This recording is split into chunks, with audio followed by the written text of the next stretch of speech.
Chapter 1. Aaron Crown shouldn't have come back into our lives. After all, he'd never really been one of us anyway, had he?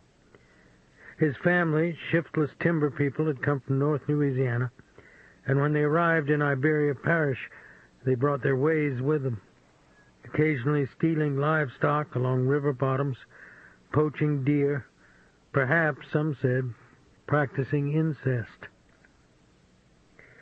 I first saw Aaron Crown 35 years ago when, for a brief time, he tried to sell strawberries and rattlesnake watermelons out on the highway. Out of the same truck he hauled cow manure in. He seemed to walk sideways like a crab, and wore bib overalls even in summertime, and paid $1 to have his head lathered and shaved in the barber shop every Saturday morning. His thick, hair-covered body gave off an odor like sour milk, and the barber would open the front and back doors and turn on the fans when Aaron was in the chair. If there was a violent portent in his behavior, no one ever saw it. The Negroes who worked for him looked upon him indifferently, as a white man who was neither good nor bad, whose moods and elliptical peckerwood speech and peculiar green eyes were governed by thoughts and explanations known only to himself. To entertain the Negroes who hung around the shoeshine stand in front of the old Frederick Hotel on Saturday mornings, he'd scratch matches alight on his clenched teeth, let a pool of paraffin burn to a waxy scorch in the center of his palm, flip a knife into the toe of his work boot. But no one who looked into Aaron Crown's eyes ever quite forgot them. They flared with a wary light for no reason, looked back at you with a reptilian, lidless hunger that made you feel a sense of sexual ill-ease, regardless of your gender. Some said he'd once been a member of the Klan, expelled from it for fighting inside a Baptist church, swinging a wood bench into the faces of his adversaries. But that was the stuff of poor white Piney Woods folklore, as remote from our French Catholic community as tales of lynchings and church bombings in Mississippi. How could we know that underneath a live oak tree hung with moss and spider webs of blue moonlight, Aaron Crown would sight down the barrel of a sporterized Mauser rifle, his body splayed out comfortably like an infantry marksman's, the leather sling wrapped tightly around his left forearm, his loins tingling against the earth, and drill a solitary round through a plate-glass window into the head of the most famous NAACP leader in Louisiana. It took 28 years to nail him, to assemble a jury that belonged sufficiently to a younger generation that had no need to defend men like Aaron Crown. Everyone had always been sure of his guilt. He'd never denied it, had he? Besides, he'd never been one of us.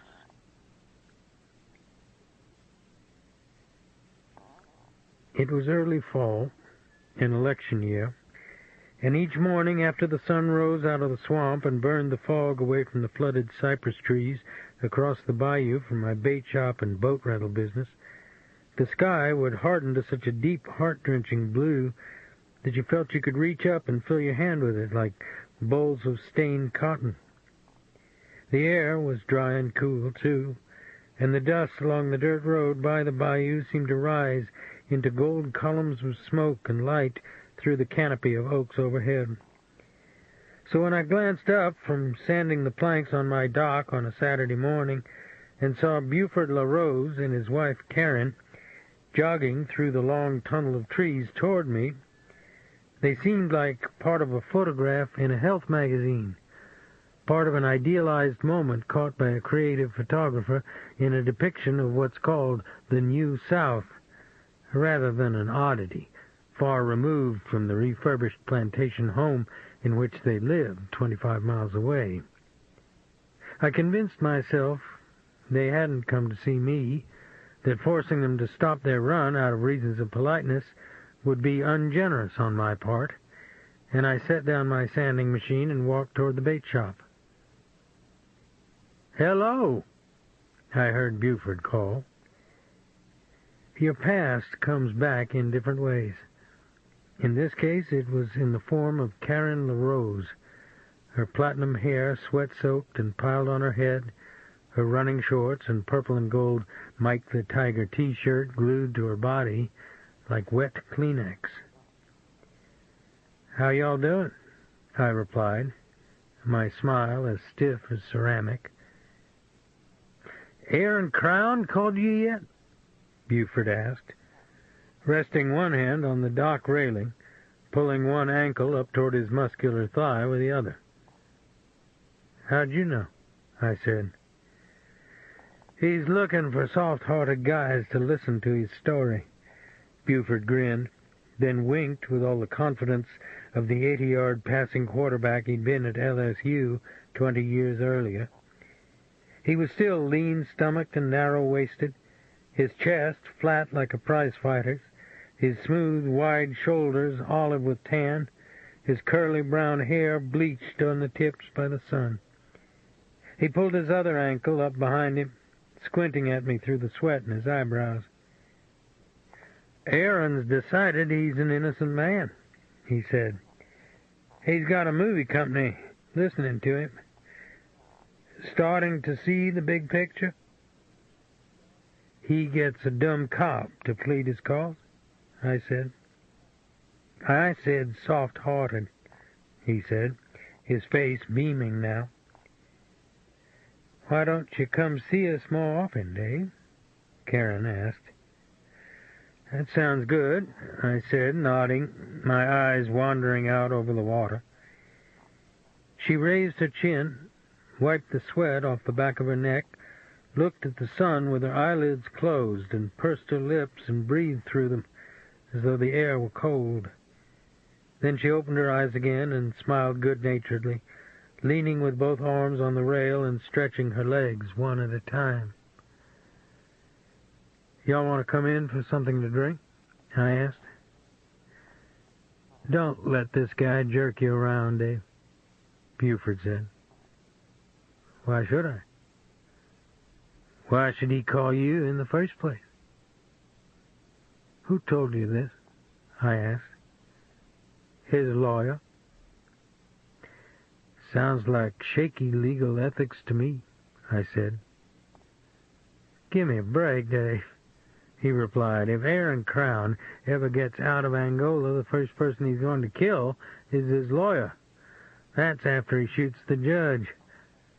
How do we know all this? Aaron called up the judge, collect, mind you, and told him so." They said goodbye and resumed their jog, running side by side past the sprinklers spinning among the tree trunks in my front yard. I watched them grow smaller in the distance, all the while feeling that somehow something inappropriate, if not unseemly, had just occurred. I got in my pickup truck and caught up with them a quarter-mile down the road. They never broke stride. "This bothers me, Buford," I said out the window. "You wrote a book about Aaron Crown. It might make you our next governor. Now you want to control access to the guy?" "Bothers you, huh?" he said, his air-cushioned running shoes thudding rhythmically in the dirt.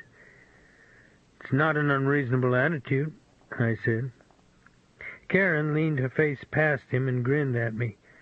Her mouth was bright red, her brown eyes happy and charged with energy from her run. "You'll be bothered a lot worse if you help these right-wing cretins take over Louisiana in November." "See you around, buddy," he said, then gave me the thumbs-up sign just before he and his wife poured it on and cut across a shady grove of pecan trees. She called me that evening, not at the house, but at the bait shop. Through the screen I could see the lighted gallery and windows in my house across the dirt road, up the slope, through the darkening trees. "Are you upset with Buford?" she said. "No. He just doesn't want to see you used, that's all." "I appreciate his concern. Should I have not been there? I'm happy y'all came by. Neither of us was married at the time, Dave. Why does seeing me make you uncomfortable? This isn't turning into a good conversation, I said. I'm not big on guilt. It's too bad you are, she replied and quietly hung up. The price of a velvet black sky bursting with stars and too much champagne, a grassy levee blown with buttercups and a warm breeze off the water, I thought. Celibacy wasn't an easy virtue to take into the nocturnal hours. But guilt over an impulsive erotic moment wasn't the problem. Karen LaRose was a woman you kept out of your thoughts if you were a married man. Aaron Crown was dressed in wash-faded denims that were too tight for him when he was escorted in leg and waist chains from the lockdown unit into the interview room. He had to take mincing steps, and because both wrists were cuffed to the chain just below his rib cage, he had the bent appearance of an ape-like creature trussed with baling wire. I don't want to talk to Aaron like this. How about it, Cap? I said to the gun bull who'd been shepherding Angola convicts under a double-barrel 12-gauge for 55 years.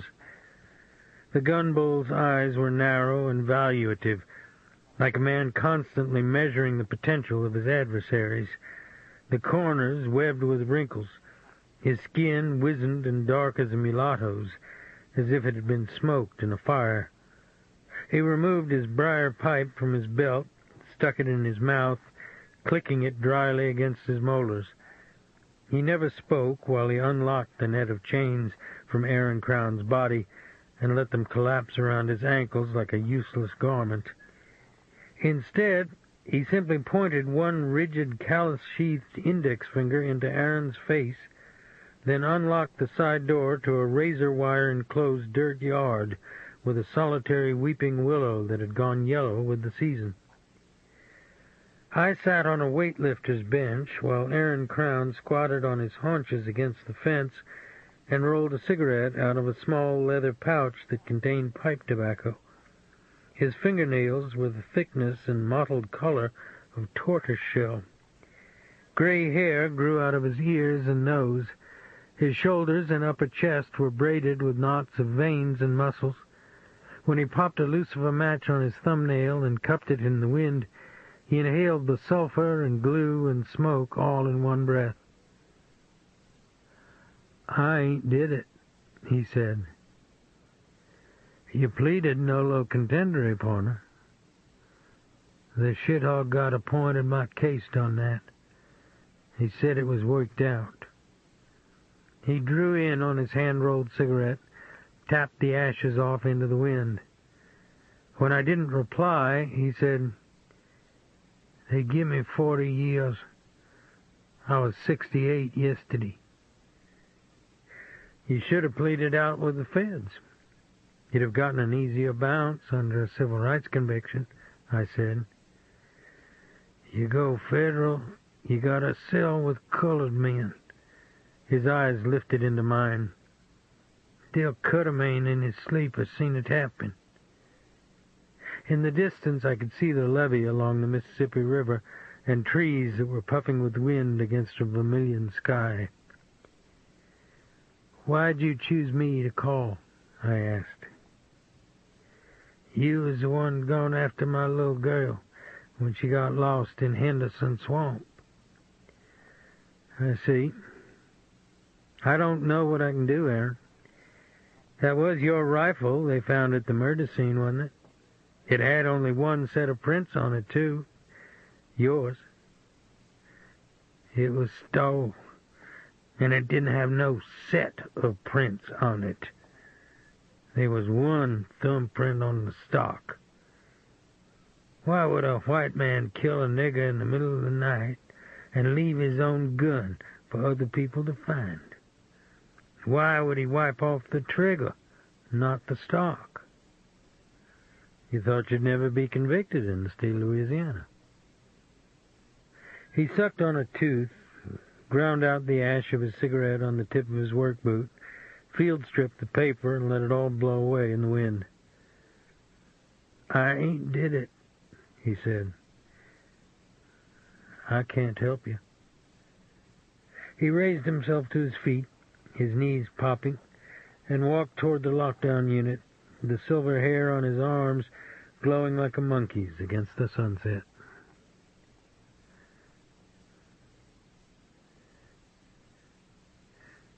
Chapter 2.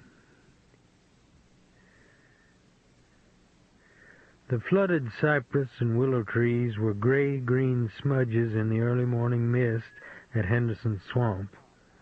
My adopted daughter, Alifair, sat on the bow of the outboard as I swung it between two floating islands of hyacinths and gave it the gas into the bay. The air was moist and cool and smelled of schooled-up sac-a-lait, or crappie, and gas flares burning in the dampness. When Alifair turned her face into the wind, her long Indian black hair whipped behind her in a rope. She was 14 now, but looked older, and oftentimes grown men turned and stared at her when she walked by, before their own self-consciousness corrected them.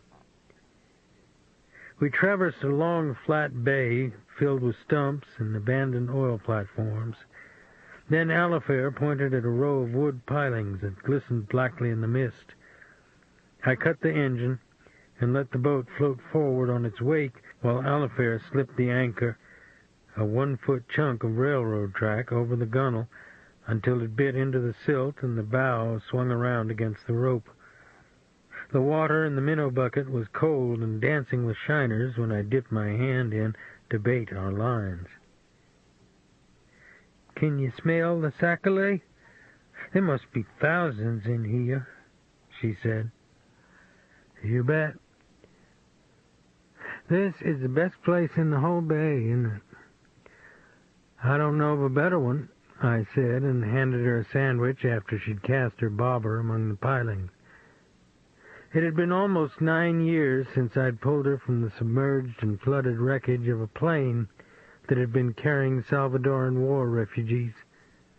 Sometimes in my sleep I would relive that moment when I found her struggling for breath inside the inverted cabin, her face turned upward like a guppy's into the wobbling and diminishing bubble of air above her head, her legs scissoring frantically above her mother's drowned form. But time has its way with all of us, and today I didn't brood upon water as the conduit into the world of the dead.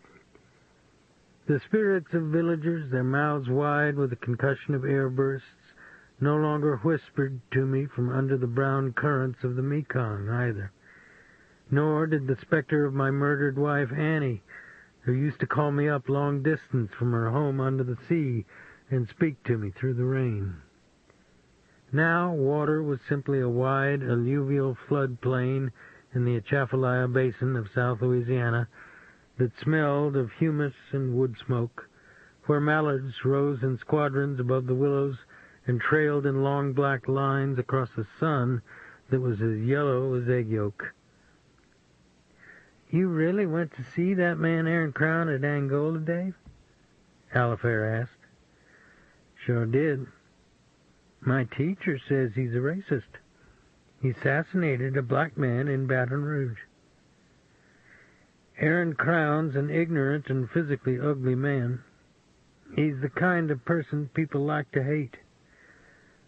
I'm not sure he's a killer, though, Al." "Why not?"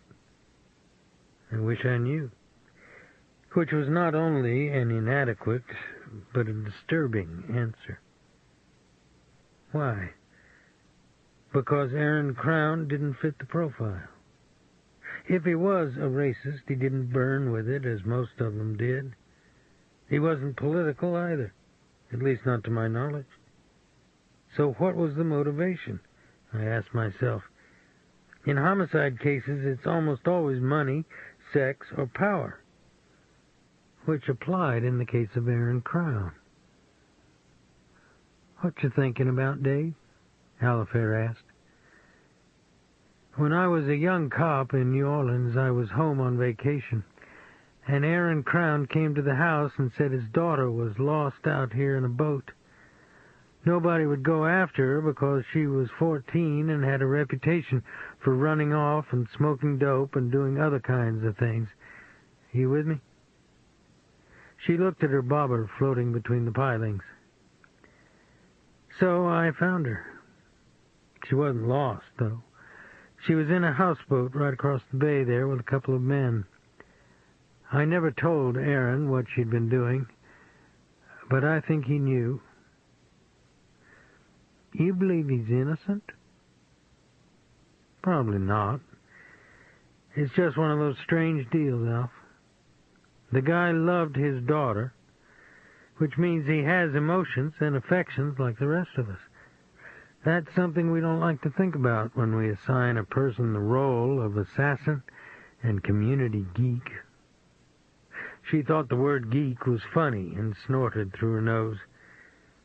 It started to sprinkle, and we hung raincoats over our heads like cloistered monks and pulled sac-a-lait out of the pilings until mid-morning, then layered them with crushed ice in the cooler and headed for home, just as a squall churned out of the south like smoke twisting inside a bottle. We gutted and half-mooned the fish at the gills and scaled them with spoons under the canvas tarp on the dock. Baptiste, the black man who worked for me, came out of the bait shop with an unlit cigar stuck in his jaw. He let the screen slam behind him. He was bald and wore bell-bottom blue jeans and a white T-shirt that looked like rotted cheesecloth on his barrel chest. "There's a guard from the prison farm inside," he said. "What's he want?" I said. "I ain't asked. Whatever it is, it don't have nothing to do with spending money. Dave, we gotta have these kind in our shop." Oh boy, I thought. I went inside and saw the old-time gun bull from the lockdown unit I'd visited in Angola just yesterday. He was seated at a back table by the lunch meat cooler, his back stiff, his profile carved out of teak. He wore a fresh khaki shirt and trousers, a hand-tooled belt, a white straw hat slanted over his forehead. His walking cane, whose point was sheathed in a 6-inch steel tube, the kind road gang hacks used to carry, was hooked by the handle over the back of his chair. He'd purchased a 50-cent can of soda to drink with the brown paper bag of ginger snaps he'd brought with him. "How's it going, Cap?" I said. "I need your opinion on something," he replied. His accent was North Louisiana hill country, the vowels phlegmy and round and deep in the throat, like speech lifted out of the 19th century. His hands, which were dotted with liver spots, shook slightly with palsy.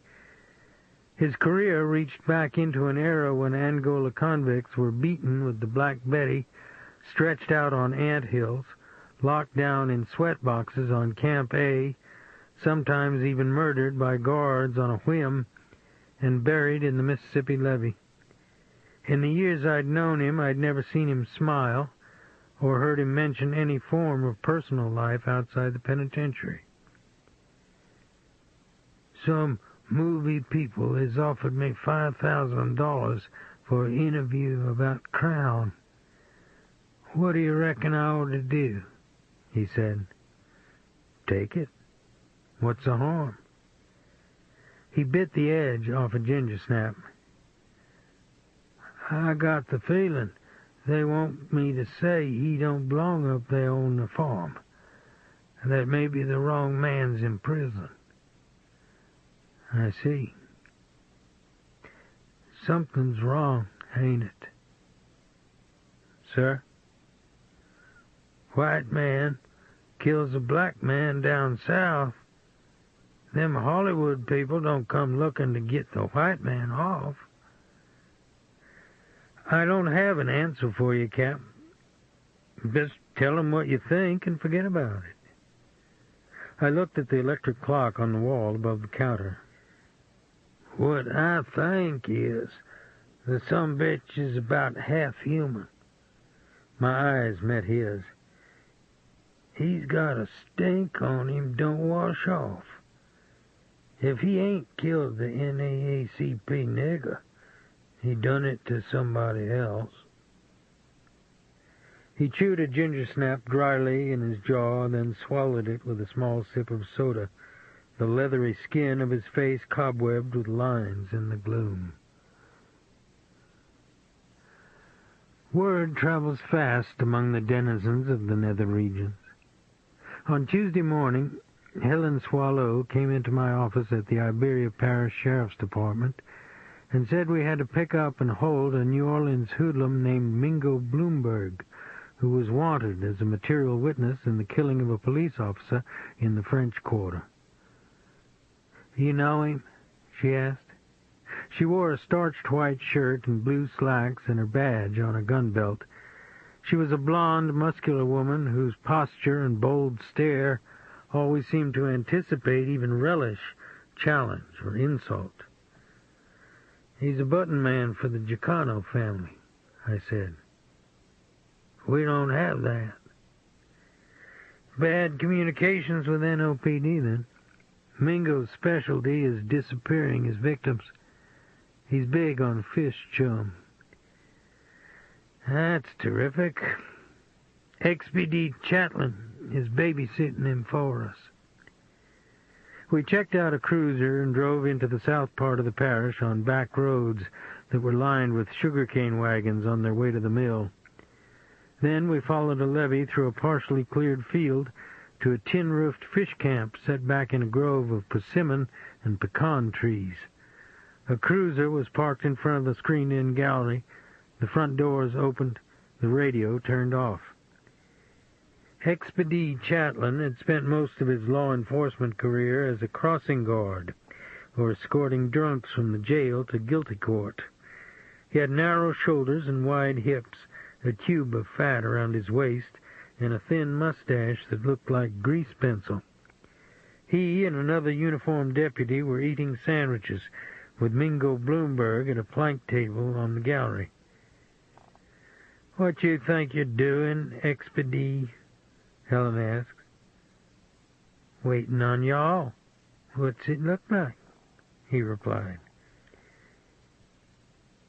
"How's it hanging, Robicheaux?" Mingo Bloomberg said. "No haps, Mingo." He emptied his beer can and put an unlit cigarette in his mouth. He was a handsome man and wore beltless gray slacks and loafers and a long-sleeved shirt printed with flowers. His hair was copper-colored and combed straight back on his scalp, his eyes ice blue, as invasive as a dirty finger when they'd locked on yours.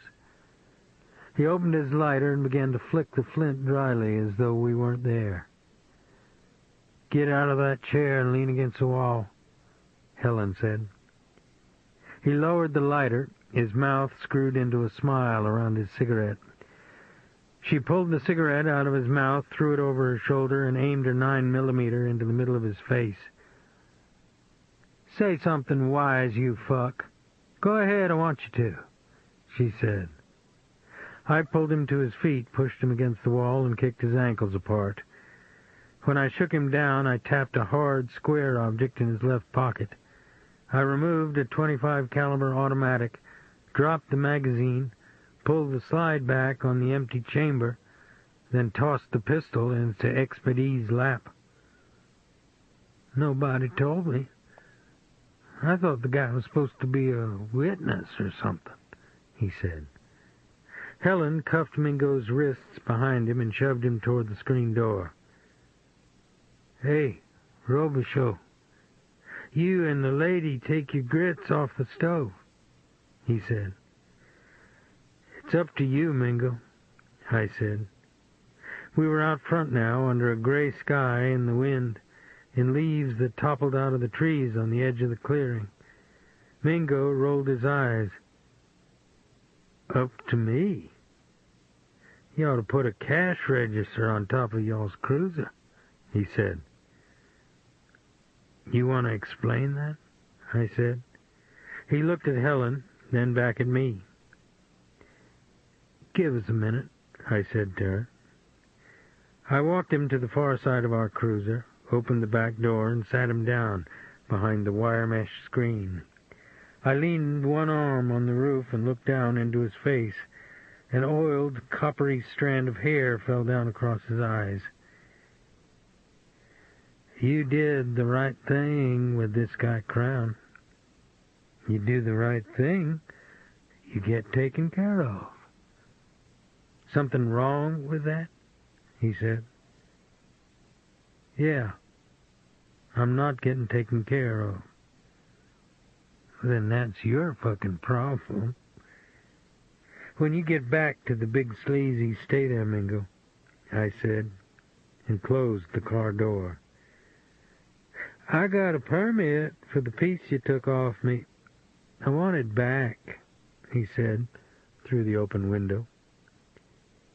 I waited for Helen to get behind the wheel, drumming my fingers on the cruiser's roof, trying to conceal the disjointed expression in my face.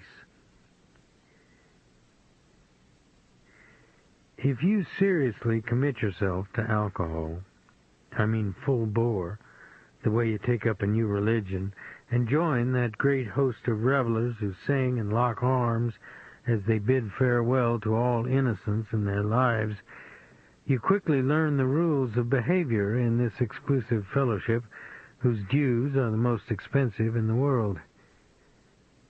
You drink down. That means you can't drink in well-lighted places with ordinary people, because the psychological insanity in your face makes you a pariah among them. So you find other drunks, whose condition is as bad as your own, or preferably even worse. But time passes and you run out of geography and people who are in some cosmetic way less than yourself, and bars where the only admission fee is the price of a 6 a.m. short dog.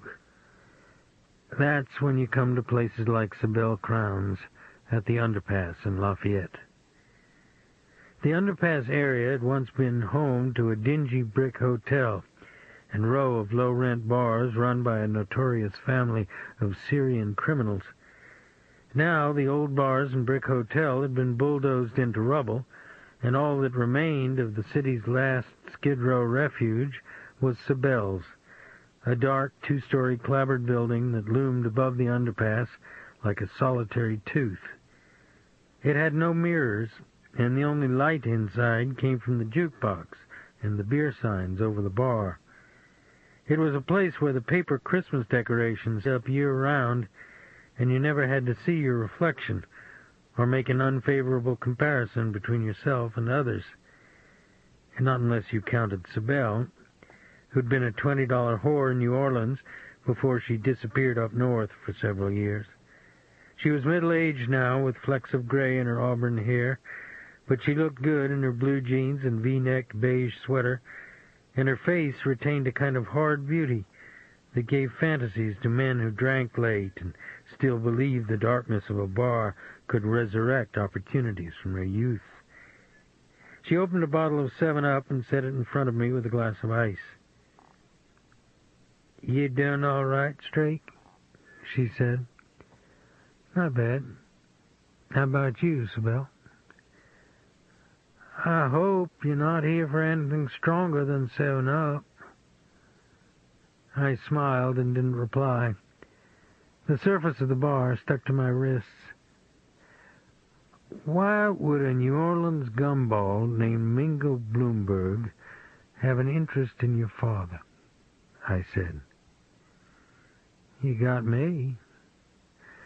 "I went over everything I could find on Aaron's case this afternoon. I think he could have beat it if he'd had a good lawyer," I said.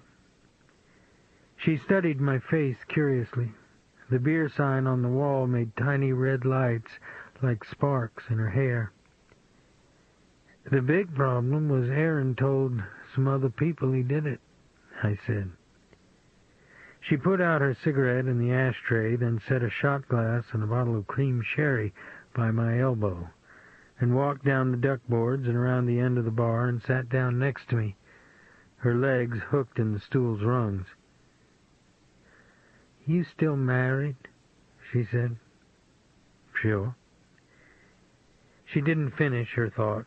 She poured sherry into her shot glass and drank it. "Daddy went to the 3rd grade. He hauled manure for a living. Rich people on East Main made him go round to their back doors." I continued to look into her face. "Look, when this black civil rights guy got killed with Daddy's rifle, he started making up stories. People talked about him. He got to be a big man for a while," she said. "He lied about a murder? How'd you like to be known as white trash in a town like New Iberia?" "Big trade-off," I said. "What isn't?" She gestured to the bartender, pointed to a shoebox under the cash register. He handed it to her and walked away. She lifted off the top. "You were in the Army. See what you recognize in there. I don't know one medal from another," she said. It was heavy and filled with watches, rings, pocket knives, and military decorations. Some of the latter were Purple Hearts. At least 2 were Silver Stars. It also contained a .32 revolver with electrician's tape wrapped on the grips. "If the medal's got a felt-lined box, I give a 3-drink credit," she said. "Thanks for your time," I said. "You want to find out about my father, talk to Buford LaRosa. His book sent Daddy to prison." "I might do that." "When you see Buford, tell him—" But she shook her head and didn't finish. She pursed her lips slightly and kissed the air. I went home for lunch the next day, and as I came around the curve on the bayou, I saw Karen LaRosa's blue Mazda convertible back out of my drive and come toward me on the dirt road. She stopped abreast of me and removed her sunglasses. Her teeth were white when she smiled. Her tanned skin and platinum hair dappled with sunlight that fell through the oak trees. "What's up, Karen?" "I thought this would be a grand time to have you all out." "I beg your pardon?" "Oh, stop all this silliness, Dave." "Listen, Karen, see ya, kiddo," she said, shifted into first and disappeared in my rearview mirror, her hair whipping in the wind. I pulled into our dirt drive and parked by the side of the house, which had been built out of notched and pegged cypress during the Depression by my father, a huge, grinning, hard-drinking Cajun who was killed on the Salt in an oil well blowout. Over the years, the tin roof on the gallery had turned purple with rust, and the wood planks in the walls had darkened and hardened with rain and dust storms and smoke from stubble fires. My wife, Bootsy, and I had hung baskets of impatiens from the gallery, put flower boxes in the windows, and planted the beds with roses, hibiscus, and hydrangeas. But in the almost year-round shade of the live oaks and pecan trees, the house had a dark quality that seemed straight out of the year 1930, as though my father still held claim to it. Bootsy had fixed ham and onion sandwiches and iced tea and potato salad for lunch, and we set the kitchen table together and sat down to eat.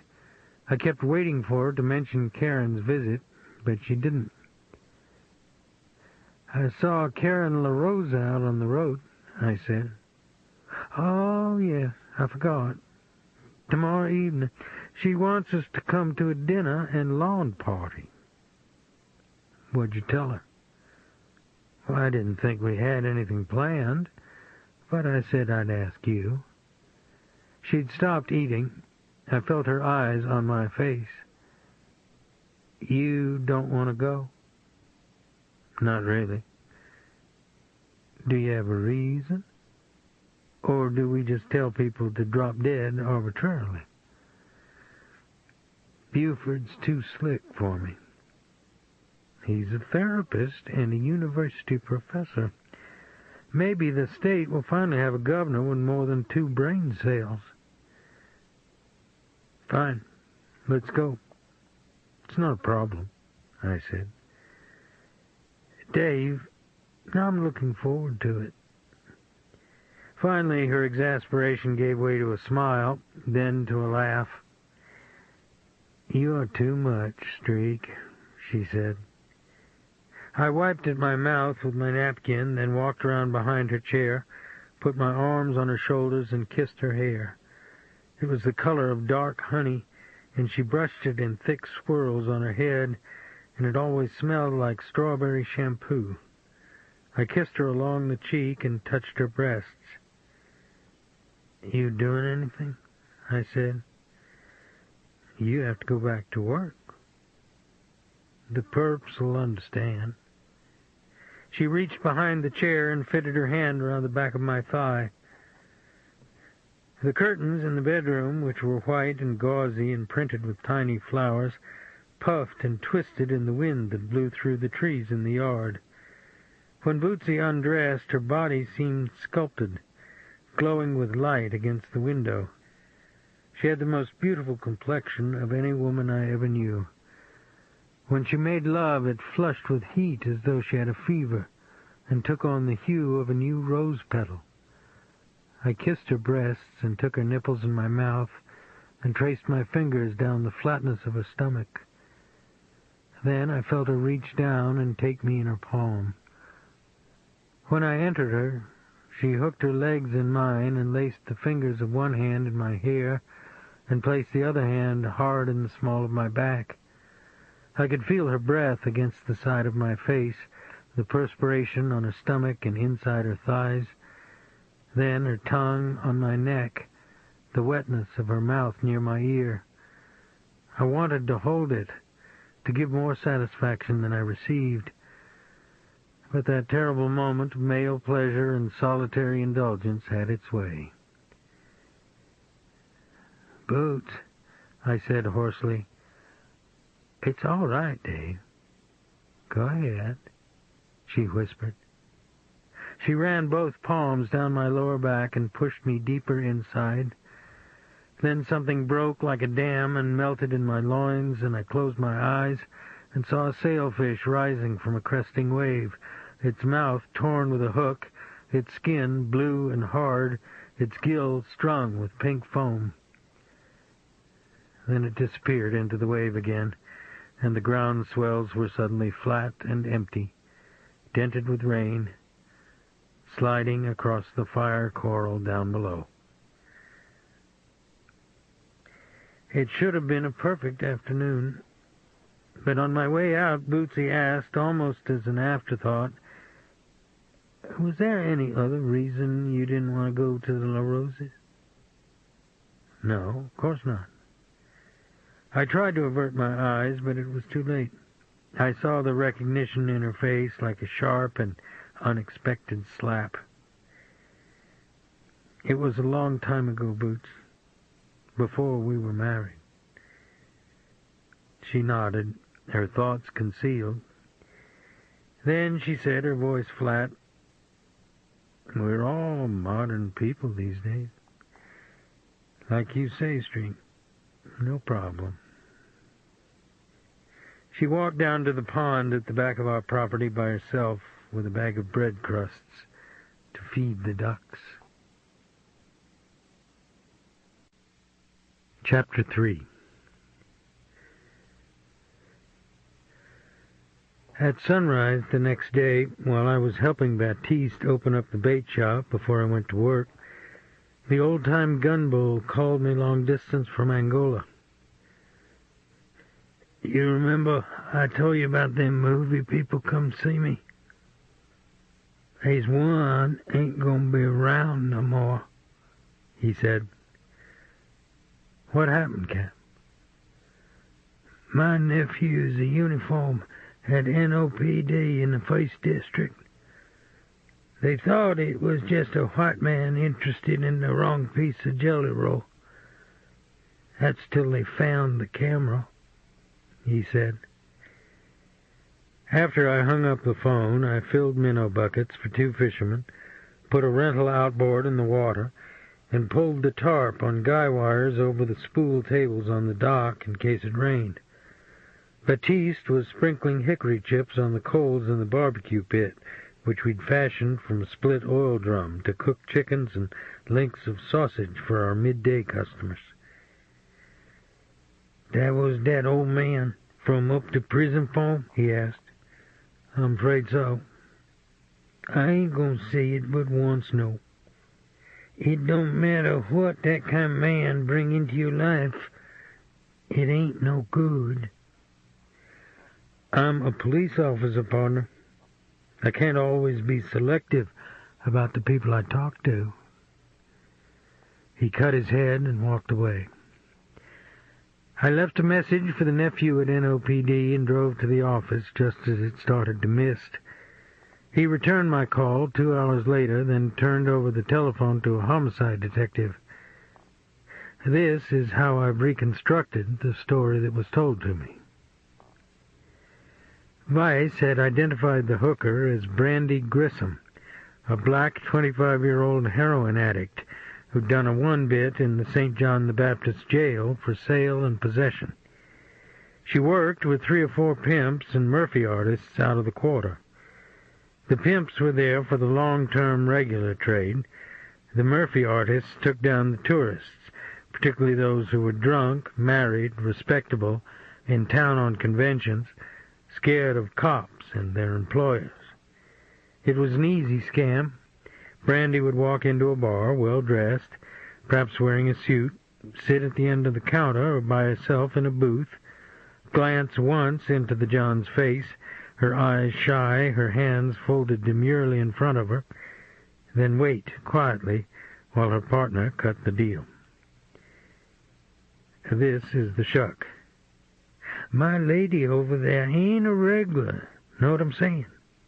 Kind of like a schoolgirl just out on the town." Here he smiles. "She needs somebody to take her around the world, know what I'm saying? I need $60 to cover the room. We'll all walk down to it. I ain't going nowhere on you. Then you want to give her a present or something? That's between y'all." The difference in the scenario this time was that John had his own room as well as agenda. His name was Dwayne Parsons, an Academy Award nominee and 2-time Emmy winner for his documentary scripts. But Dwayne Parsons had another creative passion, too, one that was unknown to the hooker and the Murphy artist, and a second black man who was about to appear soon. A video camera set up on a tripod in his closet. The lens pointed through a crack in the door at the waterbed in his leased efficiency apartment a block off Bourbon. Parsons and the woman were undressed, on top of black satin sheets, when the hard, insistent knock came at the door.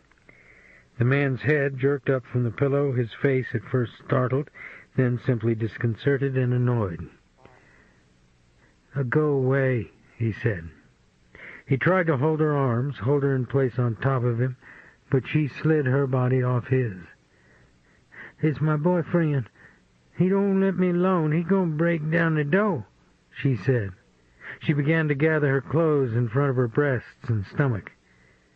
"Hey, I look like a total schmuck to you?" Parsons said. "Don't open that door. Do you hear me? Listen, you fucking nigger, you're not hustling me." She slid back the deadbolt on the door, and suddenly the back and conked and side-shaved head of a gargantuan black man were in the lens. Whoever he wasn't the man Brandy Grissom had expected. She swallowed as though she had a razor blade in her throat. But Dwayne Parsons was still not with the script. "You want to rob me, motherfucker, just take the money off the dresser. You get the gun at the Screen Actors Guild?" he said. The black man with the gun didn't speak, but the terror in the woman's face left no doubt about the decision she saw taking place in his. "I ain't seen you before, bitch. You trying to work independent?" he said. "No. I mean, yes. I don't know nobody here. I ain't from New Orleans." She pressed her clothes against her breasts and genitalia. Her mouth was trembling. 1 block away, a brass street band was playing on Bourbon. The man thought some more, then jerked the barrel of his automatic toward the door. She slipped her skirt and blouse on, wadded up her undergarments and shoes and purse, and almost flew out the door. Dwayne Parsons' face had drained. He started to get up from the bed. "No, no, my man," the black man said, approaching him, blocking off the camera's view of Parsons' face. "Hey, it comes to everybody. You got it on with the sister. Could be worse. I said don't move, man. It's all gonna come out the same way. Ain't no need for suffering." He picked up a pillow, pressed it down in front of him, his upper arm swelling to the diameter and hardness of a fire plug, while Dwayne Parsons' body flopped like a fish's. The man with the gun stepped back quickly and fired 2 shots into the pillow. Pop, pop, and then went past the camera's lens. 1 grizzled Cro-Magnon jaw and gold tooth flashing by like a shark's profile in a zoo tank. In the distance, the street band thundered out Firehouse Blues. Dwayne Parsons' body, the head still covered by the pillow, looked like a broken white worm in the middle of the sheet.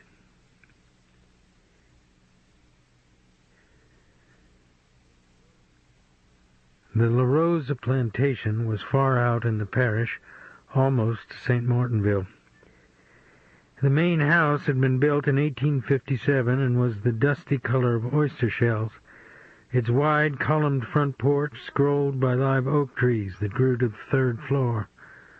A row of shacks in back that had once been slaves' quarters was now stacked with baled hay, and the old brick smithy had been converted into a riding stable, the arched windows sealed by the original iron shutters, which leaked orange rust as though from a wound.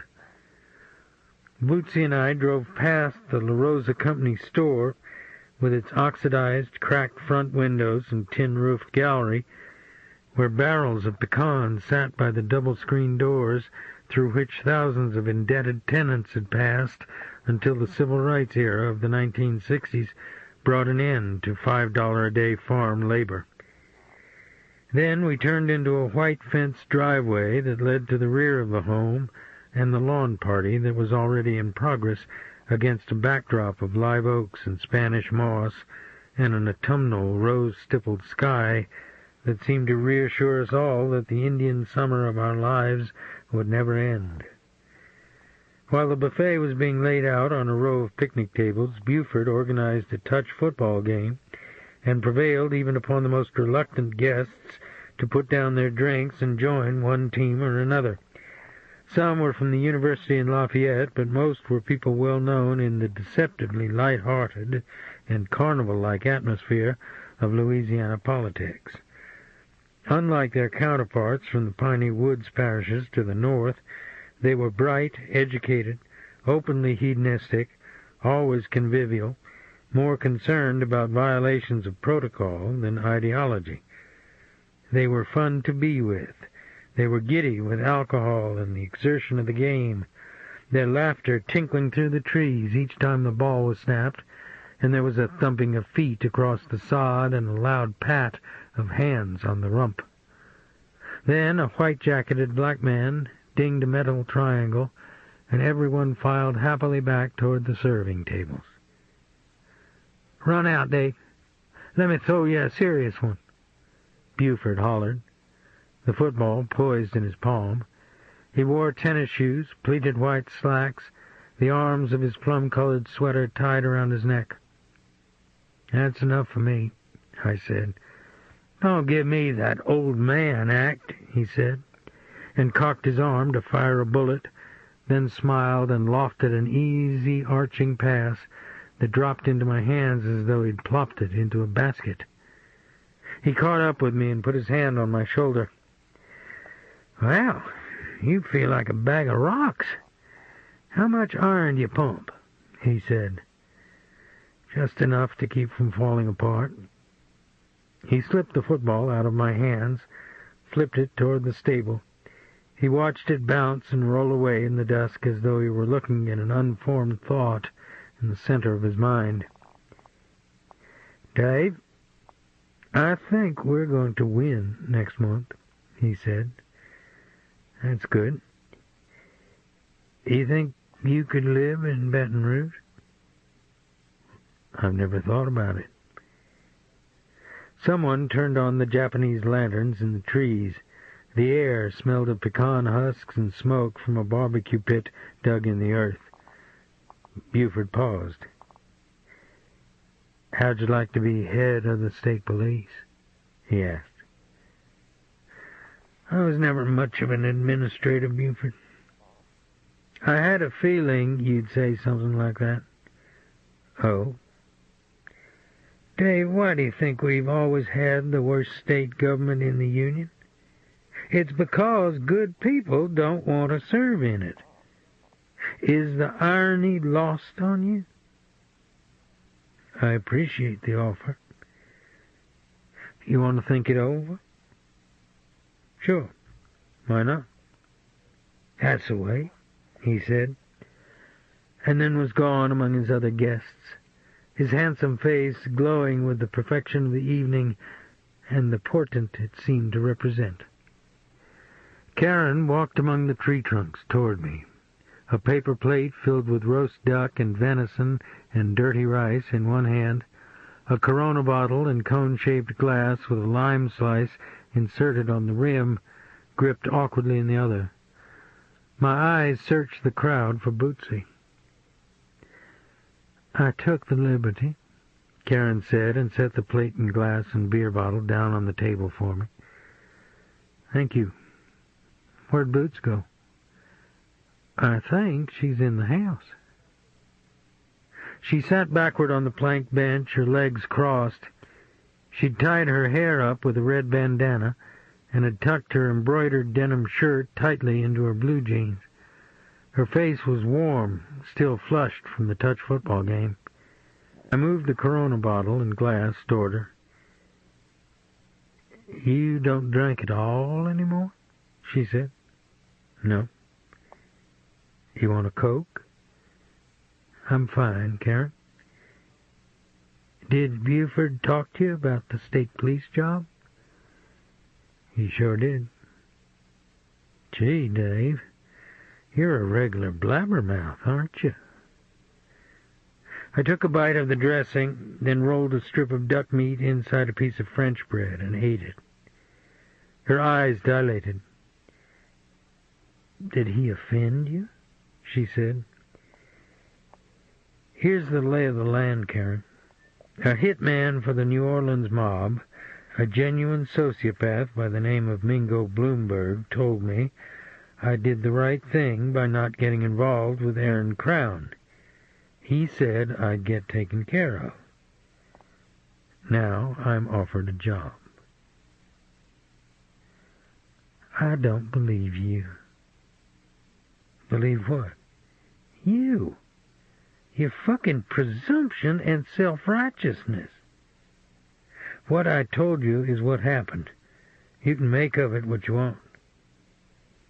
She walked away through the shadows, across the leaves and molded pecan husks, to where her husband was talking to a group of people. I saw them move off together, her hands gesturing while she spoke. A moment later he was standing next to me, his wrists hanging loosely at his sides. "I'm at a loss, Dave. I have a hard time believing what you told Karen," he said. I laid my fork in my plate, wadded up my paper napkin, and dropped it on the table. "Maybe I'd better go," I said. "You've seriously upset her. I don't think it's enough just to say you'll go." "Then I apologize." I know about your and Karen's history. Is that the cause of our problem here? Because I don't bear a resentment about it. I could feel a heat source inside me, like someone cracking open the door on a wood stove. Listen, partner. A guy like Mingo Bloomberg isn't an abstraction.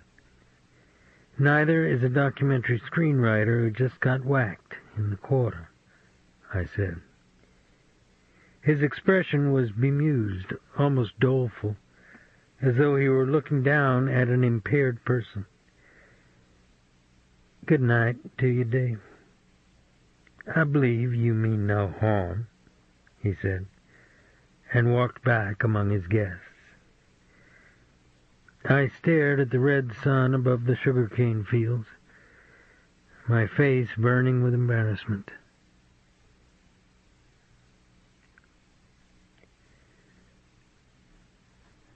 Chapter 4. It was raining hard, and the traffic was heavy in New Orleans when I parked off St. Charles and ran for the colonnade in front of the Pearl. The window was steamed from the warmth inside, but I could see Cleet Purcell at the counter, a basket of breadsticks and a whiskey glass and a schooner of beer in front of him, reading the front page of the Times-Picayune. "Hey, big man," he said, folding his paper, grinning broadly when I came through the door. His face was round and Irish, scarred across the nose and through one eyebrow. His seersucker suit and blue pork-pie hat looked absurd on his massive body. Under his coat I could see his nylon shoulder holster and blue-black .38 revolver. "Mitch, give Dave a dozen," he said to the waiter behind the counter, then turned back to me. "Hang on a second." He knocked back the whiskey glass and chased it with beer, blew out his breath, and widened his eyes. He took off his hat and mopped his forehead on his coat sleeve. "You must have had a rocky morning," I said. "I helped repossess a car because the guy didn't pay the vig on his bond. His wife went nuts. Said he wouldn't be able to get to work. His kids were crying in the front yard. Really gives you a sense of purpose. Tonight I got to pick up a skip in the Iberville project. I got another one hiding out in the Desire. You want to hear some more?" The waiter set a round metal tray of raw oysters in front of me. The shells were cold and slick with ice. I squeezed a lemon on each oyster and dotted it with Tabasco. Outside, the green-painted iron streetcar clanged on its tracks around the corner of Canal and headed up the avenue toward Lee Circle. "Anyway, run all this Mingo Bloomberg stuff by me again," Cleet said. I told him the story from the beginning, at least most of it. "What stake would Bloomberg have in a guy like Aaron Crown?" I said. He scratched his cheek with 4 fingers. "I don't get it either. Mingo's a made guy. He's been mobbed up since he went in the reformatory. The greaseballs don't have an interest in Peckerwoods, and they think the blacks are cannibals. I don't know, Street." "What's your take on the murdered scriptwriter?" "Maybe wrong place, wrong time." "Why'd the shooter let the girl slide?" I said. "Maybe he didn't want to snuff a sister." "Come on, Cleet." "He knew she couldn't turn tricks in the quarter without permission of the Chicano family, which means she producing a weekly minimum for guys you don't mess with." "Which means the guy's a pro," I said. He raised his eyebrows and lit a cigarette. "That might be, nobleman, but it all sounds like a pile of shit you don't need," he said. When I didn't answer, he said, "So why are you putting your hand in it?" "I don't like being the subject of Mingo Bloomberg's conversation." His green eyes wandered over my face. "Buford La Rosa made you mad by offering you a job?" he asked. I didn't say that. "I get the feeling there's something you're not telling me. What was that about his wife?" His eyes continued to search my face, a grin tugging at the corner of his mouth. "Will you stop that? I'm getting strange signals here, Big Mon. Are we talking about memories of past Boom Boom?" I put an oyster in my mouth and tried to keep my face empty, but it was no use. Even his worst detractors admitted that Clete Purcell was one of the best investigative cops NOPD ever had, until his career went sour with pills and booze, and he had to flee to Central America on a homicide warrant. "So now she's trying to work you crank," he said. "Do you have to put it that way?" "Yeah, okay, maybe she is." "What for?" "Did you know your hair's sweating?" "It's the Tabasco, Clete. Would you ease up, please?" "Look, Dave, this is the basic lesson here. Don't get mixed up with rich people. One way or another, they'll hurt you. The same goes for this civil rights stuff. It's a dead issue. Leave it alone." "Do you want to go out and talk to Jimmy Ray Dixon or not?" I said. "You've never met him?" "No."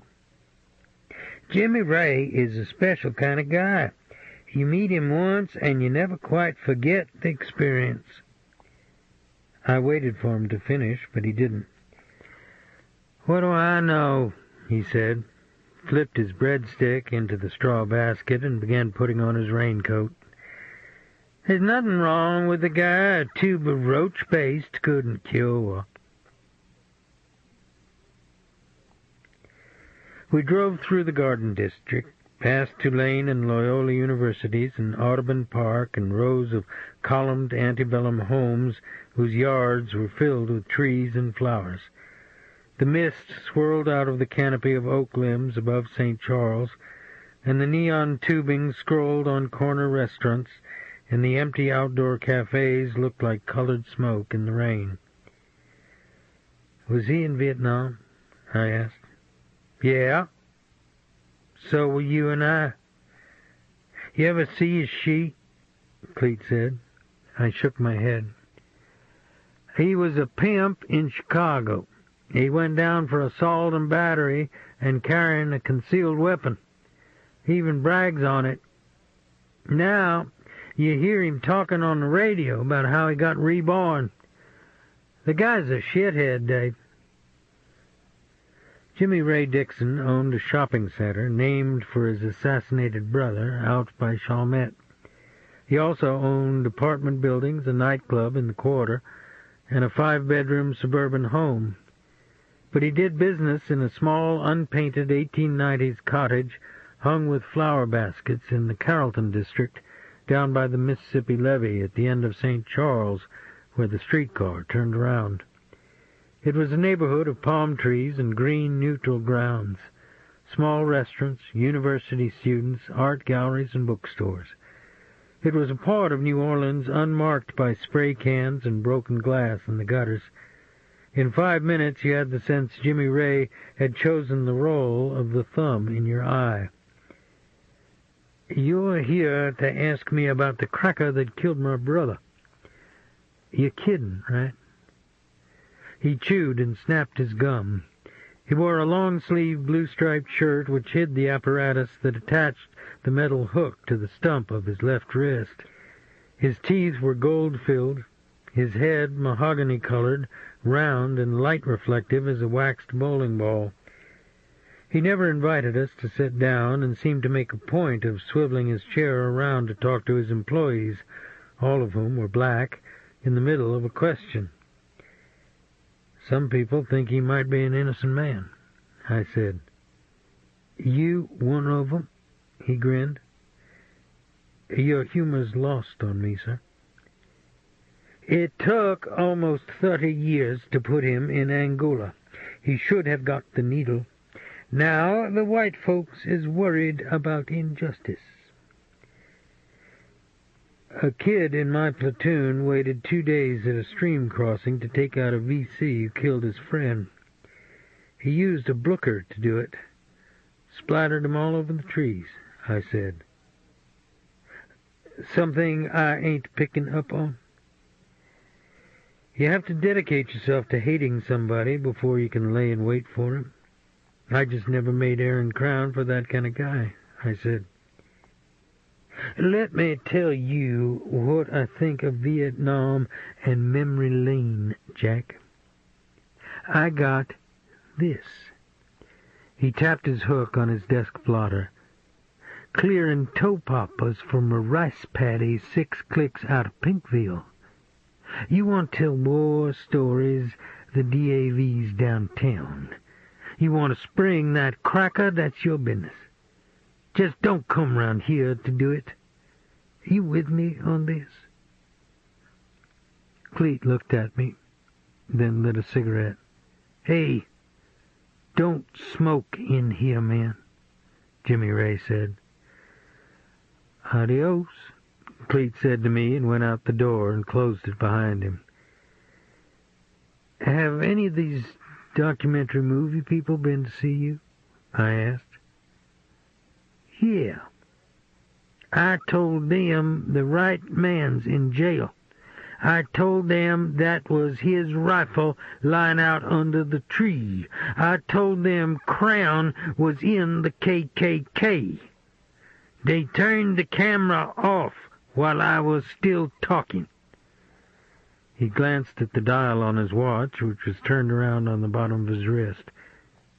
I don't mean you no rudeness, but I got a business to run. Thanks for your help. I ain't give you no help. Hey, man, me and my brother Eli wasn't nothing alike. He believed in y'all, thought a great day was coming. You know what makes us all equal? He pulled his wallet out of his back pocket, splayed it open with his thumb, and picked a $50 bill out of it with his metal hook. Right here, man, he said, wagging the bill on the desk blotter.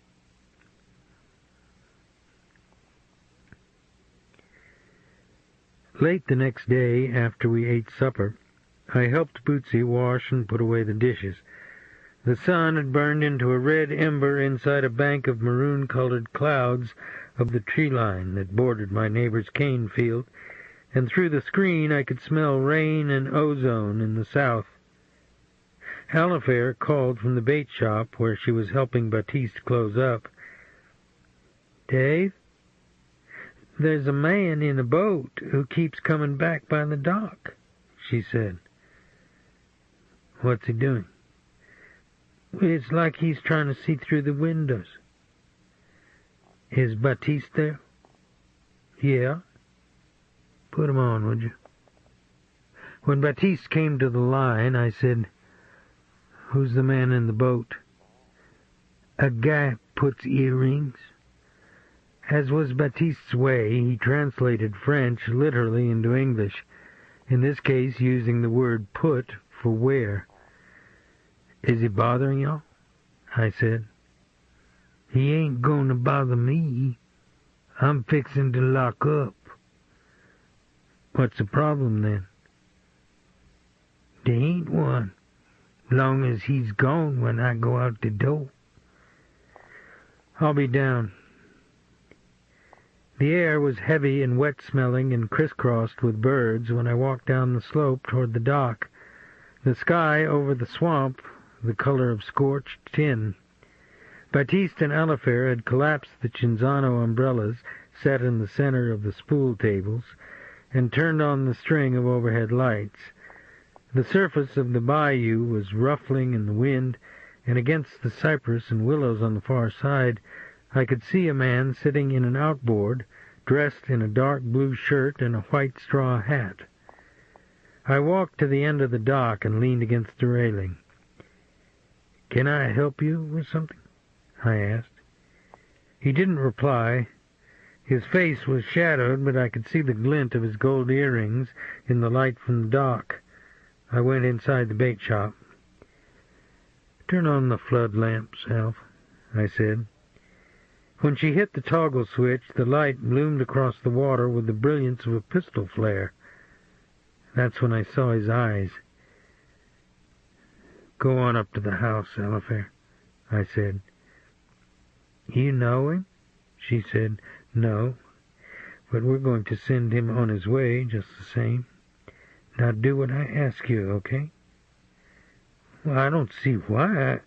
Come on, Alf." She lifted her face, her best pout in place, and went out the screen door and let it slam behind her. Baptiste was heating a pot of coffee on the small butane stove behind the counter. He bent down and looked out the window at the bayou again, a cigar in the center of his mouth. "What you won't do with that fella, Dave?" he said. "See who he is?" I went outside again and propped my hands on the dock railing. The flood lamps mounted on the roof of the bait shop burned away the shadows from around the man in the boat. His hair was long, like a 19th century Indian's, his cheeks unshaved, the skin dark and grained as though it had been rubbed with black pepper. His arms were wrapped with scarlet tattoos, but like none I'd ever seen before. Unlike jailhouse art, the ink ran in strings down the arms, webbed in bright fantails, as though all of his veins had been superimposed on the skin's surface. But it was the eyes that caught and impaled you. They were hunter's eyes, chemical green, rimmed with a quivering energy as though he heard the sounds of hidden adversaries in the wind. "What's your business here, partner?" I asked. He seemed to think on it. One hand opened and closed on an oar. "I ain't eat today," he said. The accent was vaguely Spanish, the tone flat, disconnected from the primitive set of the jaw. Baptiste joined me at the rail with a cup of coffee in his hand. "Come inside," I said, Baptiste's eyes fixed on mine. The man didn't start his engine. Instead, he used one oar to row across the bayou to the concrete ramp. He stepped into the water ankle-deep, lifted the bow with one hand and pulled the boat up until it was snug on the ramp. Then he reached behind him and lifted out a stiff bedroll that was tied tightly with leather thongs. His work boots were loud on the dock as he walked toward us, his Levi's high on his hips, notched under his rib cage with a wide leather belt and brass buckle. "You oughtn't to axe me in, Dave. This is our place," Baptiste said. "It's all right." "No, it surely ain't." The man let his eyes slide over our faces as he entered the bait shop. I followed him inside and for the first time smelled his odor, like charcoal and kerosene, unwashed hair, mud gone sour with stagnant water. He waited expectantly at the counter, his bedroll tucked under his arm. His back was as straight as a sword.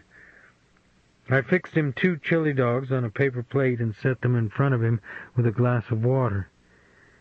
He sat on the stool and ate with a spoon, gripping the handle with his fist, mopping the beans and sauce and ground meat with a slice of bread. Baptiste came inside and began loading the beer cooler behind the counter. "Where are you from?" I said. "El Paso." "Where'd you get the boat?" He thought about it. "I found it 2 weeks back. It was sunk. I cleaned it up pretty good." He stopped eating and watched me. "It's a nice boat," I said. His face twitched and his eyes were empty again, the jawbones chewing. "You got a restroom?" he asked. "It's in the back, behind those empty pop cases." "How much your razor blades?" he said to Baptiste. "This ain't no drug store. What you after, man?" Baptiste said. The man wiped his mouth with the flats of his fingers. The lines around his eyes were stretched flat. Baptiste leaned on his arms, his biceps flexing like rolls of metal washers. "Don't be giving me no truck," he said. I eased along the counter until the man's eyes left Baptiste and fixed on me. "I'm a police officer. Do you need directions to get somewhere?" I said. "I got a camp out there. That's where I come from. I can find it even in the dark," he said. With one hand he clenched his bedroll, which seemed to have tent sticks inside it, and walked past the lunch meat coolers to the small restroom and back. "Dave, let me ask you something.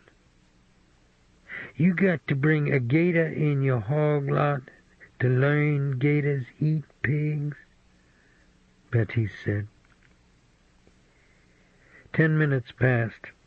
I could hear the man splashing water behind the restroom door. Baptiste had gone back out on the dock and was chaining up the rental boats for the night. I walked past the cooler and tapped with one knuckle on the bolted door. "We're closing up on her. You have to come out," I said. He jerked open the door, his face streaming water. His dark blue shirt was unbuttoned, and on his chest I could see the same scarlet network of lines that was tattooed on his arms. The pupils in his eyes looked broken, like India ink dropped on green silk. "I'd appreciate you cleaning up the water and paper towels you've left on the floor. Then I'd like to have a talk with you," I said. He didn't answer. I turned and walked back up front. I went behind the counter and started to stock the candy shelves for tomorrow. Then I stopped and called the dispatcher at the department. "I think I've got a meltdown in the shop. He might have a stolen boat, too," I said. "The governor in town?" "Lose the routine, Wally. You hurt my feelings. You on a cruise today?" I didn't have the chance to answer. The man in the white straw hat came from behind me, his hand inserted in the end of his bedroll. I looked at his face and dropped the phone and fell clattering against the shelves and butane stove as he flung the bedroll and the sheath loose from the machete and ripped it through the air an inch from my chest. The honed blade sliced through the telephone cord and sunk into the counter's hardwood edge. He leaned over and swung again, the blade whanging off the shelves, dissecting cartons of worms and dirt, exploding a jar of pickled sausage. Baptiste's coffee pot was scorched black and boiling on the butane fire. The handle felt like a heated wire across my bare palm. I threw the coffee, the top, and the grinds in the man's face, saw the shock in his eyes, his mouth drop open, the pain rise out of his throat like a broken bubble. Then I grabbed the tattooed wrist that held the machete and pressed the bottom of the pot down on his forearm. He flung the machete from his hand as though the injury had come from it rather than the coffee pot. I thought I was home free. I wasn't. He hit me harder than I'd ever been struck by a fist in my life, the kind of blow that fills your nose with needles, drives the eye deep into the socket. I got to my feet and tried to follow him out on the dock. One side of my face was already numb and throbbing, as though someone had held dry ice against it. The man in the white straw hat had leaped off the dock onto the concrete ramp and mounted the bow of his boat with one knee, and was pushing it out into the current, his body haloed with humidity and electric light. Baptiste came out of the tin shed in the willows where we stored our outboard motors, looked up at me and then at the fleeing man. "Baptiste, no," I said. Baptiste and I both stood motionless while the man jerked the engine into a roar with one flick of the forearm, then furrowed a long yellow trough around the bend into the darkness. I used the phone at the house to call the department again, then walked back down to the dock. The moon was veiled over the swamp. Lightning forked out of a black sky in the south. "How come you ain't want me to stop him, Dave?" Baptiste said. "He's deranged. I think it's PCP," I said. But he didn't understand. "It's called angel dust. People get high on it and bust up brick walls with their bare hands." "He knowed who you was, Dave. He didn't have no interest in coming in till he seen you. This started with that old man from the penitentiary." "What are you talking about?" "That guard. The one you call Captain. The one probably been killing niggers up that prison pump for 50 years. I told you not to have his kind in our shop. You let his grief get on your front porch, it don't stop there, no. It's gonna come in your house. But you don't never listen." He pulled his folded cap out of his back pocket, popped it open, and fitted it on his head. He walked down the dock to his truck without saying good night. The tin roof on the bait shop creaked and pinged against the joists in the wind gusting out of the south. Chapter 5. Monday morning the sky was blue, the breeze warm off the Gulf, but when I drove to the University of Southwestern Louisiana campus in Lafayette to talk with Buford LaRosa. Classes had just let out for the noon hour, and the pale green quadrangle and colonnaded brick walkways were filled with students on their way to lunch. But Buford LaRosa wasn't in his office in the English department, nor in the glassed-in campus restaurant that was built above a cypress lake behind Old Burke Hall. I called his office at the oil center where he kept a part-time therapy practice, and was told by the receptionist I could find him at Red Lareel's Health and Racket Club off Johnson Street. "Are you sure? We were supposed to go to lunch," I said. "Dr. LaRosa always goes to the gym on Mondays," she answered. Red's was a city-block-long complex of heated swimming pools, racquetball and clay tennis courts, boxing and basketball gyms, indoor and outdoor running tracks, and cavernous air-conditioned rooms filled with hundreds of dumbbells and weight benches and exercise machines. I looked for Buford a half hour before I glanced through the narrow glass window in the door of the men's steam room and saw him reading a soggy newspaper, naked, on the yellow tile stoop. I borrowed a lock from the pro shop, undressed, and walked into the steam room and sat beside him. His face jerked when he looked up from his paper. Then he smiled, almost fondly. "You have a funny way of keeping appointments," I said. "You didn't get my message?" "No." "I waited for you. I didn't think you were coming," he said. "That's peculiar. I was on time." "Not by my watch," he said, and smiled again. "I wanted to tell you again I was sorry for my remarks at your party. You went to a lot of trouble to do something that's unnecessary." The thermostat kicked on and filled the air with fresh clouds of steam. I could feel the heat in the tiles climb through my thighs and back. I wiped the sweat out of my eyes with my hand. "Your jaw's bruised," he said. "We had a visitor at the bait shop this weekend. NOPD thinks he's a Mexican carnival worker who got loose from a detox center." He nodded, gazed without interest at the tile wall in front of us, pushed down on the stoop with the heels of his hands, and worked the muscles in his back, his brown, hard body leaking sweat at every pore. I watched the side of his face, the handsome profile, the intelligent eyes that seemed never to cloud with passion. "You have Ph.D. degrees in both English and psychology, Buford?" I said. "I received double credits in some areas, so it's not such a big deal." It's impressive. Why are you here, Dave? I have a feeling I may have stuck my arm in the garbage grinder. You know how it is. You stick one finger in, then you're up to your elbow in the pipe. We're back to our same subject, I see, he said. Other men walked back and forth in the steam, swinging their arms, breathing deeply.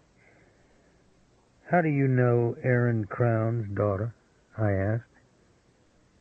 Who says I do? She does. She grew up in New Iberia. If she says she knows me, fine. Dave, you have no idea what you're tampering with. How you may be used to undo everything you believe in. Why don't you explain it to me?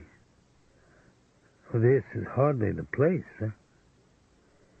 We showered, then went into an enclosed empty area off to one side of the main locker room to dress. He dried himself with a towel, put on a pair of black nylon bikini underwear and flip-flops, and began combing his hair in the mirror.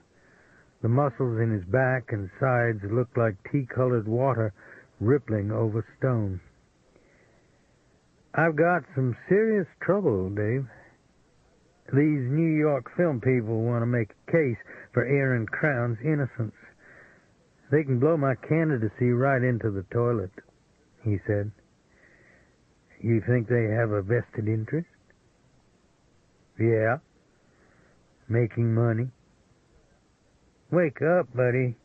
The whole goddamn country is bashing liberals. These guys ride the tide. A white man unjustly convicted of killing a black civil rights leader? A story like that is made in heaven.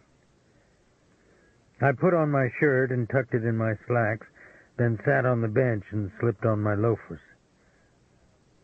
Nothing to say? Buford asked. Your explanations are too simple. The name Mingo Bloomberg keeps surfacing in the middle of my mind. This New Orleans mobster? That's the one. I've got a fundraiser in Shreveport at 6. Come on the plane with me, he said. What for? Take leave from your department. Work for me. Not interested. Dave, I'm running for governor while I teach school. I have no machine and little money. The other side does. Now these sons of bitches from New York come down here and try to cripple the one chance we've had for decent government in decades. What in God's name is wrong with you, man? Maybe Buford was right, I thought, as I drove down the old highway through Broussard into New Iberia. I sometimes saw design where there was none, and I'd maintained a long and profound distrust of all forms of authority, even the one I served. And the La Rosa family had been vested with wealth and power since antebellum days. But maybe it was also time to have another talk with Mingo Bloomberg, provided I could find him. As irony would have it, I found a message from Mingo's lawyer in my mailbox when I got back to the department. Mingo wouldn't be hard to find after all. He was in New Orleans City Prison and wanted to see me. Late Tuesday morning, I was at the barred entrance to a long corridor of individual cells where snitches and the violent and the incorrigible were kept in 23-hour lockdown. The turnkey opened Mingo's cell, cuffed him to a waist chain, and led him down the corridor toward me, while a second turnkey worked the levers to slide back the door on the lockdown area. I could see handheld mirrors extended from bars all the way down the series of cells, each reflecting a set of disembodied eyes. Both turnkeys escorted us into a bare-walled interview room that contained a scarred wood table and 3 folding chairs. They were powerful, heavy-set men with the top-heavy torsos of weightlifters. "Thanks," I said. But they remained where they were. "I want to be alone with him. I'd appreciate you unhooking him, too," I said. The turnkeys looked at each other. Then the older one used his key on each of the cuffs and said, "Suit yourself. Bang on the door when you're finished. We won't be far." After they went out, I could still see them through the elongated, reinforced viewing glass in the door. "It looks like they're coming down pretty hard on you, Mingo. I thought you'd be sprung by now," I said. "They say I'm a flight risk." He was clean-shaved, his jailhouse denims pressed neatly, his copper hair combed back on his scalp like a 1930s leading man's, but his eyes looked wired, and a dry, unwashed odor like sweat baked on the skin by a radiator rose from his body. "I don't get it. Your people don't protect cop killers," I said. He propped one elbow on the table and bit his thumbnail. "It's the other way around. At least that's what the prosecutor's office thinks. That's what those clowns you used to work with at First District think," he said. "You've lost me. You remember the narc who got capped in the quarter last year? I was in the cage at First District when the cops brought in the boon who did it. Somebody, and I said somebody, stomped the living shit out of him. They cracked his skull open on a cement floor and crushed his, his thorax. At least that's what people say. I don't know because I didn't see it. But the dead Boone's family is making a big stink and suing the city of New Orleans for $50 million. Some cops might end up at Angola, too. You ever see a cop do time? Think about the possibilities for his food before he puts a fork in it." I kept my eyes flat, waited a moment, removed my sunglasses from their case, and clicked them in my palm. "What are you trying to trade?" I asked. "I want out of here. I don't have that kind of juice. I want out of lockdown. Maine Pop may not be a good place for you, Mingo." "You live on Mars? I'm safe in Maine Pop. I got problems when I'm in lockdown, and cops with blood on their shoes think I'm going to rat 'em out." "You're a material witness. There's no way you're going into the main population, Mingo." The skin along his hairline was shiny with perspiration. He screwed a cigarette into his mouth but didn't light it. His blue eyes were filled with light when they stared into mine. "You worked with those guys. You get word to them I didn't see anything happen to the Boone. I'll go down on a perjury beef if I have to," he said. I let my eyes wander over his face. There were tiny black specks in the blueness of his eyes, like pieces of dead flies, like microscopic traces of events that never quite rinse out of the soul. "How many people have you pushed the button on?" I asked. "What? Why you ask a question like that?" "No reason, really." He tried to reconcentrate his thoughts. "A Mexican guy was at your place, right? A guy with fried mush? It wasn't an accident he was there." "Go on." "He was mulling tar for the projects. They call him Arana. That means spider in Spanish. He's from a village in Mexico that's got a church with a famous statue in it. I know that because he was always talking about it." "That sure narrows it down. Who sent him to my bait shop?" "What do I get?" We can talk about federal custody. That's worse. People start thinking witness protection program. That's all I've got. He tore a match from a book and struck it, held the flame to his cigarette, never blinking in the smoke and heat that rose into his handsome face. There's stuff going on that's new. It's a big move for certain people. You stumbled into it with that Peckerwood, the one who killed Jimmy Ray Dixon's brother.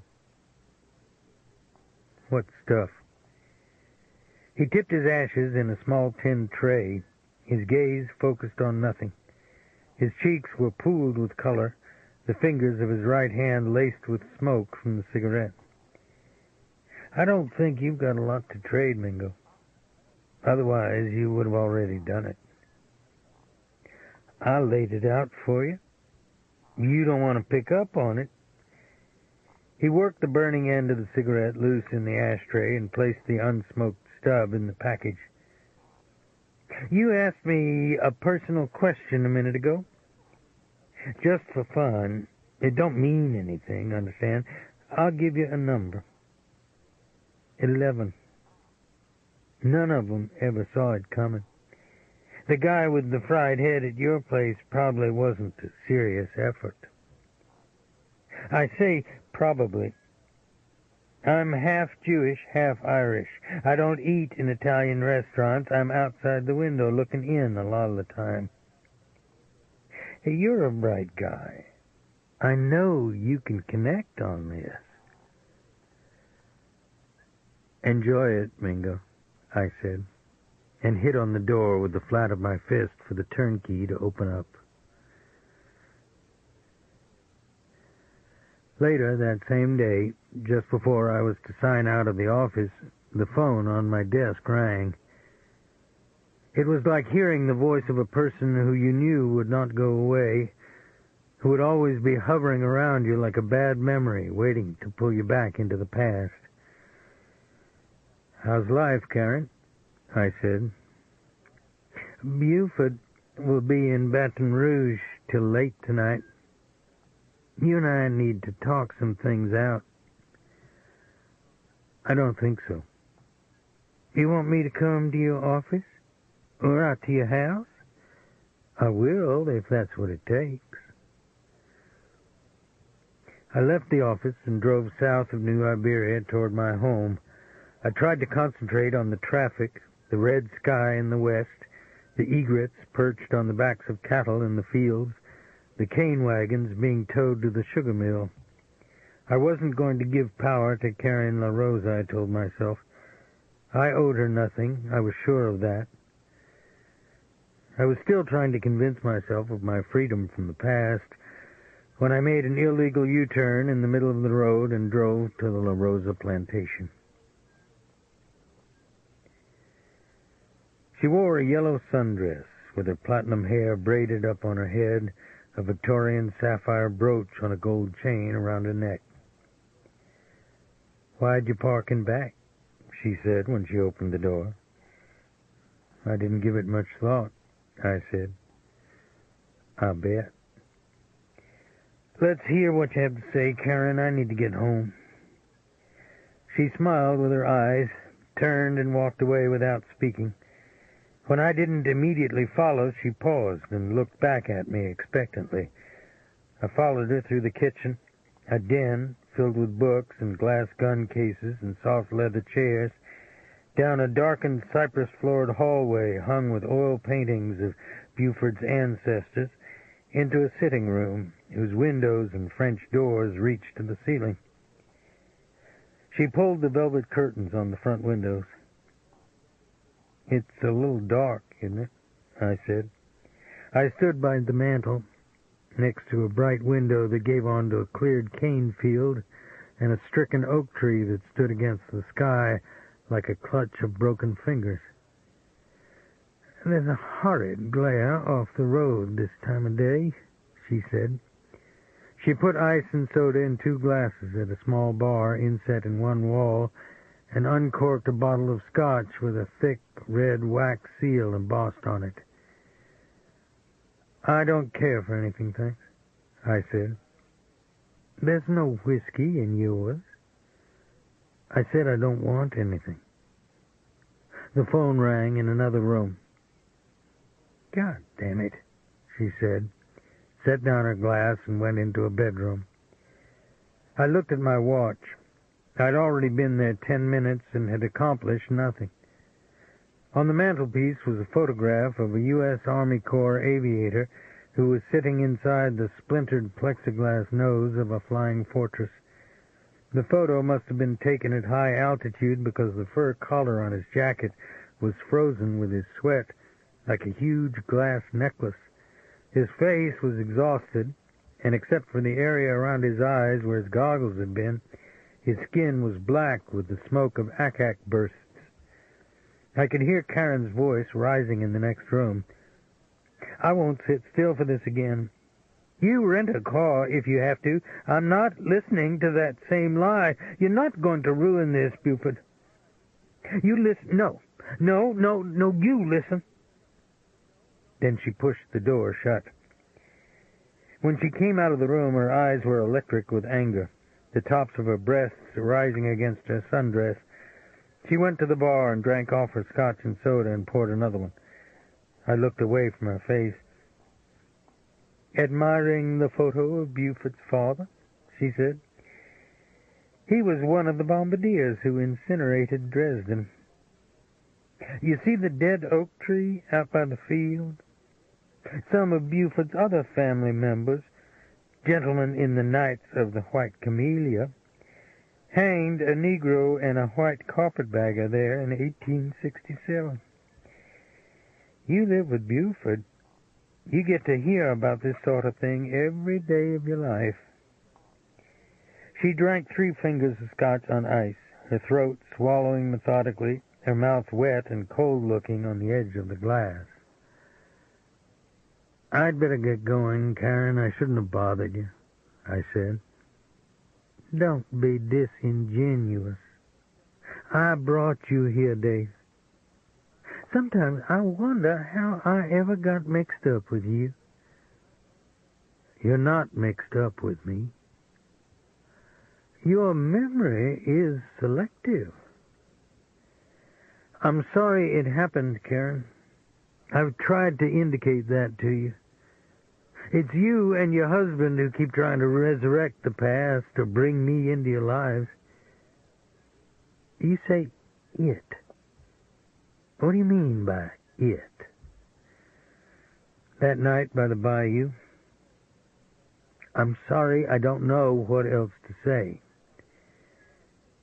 You don't remember coming to my house 2 weeks later? No. Dave? Her eyes clouded, then looked into mine as though she was searching for a lie. You have no memory of that afternoon? Or the next? I felt myself swallow. No, I don't. I don't think I saw you again for a year, I said. She shook her head, sat in a deep leather chair that looked out onto the dead tree. That's hard to believe. I never blamed you for the worry and anxiety and pain I had to go through later, because I didn't make you take precautions. But when you tell me... Unconsciously, I touched my brow. I had blackouts back then, Karen. I lost whole days. If you say something happened, then... Blackouts? I'd get loaded at night on beans and try to sober up in the morning with vodka. How lovely. What if I told you I had an abortion? The skin of my face flexed against the bone. I could feel a weakness, a sinking in my chest as though weevil worms were feeding at my heart. I didn't. I was just late. But no thanks to you, you bastard. Don't just look at me, she said. I'm going now. Oh, no, you're not. She rose from the chair and stood in front of me. My husband has some peculiar flaws, but he's still the best chance this state has, and I'm not letting you destroy it.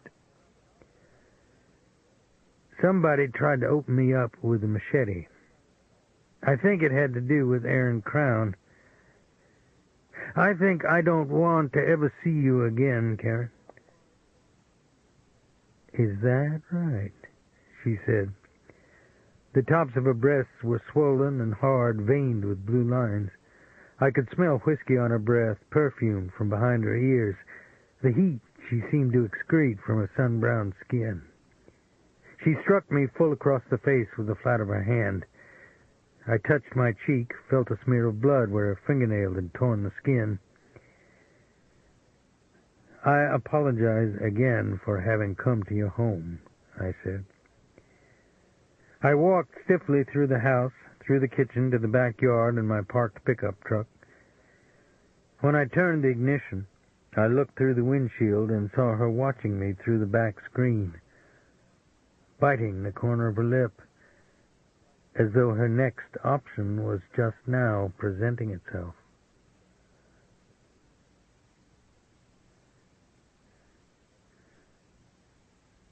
Chapter 6.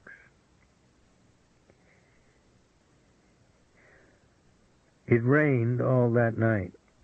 At false dawn, a white ground fog rolled out of the swamp, and the cypress trees on the far bank of the bayou looked as black and hard as carved stone. Deep inside the fog, you could hear bass flopping back in the bays. When the sun broke above the horizon like a red diamond splintering apart between the tree trunks, Batiste and I were still bailing out the rental boats with coffee cans. Then we heard a car on the road, and when we looked up, we saw a purple Lincoln Continental with Sibel Crown in the passenger seat stop and back up by our concrete boat ramp. It wasn't hard to figure out which American industry the driver served. He seemed to consciously dress and look the part. Elk-hide half-top boots, pleated khakis, a baggy cotton shirt that was probably tailored on Rodeo Drive, tinted rimless glasses, his brown hair tied in a ponytail. As he walked down the ramp toward me, the wind-burned face, the cleft chin, the Roman profile became more familiar, like images rising from the pages of People or Newsweek magazine or any number of television programs that featured film celebrities. His forearms and wrists were thick and corded with veins, the handshake disarmingly gentle.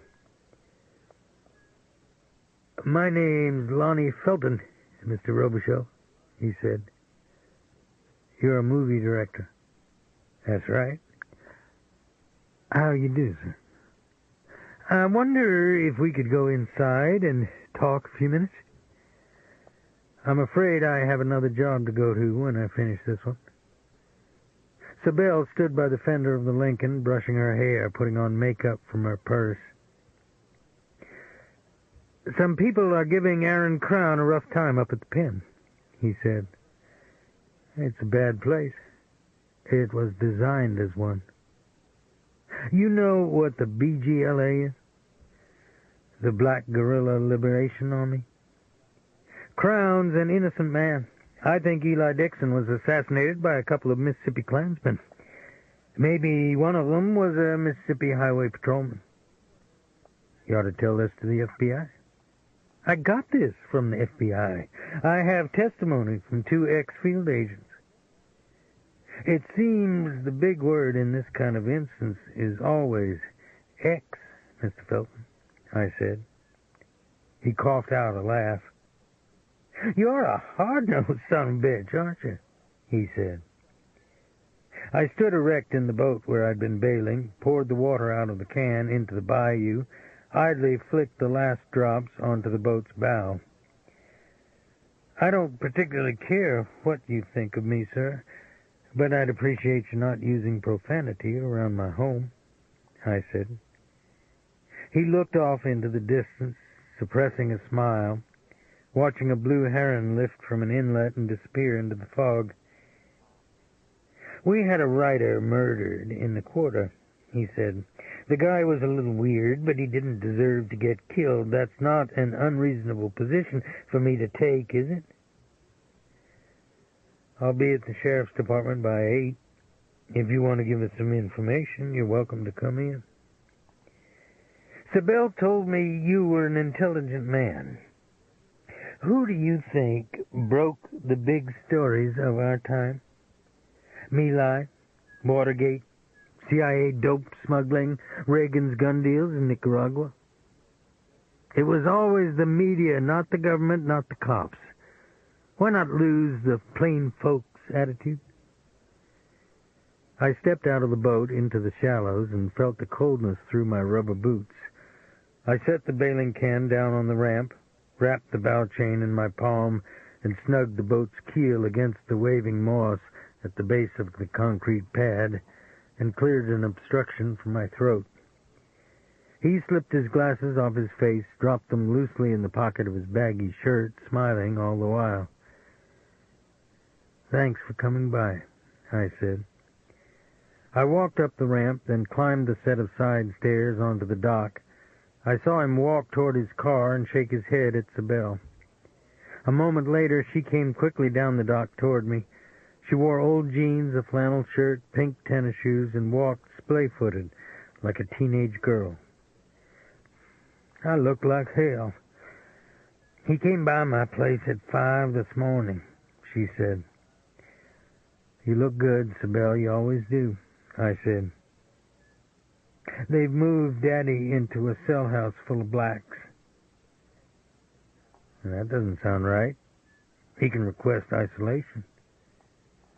"He'll die before he'll let anybody think he's scared.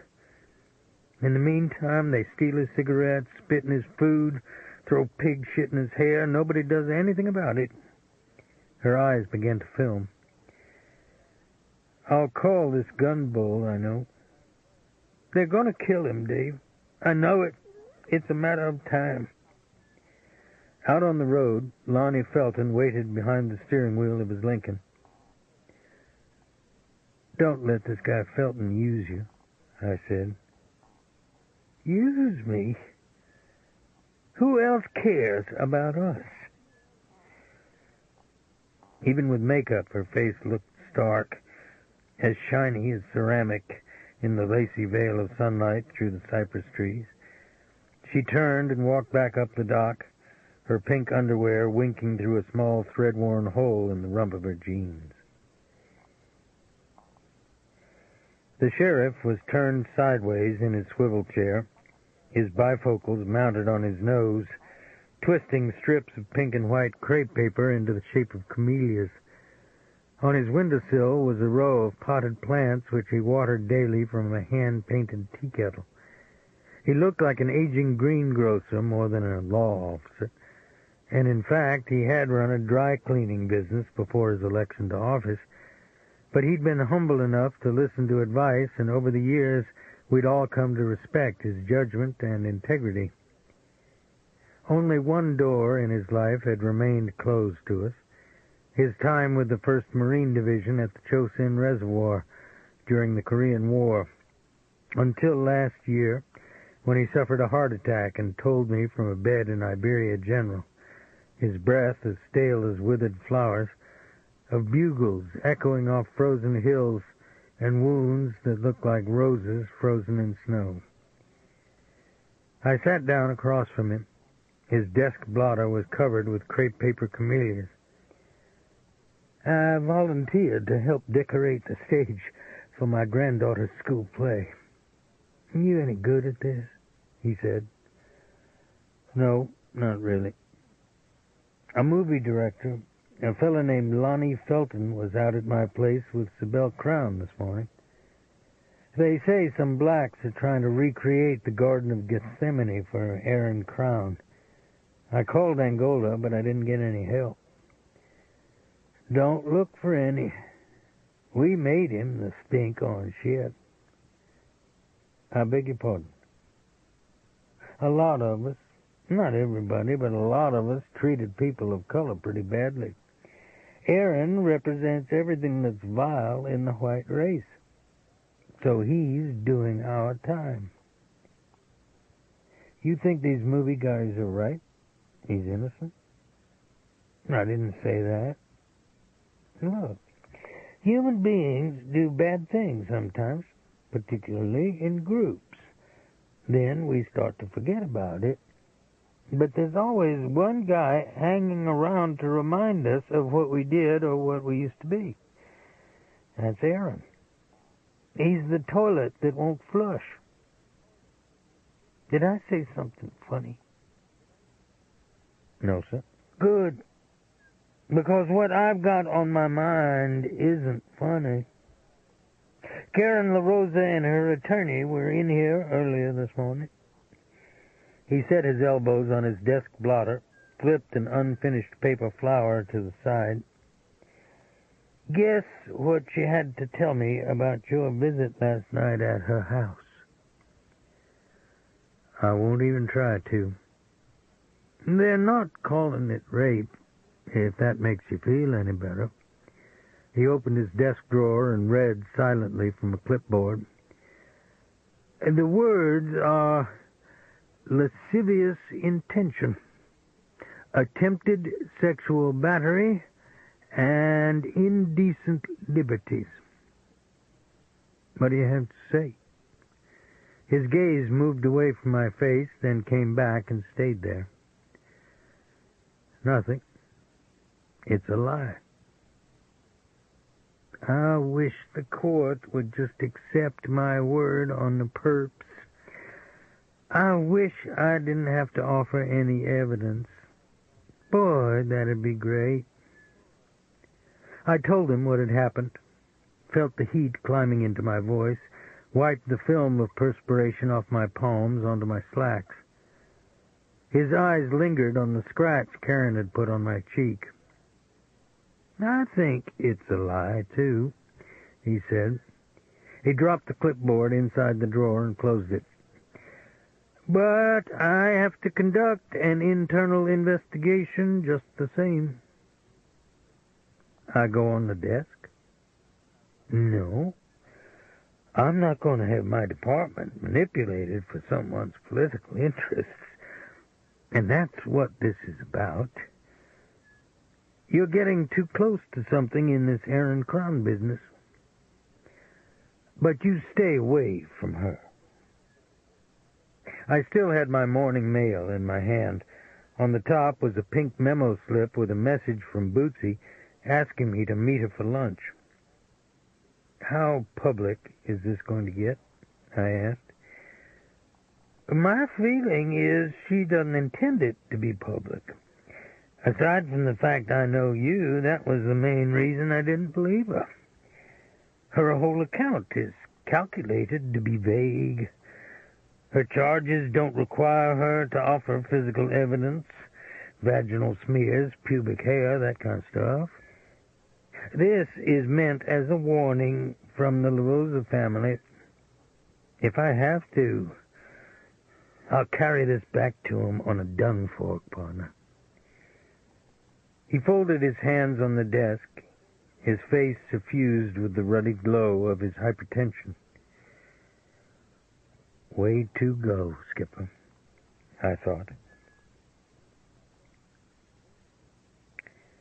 Most people in prison deserve to be there. Old-time recidivists who are down on a bad beef will usually admit they're guilty of other crimes, perhaps much worse ones than the crimes they're down for. There are exceptions, but not many. So their burden is of their own creation, but it's never an easy one, no matter how modern the facility or how vituperative the rhetoric about country club jails. You're a 19-year-old fish, uneducated, frightened with an IQ of around 100. At the reception center, you rebuff a trusty wolf who works in records and wants to introduce you to jailhouse romance. So the trustee makes sure you go up the road with a bad jacket. The word is out. You snitched off a solid con and caused him to lose his good time. You just hit main pop and you're already jammed up, worried about the shank in the chow line, the Molotov cocktail shattered inside your cell, the whispered threat in the soybean field about the experience awaiting you in the shower that night. So you make a conscious choice to survive and find a benefactor, an old man, and become a full-time punk, one step above the yard bitches. You mule blues, pruno, and Afghan skunk for the big stripes. Inside a metal tool shed that aches with heat, you participate in the savaging of another fish who for just a moment reminds you of someone you used to know. Then a day comes when you think you can get free. You're mainline now, 2 years down with a jacket full of good time. You hear morning bird song that you didn't notice before. You allow your mind to linger on the outside. The face of a girl in a small town, a job in a piney woods timber mill that smells of rosin and hot oil on a ripsaw. An ordinary day not governed by fear. That's when you tell your benefactor thanks for all his help. He'll understand. You next time up before the board, you've got a real chance of entering the world again. Why blow it now? That night, you walk into the shower by yourself. A man who'd never even glanced at you before, a big stripe, hair-lipped, flat-nosed, his naked torso rife with a raw smell like a freshly uprooted cypress, clenches your skull in his fingers, draws you into his breath, squeezes until the cracking sound stops, and you hear the words that he utters with a lover's trembling fondness an inch from your mouth. I'm going to take your eyes out with a spoon.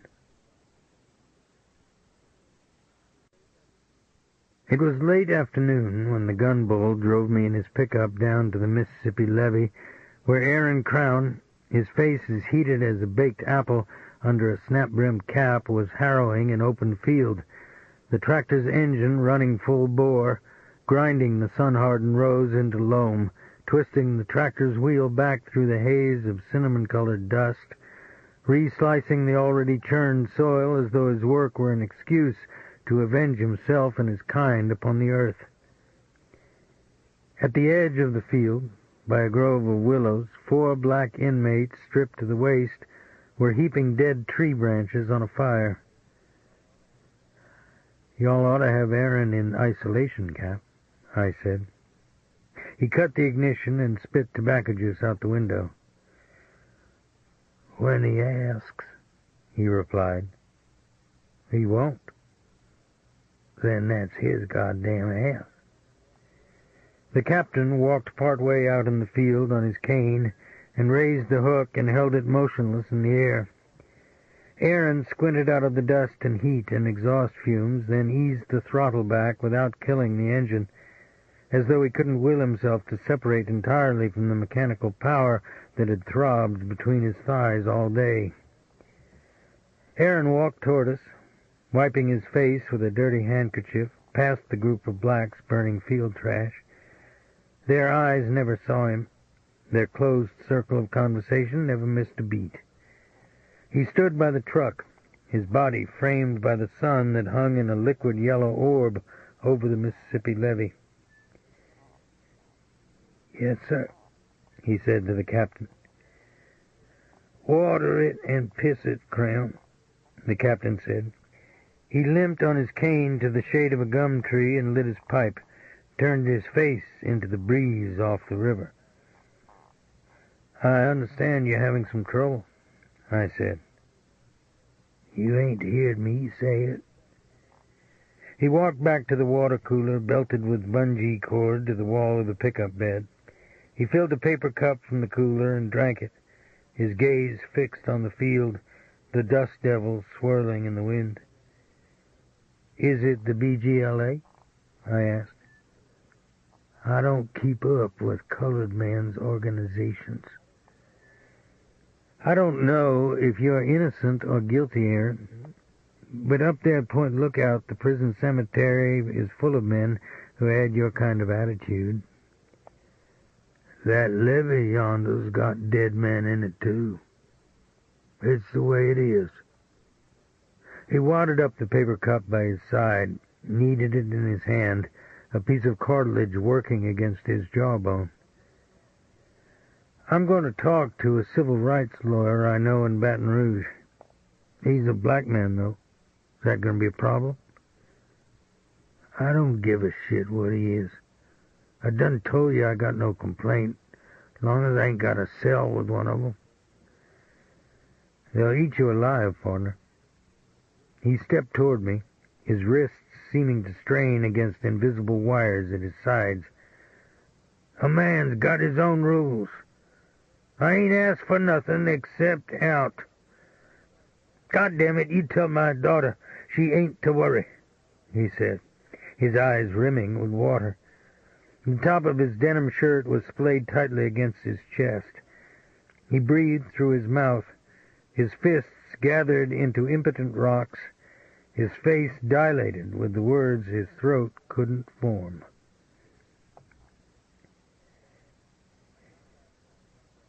I got back home at dark. Then I had to go out again, this time with Helen Swallow to a clabbered nightclub on a back road to investigate a missing persons report. Sorry to drag you out, Dave, but the grandmother's been yelling at me over the phone all day, Helen said. I made a couple of calls, and it looks like she's telling the truth. The girl's not the kind to take off and not tell anybody. A black waitress had left the club with a white man the night before. She never returned home, nor did she report to work the next day. The grandmother worked as a cook in the club's kitchen and lived in a small frame house 100 yards down the road. She was a plump, gray-haired woman with a strange skin disease that had eaten white and pink discolorations in her hands, and she was virtually hysterical with anger and grief. "We'll find her, I promise you," Helen said, as we stood in the woman's dirt yard, looking up at her on her tiny lighted gallery. "Then why ain't you looking right now? How come it takes all day to get y'all out here?" she said. "Tell me what the man looked like one more time," I said. "Got a brand new Lincoln car, got a pink face shaped like an egg, got hair that ain't blonde or red, somewhere in between, and he combed it straight back." "Why did she go off with him?" I asked. "'Cause she's 17 years old and don't listen. 'Cause she got this on her hands just like me, and regular men's don't pay her no mind. That answer your question?" Helen drove us back down the dirt road through the fields to the state highway. The night was humid, layered with smoke from stubble fires, and the stars looked blurred with mist in the sky. We passed the La Rosa Company store, then the plantation itself. All 3 floors of the house were lighted, the columned porch decorated with pumpkins and scarecrows fashioned from cane stalks and straw hats. In a back pasture behind a railed fence, horses were running in the moonlight, as though spooked by an impending storm or the rattle of dry poppy husks in the wind. "What's on your mind?" Helen asked. "The description of the white man sounds like Mingo Bloomberg." "I thought he was in city prison in New Orleans." "He is. Or at least he was." "What would he be doing back around here?" "Who knows why these guys do anything, Helen? I'll get on it in the morning." I looked back over my shoulder at the La Rosa house, the glitter of a chandelier through velvet curtains, a flood-lighted gazebo hooded with Confederate jasmine and orange trumpet vine. Forget those people. They wouldn't spit on either one of us unless we had something they wanted. "Hey, you listening to me, Streak?" Helen said, and hit me hard on the arm with the back of her hand. I got up early the next morning, left a message on Cleet Purcell's answering machine, then drove back to the grandmother's house by the nightclub. The girl, whose name was Barbara Levy, had still not returned home. I sat in my truck by the front of the grandmother's house and looked at the notes in my notebook. For some reason I drew a circle around the girl's name. I had a feeling I would see it on a case file for a long time. The grandmother had gone back inside and I'd forgotten her.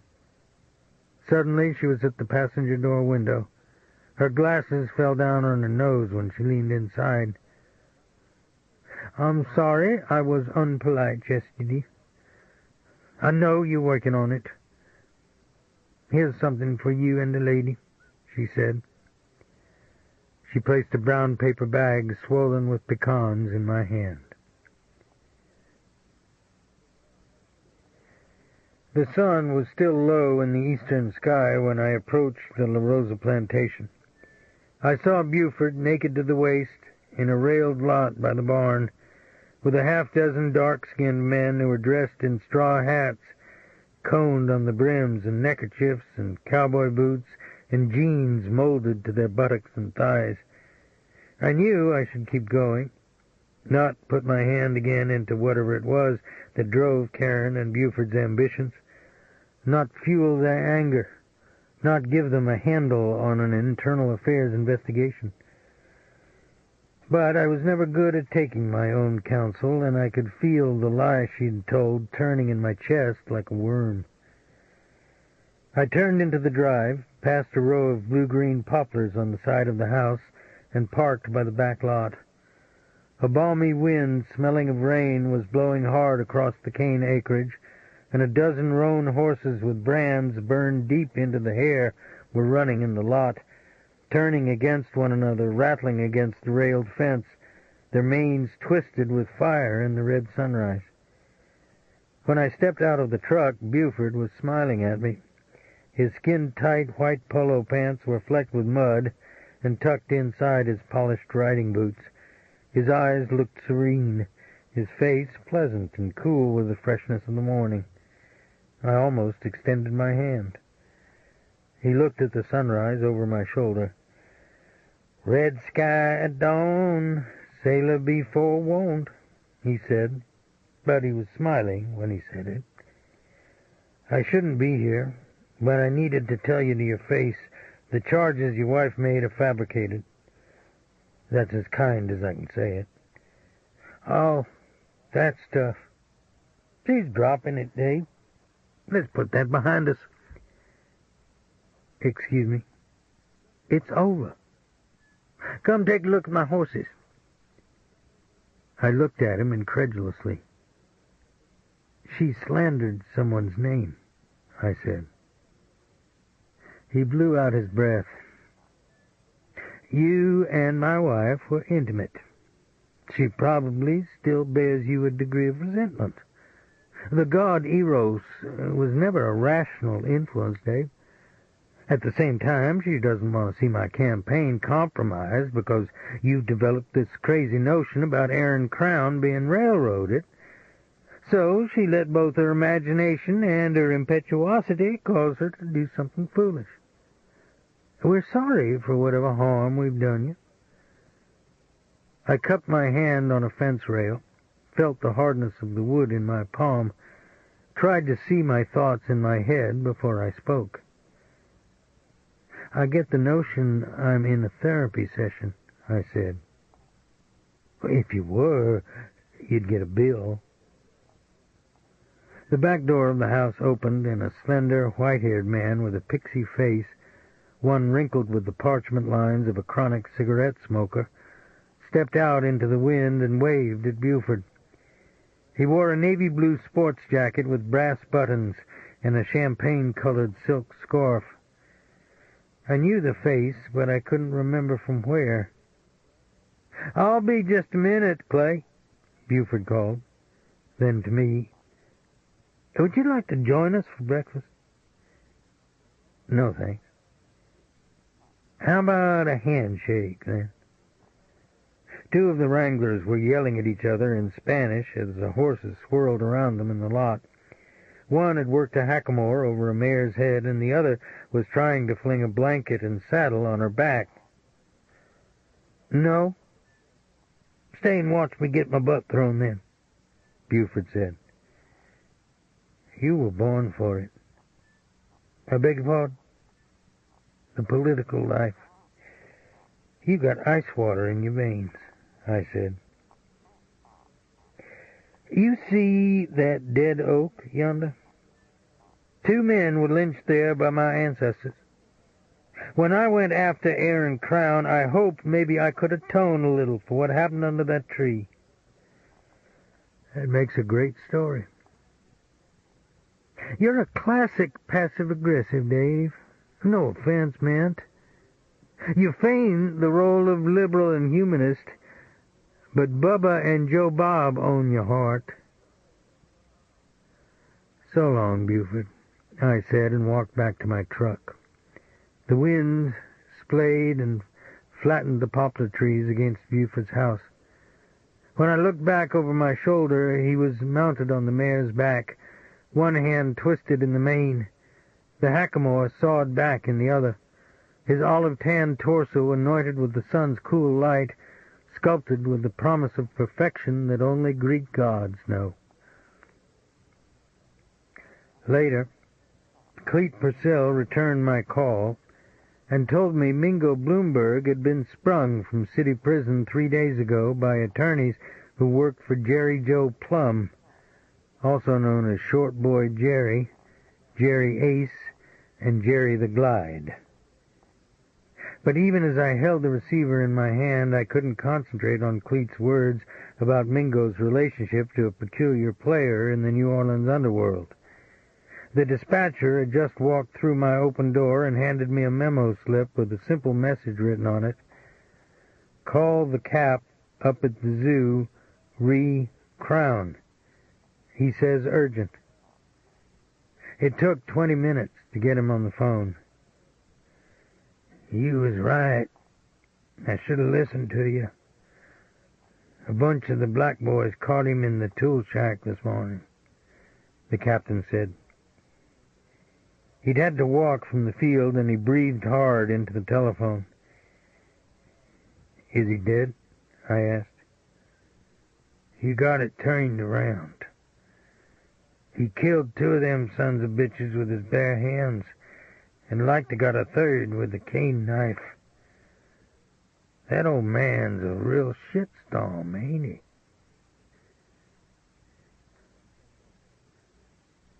Chapter 7. Bootsy, Alifair, and I were eating supper in the kitchen that evening when the phone rang on the counter. Bootsy got up to answer it. Outside, the clouds in the west were purple and strung with curtains of rain. Then I heard her say, Before I give the phone to Dave, could you put Karen on? I left her a couple of messages, but she probably didn't have time to call.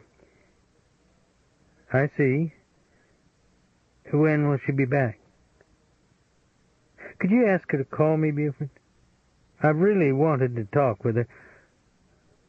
Oh, you know, those things she said about Dave to the sheriff. Hang on now, here's Dave. She handed me the phone. Buford? I said. Yes. His voice sounded as though someone had just wrapped a strand of piano wire around his throat. You all right? I said. Yes, I'm fine, thanks. You heard about Crown? He said. A guard at the prison told me. Does this give you some idea of his potential? I hear they were cruising for it. He broke one guy's neck. He drowned the other one in a barrel of tractor oil, he said. I couldn't place your friend this morning. He's Clay Mason, isn't he? What are you doing with him, partner? None of your business. That guy was the P.T. Barnum of the acid culture. As usual, your conclusions are as wrong as your information. He hung up the phone. I sat back down at the table. You really called Karen LaRosa? I asked. Why? Do you object? She said. No. She put a piece of chicken in her mouth and looked at me while she chewed. My stare broke. I wish I hadn't gone out to see her, Boots. He's mixed up with that guru from the 60s, she said. Who knows? The real problem is one nobody cares about. She waited. Aaron Crown had no motivation to kill Eli Dixon. I'm more and more convinced the wrong man's in prison, I said. He was in the Klan, Dave. They kicked him out.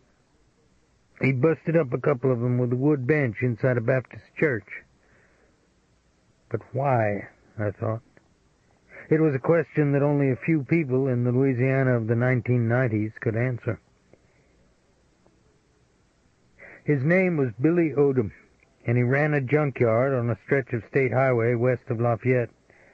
Surrounded by a floodplain of emerald green rice fields, the junkyard seemed an almost deliberate eyesore that Billy had lovingly constructed over the decades from rusted and crushed car bodies, mountains of bald tires, and outbuildings festooned with silver hubcaps. Like Aaron Crown, he was a North Louisiana transplant, surrounded by papists, blacks who could speak French, and a historical momentum that he hadn't been able to shape or influence or dent in any fashion. His face was as round as a moon pie under his cork sun helmet, split with an incongruous smile that allowed him to hide his thoughts while he probed for the secret meaning that lay in the speech of others.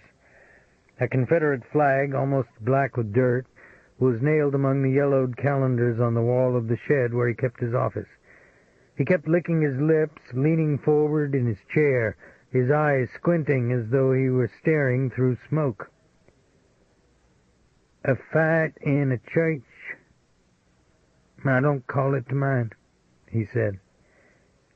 You and Aaron were in the same clavern, weren't you? His eyes shifted off my face, studied the motes of dust spinning in a shaft of sunlight. He cocked his head philosophically but said nothing. Why'd y'all run him off? I asked. 'Cause the man don't have the sense God give an earthworm. Come on, Billy. He used to make whiskey and put fertilizer in the mash. That's where I think he got that stink at. His old woman left him for a one-legged blind man.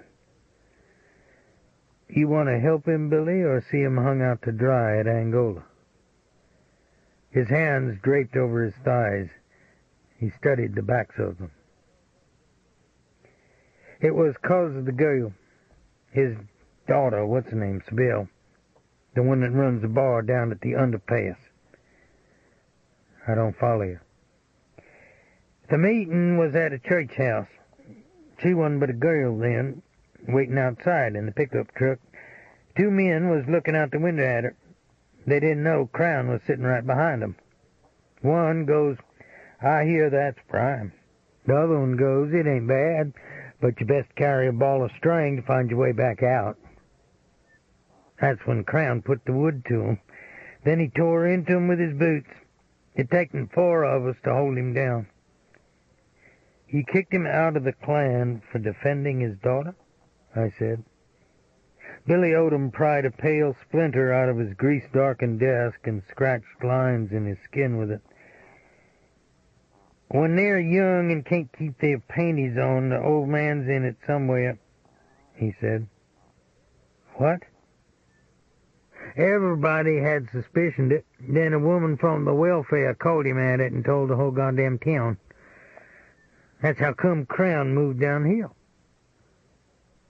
Aaron and his daughter? I said.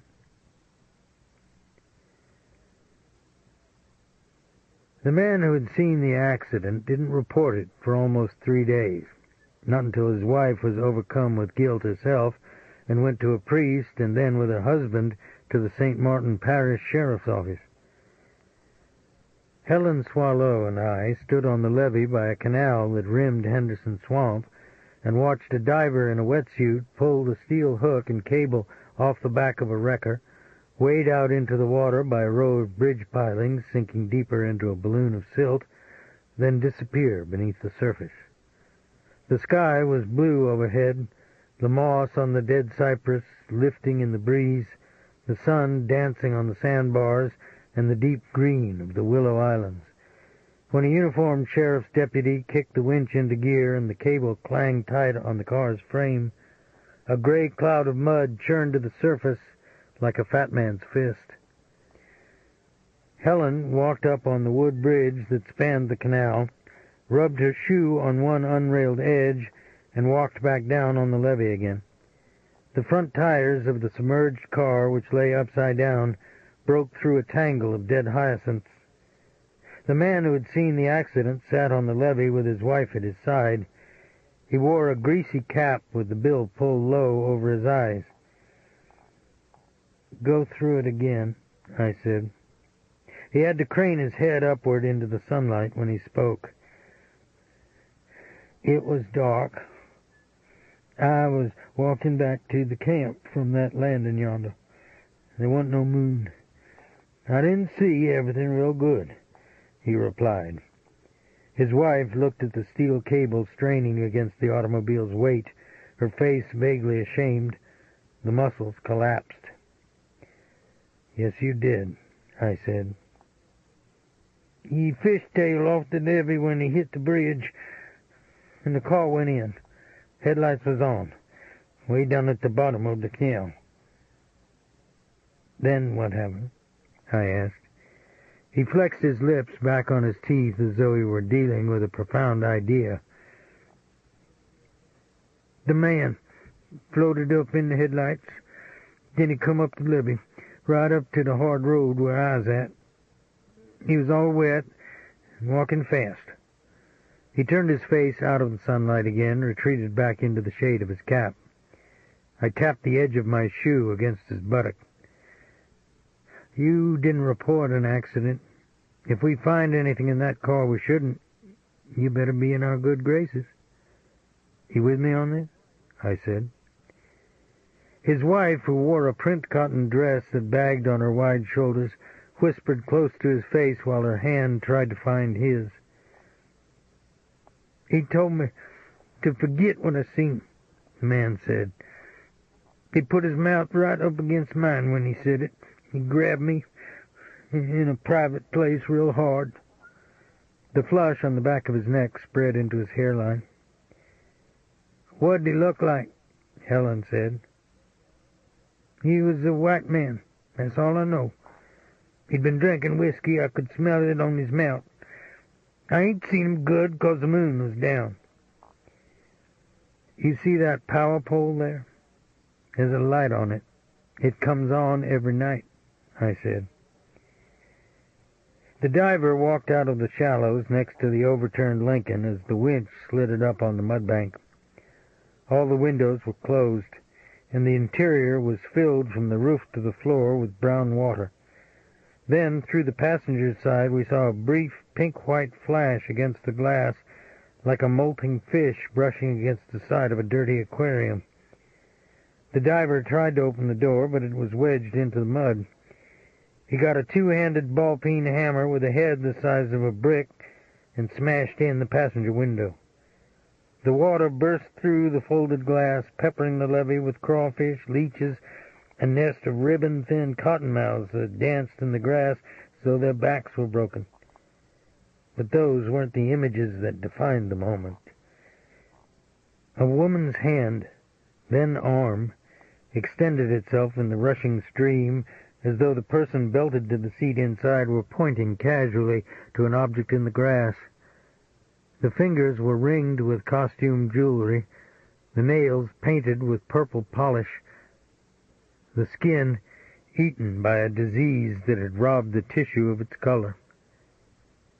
I squatted down next to the man who had seen the accident and extended my business card on 2 fingers. He didn't try to pull her out. He didn't call for help. He let her drown alone in the darkness. "Don't let him get away with this, partner," I said. Cleet called the bait shop Saturday morning just as I was laying out a tray of chickens and lynx on the pit for our midday fishermen. "You got a boat for rent?" he asked. "Sure." "Can you rent the guy with me some gear?" "I have a rod he can borrow." "It's a fine day for it, all right." "Where are you?" "Right up the road at the little grocery store. The guy is sitting out in my car, but he doesn't like to go where he's not invited. Know what I'm saying, Dave?" "You want Mingo?" "Anytime I got to run down a skip, all I do is talk to the guy in my car.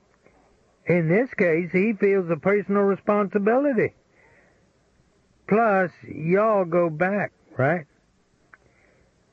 "Clete, you didn't bring Jerry Joe Plum here," I said. He was notorious by the time he was expelled from high school his senior year. A kid who'd grin just before he hit you, a bourrée player who won high stakes from grown men at the saloon downtown, the best dancer in 3 parishes, the hustler who cast aluminum replicas of brass knuckles in the metal shop foundry and sold them for $1 apiece with the ragged edges unbuffed so they could stencil daisy chains of red flowers on an adversary's face. But all that happened after Jerry Joe's mother died in his sophomore year. My memory was of a different boy from a different, earlier time. In elementary school, we heard his father had been killed at Wake Island, but no one was really sure. Jerry Joe was one of those boys who came to town and left, entered and withdrew from school as his mother found work wherever she could. They used to live in a shack on the edge of a brickyard in Lafayette, then for several years in a trailer behind a welding shop south of New Iberia. On Sundays and the first Fridays of the month, we would see him and his mother walking long distances to church, in both freezing weather and on 100-degree afternoons. She was a pale woman with a pinched and fearful light in her face, and she made him walk on the inside, as though the passing traffic were about to bolt across the curb and kill them both. For a time, his mother and mine worked together in a laundry, and Jerry Joe would come home from school with me and play until my mother and his came down the dirt road in my father's lopsided pickup. We owned a hand-crank phonograph, and Jerry Joe would root in a dusty pile of 78s and pull out the old scratched recordings of the Hackberry Ramblers and Irie Lejeune and listen to them over and over again, dancing with himself, smiling elfishly, his shoulders and arms cocked like a miniature prize fighter. One day after New Year's, my father came back unexpectedly from offshore, where he worked as a derrick man up on the monkey board high above the drilling platform and the long roll of the Gulf. He'd been fired after arguing with the driller, and as he always did when he lost his job, he spent his drag-up check on presents for us and whiskey at Provost's bar, as though new opportunity and prosperity were just around the corner. But Jerry Joe had never seen my father before and wasn't ready for him. My father stood silhouetted in the doorway, huge, grinning, irreverent, a man who fought in bars for fun, the black hair on his chest bursting out of the 2 flannel shirts he wore. "You dance pretty good, but you too skinny, you. We're gonna have to fatten you up. Y'all come see what I brung," he said. At the kitchen table he began unloading a canvas drawstring bag that was filled with smoked ducks, pickled okra and green tomatoes, a fruit cake, strawberry preserves, a jar of cracklings, and bottle after long-necked bottle of Jack's beer. "Your mama work at that laundry, too?" "Then that's why you ain't eating right. You tell your mama like I tell his. The man owned that place so tight he squeak when he walk," my father said. "Don't be looking at me like that, Davy. That man don't hire white people unless he can treat them just like he do his colored." Jerry Joe went back in the living room and sat in a stuffed chair by himself for a long time. The pecan trees by the house clattered with ice in the failing light. Then he came back in the kitchen and told us he was sick. My father put a jar of preserves and 2 smoked ducks in a paper bag for him and stuck it under his arm, and we drove him home in the dark. That night, I couldn't find the hand crank to the phonograph, but I thought Jerry Joe had simply misplaced it. The next day, I had an early lesson about the nature of buried anger and hurt pride in a child who had no one in whom he could confide. When the school bus stopped on the rock road where Jerry Joe lived, I saw a torn paper bag by the ditch, the dog-chewed remains of the smoked ducks, the strawberry preserves congealed on the edges of the shattered mason jar. He never asked to come to our house again, and whenever I saw him, he always conveyed the feeling I had stolen something valuable from him, rather than he from us.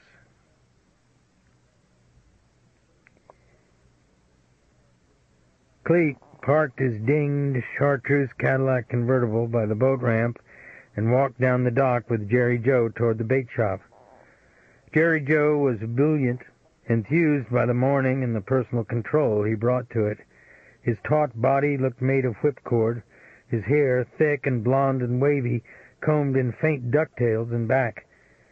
He wore oxblood tasseled loafers, beige slacks, a loose-fitting navy blue sport shirt with silver thread in it. I said he walked down the dock. That's not true. Jerry Joe rolled, a Panama hat spinning on his finger, his thighs flexing against his slacks, change and keys ringing in his pockets, the muscles in his shoulders as pronounced as oiled rope. Comment la vie, Dave? You still sell those ham and egg sandwiches? He said, and went through the screen door without waiting for an answer. Why do you do this, Cleek? I said.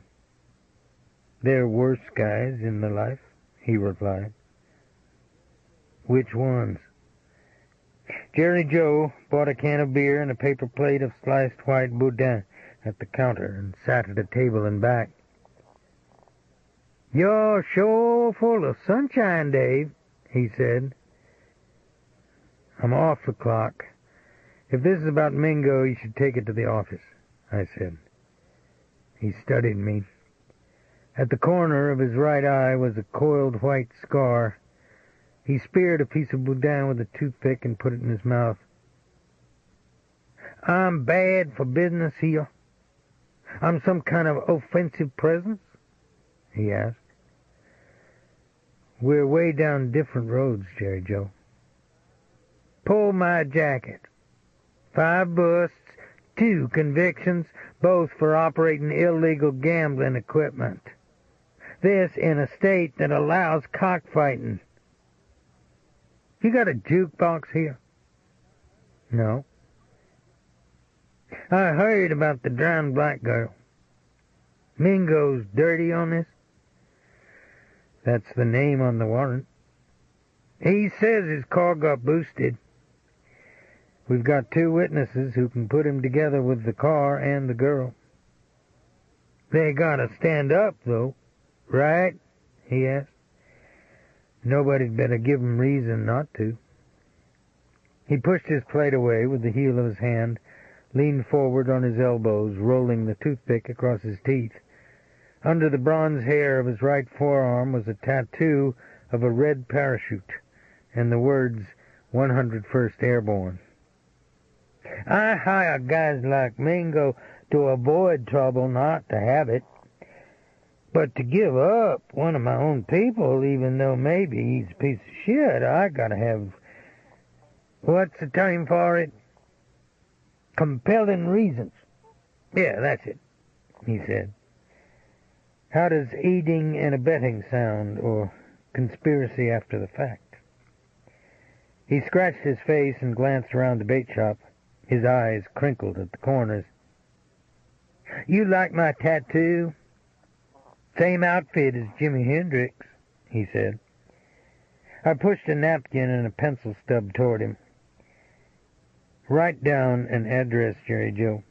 NOPD will pick 'em up. You won't be connected with it. Why don't you get a jukebox? I'll have one of my vendors come by and put one in. You don't need no red quarters. You keep 100%, he said. Hey, Dave, it's all gonna work out. It's a new day, I guarantee it. Don't get tied up with this Aaron Crown stuff. What? But he drank his beer, winked at me as he fitted on his Panama hat, then walked out to the Cadillac to wait for Cleet. Chapter 8. Monday morning, when I went into work, I walked past Karen LaRose's blue Mazda convertible in the parking lot. She sat behind the wheel in dark glasses with a white scarf tied around her hair. When I glanced in her direction, she picked up a magazine from the seat and began reading it, a pout on her mouth. There's a guy that talks like a college professor waiting to see you, Dave, Wally the dispatcher said. His great weight caused a perpetual flush in his neck and cheeks, as though he just labored up a flight of stairs, and whenever he laughed, usually at his own jokes, his breath wheezed deep in his chest. I looked through the doorway of the waiting room, then pointed my finger at the back of a white-haired man. That gentleman there? I asked Wally. Well, let's see. We got two winos out there, a bondsman. A woman says UFOs is sending electrical signals through her hair curlers. The black guy cleans the johns, and the professor. Let me know which one you think, Dave. His face beamed at his own humor. Clay Mason, wearing a brown, narrow-cut western coat with gold and green brocade on it, a snap-button turquoise shirt, striped vaquero pants, and yellow cowboy boots on his tiny feet, sat in a folding chair with a high-domed pearl Stetson on his crossed knee. I was prepared to dislike him, to dismiss him as the Pied Piper of hallucinogens, an irresponsible anachronism who refused to die with the 1960s. But I was to learn that psychedelic harlequins don't survive by just being psychedelic harlequins. Could I help you, sir? I asked. Yes, thank you. I just need a few minutes, he said, turning to look up at me, his thought processes broken. He started to rise, then faltered. I placed my hand under his elbow and was struck by his fragility, the lightness of his bones. A moment later, I closed my office door behind us. His hair was as fine as white corn silk, his lined mouth and purple lips like those of an old woman. When he sat down in front of my desk, his attention seemed to become preoccupied with two black trustees mowing the lawn. Yes, sir, I said. I've interposed myself in your situation. I hope you won't take offense, he said. Are we talking about the LaRoses? I tried to smile when I said it.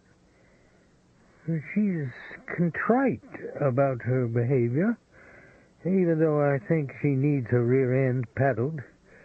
In lieu of that, however, I'm passing on an apology for her. The accent was soft, deep in the throat, West Texas, perhaps. Then I remembered the biographical sketches, the pioneer family background, the inherited oil fortune, the academic scandals that he carried with him like tattered black flags. Karen lied, Dr. Mason, with forethought and malicious intent. You don't get absolution by sending a surrogate to confession. Well, that's damn well put. And will you walk with me into the parking lot? No. Your feelings are your feelings, sir. I wouldn't intrude upon them. His gaze went out the window. He flipped the back of his hand at the air.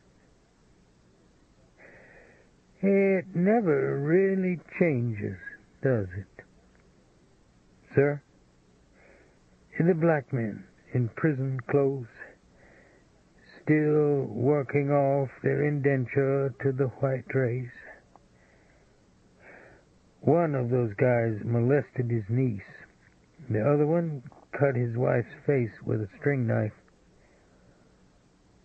Well, then they're a rough pair, and probably got what's coming to them, he said, and rose from his chair by holding on to the edge of my desk. I walked him to the back door of the building. When I opened the door, the air was cool, and dust and paper were blowing in the parking lot. Karen looked at us through the windshield of her car, her features muted inside her scarf and dark glasses. Clay Mason waved his Stetson at the clouds, the leaves spinning in the wind. Listen to it rumble, by God. It's a magic land. There's a thunder of cavalry in every electric storm, he said. I asked a deputy to walk Clay Mason the rest of the way. Don't be too hard on the LaRoses, Mason said as the deputy took his arm. They put me in mind of Eurydice and Orpheus trying to flee the kingdom of the dead. Believe me, son, they could use a little compassion. Keep your eye on this one, I thought.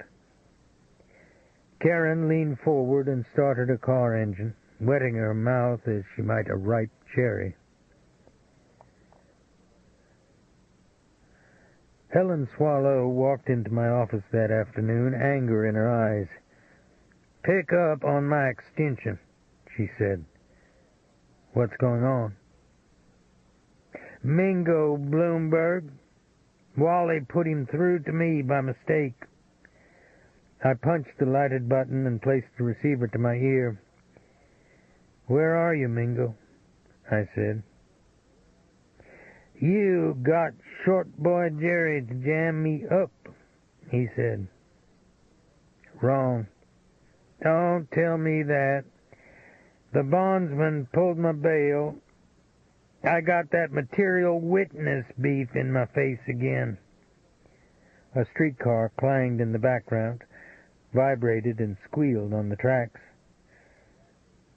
What do you want? I said. Something to come in. Sorry. I don't like being made everybody's fuck. You let that girl drown. You're calling the wrong people for sympathy. She wanted some ribs. I went inside this color joint in St. Martinville. I come back out, and the car's gone. I could hear him breathing in the silence. I delivered money to Buford LaRosa's house, he said. How much?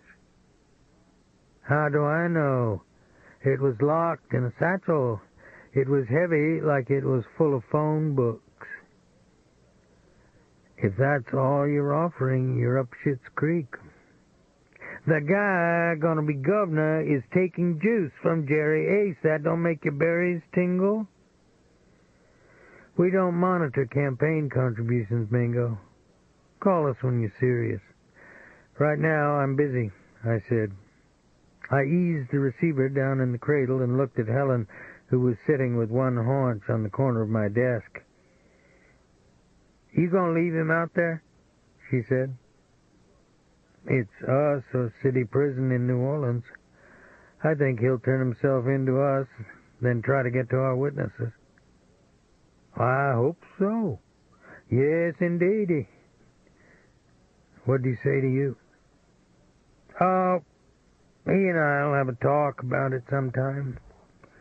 She opened a book that was on my desk.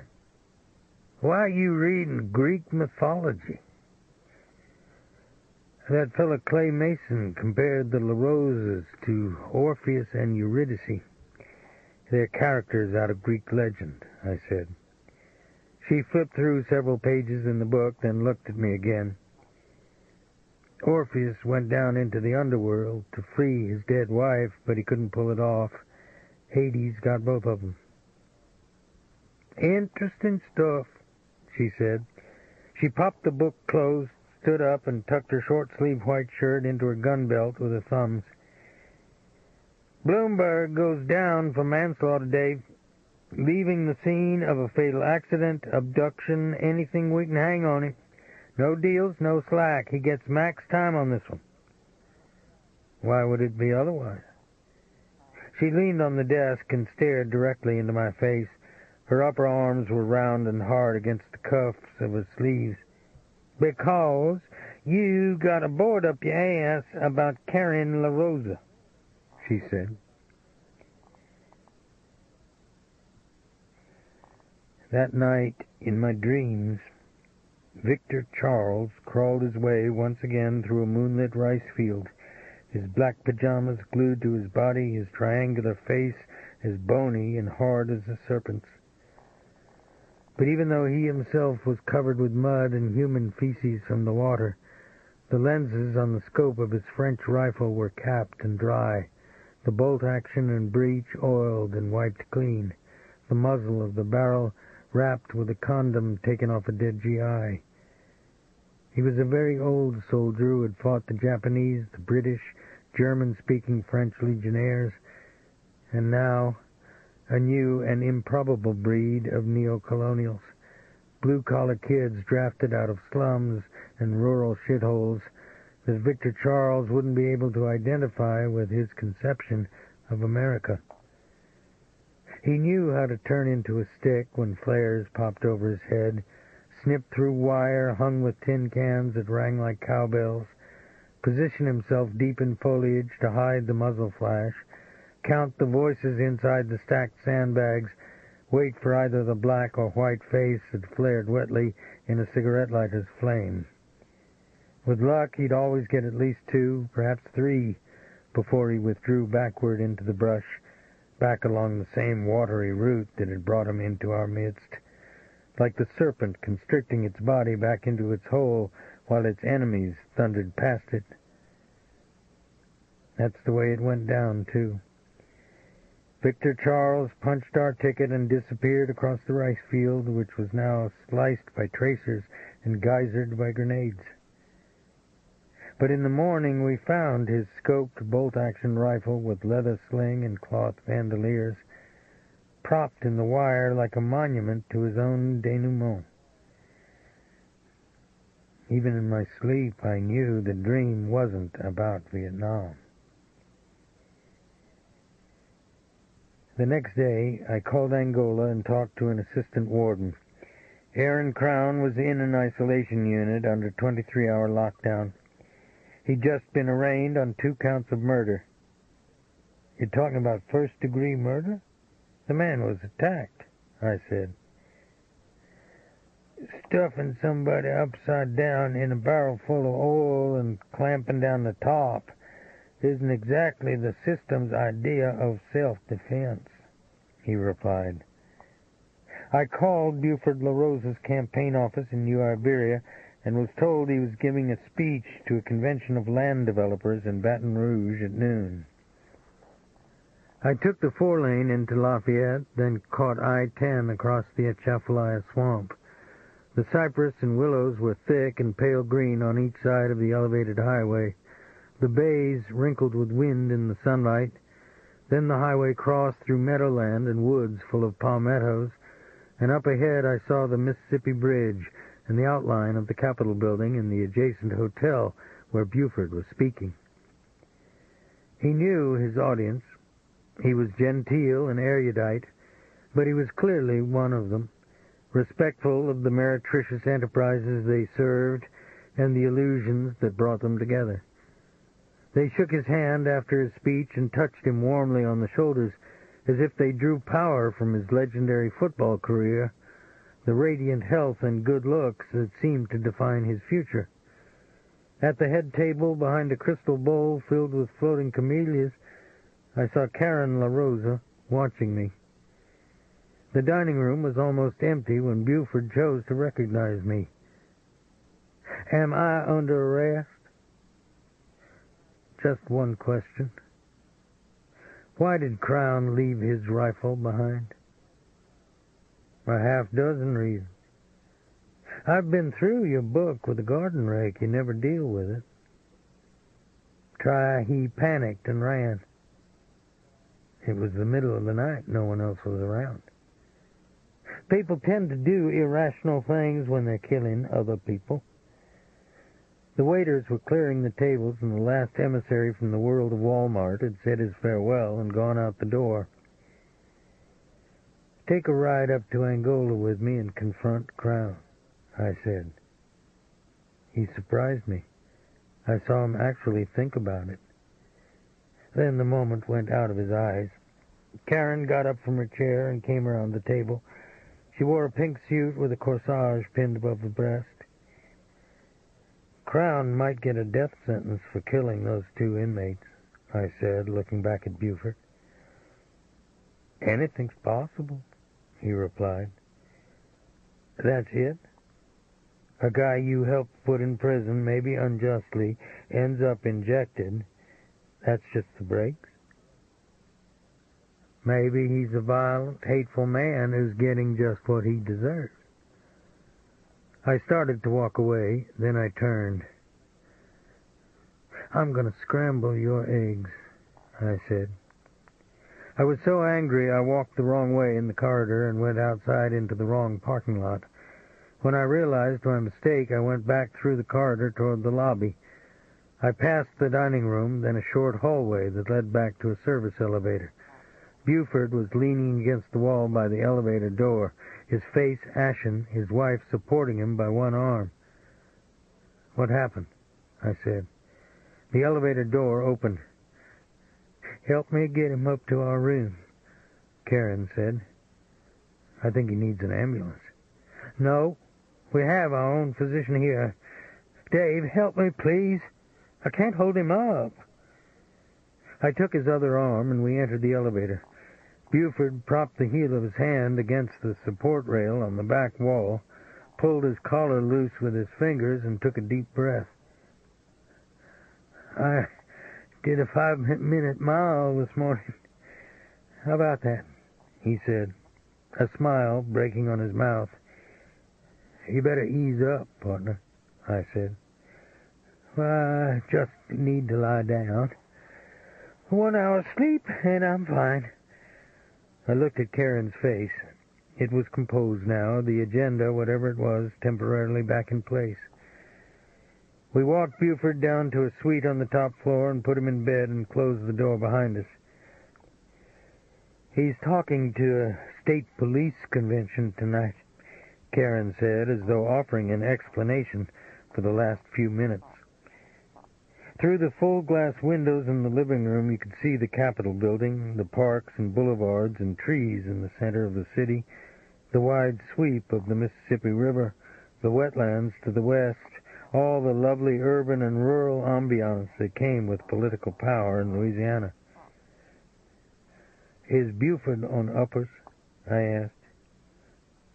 No, he has a prescription. He gets overwrought sometimes. You'd better get him some help, Karen. I walked through the foyer to the door. You're going? She said. She stood inches from me, her face turned up into mine. The exertion of getting Buford into the room had caused her to perspire, and her platinum hair and tanned skin took on a dull sheen in the overhead light. I could smell her perfume in the enclosure, the heat from her body. She leaned her forehead into my chest and placed her hands lightly on my arms. Dave, it wasn't just the alcohol, was it? You liked me, didn't you? She tapped my hips with her small fists, twisted her forehead back and forth on my chest, as though an unspoken conclusion about her life was trying to break from her throat. I put one hand on her arm, then felt behind me for the elongated door handle. It was locked in place, rigid across the sweating cup of my palm. Chapter 9. A day later, Cleet Purcell's chartreuse Cadillac convertible, the top down, pulled up in front of the sheriff's department with Mingo Bloomberg in the passenger seat. Cleet and Mingo came up the walk through the waiting room and into my office. Mingo stood in front of my desk in white slacks and a lemon-yellow shirt with French cuffs. He rotated his neck as though his collar were too tight, then put a breath mint in his mouth. "My lawyer's getting me early arraignment and recognizance. I'm here as a friend of the court, so you got questions? Let's do it now, okay?" he said. He snapped the mint in his molars. "Mingo, I don't think that's the way to start out the day here," Cleet said. "What's going on, Cleet?" I said. Cleet stepped out into the hall and waited for me. I closed the door behind me. "Short boy Jerry gave me $200 to deliver the freight. Don't let Mingo take you over the hurdles. Jerry Joe and NOPD both got their foot on his chain," he said. I opened the door and went back in. "How do you feel, Mingo?" I said. "My car was boosted. I didn't drown a black girl, so I feel okay." "You a stand-up guy?" I said. "What's that mean?" "Jerry Ace is giving us an anchovy so we don't come back for the main meal. You comfortable with that, Mingo? You like being an hors d'oeuvre?" I said. "What I don't like is being in New Orleans with a target painted on my back. I'm talking about the cops in the 1st District who maybe stomped the guy's hair all over the cement. I gotta use the John. Purcell wouldn't stop the car." He looked out the glass partition, then saw the face looking back at him. "Hey, keep her away from me," he said. "You don't like Detective Swallow?" I said. "She's a muff diver. I told her over the phone she ought to get herself a rubber schlong so she can whip it around and spray trees or whatever she wants till she gets it out of her system." Helen was coming through the door now. I put my hand on her shoulder and walked her back into the corridor. "Jerry Joe Plum made him surrender," I said. "Why?" she said, her eyes still fastened on Mingo. "He's tied up somehow with Buford LaRosa and doesn't want us in his face. Mingo says he's getting out on his own recognizance. I think he's going to head for our witnesses." "Like hell he is. Has he been Mirandized?" "Not yet." She opened the door so abruptly the glass rattled in the frame.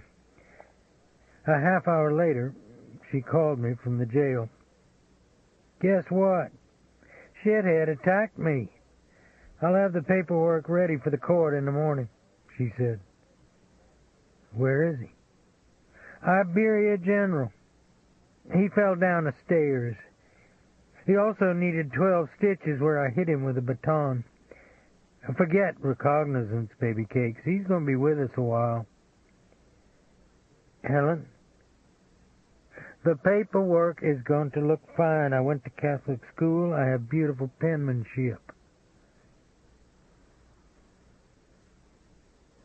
Cleet and I ate lunch at an outdoor barbecue stand run by a black man in a grove of oak trees.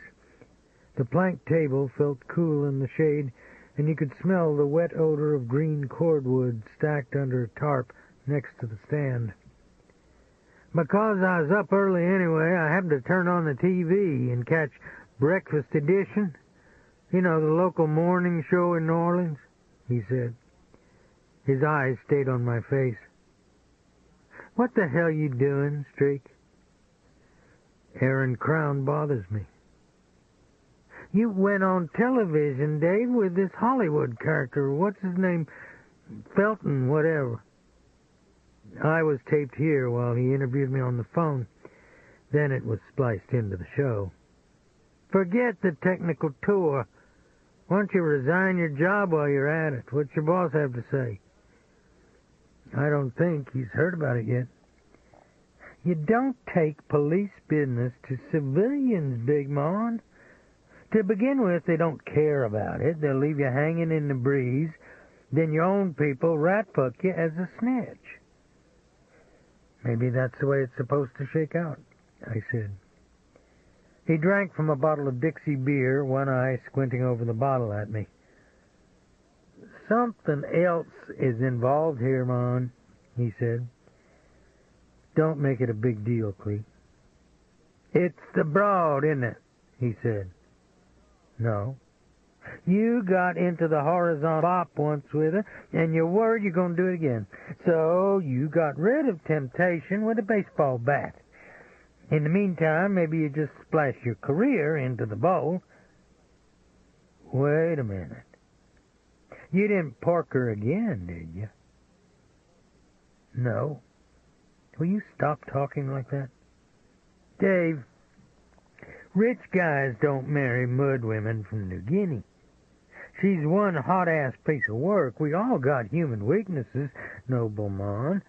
All I gotta do is see her on TV and my Johnson starts barking. You were a fugitive on a homicide warrant, I said. The victim was a psychopath and his death was a mistake, but the point is you killed him. What if you hadn't beat it? What if you were put away for life unjustly? He wiped a smear of barbecue sauce off his palm with a napkin, looked out at the sunlight on the street. This guy Crown must mean a lot to you. I think I'm going to Red's in Lafayette, take a steam, start the day over again, he said.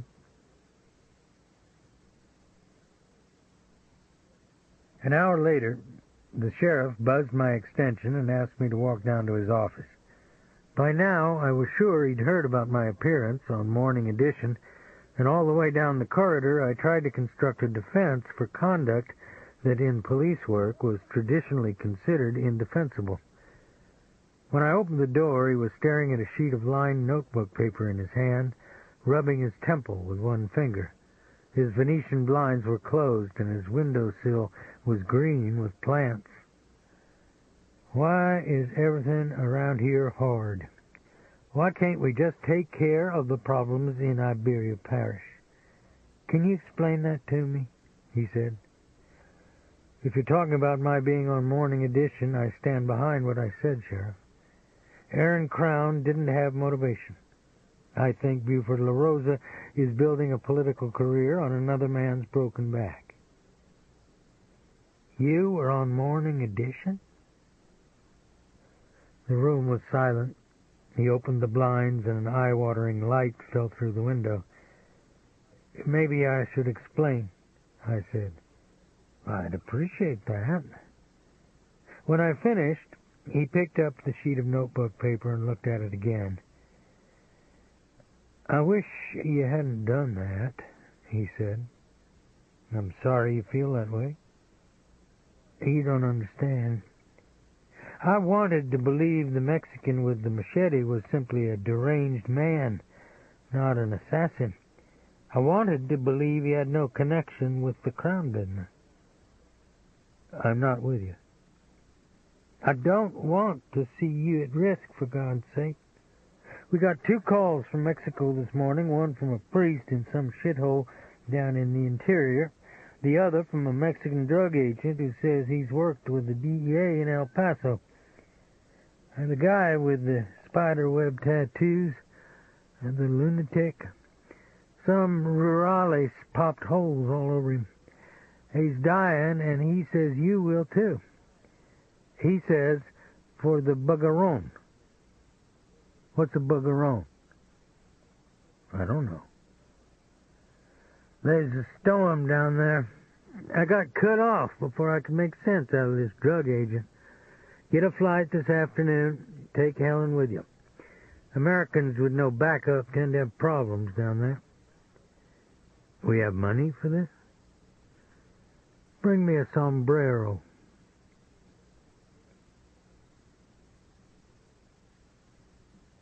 Chapter 10.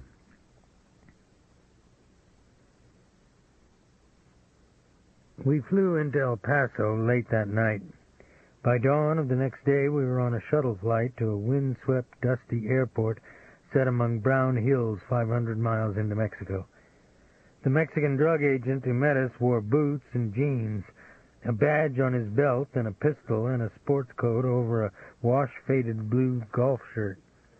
His name was Heriberto, and he was unshaved and had been up all night. "The guy tried to kill you, huh?" he said as he unlocked the doors to the Cherokee in the parking lot. "That's right," I said. "I wouldn't want a guy like that after me. He's Indio, man. You know what I mean? Guy like that will cook your heart over a fire," he said. He looked at Helen. "Gringuita, you want to use the restroom? Where we going, there ain't any bushes along the road." He looked indolently at the flat stare in her face. "What did you call her?" I asked. "And maybe you all didn't get no sleep last night," he said. "You can sleep while I drive. I never had an accident on this road. Last night, with no moon, I come down with one headlight." The sun rose in an orange haze above hills that looked made of slag, with cactus and burnt mesquite and chaparral on the sides. The dirt road twisted through a series of arroyos where the sandstone walls were scorched by grass fires. Then we forded a river that splayed like coffee-stained milk over a broken wood dam and overflowed the banks into willows and rain trees and a roofless mud brick train station by tracks that seemed to disappear into a hillside. "You looking at where those tracks go?" Heriberto said. "The mine company had a tunnel there. The train's still inside." "Inside?" I said. "Pancho Villa blew the mountain down on the tunnel when a train full of Huerta's shackles was coming through. They're still in there, man. They ain't coming out." I took my notebook out of my shirt pocket and opened it. "What's bugaron mean?" I asked. Helen had fallen asleep in back, her head on her chest. "It's like maricon, except the bugaron considers himself the guy." "You're talking about homosexuals? I don't get it." "He's addicto, man. Guy's got meth and lab shit in his head. Those double-aught buckshots in him don't help his thinking too good either." "What lab shit?" He concentrated on the road, ignoring my question, and swerved around an emaciated dog. "Why'd you bring us down here?" I said, trying to keep the frustration out of my voice. "The priest is my wife's cousin. He says you're in danger, except what he knows from the confession. That means he can't tell it himself. You want to go back to the airport, man, tell me now." The sun rose higher in an empty cobalt sky. We crossed a flat plain with sloughs and reeds by the roadside, and stone mountains razored against the horizon, and Indian families who seemed to have walked enormous distances from no visible sight in order to beg by the road. Then the road began to climb, and the air grew cooler. We passed an abandoned ironworks dotted with broken windows, and went through villages where the streets were no more than crushed rock, and the doors to all the houses were painted either green or blue. The mountains above the villages were gray and bare, and the winds swept down the sheer sides and blew dust out of the streets. "It's all Indians here. They think you paint the door a certain color, evil spirits can't walk inside," Heriberto said. Helen was awake now and looking out the window. "This is what hell must look like," she said. "I grew up here. I tell you something. We don't got guys like Arana here. He's from Jalisco. I tell you something else. They don't even got guys like Arana there. Guys like him got to go to the United States to get like that. You understand what I'm saying?" "No," she answered, looking at the back of his neck. My English ain't too good. It's a big problem I got, he said. We pulled into a village that was wedged like a toothache in a steep-sided narrow canyon, strewn with the tailings from a deserted open-pit mine on the mountain above. Some of the houses had no outbuildings, only a piece of concrete sewer pipe inserted vertically into the dirt yard for a community toilet. Next to the cantina was the police station, a squat, whitewashed building with green shutters that were latched shut on the windows. A jeep carrying 3 rurales and a civilian with a bloody ear and hair like a lion's mane came up the road in a flume of dust from the direction of the mine and parked in front. The 3 rurales wore dirty brown uniforms and caps with lacquered brims and World War I thumbbuster U.S. Army .45 revolvers. The civilian's clothes were in rags and his hands were roped behind him. The rurales took him inside the building and closed the door. "Are these the guys who popped Arana?" I asked. "Yeah, man. But you don't want to be asking them no questions about it, know what I'm saying?" Heriberto said. "No, I don't." He scratched his nose, then told me a story. The village had been visited by a carnival that featured a pedal-operated Ferris wheel, a donkey with a 5th leg that grew like a soft carrot out of its side, a concessionaire who sold hand-corked bottles of mezcal that swam with threadworms, and Arana, the spider, a magical man who swallowed flame and blew it like a red handkerchief into the air, whose scarlet webbed tattoos, Indian-length hair, blackened mouth, and chemical green eyes could charm mountain women from their marital beds. His sexual energies were legendary. "Arana was in the sack with the wrong man's wife?" I said. "They're going to tell you that. You go away with that, take that story back home, everything's going to be fine. You don't, you keep asking questions, maybe we got a problem. You see that guy they just took in? You don't want to go in there today." "What'd he do?" Helen asked. 2 children went in those empty buildings up at the mines and didn't come back. See where all those pieces of tin are flapping in the wind? He lives in there by himself. He don't ever take a bath, comes down at night and steals food from people." "Why'd they shoot Arana?" I said. "Look, man, how I'm going to tell you? This ain't no marijuanista we're talking about. This guy takes high-powered stuff into the States sometimes. These local guys know that. It's called rodita. You got to pay the bite, man, or maybe you have a shitload of trouble. Like the guy behind those green shutters now. He don't want to see nobody light a cigar." The infirmary had been built by an American mining company in the oblong shape of a barracks on a bench above the main street of the village. The lumber had warped the nails out of the joists, and the windows were covered with ragged plastic sheets that popped in the wind. In back, a gasoline-powered generator throbbed next to a water well that had been dug in the middle of a chicken yard. Inside, the beds were in rows, squared away, either a slop jar or spittoon under each one, the steel-gray blankets taut with a military tuck. The wood stove was unlighted, the open door congealed with dead ash.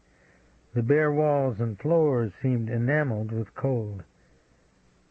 But the man named Arana needed no heat source other than his own. He lay on top of the sheet, naked except for a towel across his loins, the scarlet tattoos on his skin emblazoned with sweat. His chest was peppered with wounds that had been dressed with squares of gauze and tape and a yellow salve that smelled like an engine lubricant. But that was not where the offensive odor came from. His right thigh was twice the size it should have been, the shiny reddish-black color of an eggplant. The priest who had called the sheriff brought us chairs to sit by the bed. He was a thin, pale man dressed in a windbreaker, flannel shirt, khaki pants, and work boots that were too big for his ankles. his black hair probably scissor-cropped at home. He put his hand on my arm and turned me aside before I sat down. His breath was like a feather that had been dipped in brandy. Arana has absolution, but no rest. He believes he served evil people who are going to hurt you, he said. But I'm not sure of anything he says now. What's he told you? Many things. Few of them good. Father, I'm not asking you to violate the seal of the confessional. He's made himself insane with injections. He talks of his fears for young people. It's very confusing. I waited. There was a pained glimmer in the priest's eyes. Sir, I said. The man some think killed children up at the mines is his relative, the priest said. Or maybe he was talking about what he calls the Bougaron. I don't know. Helen and I sat down next to the bed. Helen took a tape recorder out of her purse and clicked it on. The man who was named Arana let his eyes wander onto my face. You know me, partner? I said. He tilted his chin so he could see me better, breathed hard through his nostrils. Then he spoke in a language I didn't recognize. It's an Indian dialect, the priest said. No one speaks it here except his relative, the crazy one who lives inside the mines. Who sent you to New Iberia, Arana? I said. But my best attempts at reaching inside his delirium seemed to be of no avail. I tried for a half hour, then felt my own attention start to wander. The priest left and came back. Helen yawned and straightened her back. Sorry, she said. She took one cartridge out of the recorder and put in another. Then, as though Arana had seen me for the first time, his hand cupped around my wrist and squeezed it like a vice.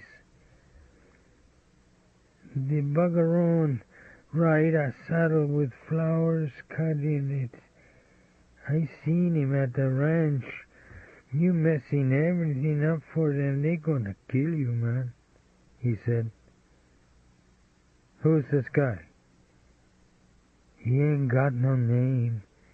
He got a red horse and a silver saddle. He like Indian boys. Inadvertently, his hand drew mine against his gangrenous thigh. I saw the pain jump in his face, then anger replace the recognition that had been in his eyes. What's this man look like? I said. But I had become someone else now. Perhaps an old enemy who'd come a-borning with the carrion birds. Helen and I walked outside with the priest.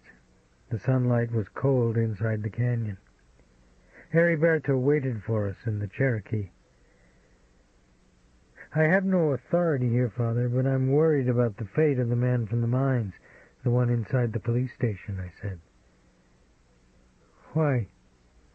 Heriberto says the rurales are serious men. Heriberto is corrupt. He takes money from drug smugglers. The rurales are Indians. It's against their way to deliberately injure an insane person. I see. Thank you for your goodwill, Father. That night, Helen and I boarded a 4-engine plane for the connection flight back to El Paso. She looked out the window as we taxied onto the runway. Heriberto was standing by a hangar, one hand lifted in farewell. How do you read all that? She said, nodding toward the glass. What? Everything that happened today. It's an outdoor mental asylum, I said. Later, she fell asleep with her head on my shoulder. I watched the clouds blowing through the propellers, then the sky was clear again, and far below I saw the lights of a city spread through a long valley and the Rio Grande River glowing under the moon. Chapter 11. Monday morning, Karen LaRosa walked through the department's waiting room and paused in front of the dispatcher's office. She didn't need to speak. Wally took one look at her and, without thinking, rose to his feet, and later couldn't explain to himself or anyone else why he did.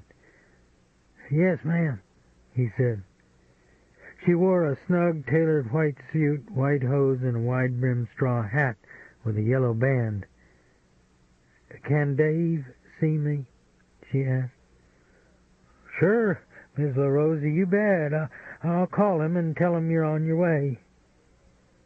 He leaned out his door and watched her all the way down the hall. When I opened the door for her, I could feel a flush of color like windburn in my throat. 2 deputies passing in the hall glanced at us, then one said something to the other and looked back over his shoulder again.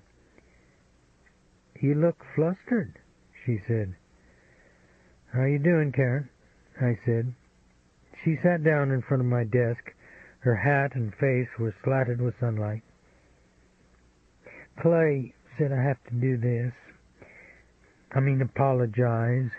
Here, in your office. To the sheriff, too. Otherwise, he says I'll have no serenity," she said. She smiled. Her platinum hair was tucked inside her hat. She looked absolutely beautiful. "Why are you hanging around with Clay Mason?" I said. "He was a guest of the university. He's a brilliant man. He's a very good poet, too. I heard he blew his wife's head off at a party in Mexico." "It was an accident," she said.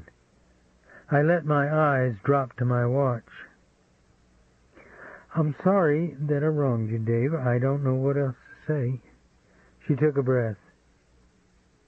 "Why do you have to treat me with fear and guilt? Is it because of the moment there in the hotel room? Did you think I wanted to seduce you with my husband sleeping a few feet away, for God's sakes? There's only one issue here, Karen. Buford's not the man people think he is. He's taking money from Jerry Joe Plum. The guy who delivered it to y'all's house was Mingo Bloomberg."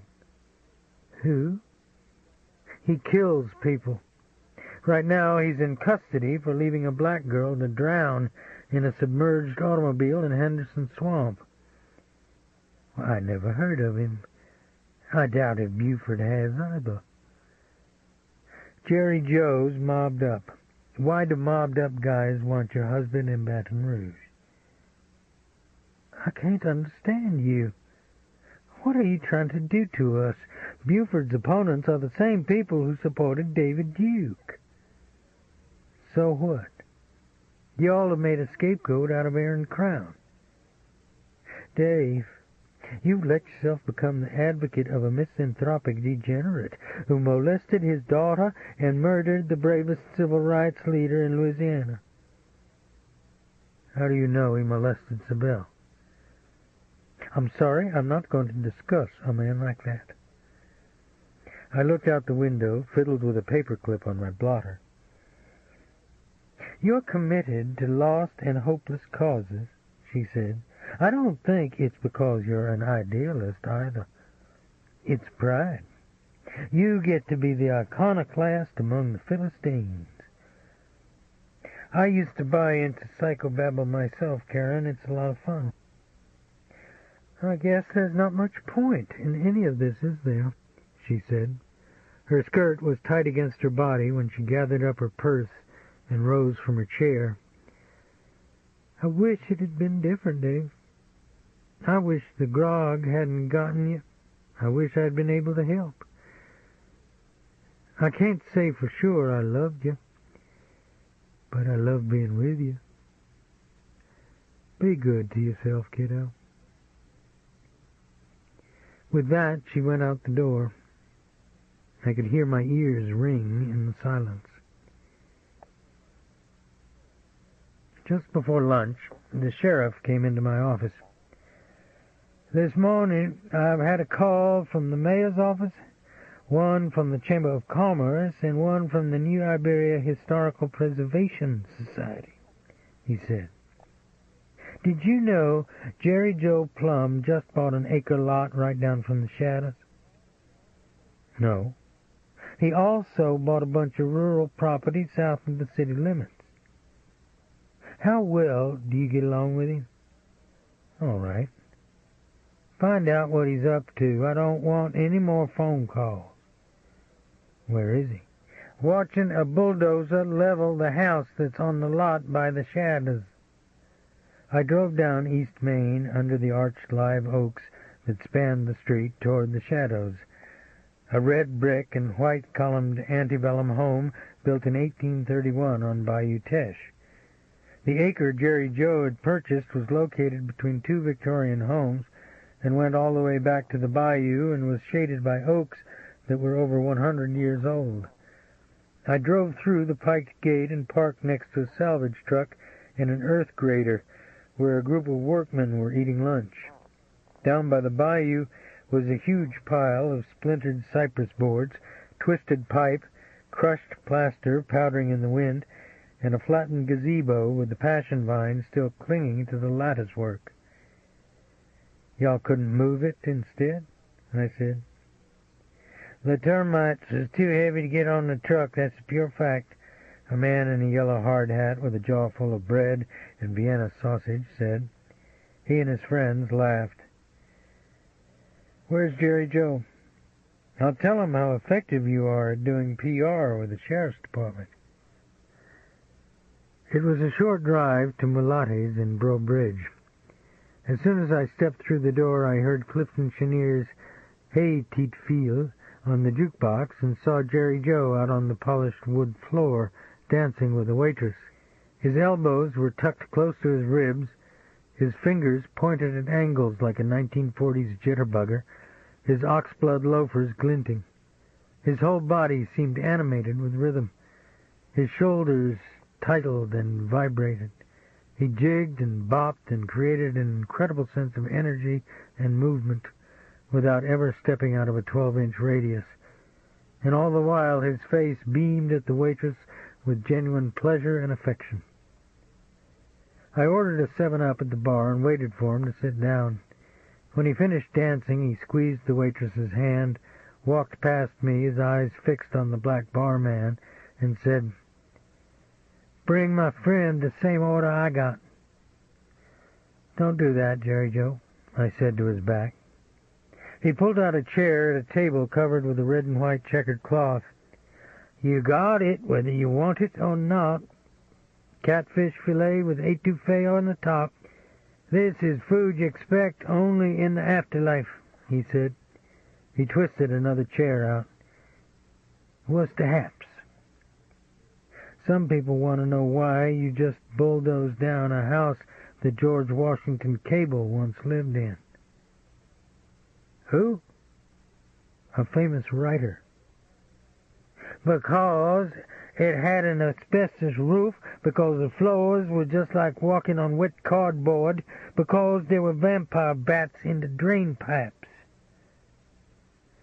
Why not work with people, Jerry Joe? Explain it to them instead of giving them heart failure. Because the problem isn't what I'm tearing down. It's what they think I'm going to build. Like maybe a pink elephant in the middle of the historical district. He put a stuffed mushroom in his mouth. "What?" "Oh, I get it. They got reason to have those kind of concerns." "I didn't say that." "What are we talking about then?" "I got it. It's not the house. It's me." "Well, no one can accuse you of being a Rotarian." "I told you. My sheet's an embarrassment. I'm on a level with unlicensed church bingo." "You and some other guys hit a fur truck. You also stuffed a building contractor into a cement mixer. He was taking scabs through our picket. Besides, I pulled him back out." "Why are you buying property south of town?" He patted his palm on top of his forearm, glanced toward the sound of someone dropping coins inside the jukebox. Maybe I want out. Maybe I'm tired of New Orleans being in the life, all that jazz. So maybe I got a chance and I'm taking it. I'm not with you. Buford La Rosa is good for business. Turn your brain on for a minute, Dave. What if these Peckerwoods get in Baton Rouge? New Orleans will be a worse toilet than it already is. A Mexican guy tried to take me out. Your man Mingo says it was a hit. Why do mobbed-up people in New Orleans care about a cop in Iberia Parish? Jerry Joe scratched the red tattoo of a parachute on his forearm. Number one, Mingo's not my man. Number two, times are changing, Dave. Dope's going to be out one day. The smart money is looking for a new home. Listen to that. La Jolie Blonde. Boy, I love that song. My mom taught me to dance to it. Where'd the hit come from? I don't know. That's the honest-to-God truth. Just leave this civil rights garbage alone and watch yourself with Karen La Rosa. Well, how do you... You want to ask me where she's got a Satan birthmark? He pressed his hands flat on the tablecloth and looked at them. Try a little humility, Dave. I hate to tell you this, but some broads ain't any different from men. They like to screw down and marry up. She ever talk about marriage to you? He raised his eyes and started to grin. Then his face became embarrassed, and he grimaced and looked around the room. The coiled white scar at the corner of his eye was bunched in a knot. You on a breadstick? He asked. Our jailer, Kelso Underpont, was a 300-pound bisexual black man who pushed his way through life with the calm, inert certitude of a glacier sliding downhill. The furrows in his neck gave off an oily shine and were dotted with moles that looked like raisins pasted on his skin, and his glasses magnified his eyes into luminous orbs the size of oysters. He stared up at me from his cluttered desk. So why are we holding the guy here if he's got a negligent homicide beef in St. Martin Parish? We're treating the case as an abduction. The abduction happened inside Iberia Parish, I said. We are working with St. Martin on the other charge. Yeah, shit rolls downhill, too. And I'm always downhill from you, Robicheaux. I'm sorry to hear you take that attitude. This guy was born for Camp J. He don't belong here. I got enough racial problems as it is. How about starting over, Kelso? He complains he's being discriminated against, get this, because he's Jewish, and we're making him eat pork. So he throws his tray in a trustee's face. Then he says he wants isolation, because maybe there's a black guy coming in here to whack him out. I go, what black guy? He goes, how the fuck should I know? Maybe the guy I just threw the food at. I go, your brain's been doing too many push-ups, Bloomberg. You ought to give it a rest. He goes, I come in here on my own, and a dyke blindsides me with a baton and charges me with assault. No wonder you got a jail 90% cannibal. No one else would live in a shithole like this. You've got him in isolation now? I asked. A guy who uses words like cannibal to a black man? No, I got him out there in the yard teaching aerobics to the brothers.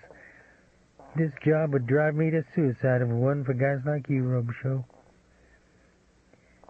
5 minutes later, I checked my weapon with a guard who sat inside a steel mesh cage, and a second guard unlocked a cell at the end of a sunlit corridor that rang with all the sounds of a jailhouse. Clanging doors and mop buckets, A dozen radios, tuned to a half-dozen stations, shouted voices echoing along the ceilings. Mingo Bloomberg sat in his boxer undershorts on a bunk that was suspended from the wall with chains. His body was pink, hairless, without either fat or definition, as though it had been synthetically manufactured. The stitches above his ear looked like a fine strand of black barbed wire embedded in his scalp. "Kelso says you're being a pain in the ass," I said. He let a towel dangle between his legs and bounced it idly on top of his bare toes. "Did your lawyer tell you our witnesses are going to stand up?" I said. I expected anger, another run at manipulation. Instead, he was morose, his attention fixed on the sounds out in the corridor, as though they held meaning that he'd never quite understood before. "Did you hear me?" I said. "I talked to my cousin last night. The wrong people think you got dials on me. There's a black guy out of Miami, a freelance, 'cause Miami's an open city. He's supposed to look like a 6.5-foot stack of ape shit. The word is, maybe he's the guy that did the screenwriter in the quota. My cousin says the Miami guy's got the whack and is going to piece it off to some boons inside the jail." "You're the hit?" He stared at the floor, put his little finger in his ear as though there were water in it. "I never broke no rules. Feels funny," he said. "Who's setting it up, Mingo?" "How many guys could I put inside? You figure it out." "You ever hear of a buggerone?" I asked. "No. Don't ask me about crazy stuff I don't know anything about. I'm not up for it." His shoulders were rounded, his chest caved in. "You've read a lot, haven't you? I mean, books in college, stuff like that?" "Some."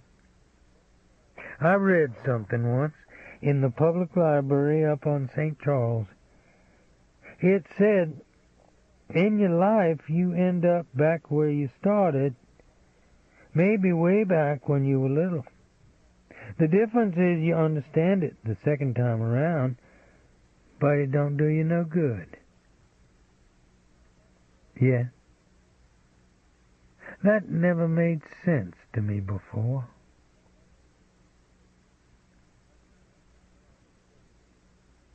That night, a guard escorted Mingo Bloomberg down to the shower in his flip-flops and skivvies. The guard ate a sandwich and read a magazine on a wood bench outside the shower wall. The steam billowed out on the concrete, then the sound of the water became steady and uninterrupted on the shower floor. The guard put down his magazine and peered around the opening in the wall. He looked at Mingo's face and the rivulets of water running down it, dropped the sandwich, and ran back down the corridor to get the count man from the cage. Chapter 12. It was sunrise when I turned into Buford LaRosa's house the next morning. I saw him at the back of his property inside a widely spaced stand of pine trees, a gray English riding cap on his head, walking with a hackamore in his hand toward a dozen horses that were bolting and turning in the trees. The temperature had dropped during the night, and their backs steamed like smoke in the early light. I drove my truck along the edge of a cleared cane field and climbed through the railed fence and walked across the pine needles into the shade that smelled of churned sod and fresh horse droppings. I didn't wait for him to greet me. I took a photograph from my shirt pocket and showed it to him. "You recognize this man?" I asked. "No. Who is he, a convict?" "Mingo Bloomberg. He told me he delivered money to your house for Jerry Joe Plum." "Sorry, I don't know him." I took a second photograph from my pocket, a Polaroid, and held it out in my palm. That was taken last night, I said. We had him in lockup for his own protection, but he hanged himself with a towel in the shower. You really know how to get a jump start on the day, Dave. Look, Jerry Joe's connected to a number of labor unions. If I refuse his contribution, maybe I lose several thousand union votes in Jefferson and Orleans parishes. It sure sounds innocent enough. I'm sorry it doesn't fit into your moral perspective. Don't go yet. I want to show you something. He walked deeper into the trees. Even though there'd been frost on the cane stubble that morning, he wore only a T-shirt with his khakis and half-top boots and riding cap. His triceps looked thick and hard and were ridged with flaking skin from his early fall red fishing trips out on West Cote Blanche Bay. He turned and waited for me. Come on, Dave. You made a point of bringing your photographic horror show to my house. You can give me 5 more minutes of your time, he said. The land sloped down through persimmon trees and palmettos and a dry coulee bed that was choked with leaves. I could hear the horses nickering behind us, their hooves thudding on the sod. Ahead I could see the sunlight on the bayou and the silhouette of a black marble crypt surrounded by headstones and a carpet of mushrooms and a broken iron fence. The headstones were green with moss, the chiseled French inscriptions worn into faint tracings. Buford pushed open the iron gate and waited for me to step inside. My great-grandparents are in that crypt, he said. He rubbed his hand along the smooth stone, let it stop at a circular pinkish-white inlay that was cracked across the center. Can you recognize the flower? My great-grandfather and both his brothers rode with the Knights of the White Camellia. Your wife told me. They weren't ashamed of it. They were fine men, even though some of the things they did were wrong. What's the point? I believe it's never too late to atone. I believe we can correct the past, make it right in some way. You're going to do this for the Knights of the White Camellia?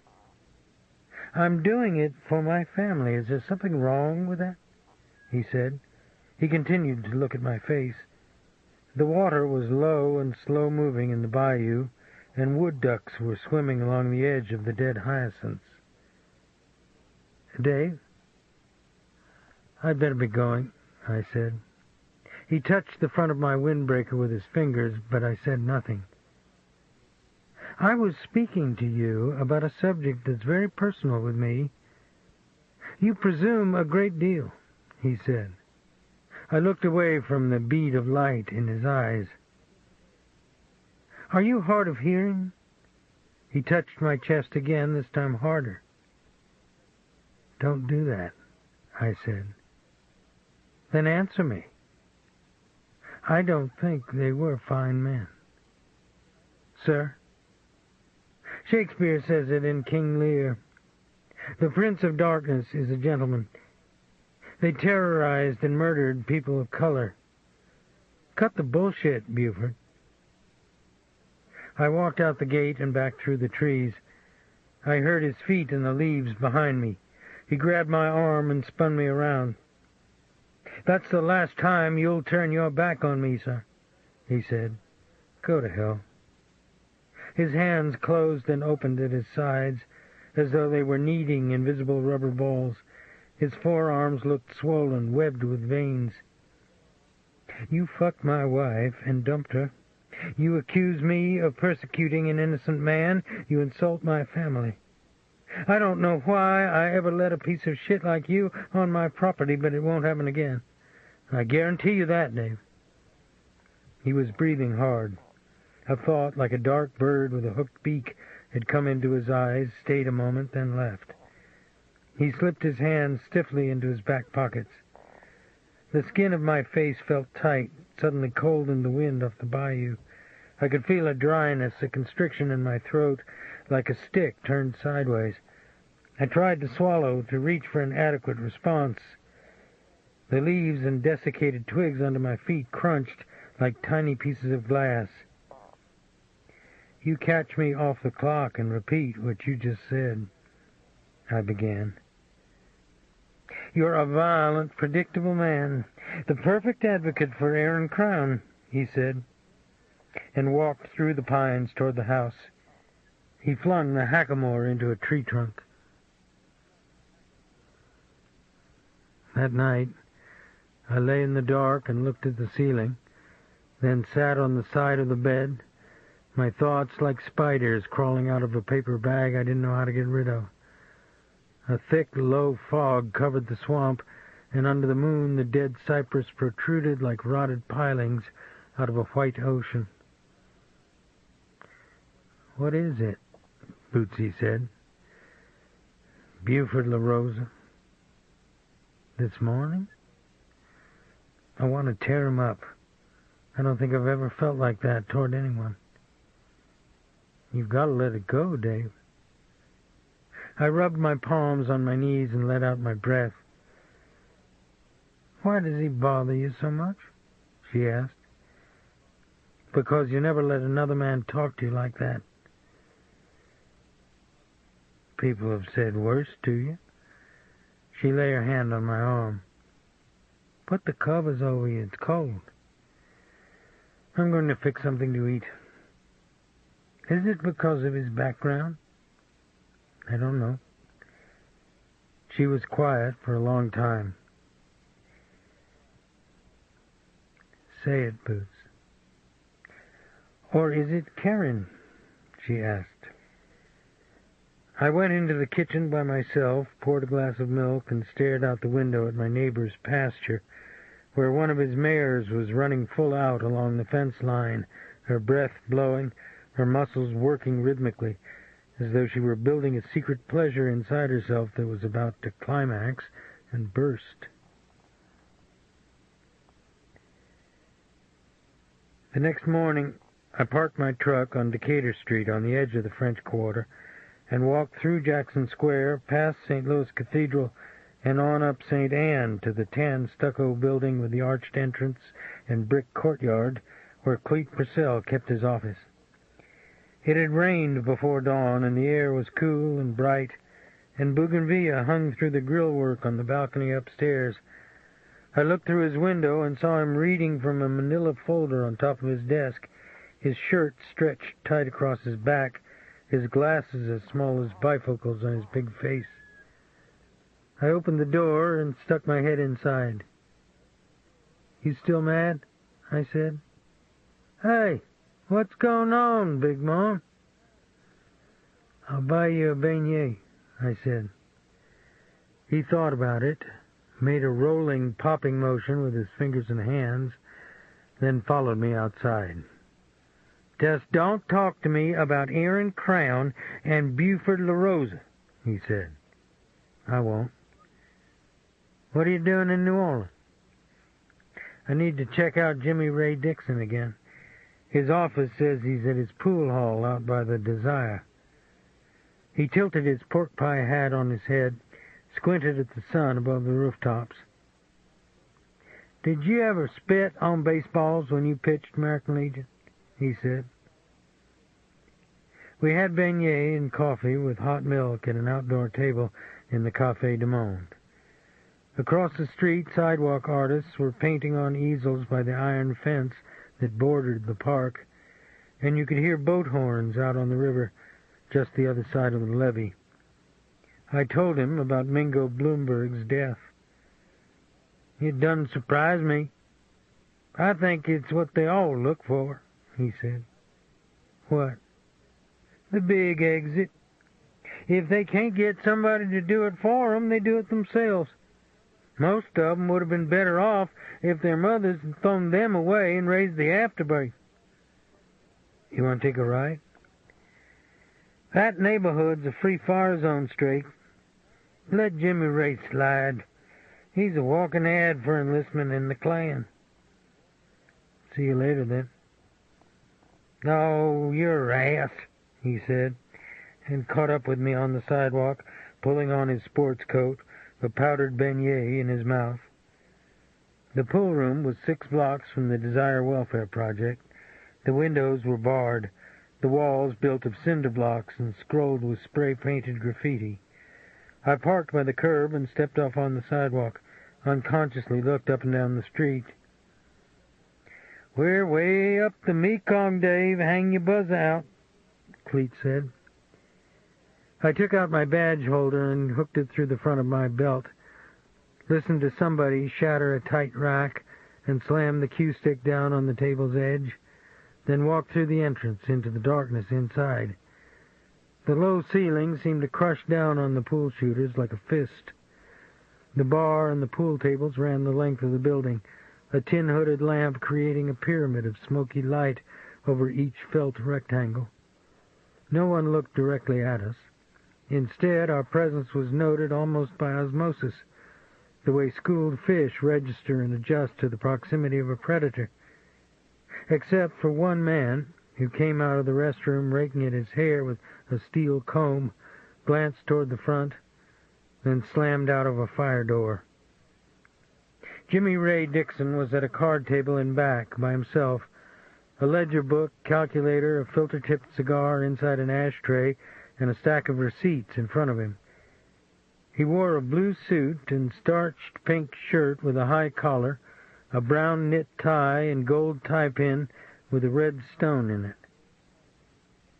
"I seen you on TV, still frontin' points for the man that killed my brother," he said, without looking up from his work. He picked up a receipt with his steel hook and set it down again. "I need your help," I said. I waited, but he went on with his work. "Sir?" I said. "What?" "Can we sit down?" "Do what you want, man." Cleet went to the bar and got a shot and a beer, then twisted a chair around and sat down next to me. "Somebody put a hit on Mingo Bloomberg," I said.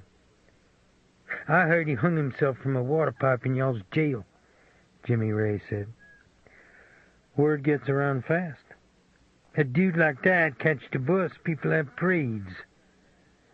He told me a black guy out of Miami had a contract on him. He said a guy who looks like a 6.5-foot stack of ape shit. Cleet scraped a handful of peanuts from a bowl on the next table, his eyes drifting down the bar. "Maybe you ought to give some thought to where you're at," Jimmy Ray said. "You heard about a mechanic out of Miami?" I said. "I tell you how I read this situation. You put a snitch jacket on a guy and jammed him up so he didn't have no place to run. So maybe somebody's conscience bothering him. Know what I mean?" he said. "I think the same hitter popped Lonnie Felton's scriptwriter." "Could be, but ain't my business." "What is your business?" "Look, man, this is what it is. A smart man got his finger in lots of pies. Don't mean none of 'em bad. 'Cause this guy's a brother, you ask me if I know him.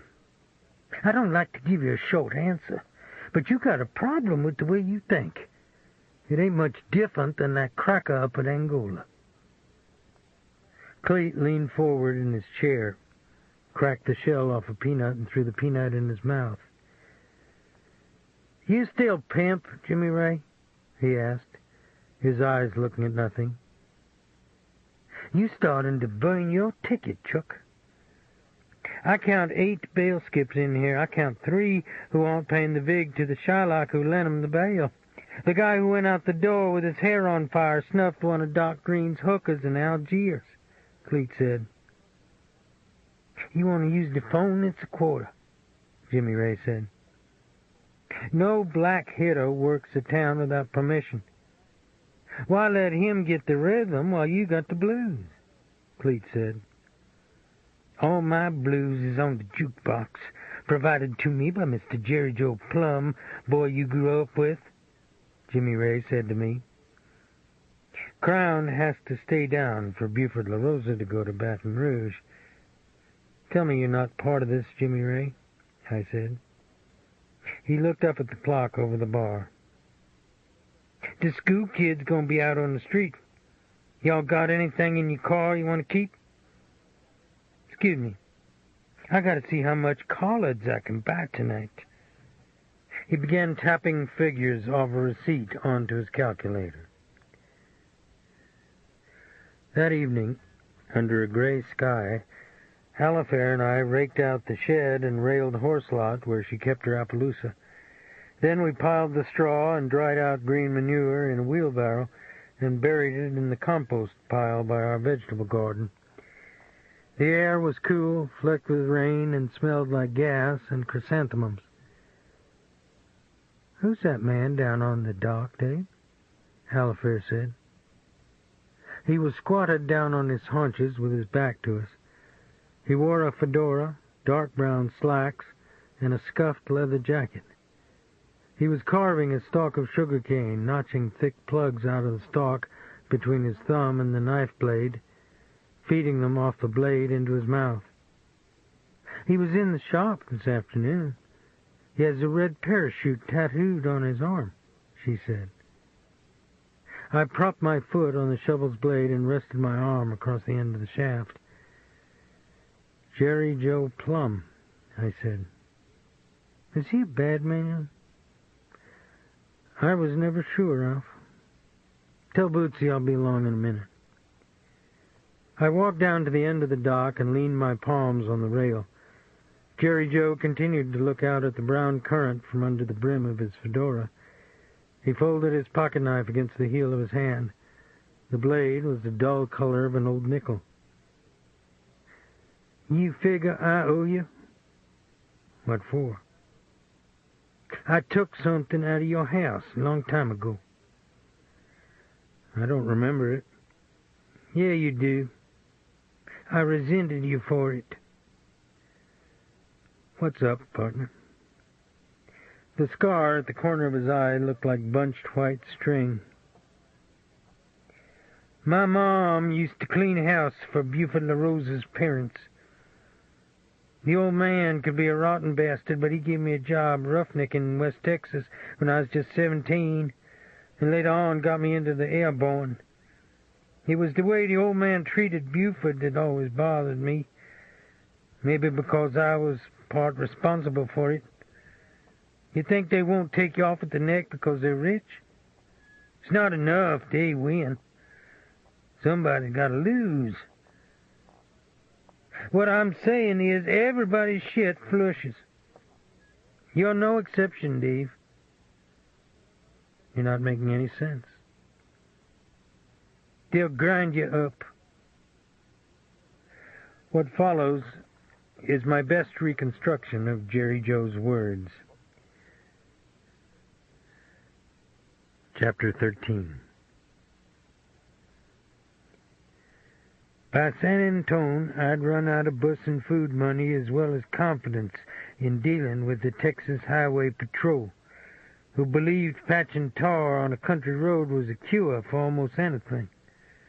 So I walked 5 miles of railroad track before I heard a double header coming up the line and took off running along the gravel next to a string of empty flat-wheelers. That's boxcars with no springs.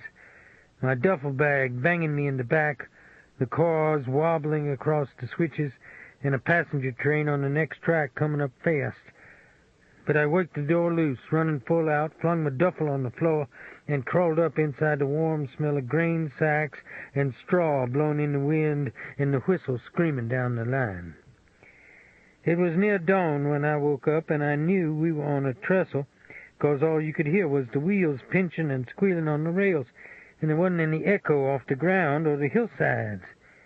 The air was cold and smelled like mesquite and blackjack and sage when it's wet, like no one had ever been there before. No gas-driven machines, no drovers fording the river down below, not even Indians in the gorges that snaked down to the bottoms like broken fingers and were cluttered with yellow rocks as big as cars. There were sand flats in the middle of the river with pools of water in them that were as red as blood, and dead deer that turkey buzzards had eaten from the top side down so that the skeletons stuck out of the hides and the buzzards used the ribs for a perch. Then we were on a long plateau inside an electric storm, and I began to see cattle pens and loading chutes and busted windmills that were wrapped with tumbleweed, adobe houses with collapsed walls way off in the lightning, a single-track dirt road and wood bridge, and a state sign that marked the Pecos, where the bottom was nothing but baked clay that would crack and spiderweb under your boots. The old man, Jude La Rosa, told me the name of the town, but not how to get to it. That was his way. He drew lines in the dirt, and if you fit between 'em, he might be generous to you. Otherwise, you didn't exist. The problem was you never knew where the lines were. I hadn't realized I'd climbed aboard a hot shot, a straight through that doesn't stop till it reaches its destination. I dropped off on an upgrade just before another trestle, hit running, and slid all the way down a hill into a wet sand flat flanged with willows that had once been a riverbed and was pocked with horses' hooves and deer tracks that were full of rainwater. I walked all day in the rain, crossed fences with warning signs on 'em in Spanish and English, saw wild horses flowing like shadows down the face of a ridge, worked my way barefoot across a green river with a soap rock bottom, and came out on a dirt road just as a flatbed truck boomed down with drill pipe and loaded with Mexicans sleeping under a tarp ground through a flooded dip in the road and stopped so the man leaning against the top of the cab with an M1 carbine could say, "Where you think you're going, man?" I guess I looked like a drowned cat. I hadn't eaten in 2 days, and my boots were laced around my neck, and the knees were tore out of my breeches. He had on a blue raincoat and a straw hat with water sluicing off the brim, and his beard was silky and black and pointed like a Chinaman's. "Jude La Rosa's place. It's somewhere around here, ain't it?" I said. "You on it now, man? Where's he live at?" "Why you want to know that?" "I'm a friend of his. He told me to come out." He leaned down to the window of the cab and said to the Mexicans inside, "Dice que es amigo del Señor La Rosa." They laughed. The ones in the back had the tarp pushed up over their heads so they could see me, and 2 of them were eating refried beans and tortillas they'd folded into big squares between their fingers. But they were a different sort, not the kind to laugh at other people. "You know where his house is at?" I said. He'd already lost interest. He hit on the roof with his fist, and they drove off in the rain, with the drill pipe flopping off the back of the bed, and the Mexicans in back looking out at me from under the tarp. I found Jude La Rosa's town that evening. It was nothing more than a dirt crossroads set in a cup of hills that had gone purple and red in the sunset. It had a shut-down auction barn and slaughterhouse, a dried-out hog feeder lot next to a railroad bed with no track, and a wood water tank that had rotted down on itself, and a shingle-front 2-story saloon and cafe where a little black girl was laying out steaks on a mesquite fire in back. The sidewalk was almost higher than the pickups and horses in front of it, iron-stained with the rusted cusps of tethering rings and pooled with the blood of a cougar someone had shot that day and had hung with wire around the neck from the stanchion of an electric Carta Blanca sign that was the same blue as the glow above the hills.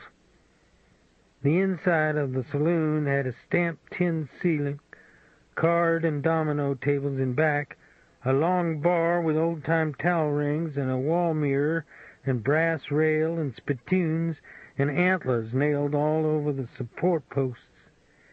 A dozen cowboys and oil-field roughnecks were playing 5-card stud and sipping shots with Pearl and Grand Prize on the side. The menu was on a chalkboard over the bar. The bartender wore a red chin beard, and his eyes were hollowed deep in his face, and his arms were as thick as hams. A fat black woman set a platter of barbecue sandwiches in the service window and rang a bell. The bread was golden brown with butter and grill marks and soft in the center from the barbecue sauce that had soaked through. The bartender put 4 bottles of Pearl on the tray and carried it to the card table. "How much is just a lima bean soup without the sandwich?" I asked. I had to keep my hands flat on the bar when I said it, too, because there was a wood bowl full of crackers and pickles right at the end of my fingers. 20 cents, he said. "How much for just a cup?" "Where are you from, boy?" "Louisiana." "Go round back and I'll tell the nigger to fix you something." "I ain't asked for a handout." He pulled up his apron, took a lighter out of his blue jeans and lit a cigarette. He smoked it and spit a piece of tobacco off the tip of his tongue. He picked up the bowl of crackers and pickles and set it on the counter behind him with the bottles of whiskey and rum and tequila. "You can't hang around here," he said. It had started to rain again, and I could see the water dripping off the Carta Blanca sign on the face of the dead cougar. Its eyes were seamed shut like it had gone to sleep. A man opened the front door, and the rain blew across the floor. "How far is it to the La Rosa house?" I said. "What you want out there?" "Mr. La Rosa told me to come out." The cigarette smoke trailed out of the side of his mouth. A shadow had come into his face like a man who's caught between fear and suspicion and anger at himself, and an even greater fear you'll see all these things going on inside him. He walked down the duckboards and used the phone on the counter. When he put the receiver back down, his eyes wouldn't stay fixed on mine. "Mr. La Rosa says for you to order up. He'll be along when it quits raining," he said. He set the bowl of pickles and crackers back in front of me, then pried off the top of a Barge's root beer on a wall opener and set it next to the bowl. "How about a steak and eggs and those stewed tomatoes?" I said. "Anything else?" "How about some fried potatoes?" "What else?" "How come a Mexican would carry a M1 carbine on a pipe truck?" I asked. He leaned on the bar. I could smell soap and sweat in his clothes. "Where you seen it?" he asked. "Crossing north of the river." "You ever heard of no God or law west of the Pecos?" "No." "It means you see wets, you forget it." "I don't understand." "It's a subject you'd best carry on the end of a shitfork," he said. An hour later, the sky was empty and dry and pale behind the hills, and you could see the sage for miles, when Jude La Rosa pulled up next to the sidewalk in a wood-paneled Ford station wagon, leaned over and popped open the passenger door, and looked at me from under the brim of his Stetson with those blue eyes you don't ever forget. He was a handsome man in every respect, tall, with a flat stomach, his gray hair cropped GI, his skin sun-browned, the shade of a cured tobacco leaf. But I never saw beautiful eyes like that on a man before or since. They were the dark blue you see in patches of water down in the Keys, when the day's hot and bright before a storm, and a cloud of perfect blue darkness floats across the reef, and you almost think you can dip your hand into the color and rub it on your skin like you would ink. But for some reason, down below that perfect piece of color, down in those coral canyons, you know a school of hammerheads are shredding the bonito into pink thread. I sat down next to him with my duffel between my legs and closed the door. The seats were made from rolled yellow leather, and the light from the mahogany dashboard shone on the leather and reflected up in Jude's face. "They want you?" he asked. "Sir?" "You know what I mean." "There ain't any warrant."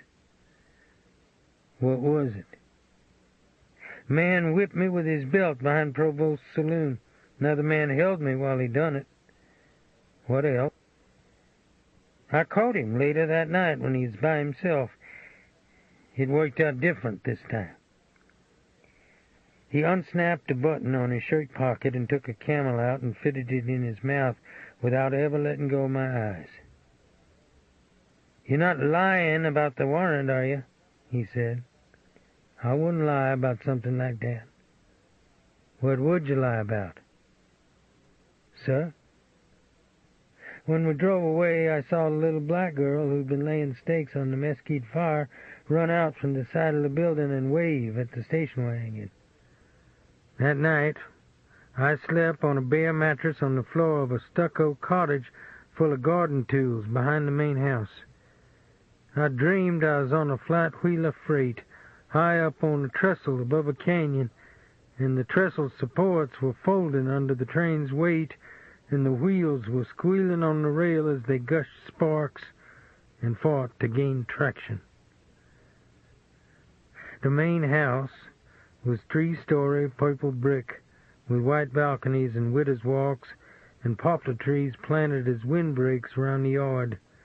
There was a bunkhouse with a tar-paper roof for the field hands, rows of feeder lots and corrugated water tanks and windmills for the livestock, a red barn full of baled hay you could stuff a blimp in, a green pasture with hot fences for Jude's thoroughbreds, a scrapyard that was a museum of steam tractors and Model T flatbed trucks, 100 irrigated acres set aside for vegetables and melons and cantaloupes, and through a long sloping valley that fanned into a bluff above the river, deer and Spanish bulls mixed in together, belly deep in grass. Every fence had a posted sign on it, and for those who couldn't read, animals and stray wetbacks, Jude's foreman had nailed dead crows or gutted and salted coyotes to the cedar posts. The lights in the main house went on at 4 a.m. when Miss La Rosa, a black-haired German lady with red cheeks and big arms Jude had brought back from the war, read her Book of Mormon at the kitchen table, then walked down to the open-air shed by the bunkhouse and fired the wood cook stove.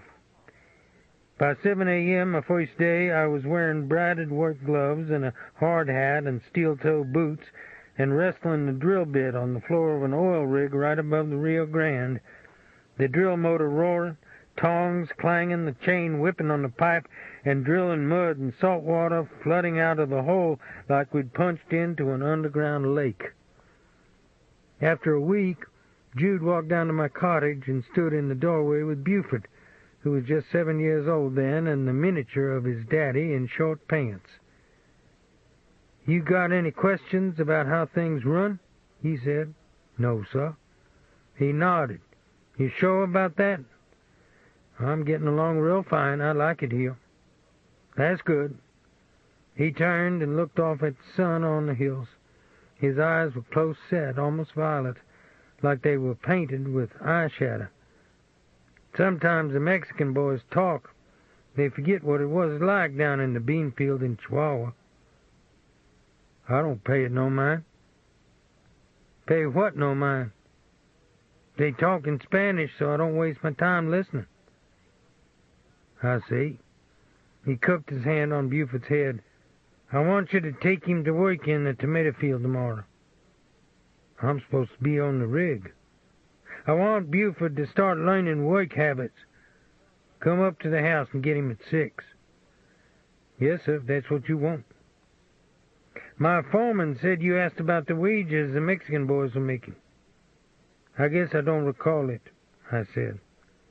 He studied the side of my face all the time, his fingers rubbing a little circle in Buford's hair. "Next time you bring your questions to me," he said. I looked at the floor and tried not to let him see the swallow in my throat. You didn't have to roughneck long in Jude's oil patch to find out what was going on. You could hear the trucks at night grinding across the riverbed. Jude's foreman had moved all the cattle to the upper pasture and dropped the fences along the riverbank so the trucks could cross when the moon was down and catch the dirt road that wound into the ranch next door, where another oil man, a bigger one than Jude, was running the same kind of economics. A white man got $2 an hour on the floor of a rig and $2.27 up on the monkey board. Wetbacks would do it for 4 bits and their beans. They'd drill into pay sands with no blowout preventers on the wellhead, work on doodlebug crews in an electric storm out on a bald prairie with dynamite and primers and nitro caps in the truck, all those boys strung out along a 300-foot steel tape, handling steel chain and pins and a range pole that might as well have been a lightning rod. I had a suspicion it made for a religious moment. I saw boys on the rig pinch their fingers off with pipe chains, get their forearms snapped like sticks by the tongs, and find out they weren't taking anything back to Mexico for it but a handshake. The ranch next door was even worse. I heard a perforating gun blew up and killed a wet on the rig floor. The deputy sheriff helped bury him in a mesquite grove, and an hour later the floor was hosed down and pipe was singing down the hole. That's not all of it either. Jude and some of his friends had a special crew of higher-paid wets and white boys who'd been in Huntsville and on the pea farm at Sugar Land that was slant drilling, which is when you drill at an angle into somebody else's pool or maybe a company's storage sand, and you pay off whoever's supposed to be watching the pressure gauges. They'd siphon it out like soda through a straw, cap the well, call it a duster, and be down in Sausalito drinking Dos X's and mezcal before the Texaco company knew they'd been robbed blind. I had no complaint, though. Jude paid me a white person's wage, whether I was clanging pipe or watching over Buford in the field. He was a cute little guy in his short pants and cowboy hat.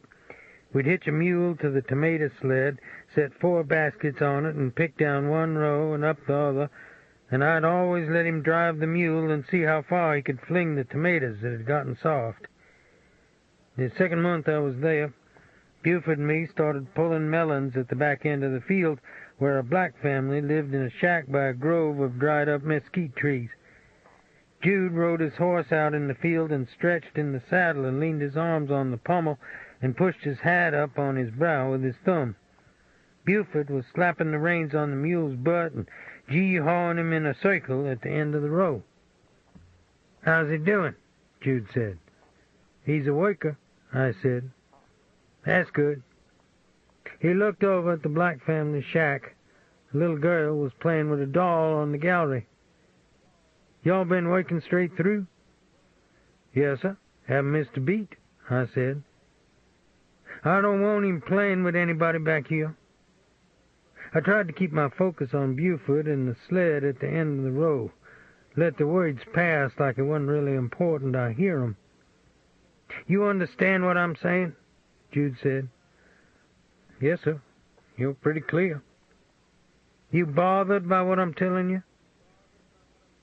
"That's the little girl who works with her mom at the cafe, ain't it?" "Don't look at something else when you talk to me, Jerry Joe."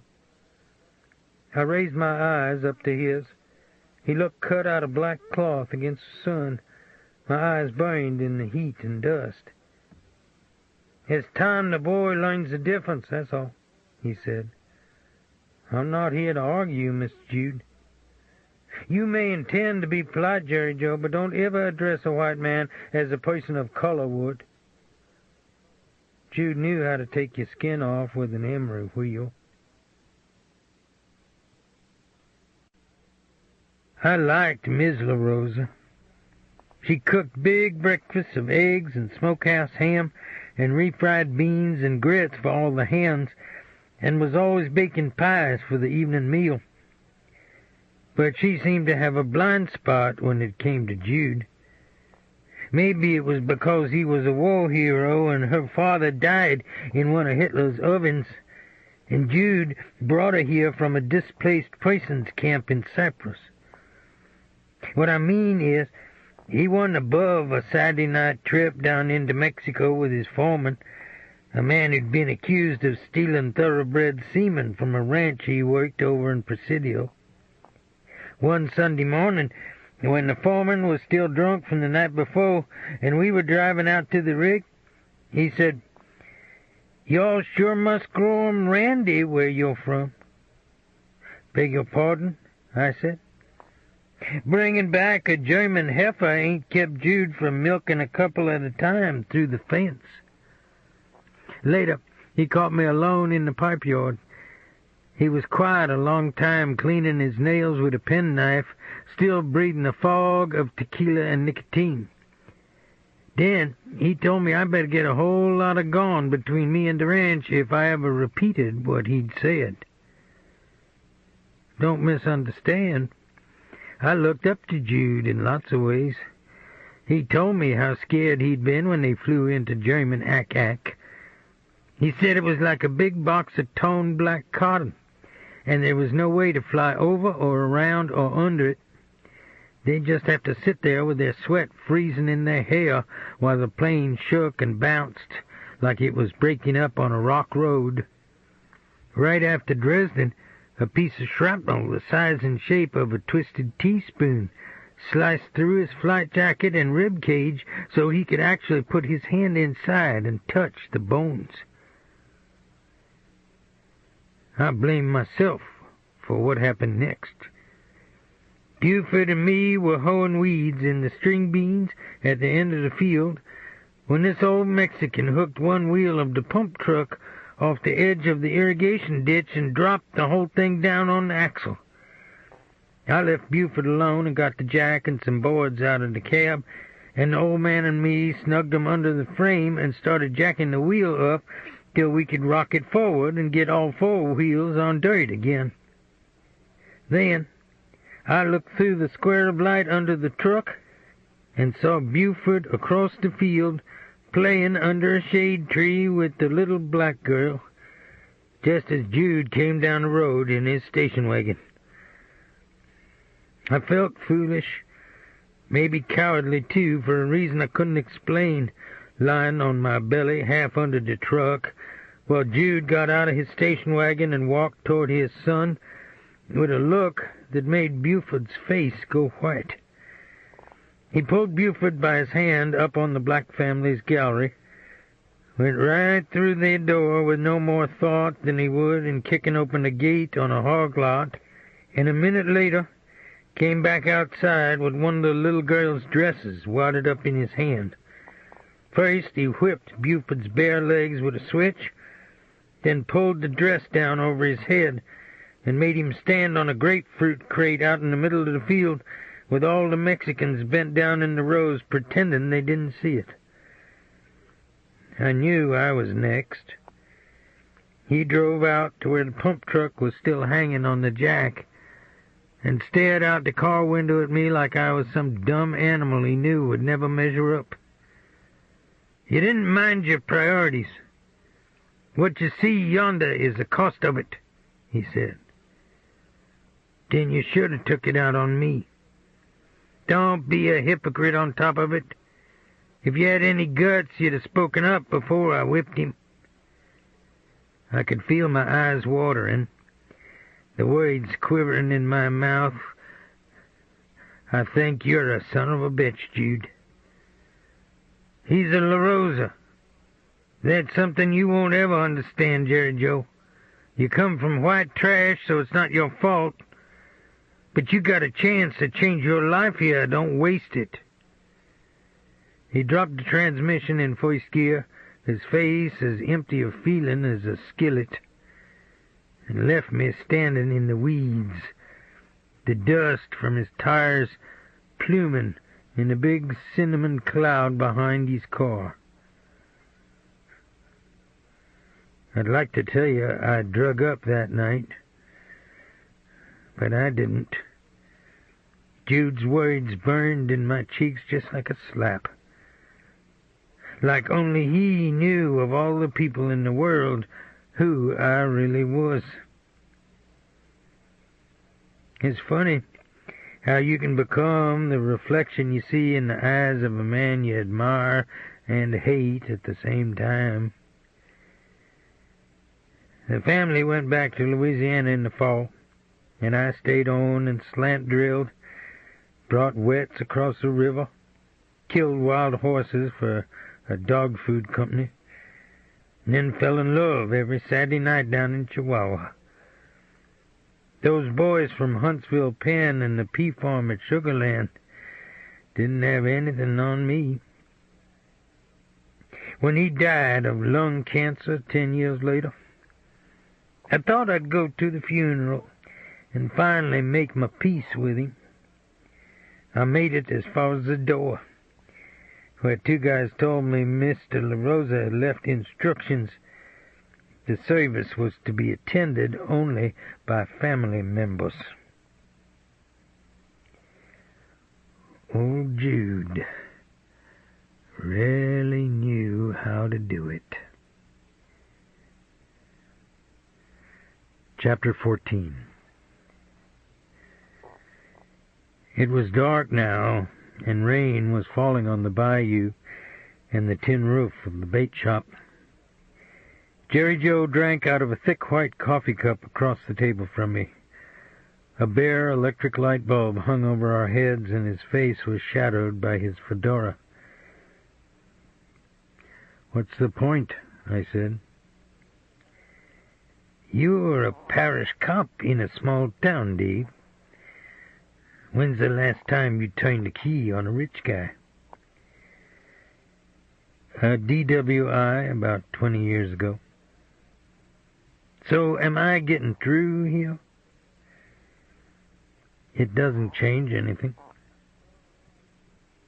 "I saw Buford pitch in a college game once.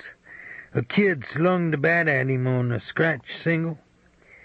The kid's next time up, Buford hit him in the back with a forkball. He acted sorry as hell about it while the kid was writhing around in the dirt. But after the game, I heard him tell his catcher, 'Looks like we made a Christian today.' Buford's not my idea of a dangerous man. It's a way of mind. They don't do things to people. They let 'em happen. Their hands always stay clean. If you're letting the LaRosas use you, that's your problem, Jerry Joe." "Damn, you make me mad," he said. He clicked the spoon on the handle of his cup and looked out at the rain falling through the glare of the flood lamps. His leather jacket was creased and pale with wear, and I wondered how many years ago he'd bought it to emulate the man who'd helped incinerate the Florence of Northern Europe. "Take care of what you got, Dave. Maybe Deep Six's the job. I'll get you on with the union. It's easy. You get a pocket full of ballpoint pens and a clipboard, and you can play it till you drop," he said. "You want to come up and eat with us?" "That sounds nice." His face looked melancholy under his fedora. "Another time, though. I got a gal waiting for me over in Lafayette. I was never good at staying married, know what I mean? Dave, the black hooker who saw the screenwriter popped, you still want to find her. She works for Doc Green. Hey, tomorrow I'm sending you a jukebox. It's loaded, partner. Lloyd Price, Jimmy Clanton, Warren Storm, Dale and Grace Broussard, Irie Lejeune. Don't argue." And he went out the screen door into the rain. The string of electric bulbs overhead made a pool of yellow light around his double shadow, like that of a man divided against himself at the bottom of a well.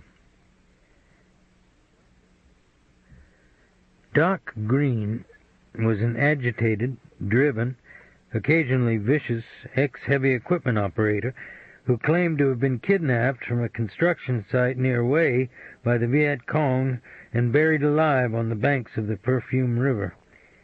His face was hard-edged as though it had been layered from putty that had dried unevenly.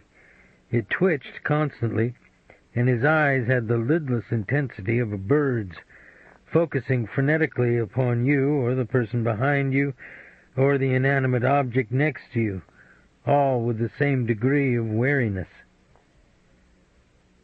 He owned a construction company, a restaurant, and half of a floating casino, but Doc's early money had come from prostitution. Whether out of an avaricious fear that his legitimate businesses would dry up, or the satisfaction he took in controlling the lives of others, he'd never let go of the girls and pimps who worked the New Orleans convention trade and kicked back 40% to him. He'd married into the Chicano family, but soon became an embarrassment to them. Without warning, in a restaurant or in an elevator, Doc's voice would bind in his throat, then squeeze into a higher register, like a man on the edge of an uncontrollable rage. During these moments, his words would be both incoherent and obscene, hurled in the faces of anyone who tried to console or comfort him. He had a camp and acreage off of Old Highway 190, between Opelousas and Baton Rouge, right by the levee and the wooded mud flats that fronted the Atchafalaya River. His metallic gray frame house with tin roof and screened gallery was surrounded by palm and banana trees, and palmettos grew in the yard and out in the pasture, where his horses had snubbed the winter grass down to the dirt. Cleet and I drove down the service road in Cleet's convertible and stopped at the cattle guard. The gate was chain-locked to the post. A man in khakis and a long-sleeved white shirt with roses printed on it was flinging corn cobs out of a bucket into a chicken yard. He stopped and stared at us. Cleet blew the horn. "What are you doing?" I said. "He's crazy. Give him something to work with." "How about waiting here, Cleet?" "The guy's got syphilis of the brain. I wouldn't go in his house unless I put Kleenex boxes over my shoes first." "It's Tourette's syndrome." "Sure. That's why half of his broads are registered at the VD clinic." I climbed through the barbed wire fence next to the cattle guard.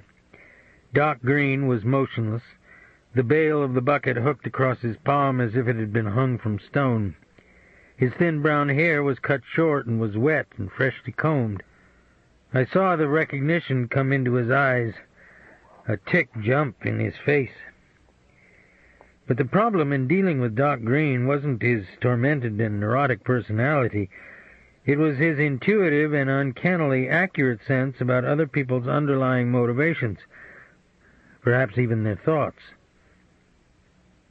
"Who told you I was here?" he said. "You got a lot of respect around here, Doc. The St. Landry Sheriff's Office likes to know when you're in town." "Who's in the shit machine?" "Cleet Purcell."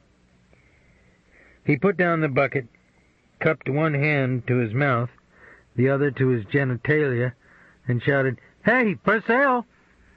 I got your corn dog hanging." "Doc, I'm looking for a black hooker by the name of Brandy Grissom." "An addict? The one who saw the screenwriter get capped?" "That's right." "I don't know anything about her. Why is he parked out there?" "You just said—" "NOPD already talked to me. That's how I know." The skin under his eye puckered like paint wrinkling in a bucket. "Short boy Jerry put you here?" "Why would he do that?" I smiled and tried to keep my eyes flat. "Y'all went to school together. Now he's moving back to New Iberia. Now you're standing on my property. It don't take a big brain to figure it out." "Give me the girl, Doc. I'll owe you one." "You looking for a black whore or a black hitman? You should be talking to Jimmy Ray Dixon." "I'm firing in the well," I said. The wind puffed the willow trees that grew on the far side of the levee. "You got a nice place here." "Don't give me that laid-back act, Robicheaux. I'll tell you what this is about. Short boy Jerry thought he could throw up some pickets on my jobs and run me under. Didn't work. So now he's using you to put some boards in my head. I think he dimed me with NOPD, too." "You're pretty fast, Doc." His eyes focused on the front gate. "I can't believe it. Purcell's taking a leak in my cattle guard. I got neighbors here," Doc said. "You and the Chicanos aren't backing Buford La Rosa, are you?" I asked. For the first time he smiled, thin-lipped, his eyes slitted inside the hard cast of his face. "I never bet on anything human," he said. come inside. I get a Pepto or something. Purcell's making me sick. The pine walls of his front room were hung with the stuffed heads of antelope and deer. A marlin was mounted above the fireplace, its lacquered skin synthetic-looking and filmed with dust. On a long bookshelf was a line of jars filled with the pickled, yellowed bodies of rattlesnakes and cottonmouth moccasins, a hairless possum, box turtles, baby alligators, a nutria with its paddle-like feet webbed against the glass. Doc went into the kitchen and came back with a beer in his hand. He offered me nothing. Behind him I saw his wife, one of the Chicano women, staring at me, hollow-eyed, her raven hair pulled back in a knot, her skin as white as bread flour. "Purcell gets under my skin," Doc said. "Why?" "Same reason you do." "Excuse me?" "You make a guy for crazy, you think you can drop some coins in his slot, turn him into a monkey on a wire. The truth is, I've been down in a place where your eye sockets and your ears and your mouth are stuffed with mud, where there ain't any sound except the voices of dead people inside your head. You learn secrets down there you don't ever forget." "I was over there too, Doc. You don't have a franchise on the experience." "Not like I was. Not even in your nightmares."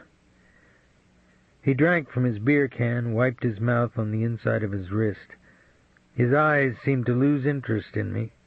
Then his face flexed with an idle thought, as though a troublesome moth had swum into his vision. "Why don't you leave me alone and go after that Klansman before he gets a boon stoked up again? At least if he ain't drowned. We got enough race trouble in New Orleans as it is," he said. "Who are you talking about?" He looked at me for a long moment, his face a bemused psychodrama, like a metamorphic jigsaw puzzle forming and reforming itself. "That guy Crown, the one you were defending on TV. He jumped into the Mississippi this morning," he said. "Your ship machine don't have a radio?" He drank from his beer can and looked at me blankly over the top of it.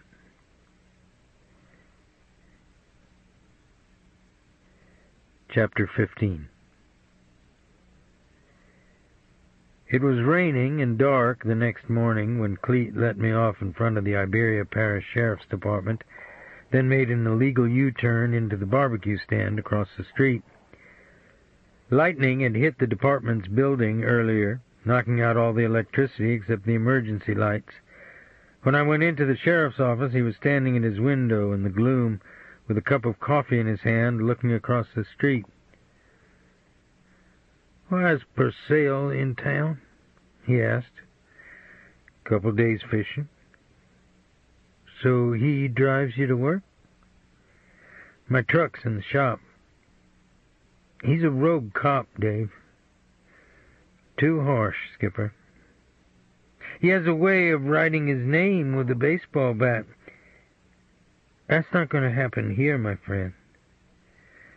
"You made your point, sir," I said. "Good." Then he told me about yesterday's events in Angola and later at a sweet potato farm north of Morganza. Aaron Crown had vomited in his cell, gone into spasms on the floor like an epileptic during a seizure or a man trying to pass gallstones. He was put in handcuffs and leg chains and placed in the front seat of a van rather than in the back, a plastic sick bag in his lap, and sent on his way to the infirmary with a young white guard driving. The guard paid little attention, perhaps even averted his eyes, when Aaron doubled over with another coughing spasm. Never seeing the bobby pin that Aaron had hidden in his mouth and that he used to pick one manacle loose from his left wrist, never even thinking of Aaron as an escape risk within the rural immensity of the farm, nor as an inmate whose hostility and violence would ever become directed at a white man. Not until they rounded a curve by the river and Aaron's left arm wrapped around the guard's neck, and Aaron's right fist, the loose handcuff whipping from the wrist, smashed into the guard's face and splintered his jawbone.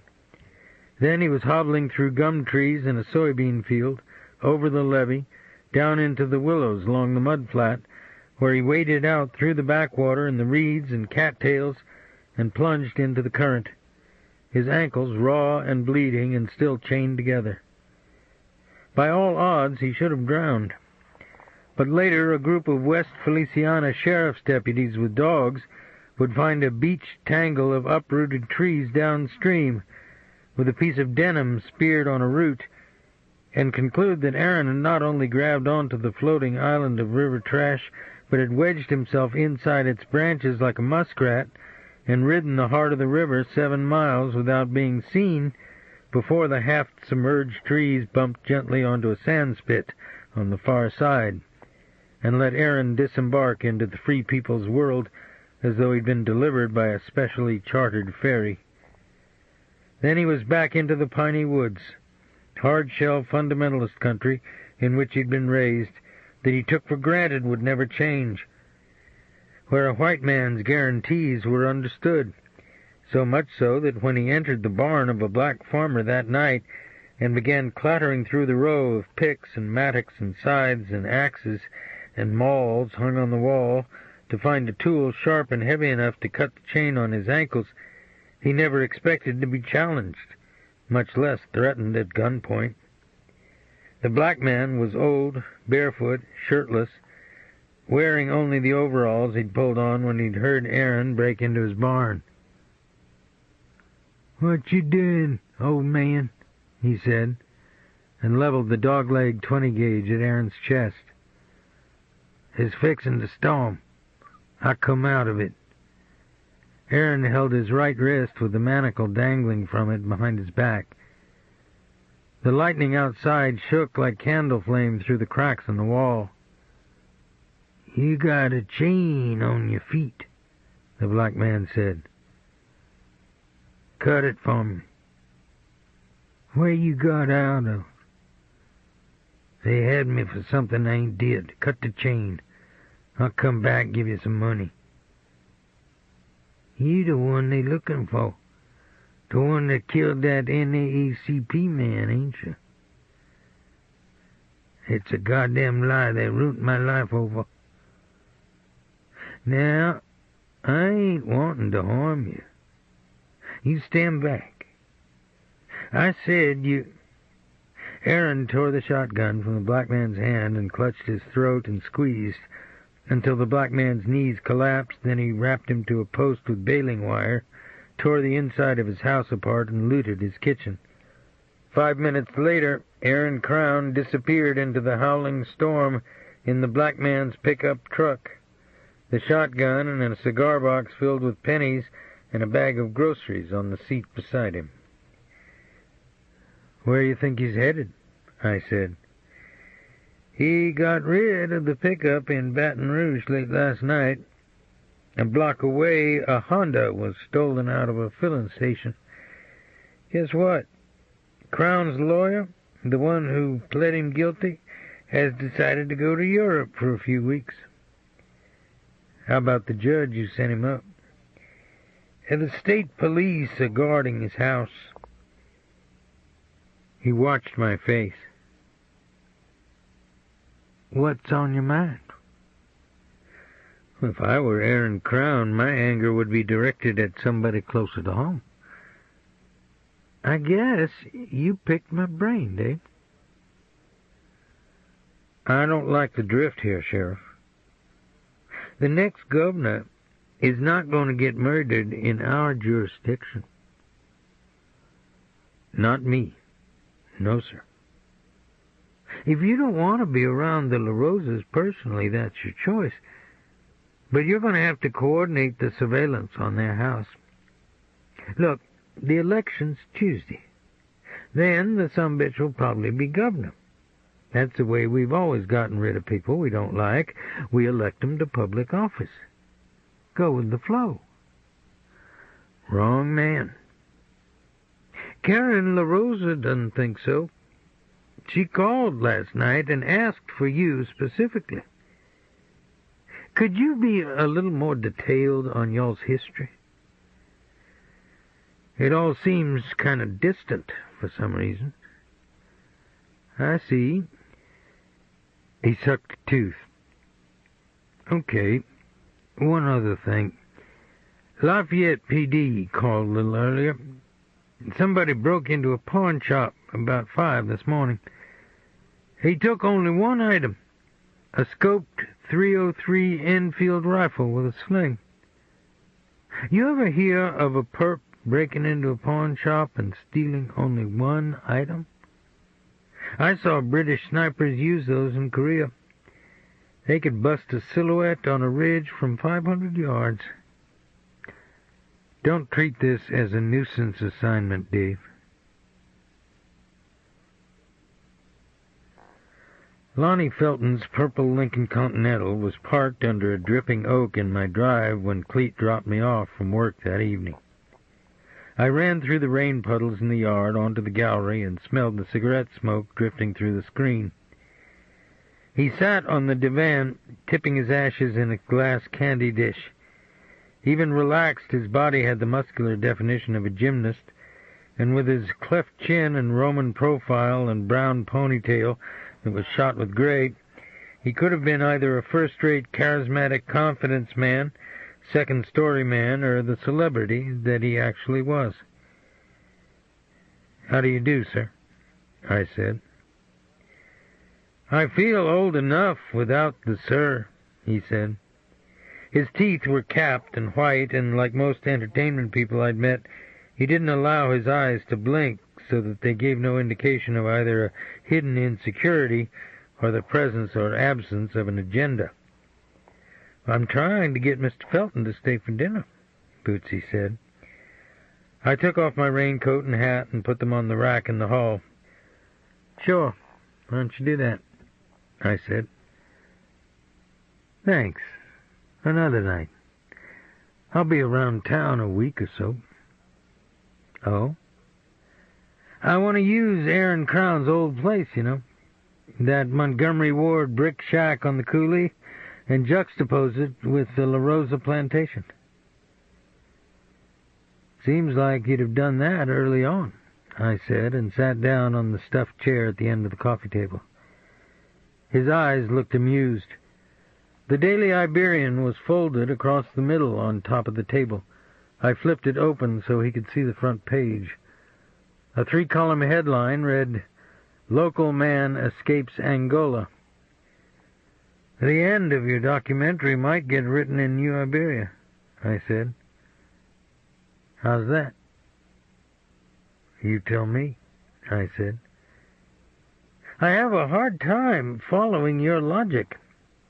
You think the presence of a news camera caused Jack Ruby to kill Lee Harvey Oswald?" Bootsy got up quietly and went into the kitchen and began fixing coffee on a tray. His eyes stayed on her as she left the room, dropping for a split second to her hips. "What do you want from me, sir?" I asked. "You're an interesting man. You had the courage to speak out on Crown's behalf. I'd like for you to narrate 2 or 3 closing scenes. I'd like to be with you during the surveillance of La Rosa's house." "I think you want gunfire on tape, sir." He put on his glasses and craned his head around so he could see the wall area next to the window behind him.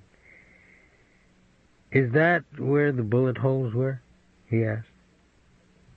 "What?" "I did some deep background on you. This is where your wife killed another woman, isn't it? You didn't have media all over you after she splattered somebody's brains on your wallpaper? My wife saved my life, and you get out of our house, Mr. Felton." Bootsy stood framed in the kitchen doorway, frozen, the tray motionless between her hands. Felton put out his cigarette in the candy dish and got to his feet slowly, unruffled, indifferent. "If I were you, I'd spike Buford LaRosa's cannon while I had the chance. I think he's a believer in payback, he said. He turned toward Bootsy. I'm sorry for any inconvenience, Mrs. Robicheaux. If my husband told you to get out, he meant it, Bubba, she said.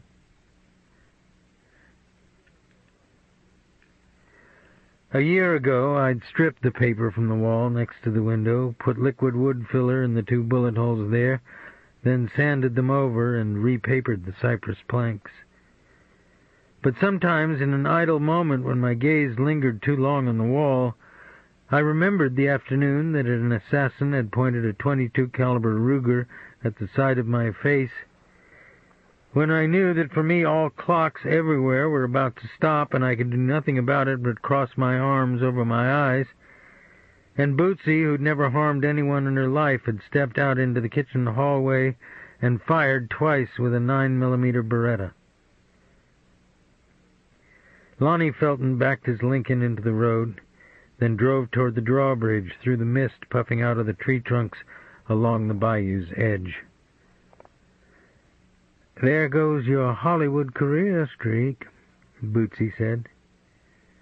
Somehow I don't feel the less for it. You think Aaron Crown is back? It's too bad if he is. Say, you've really shook up Felton's cookie bag. You like that hard gal stuff, huh? Too bad for whom? I think Buford's hooked up with some New Orleans wise guys. Maybe Aaron won't make the jail. Come on, forget this stuff. Let's take the boat down the bayou this evening. In the rain? Why not? What's bothering you, Dave? I have to babysit Buford. His plane comes back in from Monroe at 10. I see. It'll be over Tuesday. No, it won't, she said. Don't be that way, I said, and put my hands on her shoulders. Which way is that? Then her eyes grew bright, and she said it again. Which way is that, Dave?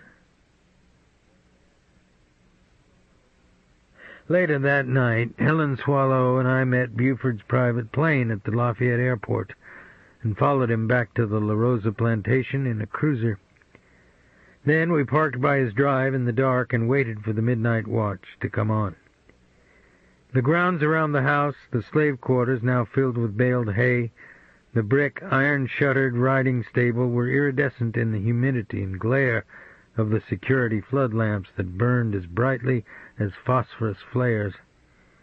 One by one, the lights went off inside the house. Can you tell me why an assignment like this makes me feel like a peon with a badge? Helen said. Search me, I said. If you were Crown and you wanted to take him out, where would you be? Inside that tree line, with the sun rising behind me in the morning. You want to check it out? It's not morning. Casual attitude. Maybe Buford should have the opportunity to face his sins.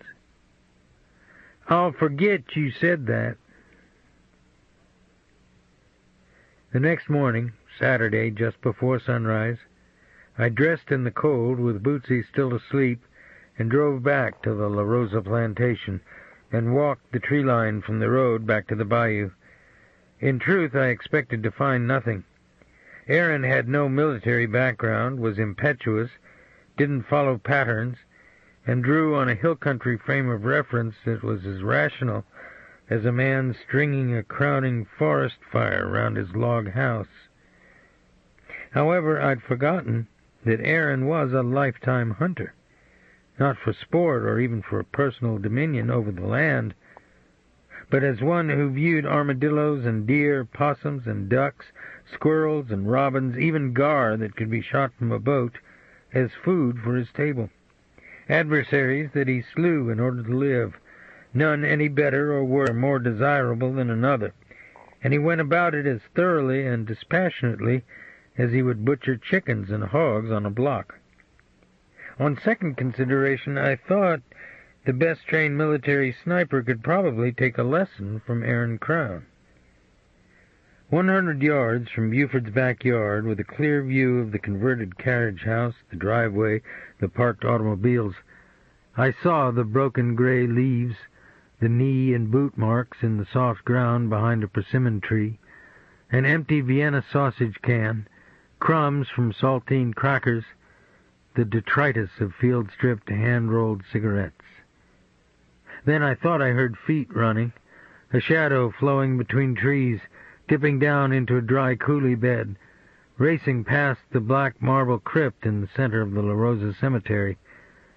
But in the muted pink softness of the morning, in the rain that continued to tumble like crystal needles out of the sunlight, I looked again, and saw only red horses turning among the tree trunks, divots of impacted layered leaves exploding from their hooves, their backs aura'd with vapor from their bodies.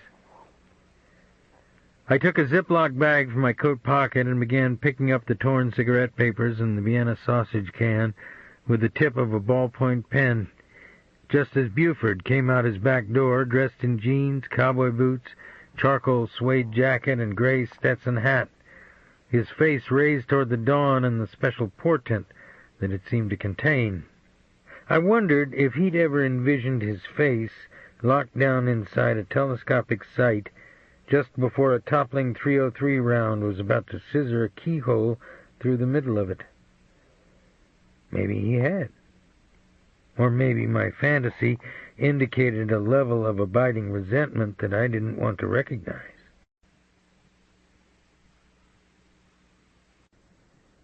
That afternoon, Cleet parked his Cadillac by the boat ramp and walked down the dock into the bait shop where I was stacking the chairs and mopping the floor.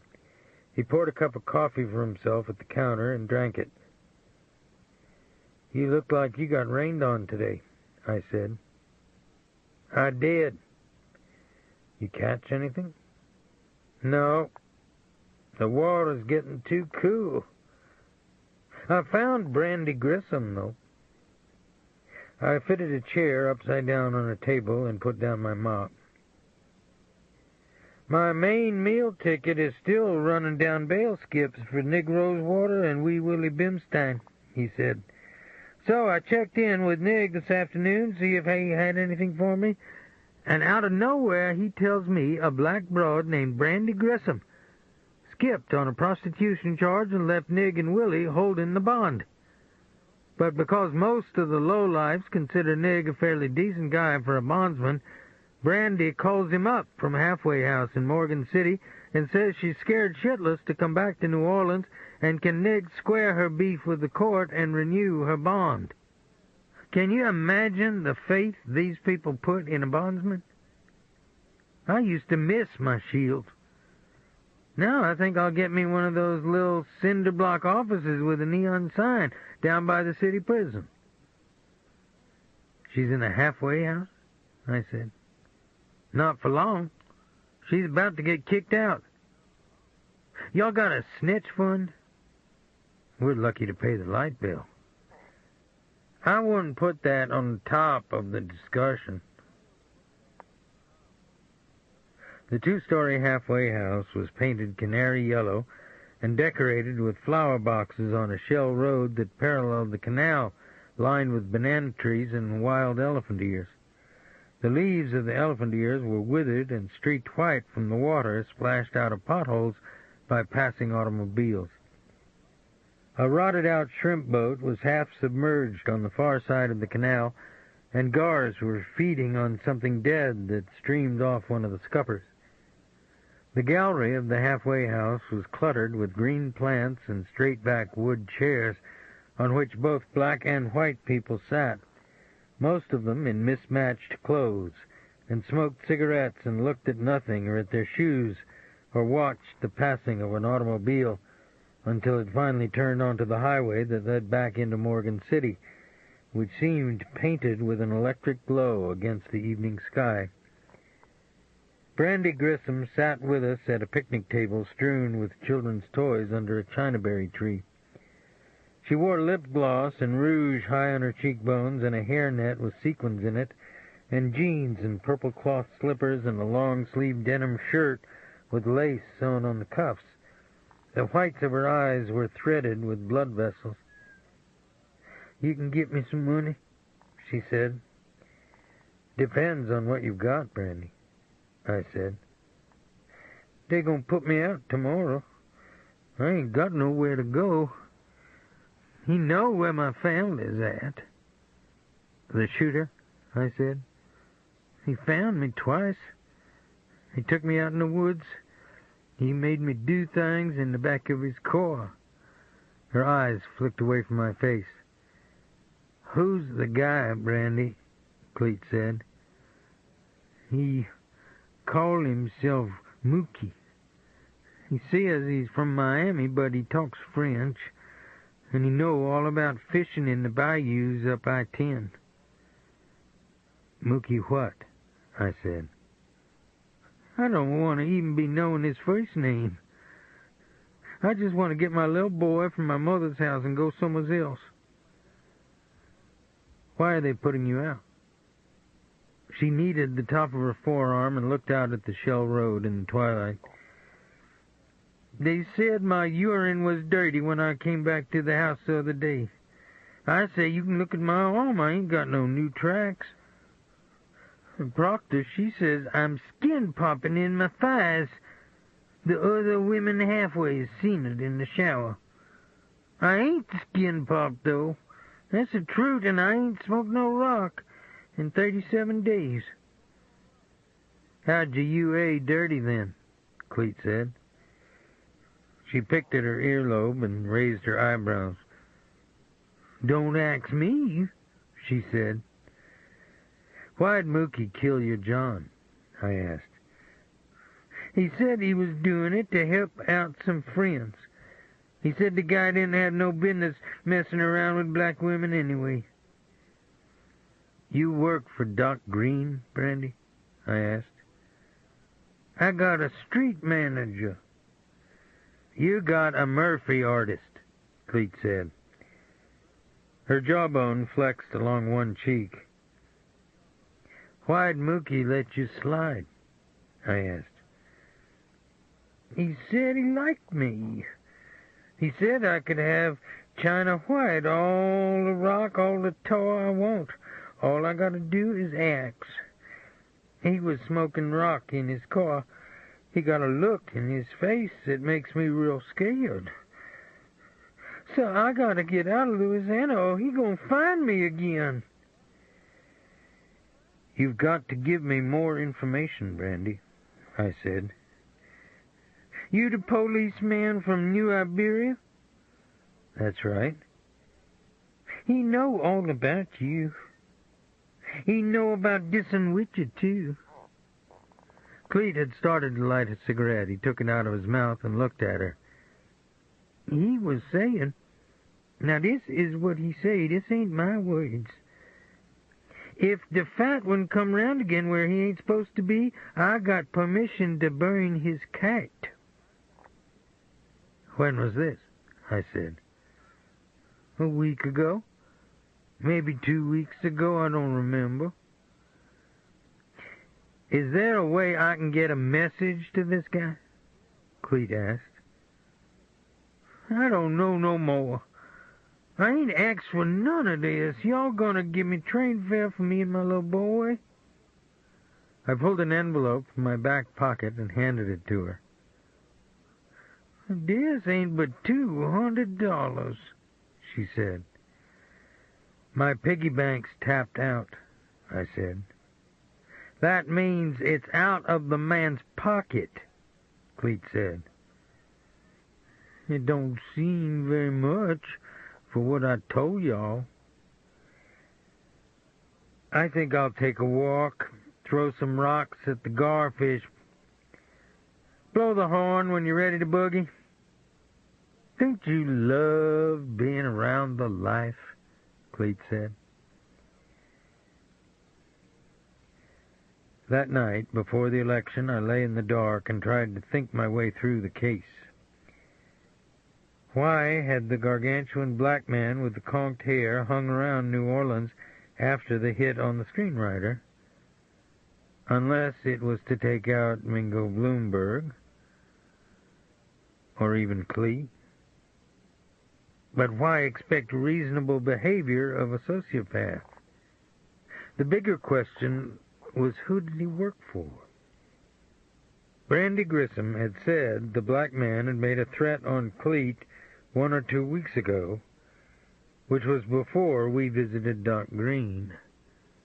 But Doc had probably already heard we'd been bumping the furniture around, so the time frame was irrelevant. Also, I was assuming that Brandy Grissom wasn't lying.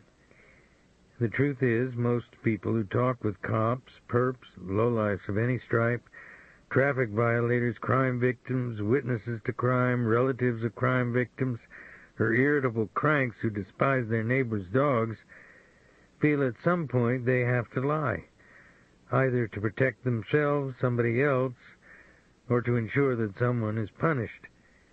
The fact that they treat you as a credulous moron seems to elude them.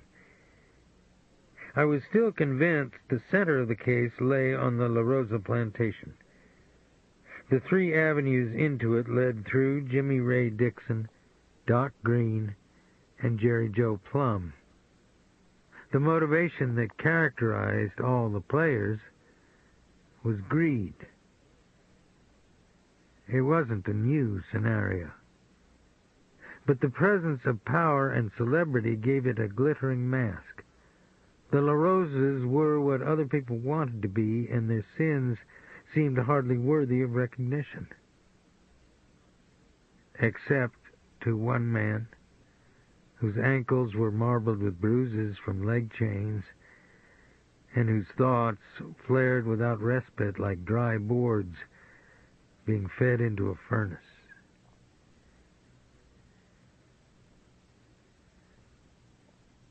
Chapter 16.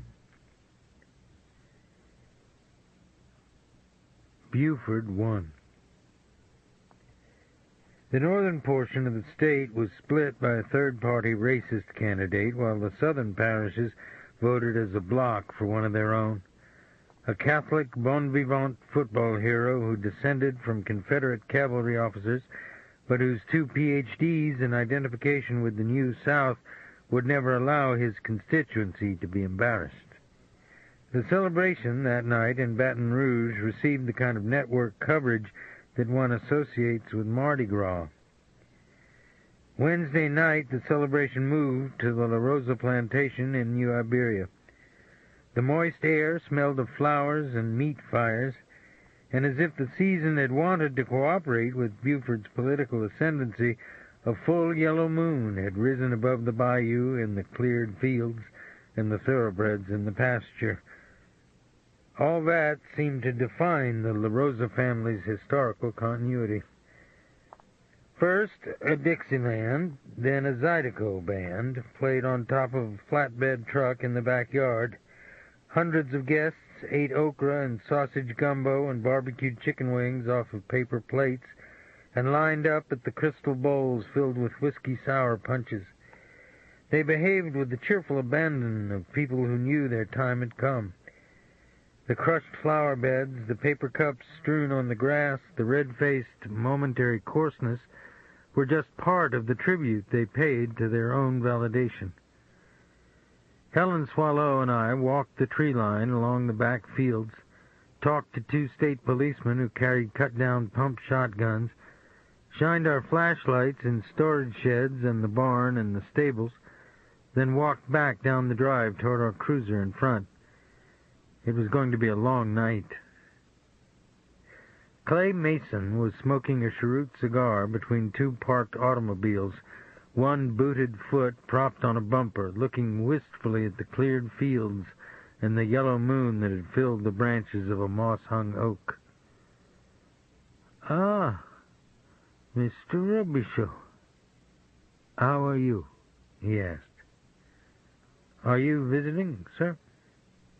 just long enough to extend congratulations. By God, what an event.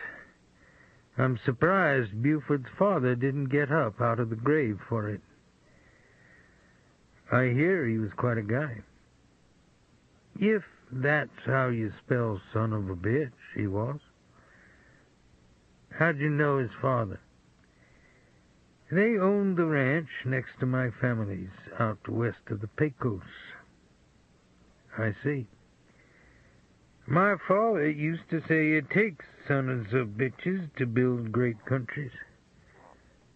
What do you think about a statement like that? He puffed on his cigar. I wouldn't know. I saw Helen get in the cruiser and close the door in the dark. Son, there's nothing more odious than an intelligent man pretending to be obtuse. I'd better say good night, Dr. Mason. Stop acting like a nincompoop. Let's go over here and get a drink. No, thanks.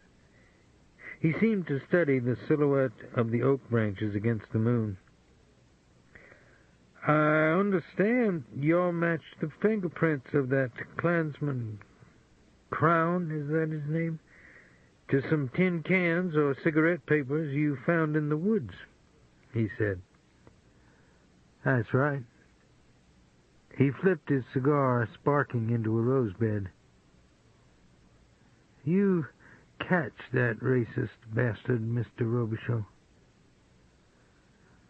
I don't think Aaron Crown's a racist. He placed his hand, which had the contours of a claw, on my arm. An incisor tooth glinted in his mouth when he grinned.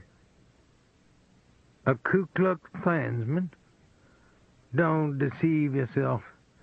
A man like that will rip your throat out and eat it like a pomegranate, he said.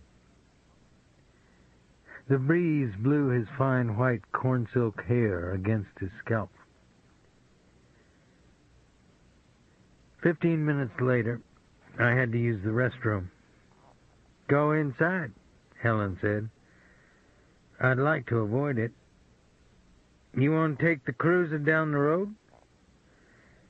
Bad form. I guess you get to go inside, said. I walked through the crowds of revelers in the yard, past the Zydeco musicians on the flatbed truck, who were belting out La Valse Negresse with accordion and fiddle and electric guitars, and with one man raking thimbles up and down a replicated aluminum washboard that was molded like soft body armor to his chest. The inside of the house was filled with people, too, and I had to go up the winding stairs to the second floor to find an empty bathroom, or one that was almost empty. The door was ajar. I saw a bare male thigh, the trousers dropped below the knee, a gold watch on a hairy wrist. Decency should have caused me to step back and wait by the top of the stairs, but I'd seen something else, too. The glassy cylindrical shape between two fingers, the thumb resting on the plunger, the bright squirt of fluid at the tip of the needle. I pushed open the door the rest of the way. When Buford connected with the vein, his eyes closed and opened, and then glazed over. His lips parted indolently, and a muted sound rose from his throat, as though he were sliding onto the edge of orgasm. Then he heard me. Oh, Dave, he said. He put the needle on the edge of the lavatory and swallowed dryly, his eyes flattening, the pupils constricting with the hit. Bad shit, Buford, I said. He buttoned his trousers and tried to fix his belt. Goat glands and vitamins. Not what you think, Dave, he said. So that's why you shoot it up in your thighs? John Kennedy did it. He smiled wanly. Are you going to cuff the governor-elect in his home? It wouldn't stick. Why not talk to somebody you trust about this before you flame out? It might make an interesting file. I never met a hype who was any different from a drunk. I'm talking about myself, Buford. We're all smartasses. You missed your historical period. You should have sat at the elbow of St. Augustine. You were born for the confessional. Come on. A new day is at hand, sir. If you would just lend me yours for a moment. I helped him sit down on top of the toilet seat lid, then I watched, almost as a voyeur would, as the color came back in his face. His breathing seemed to regulate itself, his shoulders straightened, his eyes lifted merrily into mine. "We glide on gilded wings above the abyss," he said. "The revelers wait." I shattered his syringe in the toilet bowl. "Mark one off to bad manners," I said. Early the next morning, the sheriff called me into his office. "Lafayette PD wants us to help with security at the Hotel Acadiana on Pinhook Road," he said. "Buford again? The guys turned the governor's office into a rolling party. We're probably going to be stuck with it a little while." "I want off it, Skipper. I want my old hairline back." "He's a hype." "You're telling me we just elected a junkie?" I told him what had happened the night before. He blew out his breath. "You're sure he's not diabetic or something like that?" he asked. "I think it's speed." "You didn't want to take him down?" "Busting a guy in his bathroom with no warrant?" He rubbed his temple. "I hate to say this, but I'm still glad he won rather than one of those other shitheads," he said. He waited. "No comment?" "He's bad news. We'll pay for it down the line." "God, you're a source of comfort," he said. I picked up my morning mail and went into my office just as my phone rang. Doc Green must have hit the floor running. "You tell that Irish prick he wants to get in my face. I'll meet him in the street, in an alley, out on a sandbar, in the middle of the Chafalaya. Somebody should have busted his spokes a long time ago," he said. "Which Irish prick?" I said. "Duh," he answered. "He caused a big scene at my casino. Customers were going out the doors like it was a fire drill. He threw a pool ball into a guy's head at my restaurant." "Tell him yourself." "I would, except I can't find him. He's too busy wiping his shit all over the city." "Cleet's a one-on-one type guy, Doc." "Yeah? Well, I'm a civilized human being. Jimmy Ray Dixon ain't. Your friend's been down in Cannibal Town saying they give up this black ape, been making threats against him, or he's going to staple somebody's dork to the furniture. I hope they cook him in a pot." "The shooter we want is a guy named Mookie. He's telling people he has permission to take Purcell out. Who'd give him that kind of permission, Doc?" "Try to fit this into your head, Robicheaux." Then I heard a woman's voice and hands scraping on the receiver as though someone were pulling it from Doc's grasp. "Mr. Robicheaux?" "Yes." "This is Persephone Green. I met you years ago when my name was Giacano." "Yes, I remember," I said, although I didn't. "Are you sure? Because you were drunk at the time." I cleared my throat. My husband is trying to say we don't have anything to do with problems in New Orleans' black community, she said. You leave us alone. You tell your friend the same thing. Your husband's a pimp. And you're an idiot. Far out of his depth, she said, and hung up the phone. Either the feminists had reached into the mob, or the New Orleans spaghetti heads had spawned a new generation. I used my overtime to take the afternoon off and went to Red Lareille's Health and Racket Club in Lafayette. I did 4 sets of curls and military and bench presses with free weights, then went into the main workout room, which had a glass wall that gave onto a shady driveway and the adjacent tennis courts, and was lined with long rows of exercise machines. Because it was still early in the day, there were few people on the machines. A half-dozen off-duty steroid-pumped Lafayette cops were gathered around a pull-down bar, seemingly talking among themselves. But their eyes kept drifting to the end of the room where Karen La Rosa lay on a bench at an inverted angle, her calves and ankles hooked inside 2 cylindrical vinyl cushions, while she raised herself toward her knees, her fingers laced behind her head, her brown thighs shiny with sweat, her breasts as swollen as grapefruit against her Harley motorcycle T-shirt. I sat down on a Nautilus leg lift machine, set the pin at 140, and raised the bar with the tops of my feet until my ankles were straight out from my knees and I could feel a burn grow in my thighs. I felt her on the corner of my vision. She flipped her sweat towel against my leg like a wet kiss. Our bodyguard isn't speaking these days, she said. Hello, Karen. She wiped her neck and the back of her hair. Her black shorts were damp and molded to her body. You still mad? She said. I never worry about yesterday's box score. Her mouth fell open. Sorry. Bad metaphor, I said.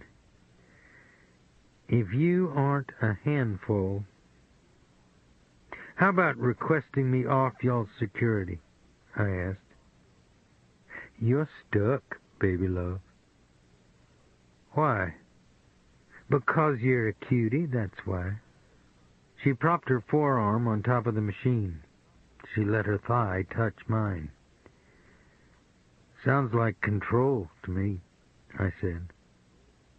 That's what it's all about, sweetie. She bumped me again. Stop playing games with people, Karen. Aaron Crown's out there. He doesn't care about clever rhetoric. Then go find him. I think he'll find us. It won't be a good moment, either. She looked down the aisle through the machines. The off-duty Lafayette cops had turned their attention to a deadlift bar stacked with 100-pound plates. Karen sucked on her index finger, her eyes fastened on mine, then touched it to my lips. Later, I drove to Sybil Crown's bar down by the Lafayette underpass. Even though the day was bright, the bar's interior was as dark as the inside of a glove. Sybil was in the back storage shed, her body crisscrossed with the sunlight that fell through the board walls, watching 2 black men load vinyl bags bursting with beer cans onto a salvage truck. I wondered when you'd be around, she said. Oh? He wouldn't come here. I don't know where he is, either. I don't believe you. Suit yourself. She turned to the black man. Okay, you guys got it all? Next week, I want you back here on time. No more my grandmama been sick, Miss Zabel stuff. There are creatures with no eyes living under the garbage I got back here. She watched the truck, its slatted sides held in place with baling wire, lumber down the alley. God, what a life, she said. She sat down on a folding chair next to the brick wall and took a sandwich out of a paper bag. A crazy network of wood stairs and rusted fire escapes zigzagged to the upper stories of the building. She pushed another chair toward me with her foot. Sit down, Dave. You're making me nervous. I looked at a smear of something sticky on the seat and remained standing. There's only one person in the world he cares about. Don't tell me he hasn't tried to contact you, I said. You want a bologna sandwich? We can still turn it around, but not if he hurts Buford. Buford was born with a mammy's pink finger up his butt. Let him get out of his own problems for a change. How about your father? Nobody will ever change Daddy's mind about anything. Her expression was turned inward, heated with an unrelieved anger. What did Buford do to you? I asked. Who said he did? I love the business I run, fighting with colored can recyclers, mopping out the John after winos use it. Tell Buford to drop by. I'll buy him a short dog. He said he didn't know you. Her eyes climbed into my face. He did? Wipe off the chair and sit down. I'll tell you a story about our new governor. She started to rewrap her sandwich, then she simply threw it in an oil barrel filled with smoldering boards. That evening, it was warm enough to eat supper in the backyard. You have to work in Lafayette tonight? Bootsy said. Worse. Buford has a breakfast there in the morning. I'll probably have to stay over. They're really making their point, aren't they? You better believe it. You mind if I come over? I think it's a swell idea. Oh, I forgot. Somebody left a letter in the mailbox with no stamp on it. Who put it in there? Baptiste said he saw a black man on a bicycle stop out on the road. It's on the dining room table. I went inside and came back out again. My name and address were printed in pencil in broken letters on the envelope. Bootsy watched my face while I read the note inside. It's from him, isn't it? I laid the sheet of Big Chief notebook paper on the picnic table so she could read it. I killed the 2 black boys in the tool bin 'cause they wouldn't let me be. But I still ain't to blame for the first one. Tell that bucket of shit done me all this grief, he ain't gonna make Baton Rouge. You was good to me, so don't be standing betwixt me and a man that is about to burn in hell, which is where he should have been sent a long time ago. Yours truly, Aaron Jefferson Crown. He uses a funny phrase. He says he ain't to blame, rather than innocent, I said. He probably can't spell the word. No, I remember he always said I ain't did it. Forget the linguistics, Dave. Pay attention to the last sentence. I'm not going to let you take one for Buford LaRosa.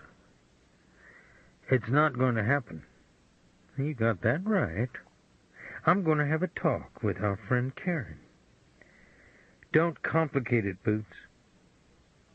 She's a big girl. She can handle it. When the sheriff wants me off, he'll pull me off. Nice Freudian choice streak. Because that's what she's doing. Fucking this whole family. I still had a half hour before I had to drive to the Hotel Acadiana on the Vermilion River, where Buford and Karen were being hosted by a builders association. I sat at the picnic table and took apart my 1911 model U.S. Army .45 automatic that I'd bought for $25 in Saigon's Bring Cash Alley. It felt cool and heavy in my hand, and my fingers left delicate prints in the thin film of oil on the bluing. I ran the bore brush through the barrel, wiped the breech and the outside of the slide free of the burnt powder left from my last visit to the practice range, slid each hollow point round out of the magazine, oiled the spring, then replaced them one at a time until the 8th round snugged tight under my thumb. But guns and the sublimated fantasies that went along with cleaning them were facile alternatives for thinking through complexities. The main problem with this case lay in the fact that many of the players weren't professional criminals. Sabelle's story wasn't an unusual one. In small southern towns since antebellum times, the haves and the have-nots may have either despised or feared one another in daylight, but at night both sexual need and the imperious urge had a way of dissolving the social differences that were so easily defined in the morning hours. I say it wasn't an exceptional story, but that doesn't mean it is any less an indicator of the people we were. I just didn't know if it had a bearing on the case. He'd never really noticed her at New Iberia High.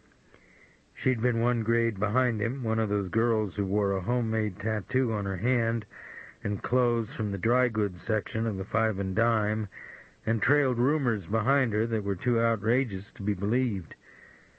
She was arrested for shoplifting, then she left school in the 11th grade and became a waitress in the drive-in and bowling alley at the end of East Main. The summer of his graduation, he'd gone to the drive-in for beers in his metallic green Ford convertible with 3 other ball players after an American Legion game. He was unshowered, his face flushed with victory and the pink magic of the evening, his uniform grass-stained, his spikes clicking on the gravel when he walked to the service window and saw her wiping the moisture off a long-necked Jack's with her cupped hand. She leaned over the beer box and smiled and looked into his eyes and at the grin at the corner of his mouth and knew that he'd be back later. He drove his friends home and bathed and changed clothes and sat at one of the plank tables under the live oaks and drank beer and listened to the music that was piped from the jukebox into loudspeakers nailed in the tree limbs until she finally walked out in the humid glare of the electric lights at midnight and got into his car and reached over and blew his horn to say goodnight to the other waitresses who stood giggling behind the drive-in's glass window. He took no notice of her presumption and seemingly proprietary display. He even grinned good-naturedly. No one else was in the lot except an elderly Negro picking up trash and stuffing it in a gunny sack. They did it the first time on a back road by Lake Martin, in the way that she expected him to. On the back seat, the door open, his pants and belt around his ankles, his body trembling and awkward with his passion, his jaws already going slack and his voice a weak and hoarse whisper before he'd fully penetrated her. 3 nights later, he went by her home, the Montgomery Ward brick house on the coulee, and convinced her to call in sick at work. This time they drove down the Teche toward Jeanneret, and did it in the caretaker's cottage of a plantation built on the bayou by West Indies slaves in 1790, which Buford's father had bought not because of its iron-scrolled verandas or oak-canopied circular drive or wisteria-entwined gazebos or the Minier balls drilled in its window frames by Yankee soldiers, but simply as a transitory real estate investment for which he wrote a check. As the summer passed, Buford and Sabelle's late-night routine became almost like that of an ordinary young couple who went steady or who were engaged or whose passion was so obviously pure in its heat and intensity that the discrepancy in their family background seemed irrelevant. In her mind, the summer had become a song that would have no end. She looked at calendar dates only as they indicated the span of her periods.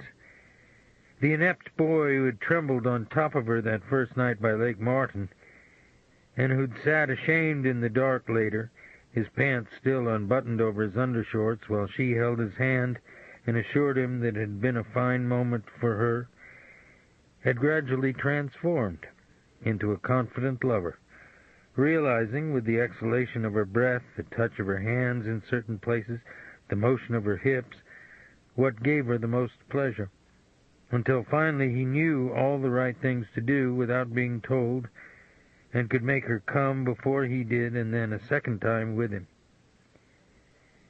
His triangular back was corded with muscle, his buttocks small and hard under her palms, his mouth always gentle on her body. From the bed in the caretaker's cottage, she could look down the corridor of oaks that gave on to the Teche, the limbs and moss and leaves swelling in the wind. And through the dark trunks she could see the moon catch on the water like a spray of silver coins, and it made her think of a picture she'd once seen in a children's book of biblical stories. The picture was titled The Gates of Eden. As a child, she'd thought of it as a place of exodus and exclusion. Now, as she held Buford between her legs and pressed him deeper inside, she knew those gates were opening for her.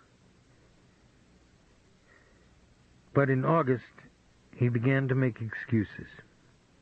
He had to begin early training for the football season, to be asleep early, to go to Baton Rouge for his physical, to meet with coaches from Tulane and Ole Miss and the University of Texas who were still trying to lure him away from LSU. On the last Saturday of the month, a day that he'd told her he'd be in New Orleans, she saw his convertible parked outside Slick's Club in St. Martinville with 3 girls in it, sitting up on the sides drinking vodka Collins that a Negro waiter brought them from inside. She was in her father's car. One headlight was broken and the passenger window was taped over with cardboard and the body leaked rust at every seam. She drove around the block twice, her hands sweating on the wheel, her heart beating. Then she pulled up at an angle to the convertible and got out, her words like broken popsicle sticks in her throat. "What?" one of the girls said. "Where's Buford?" "You're with Buford, aren't you? This is his car," Sabelle said, but her voice was weak, apart from her, outside of her skin, somehow shameful. The girls looked at one another. "Buford the Beautiful?" one of them said. The 3 of them started to laugh, then looked back at her, fluttered their eyes, and blew their cigarette smoke at upward angles into the warm air. Then a huge red-headed crew-cut boy, his hair stiff as metal with butch wax, with whiskey-flushed cheeks in a golden-purple LSU T-shirt, erupted out the door of the club with someone behind him.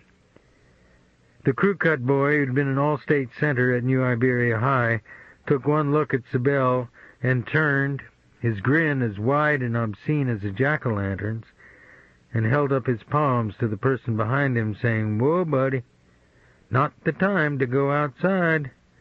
Not unless you want the family jewels on her car aerial." She saw Buford's face in the neon light.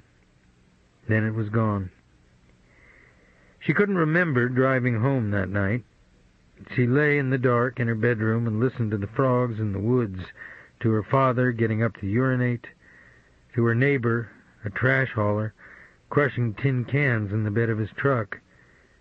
She watched an evangelist preacher on the black and white television set in her tiny living room, then a movie about nuclear war. The movie made use of U.S. Army footage that showed the effects of radiation burns on living animals that had been left in pens 500 yards from an atomic explosion. As she listened to the bleating of the animals, she wanted everyone in the movie to die. No, that wasn't it.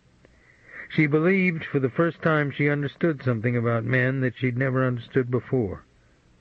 And she wanted to see a brilliant white light ripple across the sky outside her window, burn it away like black cellophane. Yes, a perfect white flame that could superheat the air, eat the water out of the bayou, and instantly wither a corridor of oaks that in the moonlight had become biblical gates in a children's book. But her anger and the relief it gave her melted away to fatigue. And when the dawn finally came, it was gray and wet, and the rain ran down inside the walls of the house. And when she heard the trash hauler's wife yelling at her children next door, then striking one of them with a belt viciously, the voice rising with each blow, Sybil knew that her future was as linear and as well-defined as the nail-heads protruding from the buckled linoleum at her feet. I hadn't watched the time. I went to get in my truck and head for Lafayette, but Bootsy's Toyota was parked behind me. I heard her open Eliphaz's bedroom window behind me. "Take my car," she said. "I can use the truck." "See you in Lafayette," I said. "What's your room number?" "I don't know. Ask at the desk." I backed out into the dirt road and looked once again at my truck parked in the opening of the old barn that we used as a garage. I almost went back and got it, but it had been running fine since I'd gotten it out of the shop. And I was running late. What a bitter line to remember.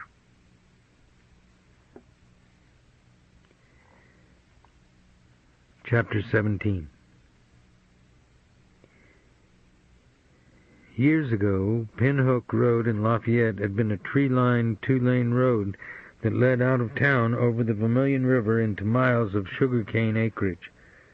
Just before the steel drawbridge that spanned the river was an antebellum home with arbors of pecan trees in the yard. The river was yellow and high in the spring, and the banks were green and heavily wooded. Feral hogs foraged among the trees. The only businesses along the river were a drive-in restaurant called the Skunk, where college and high school kids hung out, and the American Legion Club on the far side of the bridge, where you could eat Blue Point crabs and drink pitcher beer on a screened porch that hung on stilts above the water. But progress and the developers had their way. The oaks were sawed down, the root systems ground into pulp by road graders, the banks of the river covered with cement for parking lots. Overlooking all this new urban development was the Hotel Acadiana, where builders and union officials from all over the state had come to pay a $300 a plate homage to their new governor. "Do you hear little piggy feet running toward the trough?" Helen Swallow said. We were standing like posts by one side of the banquet room entrance. A jazz combo was playing inside. Helen kept stoking her own mood. "What a bunch. Did you see Karen in the bar?" "I think she's half in the bag," she said. "I don't think she's entirely comfortable with her new constituency. Not in the daylight, anyway. Check out who just came in the door." Persephone Green wore a black see-through evening dress and a sapphire and diamond necklace around her throat. Her shoulders were as white and smooth as moonstone. "How do you know Doc Green's wife?" I said. "I was in uniform with NOPD when she shot a prowler at a home in the Garden District. She shot him 5 times. Persephone Green paused by the banquet room door, her black sequined bag dangling from her wrist by a spidery cord. "You get around," she said to me. Her hair was pulled straight back and threaded with a string of tiny diamonds. "Looking after the common good, that sort of thing," I said. "We'll all sleep more secure, I'm sure." Her gaze roved indolently over Helen's face. "You have a reason for staring at me, madam?" "No, ma'am." "I know you?" I was the first officer at the scene when you popped that black guy by your swimming pool. I pulled his head out of the water, Helen said. Oh, yes. How could I forget? You're the charm school graduate who made some accusations. Not really. I probably have poor night vision. I was the only one who saw a powder burn by the guy's eyebrow, Helen said. That's right. You made quite a little squeaking noise, didn't you? The scene investigator probably had better eyesight. He's the one who took early retirement the same year and bought a liquor store out in Metairie, Helen said. My, what a clever sack of potatoes. Persephone Green walked on inside the banquet room. The back of her evening dress was an open V that extended to the lower tip of her vertebrae. I'm going up on the roof, Helen said. Don't let her bother you. Tomorrow I'm off this shit. The old man doesn't like it. He can have my shield. I watched her walk through the crowd toward the service elevator, her back flexed, her arms pumped, her expression one that dissipated smiles and caused people to glance away from her face. I walked through the meeting rooms and the restaurant and bar area. Karen LaRosa was dancing by the bandstand with Jerry Joe Plum. Her evening dress looked like frozen pink champagne poured on her body. She pulled away from him and came up to me, her face flushed and hot, her breath heavy with the smell of cherries and bourbon. Dance with me, she said. Can't do it on the job. Yes, you will. She slipped her hand into mine and held it tightly between us. She tilted her chin up. A private thought, like a self-indulgent memory, seemed to light her eyes.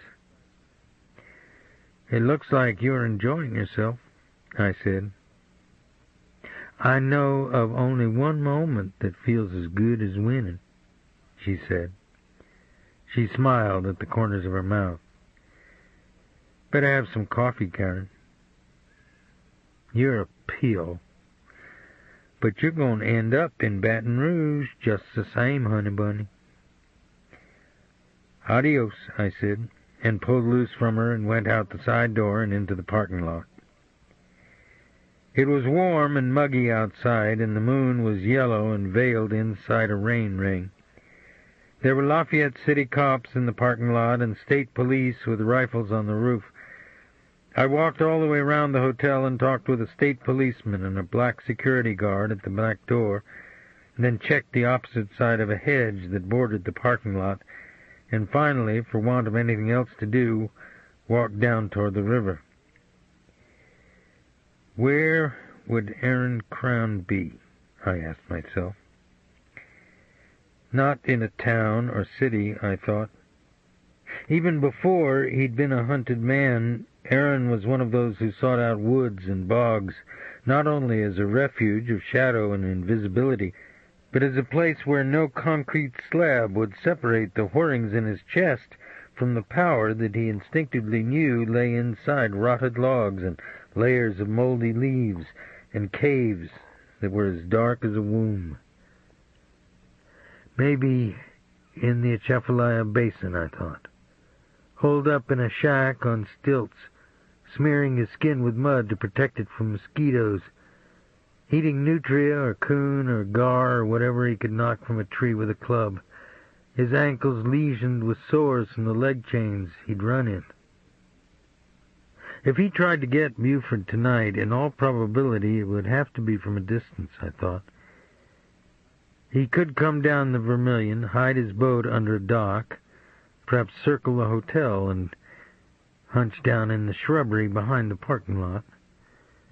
With luck, Buford would appear under a canvas walkway or between parked automobiles, and Aaron would wind the leather sling as tightly as a tourniquet around his left forearm, sight the scope's crosshairs on the man who'd not only sent him to prison, but had used and discarded his daughter as a white overseer would a field woman, then grind his back teeth with an almost sexual pleasure while he squeezed off the round and watched the world try to deal with Aaron Crown's handiwork.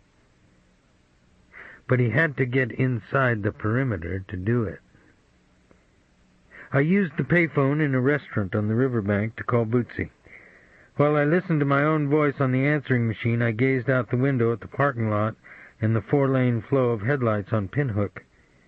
A catering truck turned into the hotel, a rug-cleaning van driven by a woman, a white-stretch limo filled with revelers, a half-dozen taxicabs. I hung up the phone and went back outside. It was almost 9 p.m. Where was Bootsy? I went back inside the hotel and rode the service elevator up to the roof. The wind was warm and smelled of rain, and there were yellow slicks of moonlight like patches of oil paint floating on the river's surface. Down below at the service entrance, the caterers were carrying in stainless steel containers of food, and a blonde woman in a baggy gray dress was pulling a hamper loaded with rug-cleaning equipment from her van. A drunk man in a hat and a raincoat wandered through the parked cars, then decided to work his way into the hedge at the back of the lot, simultaneously unzipping his fly. The state policeman at the service door walked out into the lot and paused under a light, his hands on his hips, then stepped close into the hedge, raised on his toes, and tried to see the man in the raincoat. The state policeman disappeared into the shadows. "What is it?" Helen said. "A state trooper went after a drunk in the hedge. I don't see either one of them now. Get on the portable, will you?" "What y'all got down there?" she said into her radio. "Ain't got nothing," the voice of a black man said. "Who is this?" "The security guard." "Put an officer on." "There ain't one." "What's going on with the guy in the hedge?" "What guy?" "The drunk the state trooper went after. Look, find an officer and give him the radio." "I done tried to tell you there ain't nothing going on, except somebody down here don't have no business working in a hotel." "What are you talking about?" Helen said. "Somebody down here got B.O. could make your nose fall off. That's what I'm talking about. That clear enough?" There was a pause. The security guard was still transmitting, but he was speaking to someone else now. "I told you, you gotta have some ID. You ain't supposed to be inside here. Hey, don't you be coming at me like that." The portable radio struck the floor. Helen and I ran for the service elevator. By the time we got down to the first floor, a Lafayette City cop and a state policeman were running down the hallway ahead of us toward the service entrance. Through the glass, I could see the catering truck and the rug-cleaning van in the parking lot. "There ain't anybody here," the city cop said, looking at the empty hallway, then outside. He wore sideburns, and his hat was too large for his head. He sniffed the air and made a face. "Man, what's that smell? It's like somebody rubbed shit on the walls." The hallway made a left angle toward the kitchen.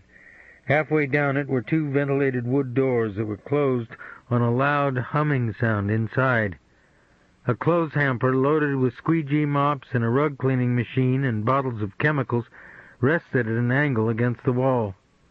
I opened one of the doors and saw next to the boilers a thin black man with a mustache in the uniform of a security guard, sitting against a pile of crumpled cardboard cartons, his knees drawn up before him, his hands gripping his loins, his face dilated with shock. "What happened to you, partner?" I said. "The woman done it," he answered. "The woman?" "I mean, she's dressed like a woman. She come at me. I ain't wanted to do it, but I hit her with my baton. It didn't even slow up. That's when she grabbed me. Down here, she twisted real hard. She kept saying, 'Tell me where La Rosa at, or I tear it out.'" He swallowed and widened his eyes. "We'll get the paramedics. You're going to be all right," I said. I heard Helen go back out the door. "I ain't never had nothing like this happen," he said, His face flinched when he tried to change the position of his legs. "It was when I seen her socks. That's what started it. See, I wouldn't have paid her no mind." "Her socks?" I said. "The catering guys went in the kitchen with all the food. I thought it was one of them stinking up the place. Then I looked at the woman's feet, 'cause she was tracking the rug. She had on brogans and socks with blood on them. I asked her to show me some ID. She said it's in the van. Then y'all called me on the radio." "Where'd this person go?" I said.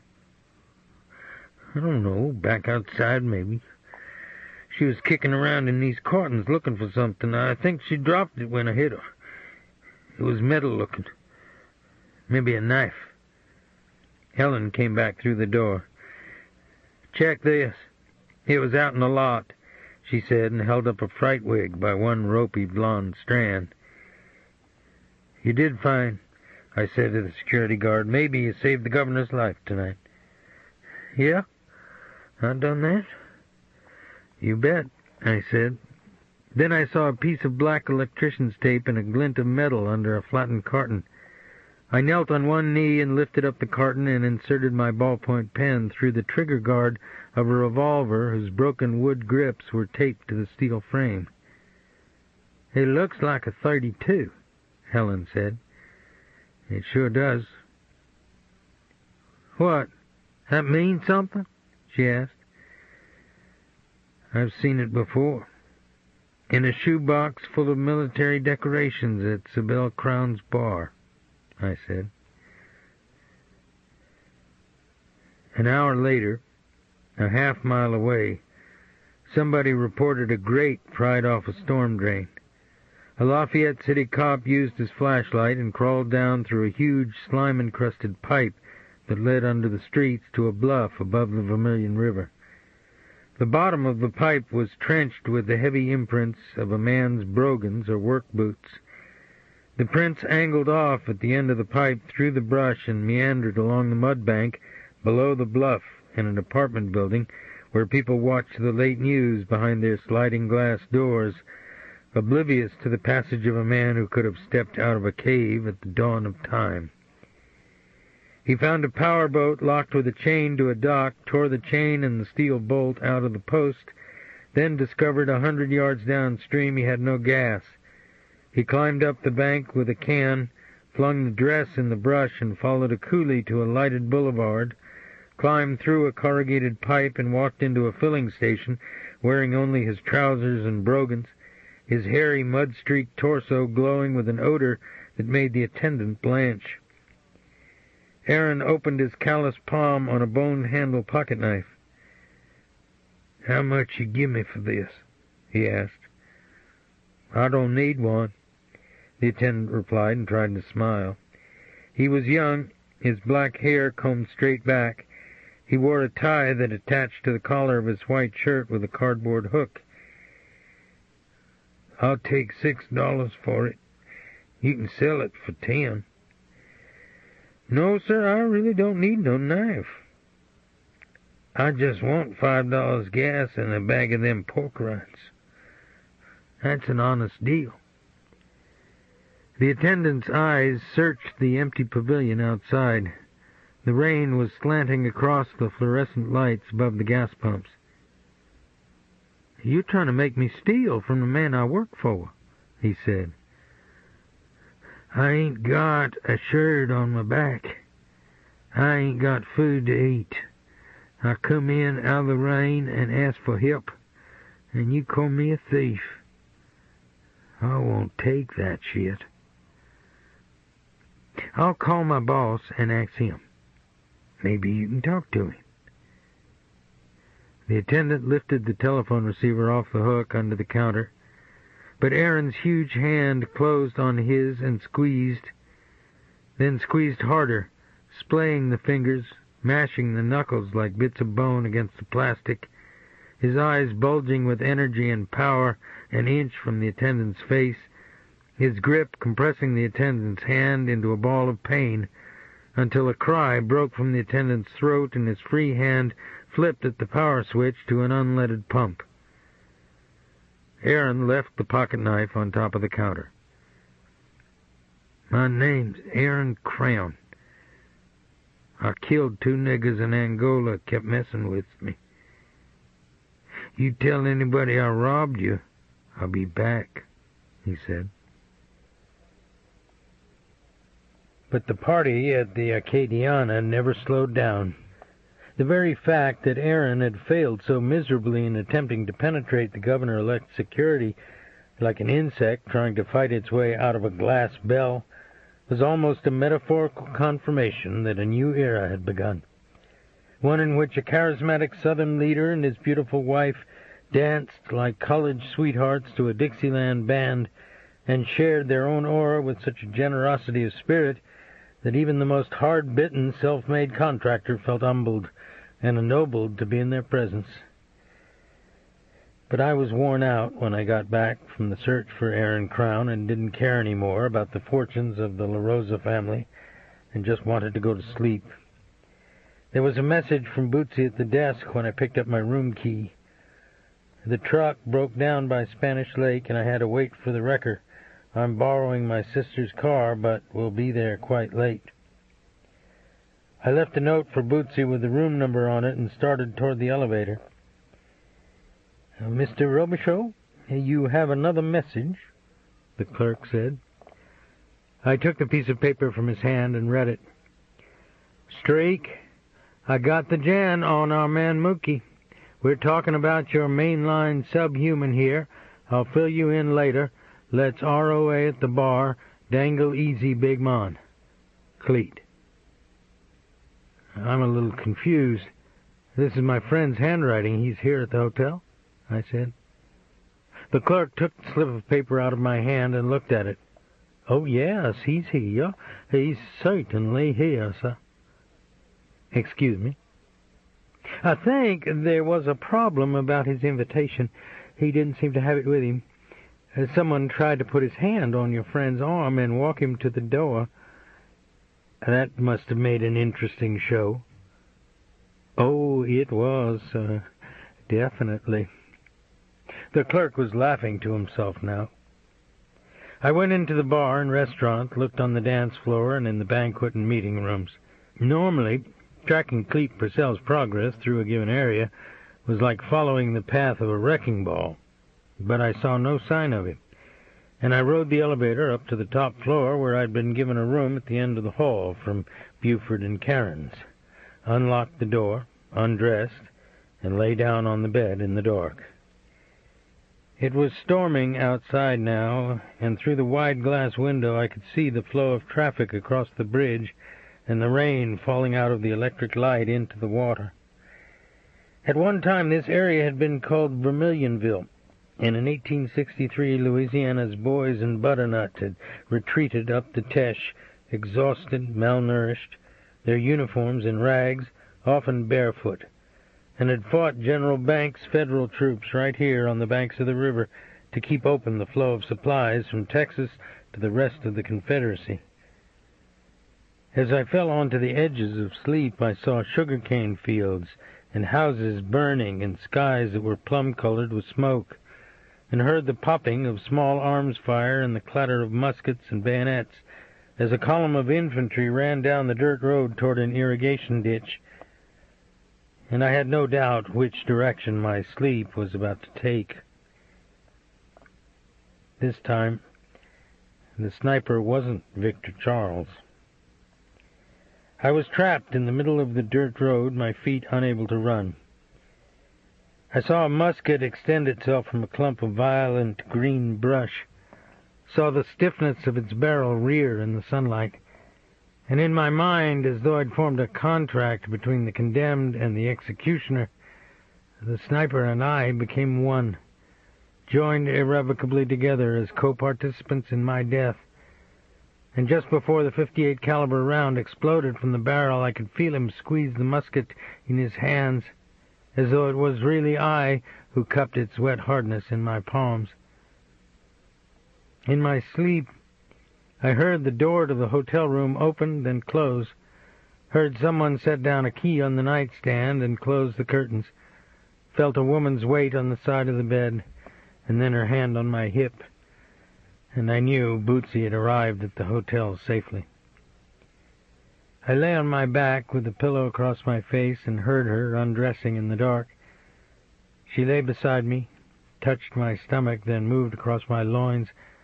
Her thighs spread and put my sex between her legs. Then she leaned close to me, pushed the pillow from my face, and kissed my cheek and put her tongue inside my mouth and placed my sex inside her. Her tongue tasted like candy, like cherries that had been soaked in bourbon. She raised herself on her arms, the tops of her swollen breasts half-mooned with tan. I stared upward into the face of Karen LaRosa, who smiled lazily and said, "Tell me you don't like it, Dave. Tell me. See if you can tell me that. Tell me. Tell me. Tell me."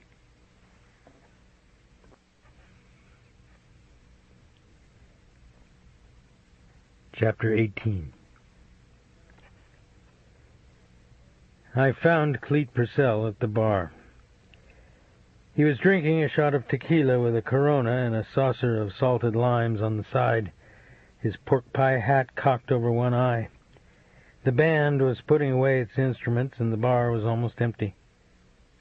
"Where you been, nobleman? You look a couple of quarts down," he said. "A long day." I sat next to him and rubbed my face. My skin felt cold, dead to the touch. "I thought I saw Boots go out the lobby." "You did." "What's going on?" "Don't worry about it. What'd you find out about this guy Mookie?" His eyes seemed to go inside mine. Then he tipped back the shot and drank from the bottle of Corona. "The black-brought Brandy Grissom came into Nigg's office hysterical today. Dig this. She used the 2 yards you gave her to score a shitload of rock and get wiped out. So while she was on the nod at her mother's house in St. John the Baptist, our man Mookie tools on up for some more R&R. Guess what? Mookie decided he wasn't interested in a stoned-out 20-buck street whore, so he sodomized her little sister." He put a Lucky Strike in his mouth and fiddled with his Zippo as though he were trying to remove an image from his mind, then dropped the Zippo on the bar without lighting the cigarette. "His last name is Zarang," he said. "He used to be a leg breaker for a couple of Shylocks on the Mississippi coast. Then he made the big score as a hitman for the Greaseballs in Miami. He must be pretty slick, though. I had a friend at NOPD punch the computer. He'd never been down." "Who's he working for now?" "Brandy doesn't know. This time I think she's telling the truth." "You don't look good, Strake. What's troubling you, Ma?" I told him. We were the only people at the bar now. Cleet listened, his face empty of expression. He rubbed his thumb against his cheekbone, and I could see white lines inside the crow's feet at the corner of his eye. He made a coughing sound in his throat. "That's quite a story," he said. I picked up one of the salted limes from his saucer, then set it down again. "Bootsy in on it?" he asked. When Karen was dressing. "How'd the LaRosa broad get in?" "She got a pass key from the maid." "Dave, you were throwing her out." "Bootsy doesn't know that?" "I didn't have a chance to tell her. I'll call her when she's back home." "Man," he breathed through his nose, his lips crimped together. "You told Karen LaRosa to peddle her bread somewhere else, though." "Something like that." A scrolled green and red Dixie beer sign was lit over the row of whiskey bottles behind the bar. I felt tired all over, and my palms were stiff and dry when I closed and opened them. "You didn't do anything wrong. You just got to make Boots see that, right?" "This isn't a big deal," he said. He watched me rub the salt in the saucer with the tip of my finger. "Let's find a late-night joint and get a steak." "I'm going to take a shower and go to bed," I said. "I'm going up with you." "The hell you are." "I know you, Streak. You're going to get inside your own head and build a case against yourself. The slop chute is closing. For you, it's closed permanently. You got that, Big Mom?" "There's no problem here, Cleet." "Yeah, I bet. That broad couldn't buy you, so she decided to fuck your head." He stood up from the bar stool, then grimaced slightly. "I feel like an up-ended bottle. Come on, let's get out of here.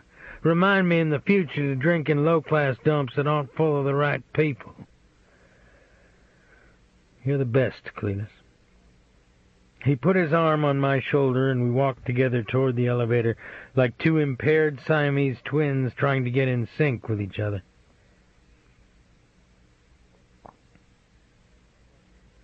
The next morning, I was part of the caravan that escorted Karen and Buford back to their home on the Teche. It was balmy and gray after the rain, and you could smell the wet earth in the fields and hear the clanging of the sugarcane refinery down the bayou. It was a fine late fall morning, disjointed from the events of last night, as though I'd experienced them only in a drunken dream. From my car I watched Karen and her husband enter their front door, their faces opaque, perhaps still numb from the alcohol of the night before, or perhaps masking the secrets they waited to share, or the buried anger they would vent on each other once inside.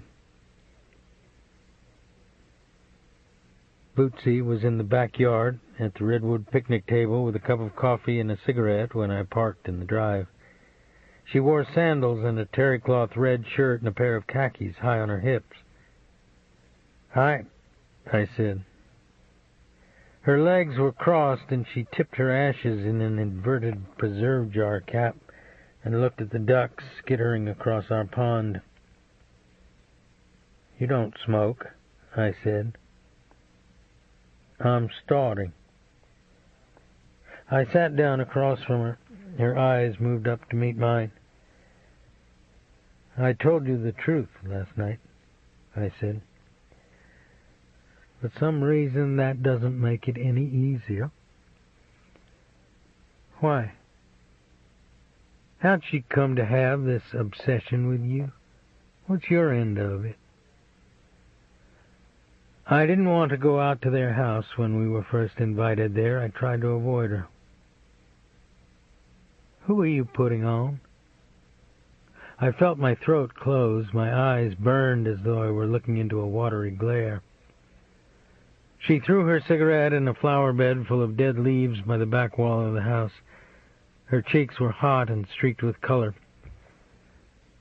Before I went into the house, I removed the burning cigarette from the leaves and mashed it out in the jar cap in front of her. My gesture as foolish as my words were self-serving. The wall phone was ringing in the kitchen. I picked it up, my eyes fixed on Bootsy's back through the window. Her hair was thick and woven with gold in the gray light. "Aaron Crown dumped the boat down by Maurice," the sheriff said. "Did anybody see him?" "Nope, just the boat." "He'll be back?" "You say that almost with admiration. Like an old gun bull said, Aaron's a traveling shitstorm. Anyway, you got your wish. You're off it." When I didn't reply, he said, "You're not going to ask me why?" "Go ahead, Sheriff." "Buford called and said you're resentful about the assignment. He said you don't need to come around to his house again." "He did he?" "That's not all. He said you made a pass at his wife last night." "He's a liar." I believe you. But why did he decide to make up a story about you now? Ask him. I will. Dave? You still there? I'll talk to you later, Sheriff. I have to go somewhere. I always knew this job would bring me humility. Say, you're not going out to get in Buford LaRosa's face, are you?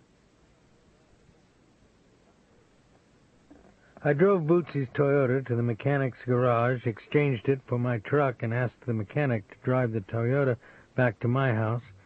Then I headed out to the LaRosa plantation. But I wasn't the only person who had a grievance with Buford that day. Jerry Joe Plum's blue Buick was pulled at an angle to the old LaRosa Company store, and Jerry Joe stood on the gallery between the two wooden pecan barrels that framed the double front doors, his hands on his hips, speaking heatedly into Buford's face. I crunched across the Shell parking lot and cut my engine. They both looked at me, then stepped inside the double doors with the oxidized and cracked windows and continued their argument.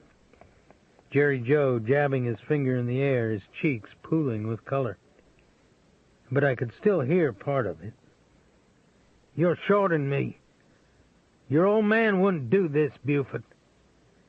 You'll get your due. 3 of the jobs you promised are already let to dark green.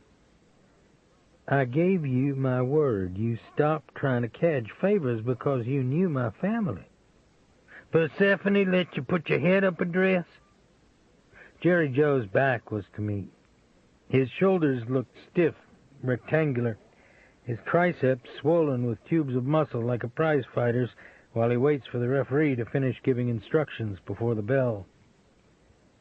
But Buford turned away from the insult and lit a cigar, cupping and puffing it in the gloom as though Jerry Joe wasn't there.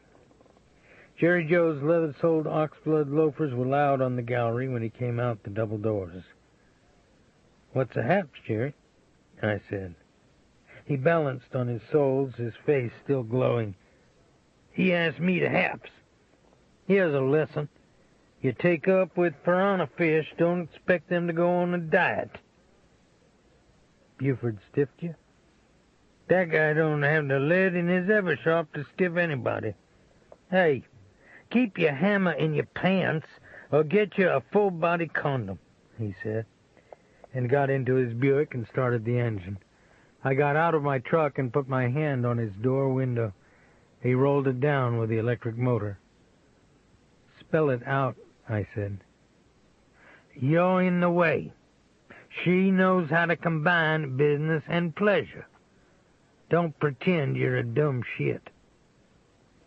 He pushed the window button again and scorched 2 lines in the Shell parking lot out to the state highway.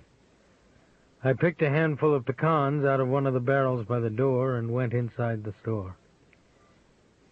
"You again? Like bubble gum under the shoe," Buford said. The store was dark, the cypress floor worn as smooth as wood inside a feed bin, the half-filled shelves filmed with cobwebs. I put a $50 for the pecans next to the brass cash register on the counter and cracked 2 of them together in my palm. "Why are you telling lies about me to the sheriff?" I said.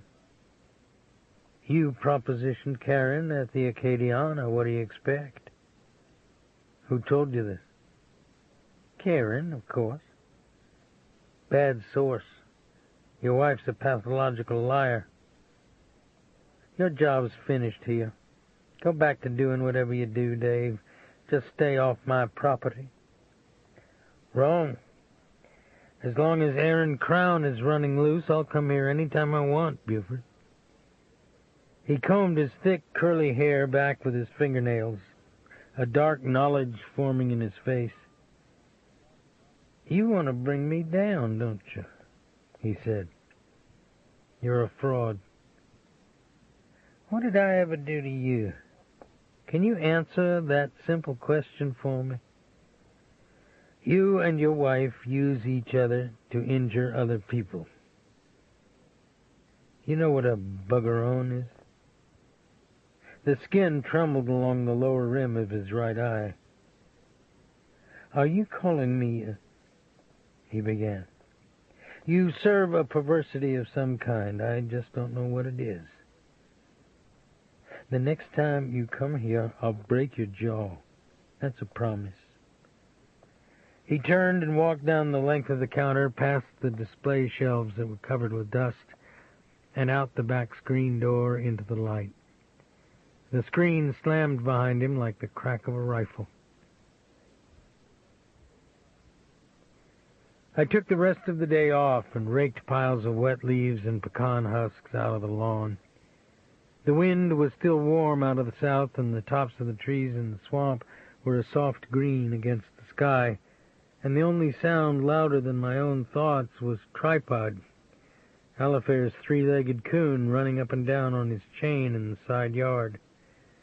I burned the leaves in the coulee, then I showered, took a nap, and didn't wake until after sunset. While I was dressing, the phone rang in the kitchen. Bootsy answered it and walked to the bedroom door. "It's Baptiste," she said. "What's he want?" He didn't say. She went into the living room, then out on the gallery and sat on the swing. "That movie fella get a hold of you?" Baptiste asked. "No, what's up?" "He was down here with a truck and some people with cameras. I told him he ought to talk to you about what he was doing. I seen him talking on one of them cordless phones. He ain't called you?" "This man's not a friend, Baptiste. Is he there now?" "No, he ain't the reason I called you. It's that big black man. He ain't up to no good." "Which black man?"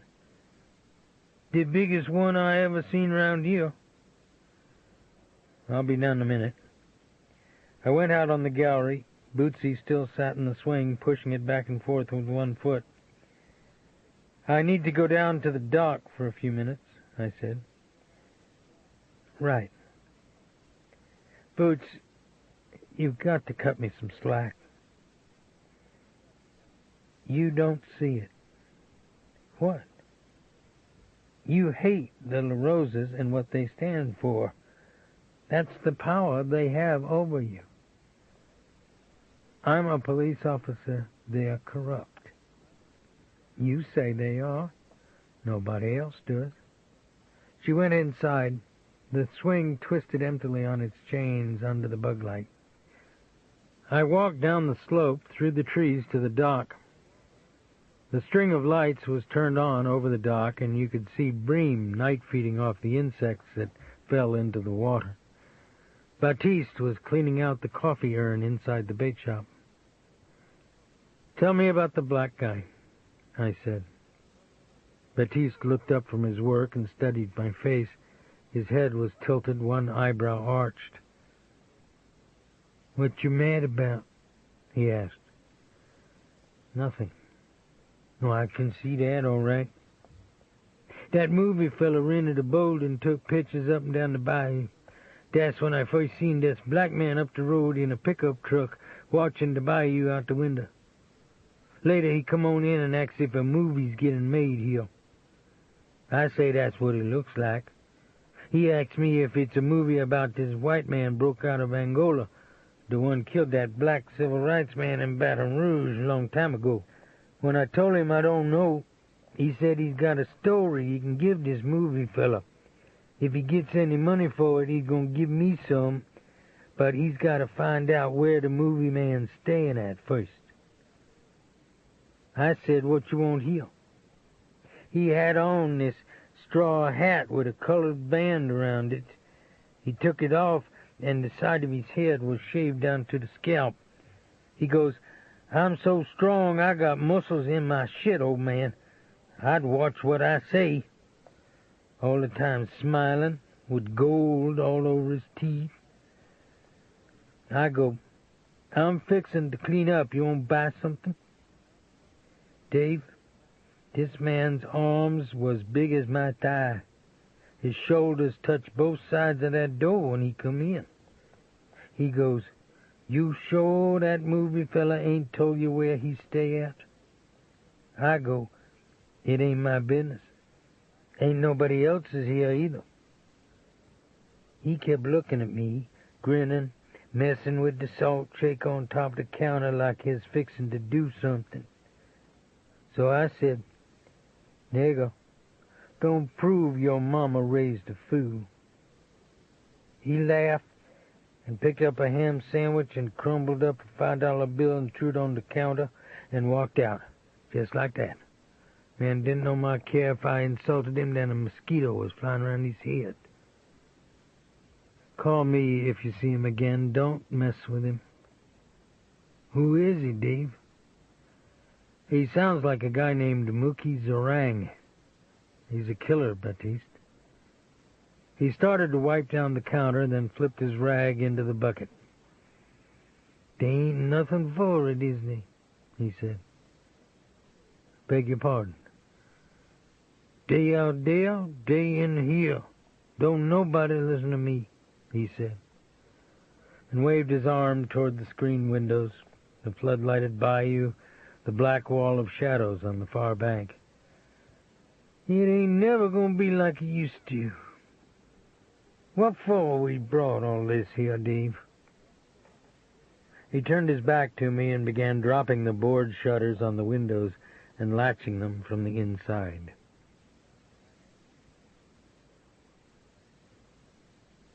Chapter 19. Early Saturday morning, I made coffee and fixed a bowl of grape nuts and blueberries in the bait shop and ate breakfast by myself at the counter and watched the sun rise over the swamp.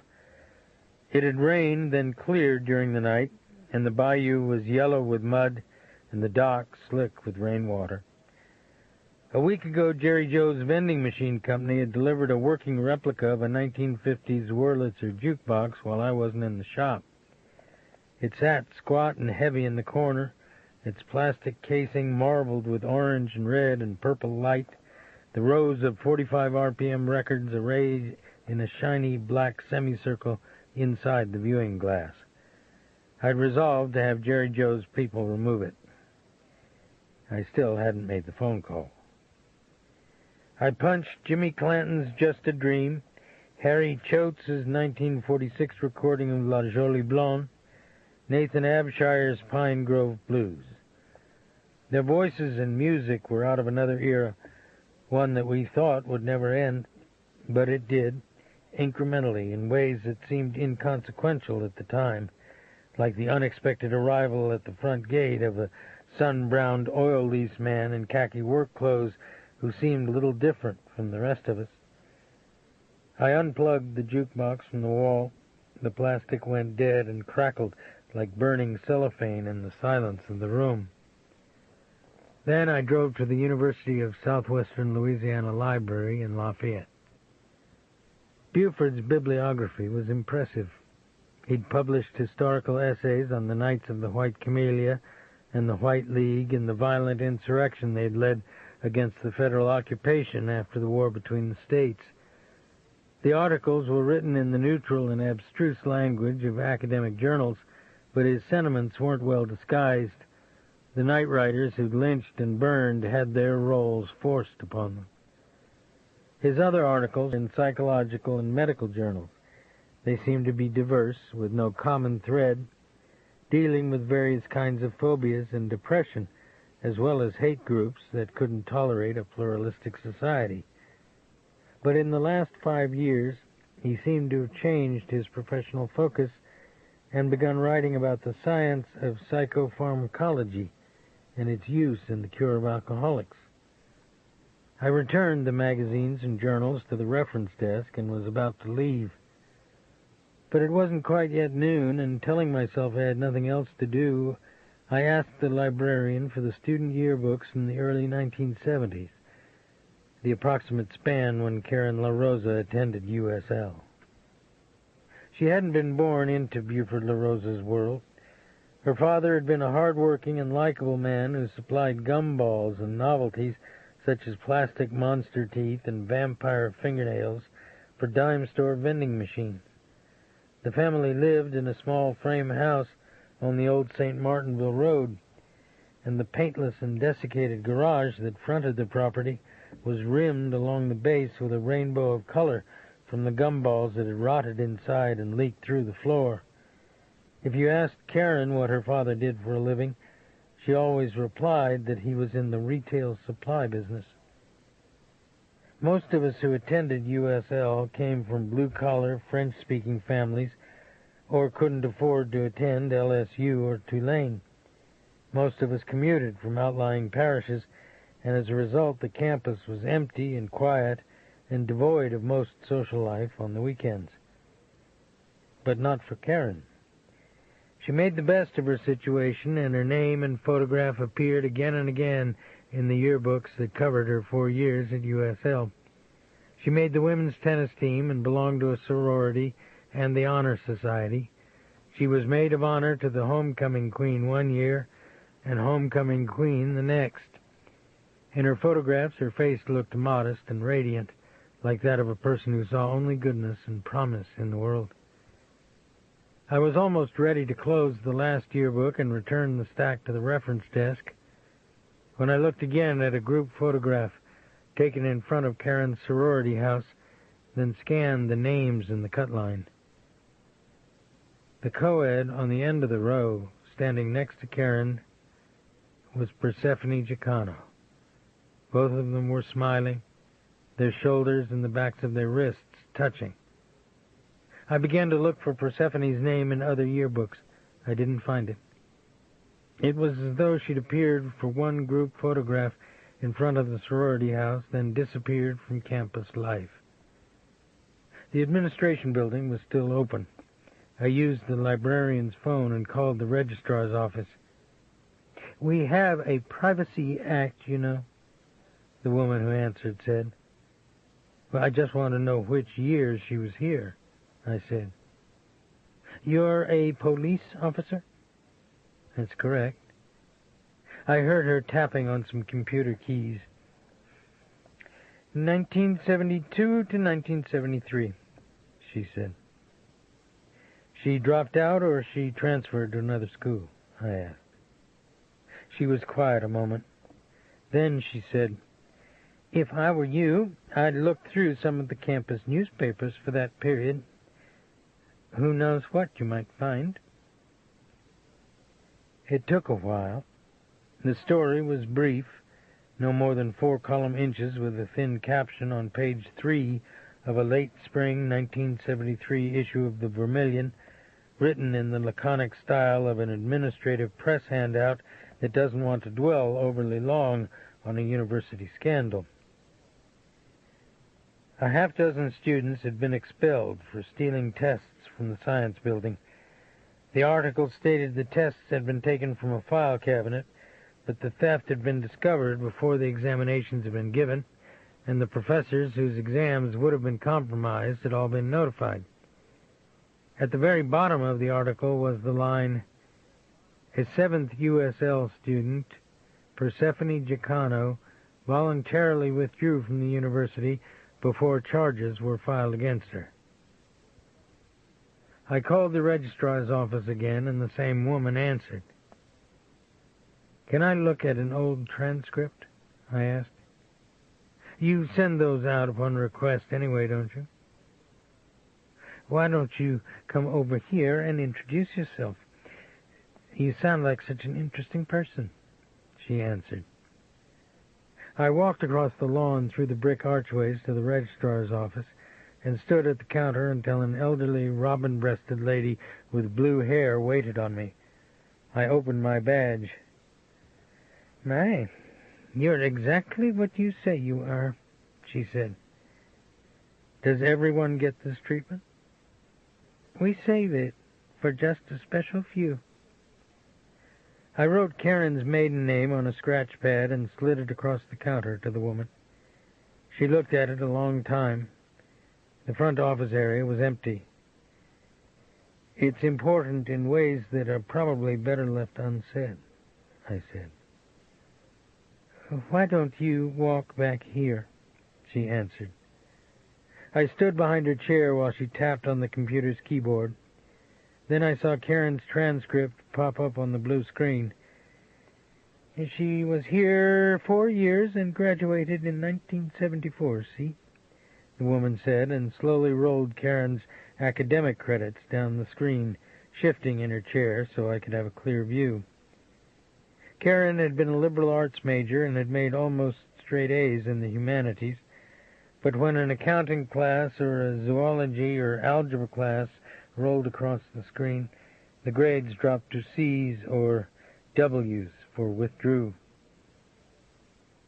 Could you drop it back to the spring of 1973? I asked. The woman in the chair hesitated, then tapped the page up button. She waited only a few seconds before shutting down the screen, but it was long enough.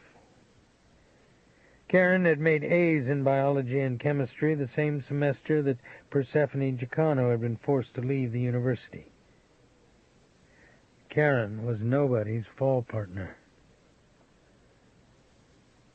I parked my truck in the alley behind Sibel Crown's bar and entered it through the back door. The only light came from the neon beer signs on the wall and the television set that was tuned to the LSU Georgia Tech game.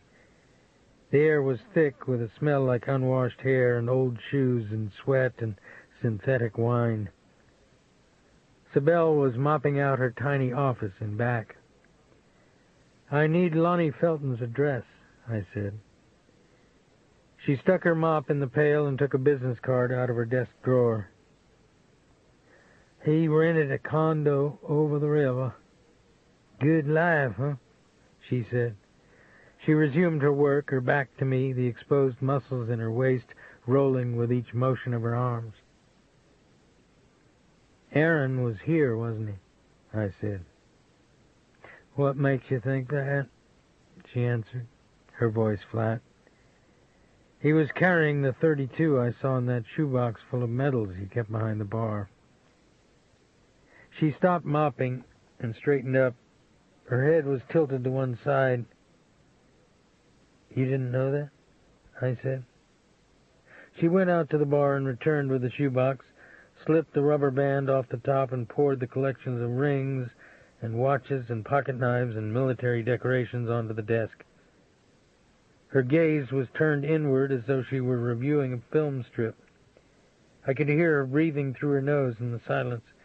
Her fingernails were curled into the heels of her hands. I guess I majored in being anybody's fuck, she said. You don't have to be. She took a roll of breath mints out of her blue jeans and put one in her mouth with her thumb. Lonnie was here in the middle of the night, she said. He interviewed Daddy right out there at the bar. I went out to get food. When I came back, only Lonnie was here. Felton knew your father had the gun? You tell me, she said. The skin of her face was shiny and tight against the bone, her eyes swimming with an old knowledge about the nature of susceptibility and betrayal.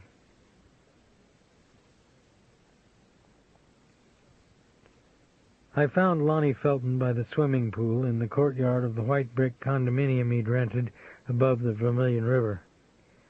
The surface of the water was glazed with a slick of suntan lotion and the sunlight that filtered through the moss in the trees overhead.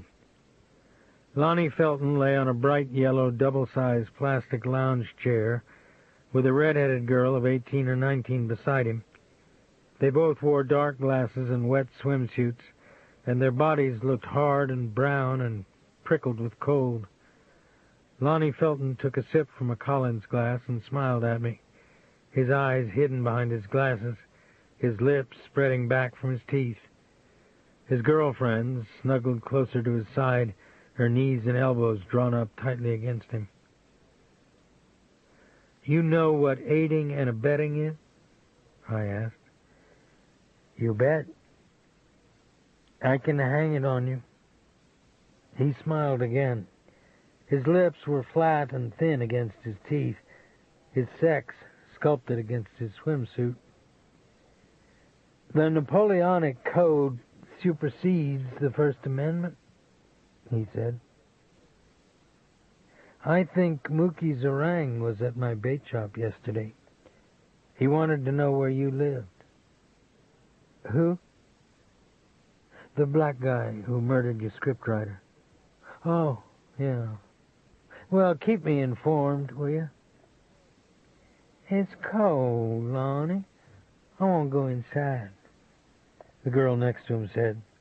She teased the elastic band on his trunks with the tips of her fingers.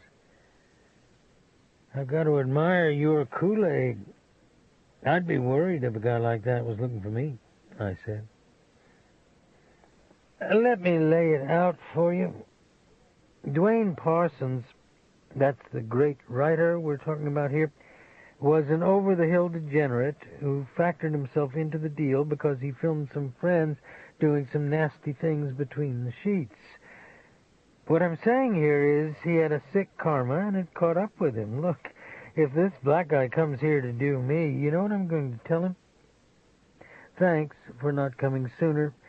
Thanks for letting me have the life I've lived. I don't argue with my fate, Jack. It's that simple. I have a feeling he won't be listening. A cascade of tiny yellow and scarlet leaves tumbled out of the trees in the swimming pool. The red-headed girl rubbed her face against Lonnie Felton's chest and lay her forearm across his loins. You don't like us very much, do you? He said. Us? What you probably call movie people? Have a good day, Mr. Felton. Don't let him get behind you. What? Go to more movies. Watch a rerun of Platoon sometime. I drove along the river and caught the 4-lane into Broussard, then took the old highway toward Cade and Spanish Lake into New Iberia. The highway was littered with crushed stalks of sugar cane that had fallen off the wagons on their way to the mill, and dust devils spun out of the bare and harrowed fields, and in the distance I could see egrets rise like a scattering of white rose petals above a windbreak of poplar trees. I'd lied to Lonnie Felton. It was doubtful that I could make an aiding and abetting charge against him stick. But that might turn out to be the best luck he could have ever had, I thought. I turned on the radio and listened to the LSU Georgia Tech game the rest of the way home. Bootsy was washing dishes when I walked into the kitchen. She wore a pair of straw sandals and white slacks and a purple shirt with green and red flowers printed on it. The tips of her hair were gold in the light through the screen. "What's going on, boss man?" she said without turning around. I put my hand on her back. "There's an all-you-can-eat crawfish buffet in Lafayette for $6.95, I said. I already started something. I used all the wrong words the last couple of days, I said. She rinsed a plate and set it in the rack. She gazed at a solitary mockingbird that stood on the redwood table. There are some things a woman has a hard time accepting. It doesn't matter what caused them to happen, she said. She picked up another plate and rinsed it. I felt her weight lean forward away from the touch of my hand. You want to go to afternoon mass? I said. I don't think I have time to change, she answered. That night, I took Alifair and a friend of hers to a movie in New Iberia and for ice cream afterward. Later, I found things to do in the bait shop, even though the fishing season was almost over and few customers would be there in the morning. Through the black silhouette of trees up the slope, I could see the lighted gallery of our house, the darkened living room, Bootsy's shadow moving on the drawn shades in our bedroom. I called my AA sponsor, an ex-roughneck and barroom owner named T. Nig, who'd had 7 years sobriety when he walked into a bait and liquor store owned by a black man and had asked for a bucket full of shiners. Then, on an impulse, with no forethought other than his ongoing resentment over the fingers he'd pinched off on a drill pipe, had changed his order to a quart of whiskey and stayed drunk for the next 5 years. His next AA meeting was at Angola prison. I told him about what had happened between me and Bootsy. I knew what was coming.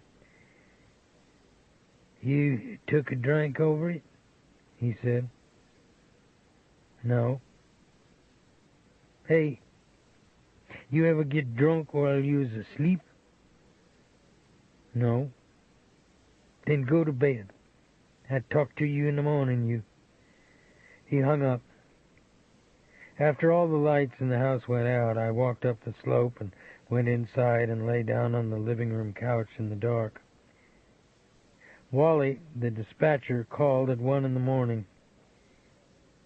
"The St. Martin's Parish Sheriff's Office is interviewing some hysterical kids at Henderson Swamp. I can't make sense out of it. You want to go up there?" he said. "Not really." "It sounds like Aaron Crown. That's where you think he's hid out at, right?" "What sounds like Aaron Crown?" "The one tore up these two people. They say the walls of the houseboat is painted with blood. The guy held the girl while he done the man. Then he done it to the girl." "You're not making sense, Wally." "That's what I said. The deputy called it in, didn't make no sense. So how about you're hauling your ass up there?"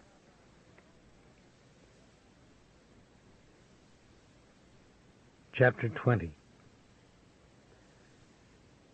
Sometimes the least reliable source in reconstructing a violent crime is the eyewitness to it. The blood veins dilate in the brain, the emotions short-circuit, memory shuts down and dulls the images that wish to disfigure the face of the human family. 7 emergency vehicles were parked along the Henderson levee when I got there. The moon was up, and the water and the moss and the cypress were stained the color of pewter. A wood gangplank led from the levee through a stand of flooded willows to a large motorized houseboat whose decks burned with the floodlights from a sheriff's boat moored next to it. The witnesses were an elderly man and his partially blind wife, who had been spending the weekend on their own houseboat, and a group of stoned high school kids who stunk of reefer and keg beer and were trembling at the prospect of what they'd stepped into. Earlier, they'd all seen the victims having drinks at a restaurant farther up the levee. Everyone agreed they were a handsome couple, tourists perhaps, pleasant and certainly polite, although the woman seemed a little young for the man, but he was charming just the same, athletic-looking, friendly toward the kids, a decent sort, obviously in control of things. One of the stoned-out high school students said he was kind of like a modern business-type guy, like you see on TV. The man had wanted to rent fishing gear and hire a guide to take him out in the morning. The intruder came just before midnight in a flat-bottomed aluminum outboard, the throttle turned low, the engine muttering softly along the main channel that rimmed the swamp, past the islands of dead hyacinths and the gray cypress that rose wedge-shaped out of the water at the entrance to the bays. But he knew his destination. In mid-channel, he angled his outboard toward the houseboat rented by the couple, then cut the gas and let his boat glide on its own wake through a screen of hanging willows and bumped softly against the rubber tires that hung from the houseboat's gunnels. The people inside were still up, eating a late supper on a small table in the galley, a bottle of white wine and a fondue pan set between them. They either didn't hear the intruder or never had time to react before he pulled himself by one hand over the rail, lighting on the balls of his feet, his body alive with a sinewy grace that belied his dimensions. Then he tore the locked hatch out of the jam with such violence that one hinge came with it. At first, the kids who were gathered around the tailgate of a pickup truck on the levee thought the intruder was a black man. Then they realized when he burst into the lighted cabin that he wore dark gloves and a knitted ski mask. But they had no doubt about what took place next. When the man they'd seen in the restaurant tried to rise from his chair in the galley, the intruder swung a wide-bladed fold-out game dressing knife into the side of his throat and raked it at a downward angle into his rib cage, then struck him about the neck and head again and again, gathering the young woman into one arm, never missing a stroke, whipping the wounded man down lower and lower from the chair to the floor, flinging ropes of blood across the windows. He paused as though he was aware he had an audience, stared out of the holes in his mask toward the levee, then opened his mouth, which rang with gold, licked the neck of the screaming young woman he held pinioned against his body with one muscle-swollen arm, and drew the knife across her throat. I stood just inside the torn hatch with a St. Martin Parish homicide detective and the medical examiner. The two bodies lay curled on the floor, their foreheads almost touching. "You ever see a blood loss like that?" the plainclothes said. He was dressed in a brown suit and a fedora, with a plain blue necktie, and he'd clipped the tie inside his shirt. He bit into a candy bar. "I got a sugar deficiency," he said. Two paramedics began lifting the dead man into a body bag. His ponytail had been splayed by someone's shoe and was stuck to the linoleum. "Are you okay, Dave?" the plainclothes said. "Sure." "The perp cleaned out their ID." "His name was Lonnie Felton. I don't know who the girl was. He was a film director." "You know him?" I nodded and looked at the stare in Felton's eyes. "I make Aaron Crown for this," the plainclothes said. "What do you think? How many we got around here could do something like this?" "You listening, Dave?" "What?" I said. The paramedic worked the zipper on the vinyl bag over Felton's face. "Oh, sorry," I said to the plainclothes. "The kids were right the first time. It's a black guy. Mookie Zarang's his name." "It's funny what you said, that's all." "Come again." "About listening. I told Felton the guy who'd do him wouldn't be a good listener. It seemed like a clever thing to say at the time." The plainclothes looked at me strangely, a smear of chocolate on his mouth. Chapter 21. After I was discharged from the Army, a friend from my outfit and I drove across the country for a fishing vacation in Montana. On July 4th, we stopped at a small town in western Kansas that Norman Rockwell could have painted. The streets were brick, lined with Chinese elm trees, and the limestone courthouse on the square rose out of the hardware and feed and farm equipment stores like a medieval castle against a hard blue porcelain sky. Next to our motel was a stucco 3.2 beer tavern that looked like a wedding cake, shaded by an enormous willow that crowned over the eaves. At the end of the street you could see an ocean of green wheat that rippled in the wind as far as the eye could see. The rain that fell that afternoon on the hot sidewalks was the sweetest smell I ever experienced. What's the point? For years I thought of this place as an island untouched by the war in Indochina and disconnected from the cities burning at home. When I was a patrolman in uniform in the New Orleans Welfare Project, I used to remember the hot, clean, airy smell of the rain falling on those sidewalks in 1965.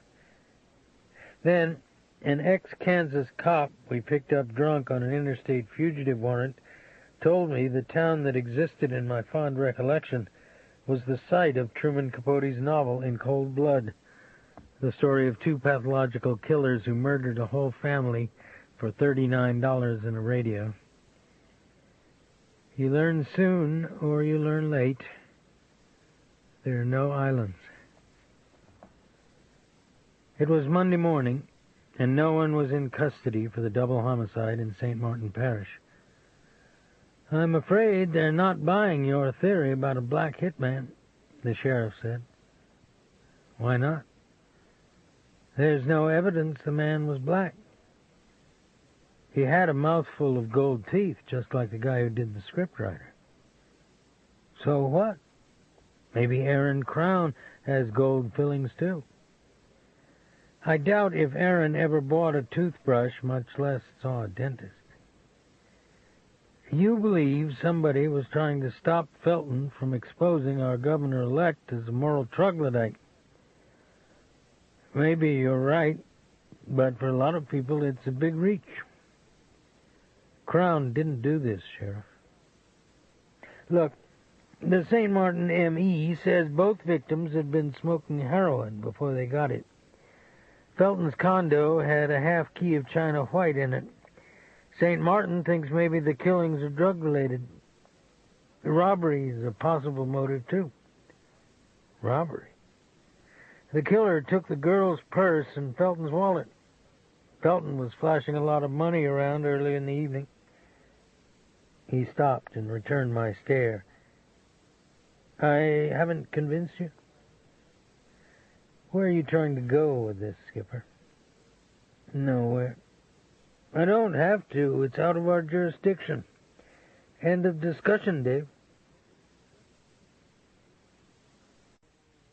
I opened the morning mail in my office, escorted a deranged woman from the men's room, picked up a parole violator in the state betting parlor out by the highway, helped recover a stolen farm tractor, spent my lunch hour and 2 additional hours waiting to testify at the courthouse, only to learn the defendant had been granted a continuance, and got back to the office with a headache and the feeling I'd devoted most of the day to snipping hangnails in a season of plague.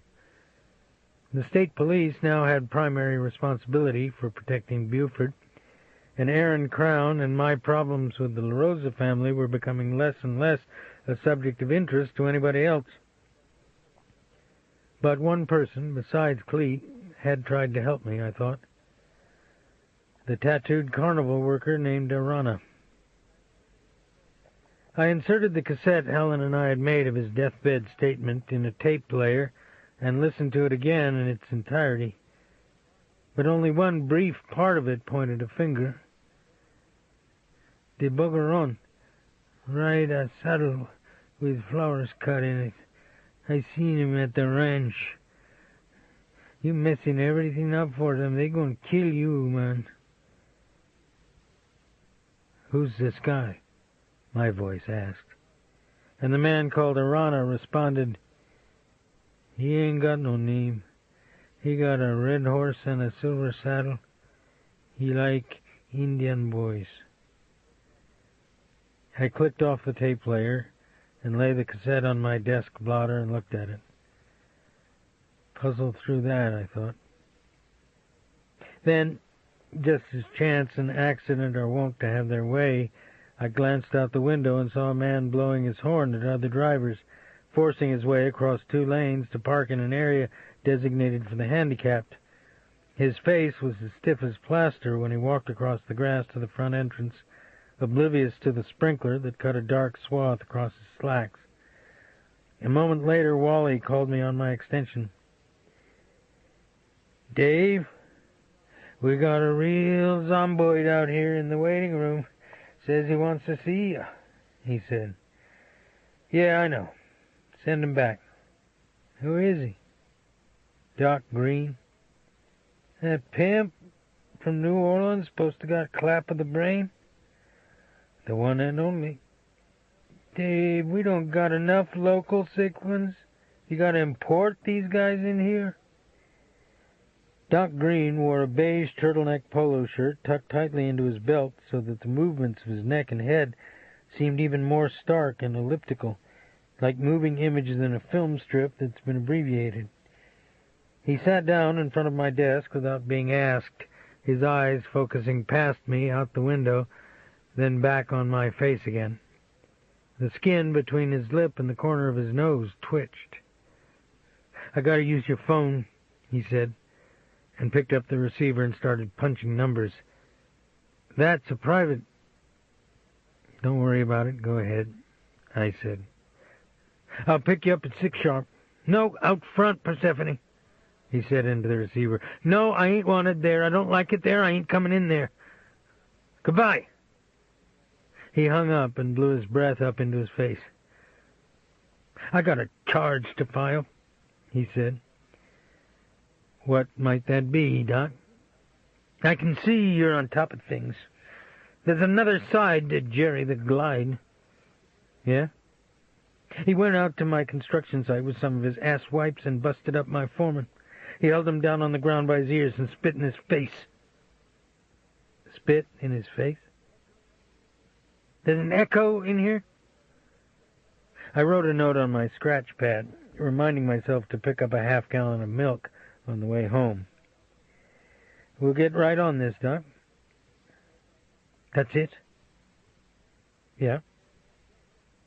"You didn't ask me where." "Why don't you let me have that?" He gave me directions. I fingered the tape cassette containing the deathbed statement of the Mexican carnival worker. "Let's take a ride and see what Jerry Joe has to say for himself," I said. "Right now?" "You bet." The concentration in his eyes made me think of sweat bees pressed against glass. We drove in a cruiser through the corridor of live oaks on East Main to the site on Bayou Teche where Jerry Joe was building his new home. The equipment was shut down, the construction crew gone. "I guess we struck out," I said, and turned across the drawbridge and headed out of town toward the La Rosa plantation. "This ain't the way." "It's a nice day for a drive." I saw the recognition come together in Doc's face. "You're trying to piss on my shoes. You know my wife's out at Karen La Rosa's," he said. "I've got to check something out, Doc. Doesn't have anything to do with you." "Fuck that and fuck you. I don't like them people. I ain't going on their property." I pulled off on the shoulder of the road by the La Rosa's drive. Dust was billowing out of the fields and back, and the house looked pillared and white and massive against the gray sky. "Why not?" I asked. "I got to do business with hypocrites. They don't mean we got to use the same toilet." "Hey, you don't think they got shit stripes in their underwear? They got dead people in the ground here." "You talking about the cemetery in back?" "I ain't got to see a headstone to smell a grave. There's one by that tree over there. There's another one down by the water. A kid's in it." "You know about a murder?" But he didn't get to answer. A shudder went through him, and he sank back into the seat and began to speak unintelligibly, his lips wrinkling back on his teeth as though all of his motors were misfiring, obscenity and spittle rolling off his tongue. I put the transmission in gear and turned into the drive. "You going to make it, Doc?" I said. His breath was as dense as sewer gas. He pressed his palm wetly against his mouth.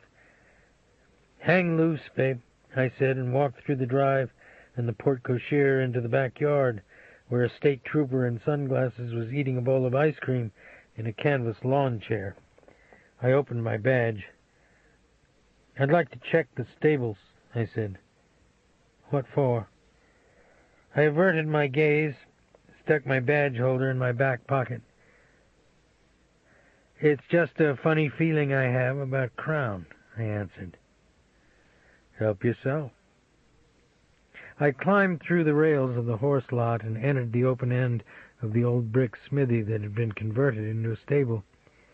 The iron shutters on the arched windows were closed, and motes of dust floated in the pale bands of light as thickly as lint in a textile mill. The air was warm and sour-sweet with the smells of leather, blankets stiff with horse sweat, chickens that wandered in from outside, the dampness under the plank floors, fresh hay scattered in the stalls, a wheelbarrow stacked with manure, a barrel of dried molasses, and grain balls. I went inside the tack room at the far end of the building. Buford's saddles were hung on collapsible 2x4s that extended outward on screw hooks from the wall. The English saddles were plain, utilitarian, the leather unmarked by the maker's knife, but on the Western saddles, with pommels as wide as bull snouts, the cantles and flaps and skirts were carved with roses and birds and snakes, and in the back of each cantle was a mother-of-pearl inlay of an opened camellia. But the man named Arana had said the Buggeron rode a silver saddle, and there was none here. "What are you looking for in the tack room, Detective Robicheaux?" the trooper said behind me.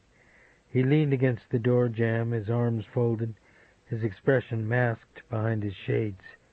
He wore a campaign hat tilted over his eyes like a D.I.'s, with the leather strap on the back of his head. "You never can tell what you might trip across. Somehow that don't ring right." "I know you." "You do now. Miss La Rosa says she'd prefer you wasn't on her place. She'll prefer less if Aaron's her next visitor. Have a nice day." I walked down the wood floor between the stalls toward the open end of the building. "Don't be back in the stable without a warrant, sir," the trooper said behind me. I climbed through the rails in the horse lot and walked under the trees in the backyard toward the porte cochere. Karen La Rosa came out the side screen door, a drink in her hand, with Persephone Green behind her. Karen turned around and lifted her fingers in the air. "Let me talk to Dave a minute, Seth," she said. There was a pinched black light in Persephone Green's face as she glared at me. But she did as she was asked and closed the door and disappeared behind the glass. "I'm going to drain the blood out of your veins for what you did to me," Karen said. "What I did to you? In front of your wife in the hotel? You rotten motherfucker. Your problem is with yourself, Karen. You just don't know it. Save the cheap psychology for your AA meetings. Your life's going to be miserable, I promise.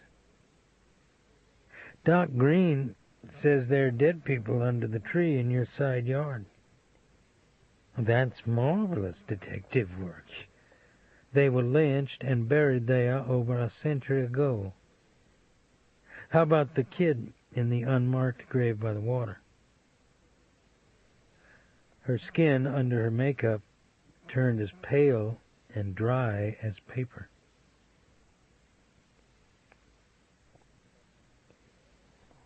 Chapter 22. The next morning, I walked up to Jerry Joe Plum on his plot of tree-dotted land in the middle of the historical district on East Main. He was watching two cement mixers pour the foundation for his home on the bayou, one half-topped engineering boot propped on a felled tree. He wore khakis in his leather flyer's jacket, and the sunlight through the oaks looked like yellow blades of grass on his face. "Doc Green says you knocked around his construction foreman," I said. "It got a little out of hand." "You held him down and spit in his face?" "I apologized." "I bet he appreciated that." "I went on a tab for 300 large to back Buford's campaign. You know what the vig is on 300 large? Now Doc's wheeling and dealing with Buford, while I got building supplies looking at me with knives and forks." "Then quit protecting Buford." "You got it wrong. But never mind. Come in my trailer and I'll show you something." Inside, he spread a roll of architect's plans across a drafting table and weighed down the ends, then combed his hair while he looked admiringly at the sketch of the finished house. "See, it's turn of the century. It'll fit right in. The brick's purple and comes out of a 100-year-old house I found over in Mississippi," he said. The building was 3 stories high, a medieval fortress rather than a house, with balconies and widow's walks and windbreaks that were redundant inside a city, and I thought of Jerry Joe's description of the La Rosa home out west of the Pecos, where he'd fled at age 17. "You're going to let Buford burn you because of the old man? What was his name, Jude?" I said. "If it weren't for Jude, I'd have been majoring in cotton picking on a prison farm." "I took Doc out to the La Rosa plantation yesterday. He says there's a kid's grave down by the water." "Better listen to him, then." "Oh?" "The guy hears voices. It's like he knows stuff people aren't supposed to know. He puts dead things in jars. Maybe he's a ghoul." I started to leave. "Stay away from his construction site, okay?" I said. "I'm not the problem, Dave. Neither's Doc. You got a disease in this town. The whole state does, and it's right up the bayou." "Then stop letting Buford use you for his regular punch," I said. Jerry Joe clipped his comb inside his shirt pocket and stepped close to my face. His open hands curved, simian-like, by his sides, the white scar at the corner of his eye bunching into a knot. "We're friends, but don't you ever in your life say anything like that to me again," he said.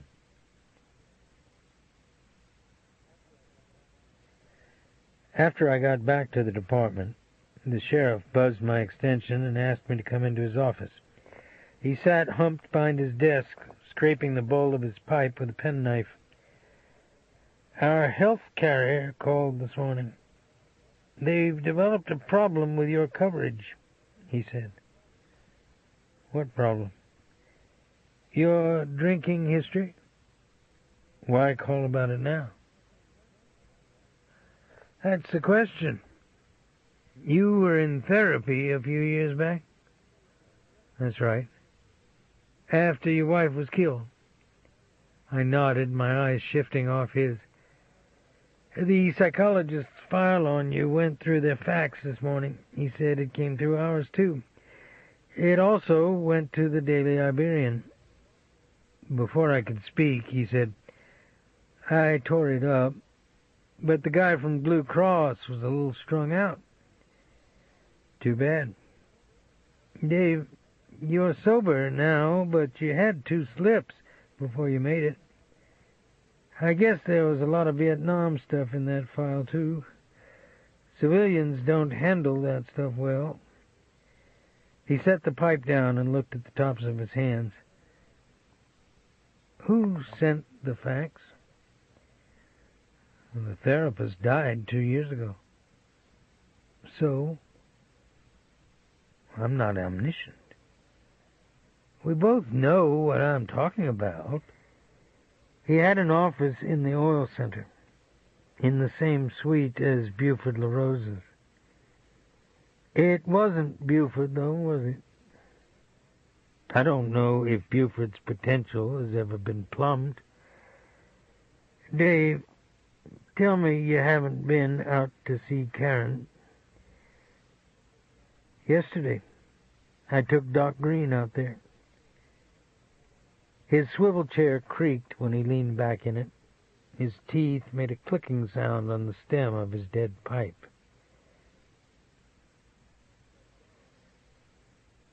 At dawn the next morning, I cut the gas on my outboard engine north of the La Rosa plantation and let the aluminum boat float sideways in the current, past the barbed wire fence line that extended into the water and marked the edge of Buford's property. The sun was an orange smudge through the hardwood trees, and I could hear horses nickering beyond the mist that rose out of the coulee. I used a paddle to bring the boat out of the current and into the backwater, the cattails sliding off the bow and the sides. Then I felt the metal bottom bite into the silt. I could see the black marble crypt and the piked iron fence that surrounded it at the top of the slope, and the silhouette of a state trooper who was looking in the opposite direction, a roan gelding tossing its head and backing out of spider webs that were spread between two persimmon trunks. Part of the coulee had caved in, and the runoff had washed over the side and eroded a clutch of wide rivulets in the shape of a splayed hand down the embankment to the bayou's edge. I pushed the paddle hard into the silt and watched the trees, the palmettos, the dock and boathouse, and the pine-needle-covered, hoof-scarred floor of the woods drift past me. Then I saw it. In the same way your eye recognizes mortality in a rainforest when birds lift suddenly off the canopy, or the wind shifts and you smell an odor that's always lived like a dark thought on the edge of your consciousness. But in truth, it wasn't much. A series of dimples on the slope, grass that was greener than it should have been, a spray of mushrooms with poisonous skirts. Maybe my contention with the LaRosas had broached the confines of obsession. I slipped one of the oarlocks, tied a handkerchief through it, and tossed it up on the bank. Then I drifted sideways with the current into the silence of the next bend, yanked the starter rope, and felt the engine's roar reverberate through my palm like an earache.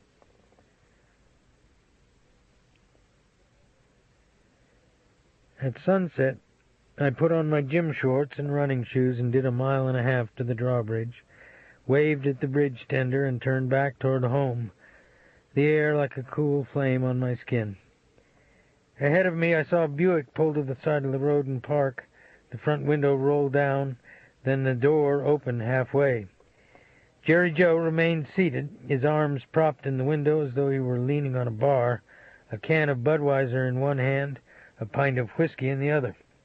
He looked showered and fresh, and he wore a white suit with an open-collar lavender shirt. A flat cardboard box lay on the leather seat next to him. "You gonna bust me for an open container?" he said. "It's a possibility." "I'm sorry about getting in your face yesterday." "Forget it." "You remember my mother?" "Sure." "She used to make me go to confession all the time. I hated it. She was a real coon-ass, you know, and she'd say, 'You feel guilty about you done something to somebody, Jerry Joe. You're going to try to pretend you don't know that person no more, 'cause he's going to make you remember who you are and the bad thing you done, or maybe you're going to try and hurt him, you. So that's why you got to go to confess, you.'" He tilted the bottle and threaded a thin stream of bourbon into the opening of his beer can.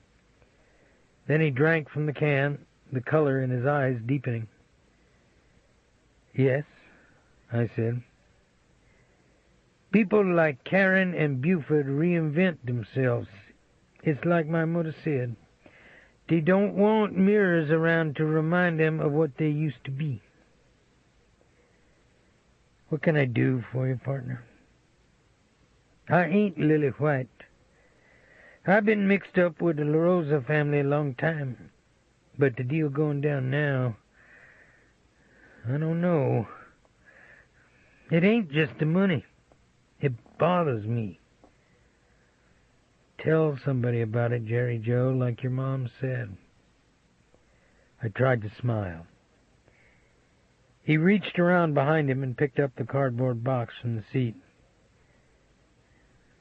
"I brought you something belongs to you. It was still buried behind the old house." I rested the box on the window and lifted the top. The hand crank to our old phonograph lay in the middle of a crinkled sheet of white wrapping paper. The metal was deformed and bulbous with rust, and the wood handle had been eaten by groundwater. "So I retained your property, and I got no reason to be mad at you," he said. He was smiling now.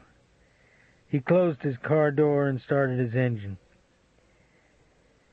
Stay on that old-time R&B, I said. I never been off it. I walked the rest of the way home. The sun was gone now, and the air was damp and cold, and the last fireflies of the season traced their smoky red patterns in the shadows. Chapter 23. When your stitches are popping loose and your elevator is already plummeted past any reasonable bottom, and the best your day offers is seeds and stems at sunrise to flatten the kinks or a street dealer's speedball that can turn your heart into a firecracker, you might end up in a piece of geography as follows. A few blocks off Canal, the building was once a bordello that housed both mulatto and white women. Then, in a more moral era, when the downtown brothels were closed by the authorities and the girls started working out of taxicabs instead, the building was partitioned into apartments and studios for artists, and finally it became simply a hotel with no name other than that. The neon letters emblazoned vertically on a tin sign above a picture glass window that looked in upon a row of attached theater seats. Old people, seemingly numbed by the calamity that had placed them in these surroundings, stared vacantly through the glass at the sidewalk. The Mexican man had climbed the fire escape onto the peaked roof, then had glided out among the stars. He hit the courtyard with such an impact that he split a flagstone like it was slate. The corridor was dark and smelled of the stained paper bags filled with garbage that stood by each door like sentinels.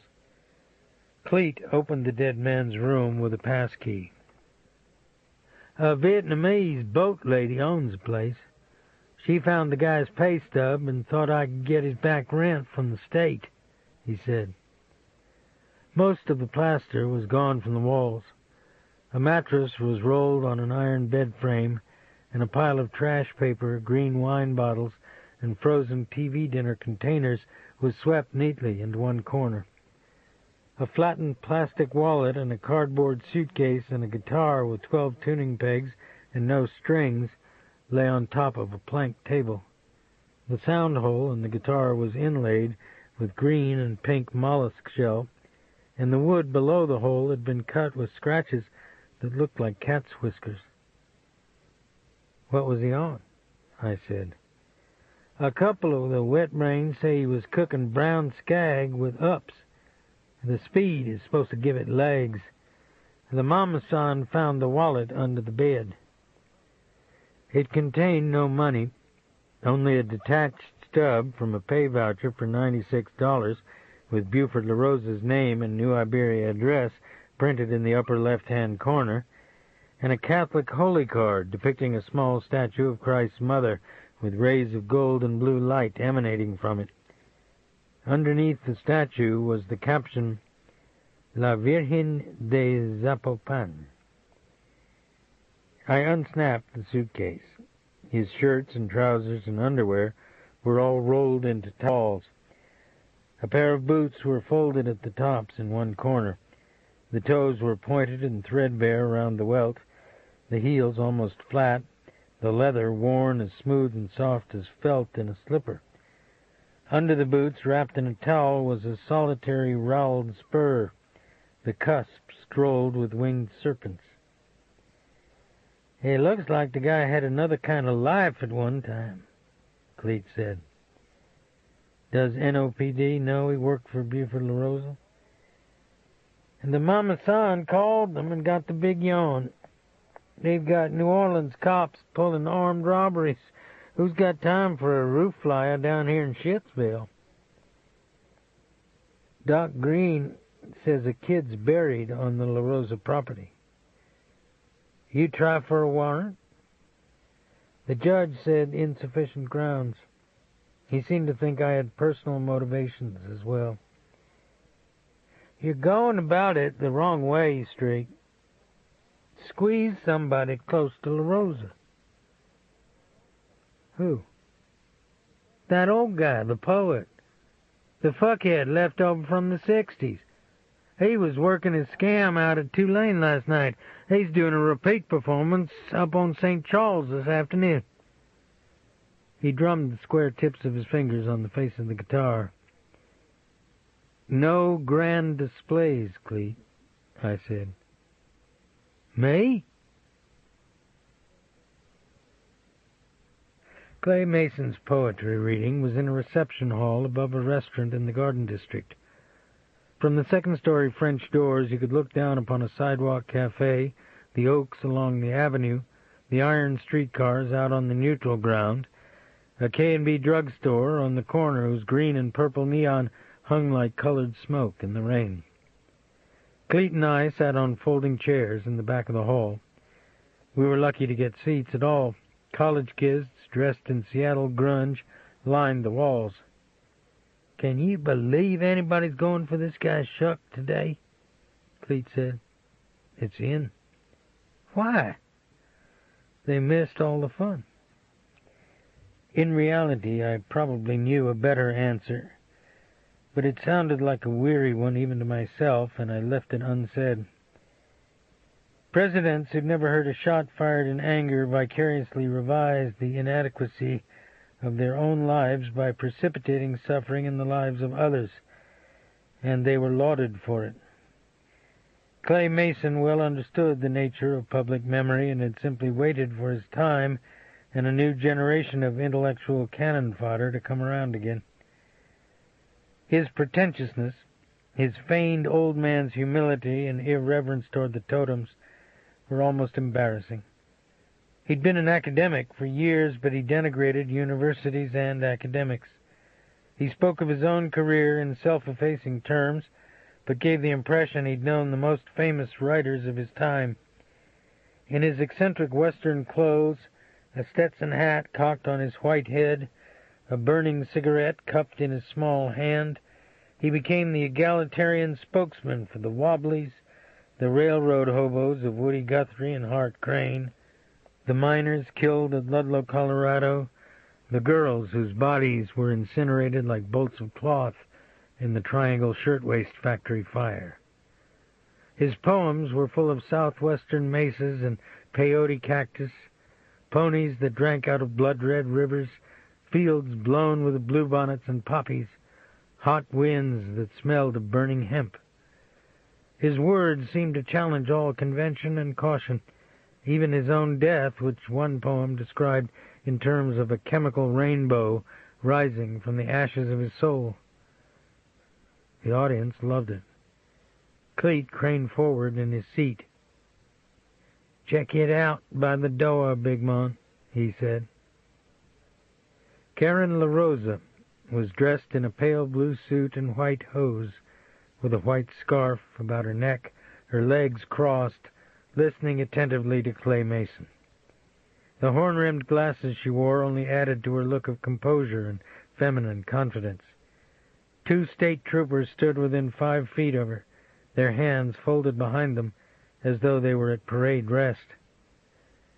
"Why do I feel like a starving man looking at a plate of baked Alaska?" Cleet said. "You think I could interest her in some private security?" A middle-aged woman in front of us turned and said, "Would you kindly be quiet?" "Sorry," Cleet said, his face suddenly blank. After Clay Mason finished reading his last poem, the audience rose to its feet and applauded and then applauded some more. Cleet and I worked our way to the front of the hall where a cash drink bar was open and a buffet was being set up. "Watch out for the Smokies. It looks like they're working on their new chevrons," Cleet said. Clay Mason stood with a group by Karen's chair, his weight resting on his cane. When he saw me, the parchment lines in his pixie face seemed to deepen. Then he smiled quickly and extended his hand out of the crowd. It felt like a twig in mine. "I'm flattered by your presence, sir," he said. "It's more business than pleasure. A Mexican kid who worked for Buford took a dive off a flophouse roof," I said. "Yeah, definitely bad shit. They had to put the guy's brains back in his head with a trowel, Cleet said.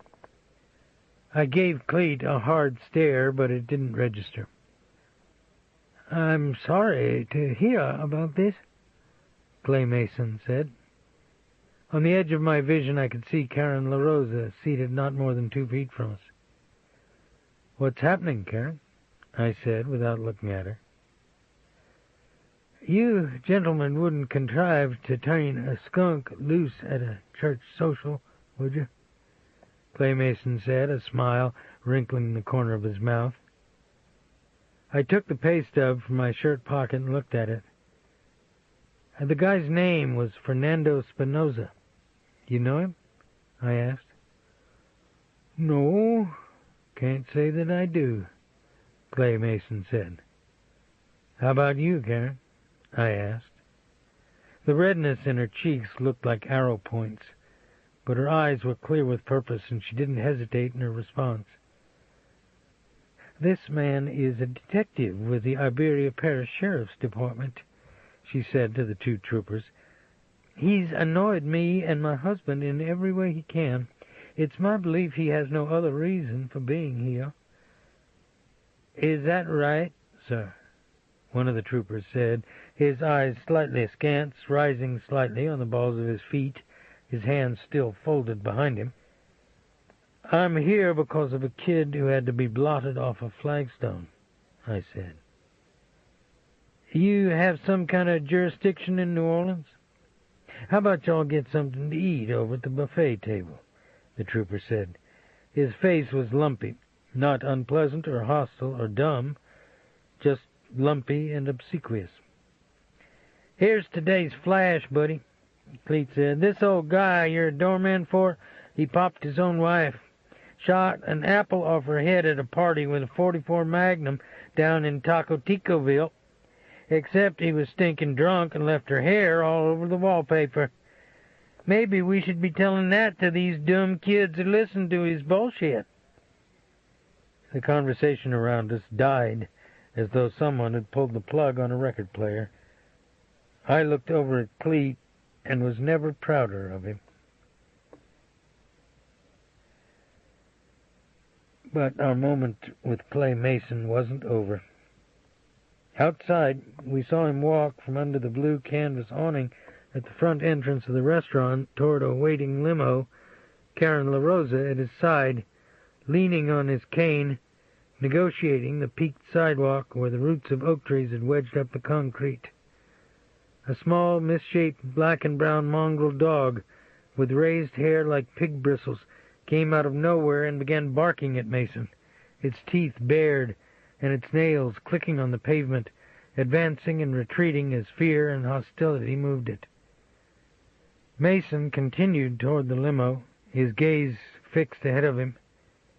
Then, without missing a step, he suddenly raised his cane in the air and whipped it across the dog's back with such force that the animal ran yipping in pain through the traffic, as though its spine had been broken. The next evening, at sunset, I drove my truck up the state road that paralleled Bayou Teche and parked in a grove across the water from Buford's plantation.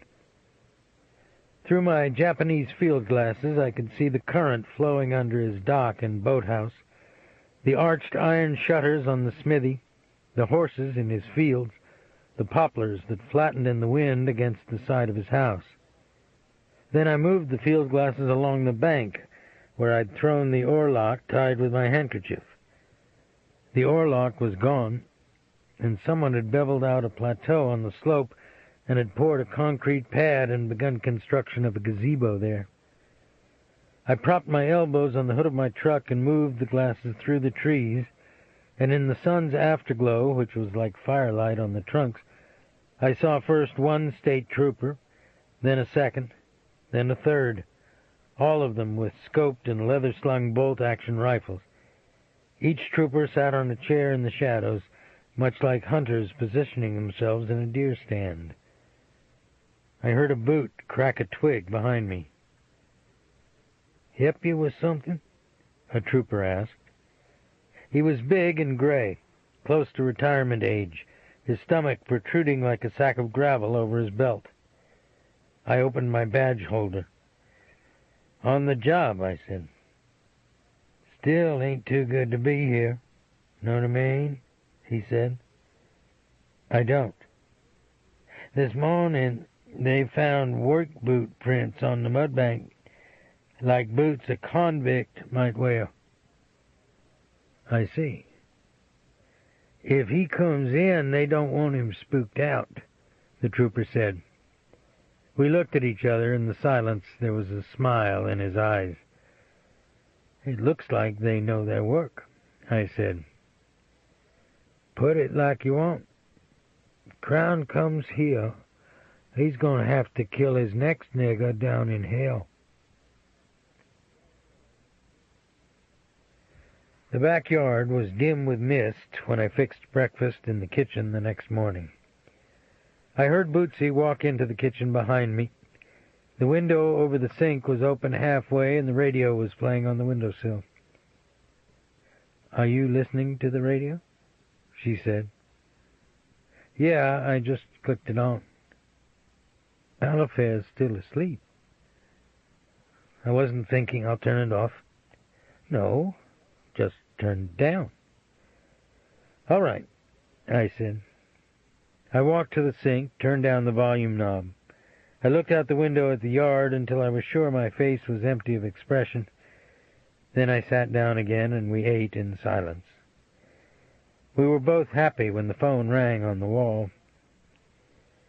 "You have the news on?" the sheriff asked. "No."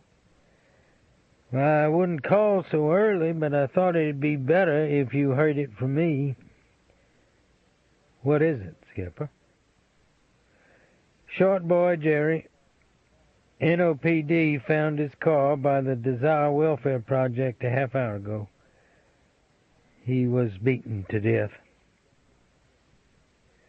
I felt a tick jump in my throat. I pressed my thumb hard under my ear to clear a fluttering sound like a wounded butterfly out of my hearing. I saw Bootsy looking at me, saw her put down her coffee cup gently, and her face grow small. "You there, partner?" the sheriff said. "Who did it?" "NOPD thinks a gang of black pukes. I'll tell you up front, Dave, he went out hard." "I need the plane," I said.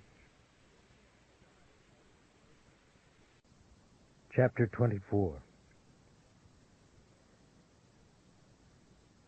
The sun was pale, almost white, like a sliver of ice hidden behind clouds above Lake Pontchartrain, when Clete Purcell met me at the New Orleans airport and drove us back down I-10 toward the city.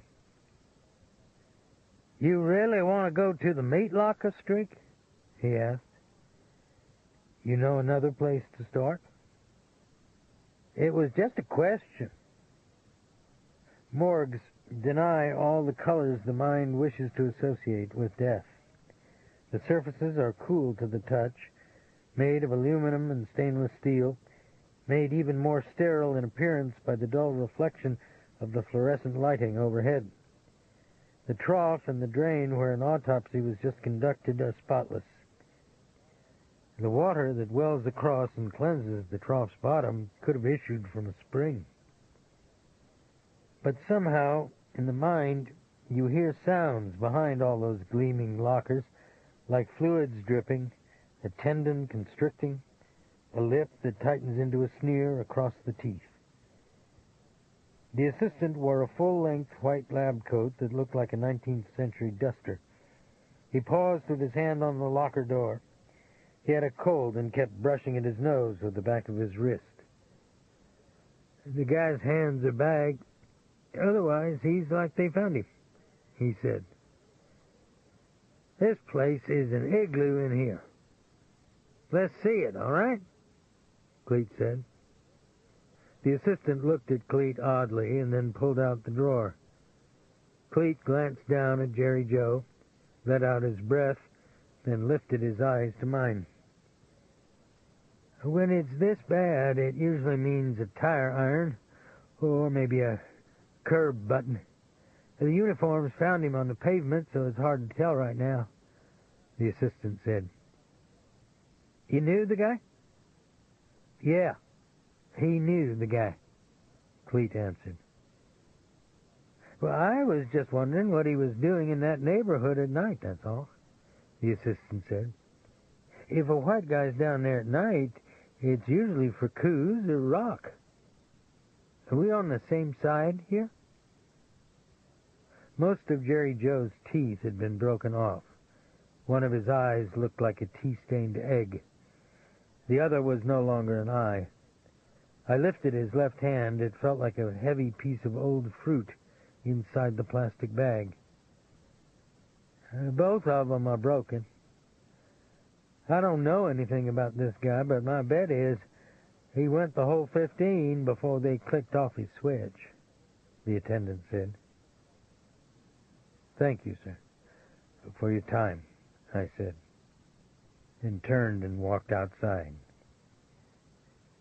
I talked with the scene investigator at the district from a filling station payphone. He had a heavy New Orleans blue-collar accent, which is far closer to the speech of Brooklyn than to Deep South. He told me he had to go to a meeting and couldn't talk to me right now. When can you talk? I asked. When I get out of the meeting. When's that? Leave your number. We pulled back into the traffic. Cleet's window was down and the wind whipped the hair on his head. He kept looking across the seat at me. Streak, you're making me tense, he said. You buy kids did this? I asked. I think that's how it's going to go down. You didn't answer my question. He took a swizzle stick off his dashboard and put it in his mouth. A neutral ground with palm trees on it streamed past his window. I can't see Jerry Ace getting taken down by pukes. Not like this, anyway. Maybe if he got capped. Why would he be down by the Desire? He dug R&B. He was a paratrooper. He thought he had magic painted on him. Dave, don't try to make sense out of it. This city's in flames. You just can't see 'em. Jerry Joe's blue Buick had already been towed to the pound. A uniformed cop opened the iron gate for us and walked with us past a row of impounded cars to the back of the lot. The Buick was parked against a brick wall, its trunk sprung, its dashboard ripped out, the glove box rifled, the leather door panels pried loose, the stereo speakers gouged with screwdrivers out of the headliner. A strip of torn yellow crime scene tape was tangled around one wheel, flapping in the wind. Another half hour and they would have had the engine off the mounts, Cleet said. How do you read it? I said. A gang of street rats got to it after he was dead. It looks like they had him made for a mule. The side panels? Yeah. Which means they didn't know who he was. But they wouldn't have hung around to strip the car if they'd killed him, would they? I said. No. Their consciences were clean.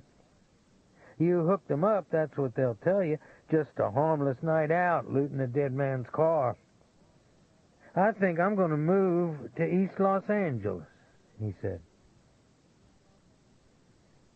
We went to the district and caught the scene investigator at his desk.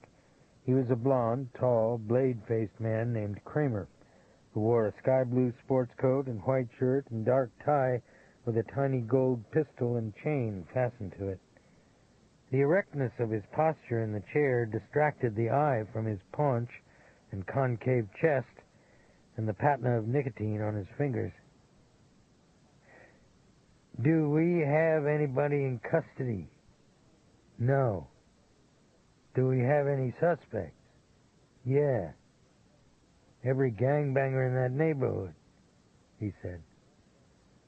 I think it was a hit, I said.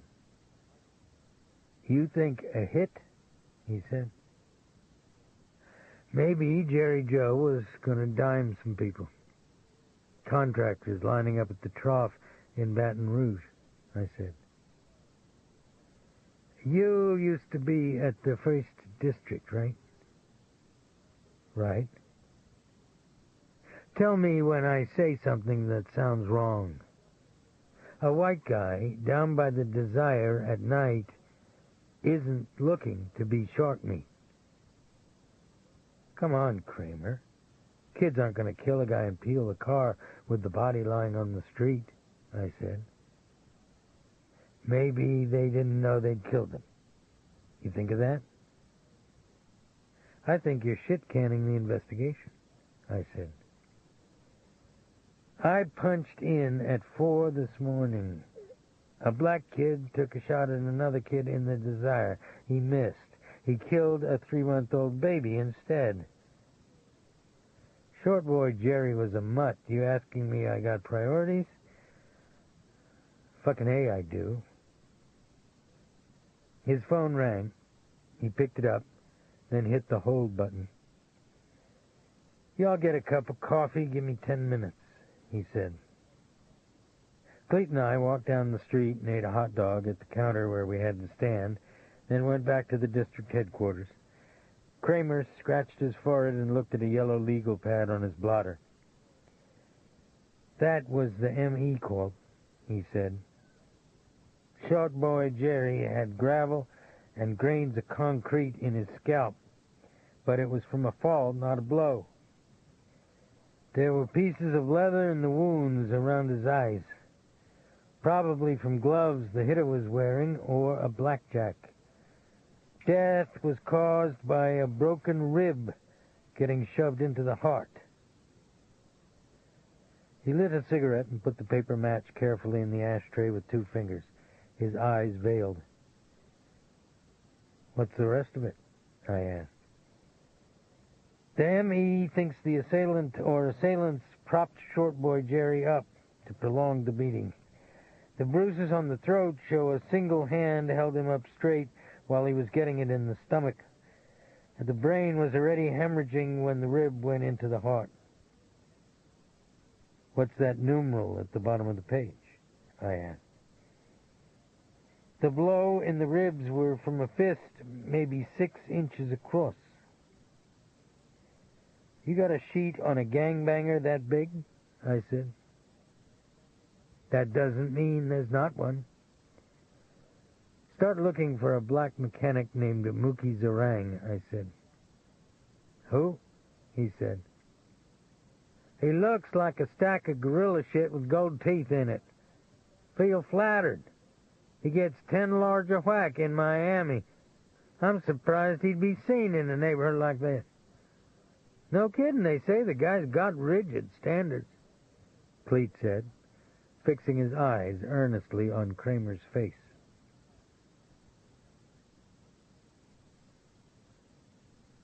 That evening, I let Batiste go home early and cleaned the bait shop and the tables on the dock by myself.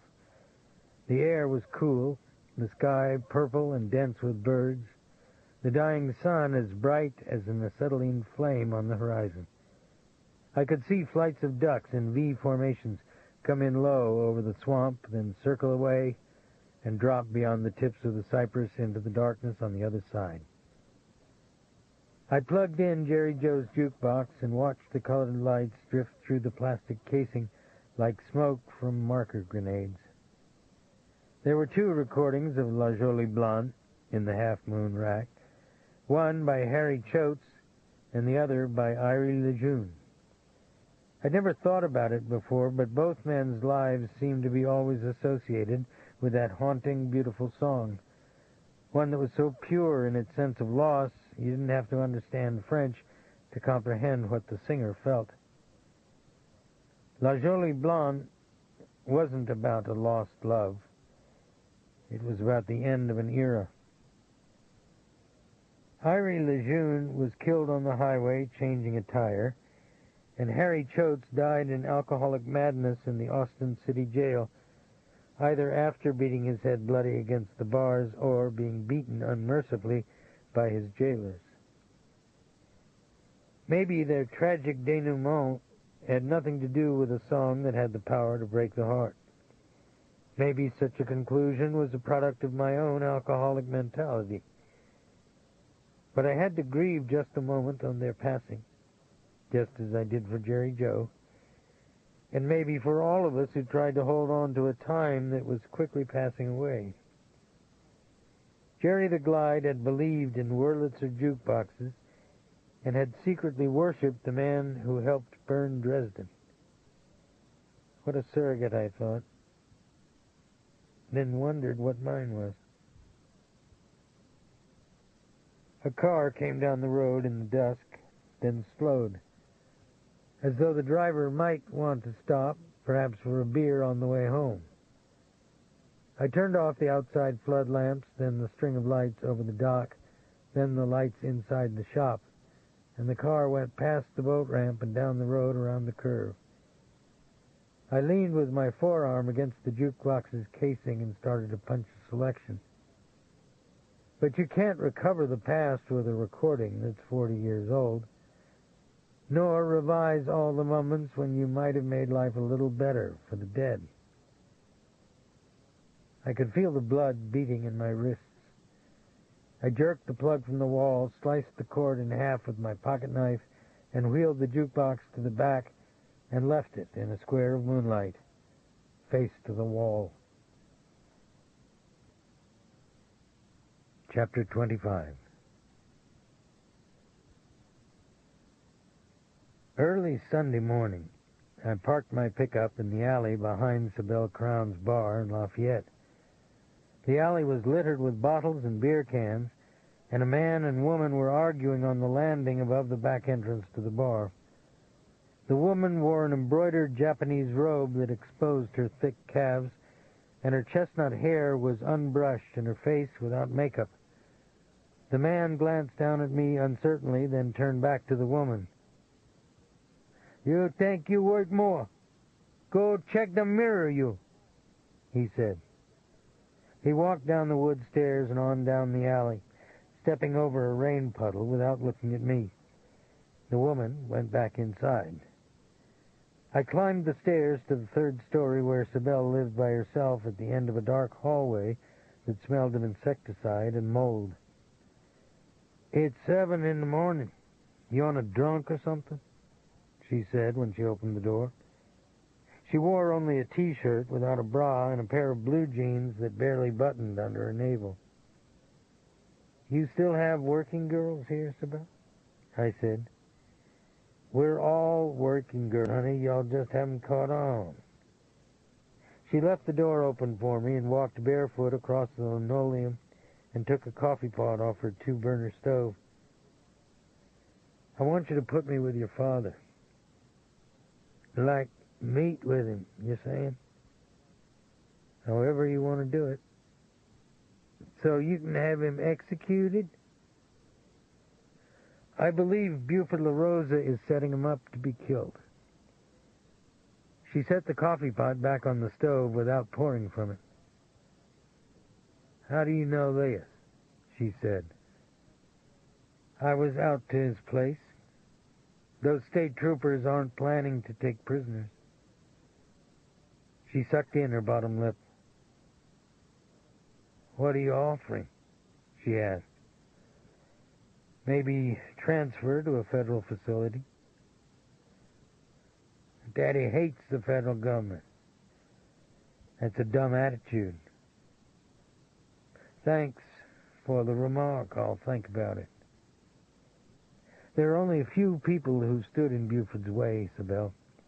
The scriptwriter and Lonnie Felton were 2 of them. Jerry Joe Plum was another. He was killed yesterday morning. That leaves your dad. "Jerry Joe?" she said. Her face was blank, like that of someone who's been caught unawares by a photographer's flash. "He was methodically beaten to death. My guess is by the same black guy who killed Felton and his girlfriend and the scriptwriter." She sat down at her small kitchen table and looked out the window across the rooftop. "The black guy again," she said. "That means something to you?" "What do I know about black guys? They pick up the trash. They don't drink in my bar." "Get a hold of your old man, Sybil." "Say, you're wrong about one thing." "Oh?" "Daddy's not the only guy in Buford's way. Take it from a girl who's been there. When he decides to fuck somebody, he doesn't care if it's male or female. Keep your legs crossed, sweetie." I looked at the glint in her eye and at the anger and injury it represented, and I knew that her friendship with me had always been a presumption and vanity on my part, and that in reality Sybil Crown had long ago consigned me, unfairly or not, to that army of male violators and users who took and never gave.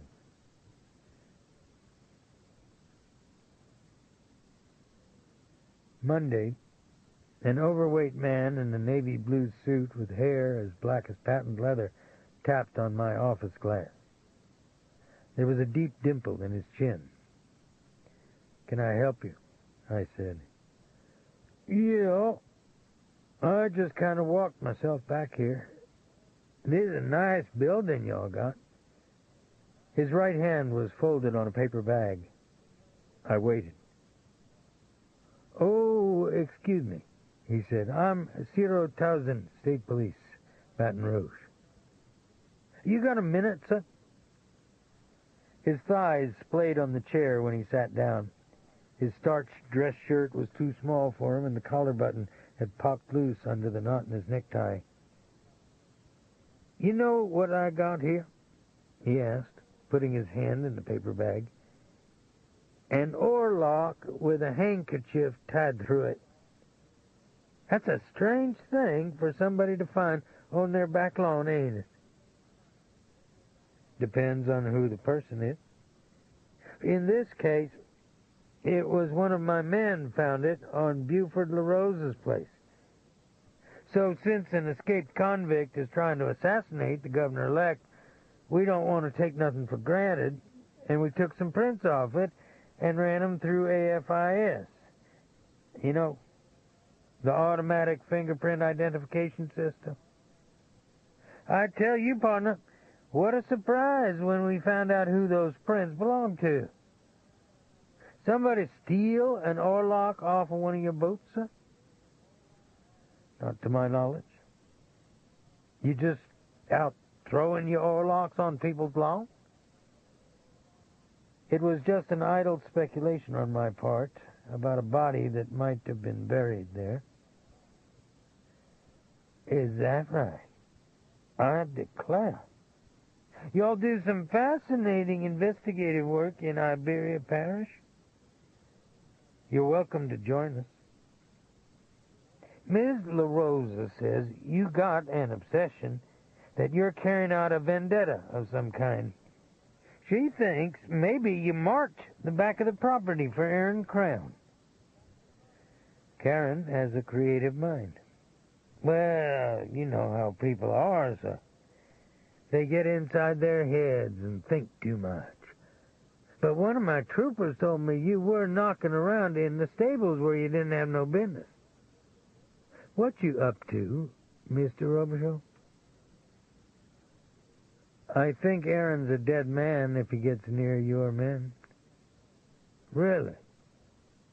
Well, sir, I won't bother you any more today. Here's your oarlock back. You're not going to be throwing nothing else up in their yard, are you?"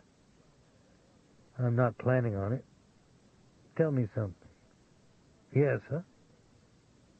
"Why would the LaRosas decide to put in a gazebo right where I thought there might be an unmarked burial?" "You know, I thought about that myself. So I checked with the contractor. Mr. LaRosa put in the order for that gazebo 2 months ago." He rose and extended his hand. I didn't take it. "You're fronting points for a guy who's got no bottom, Mr. Tolzing." "No offense, man," I said. That night, I went to bed early, before Bootsy, and was almost asleep when I heard her enter the room and begin undressing. She brushed her teeth and stayed in the bathroom a long time, then clicked off the bathroom light and lay down on her side of the bed with her head turned toward the wall. I placed my palm on her back. Her skin was warm through her nightgown. She looked up into the darkness. "You all right?" she said. "Sure." "About Jerry Joe, I mean." "I was okay today." "Dave?" "Yes." "No, I'm sorry. I'm too tired to talk about it tonight." "About what?" She didn't reply at first. Then she said, "That woman, I hate her." "Come on, Boots. See her for what she is. You're playing her game. It's a rush for both of you." "I'm not going to say any more." She sat on the side of the bed and pushed her feet in her slippers.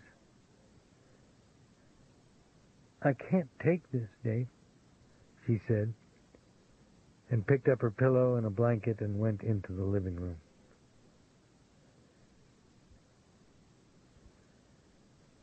The moon was down, the sky dark, when I was awakened at 5 the next morning by a sound out in the swamp, wood knocking against wood echoing across the water.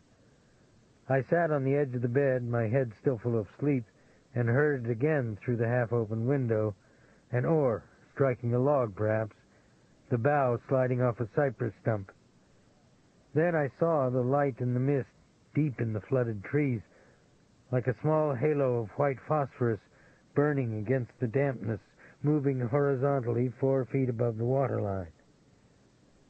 I put on my khakis and loafers and flannel shirt, took a flashlight out of the nightstand and my .45 automatic out of the dresser drawer, and walked to the end of the dock. The light out in the trees was gone. The air was gray with mist, the bayou dimpled by the rolling backs of gars. "Who are you?" I called. It was quiet, as though the person in the trees was considering my question. Then I heard a paddle or an oar dipping into water, raking alongside a wood gunwale.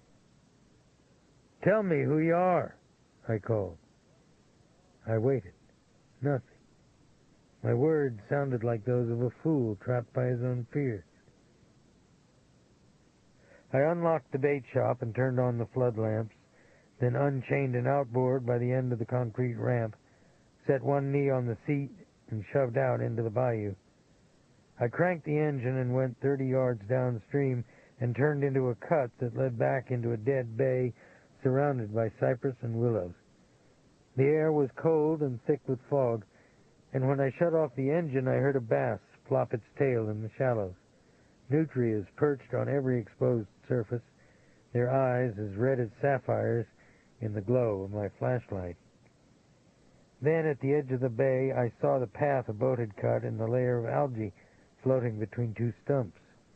I shined my light deep into the trees and saw a moving shape, the shadow of a hunched man. A flash of dirty gold water flicked backward as a pirogue disappeared beyond a mud bank that was overgrown with palmettos. "Aaron?" I asked the darkness. But no one responded. I tried to remember the images in my mind's eye, the breadth of the shoulders, a hand pulling aside a limb, a neck that seemed to go from the jaws into the collarbones without taper. But the reality was I'd seen nothing clearly except a man seated low in a pirogue and a glistening, thin object in the stern. It was metal, I thought. A chain, perhaps. The barrel of a rifle.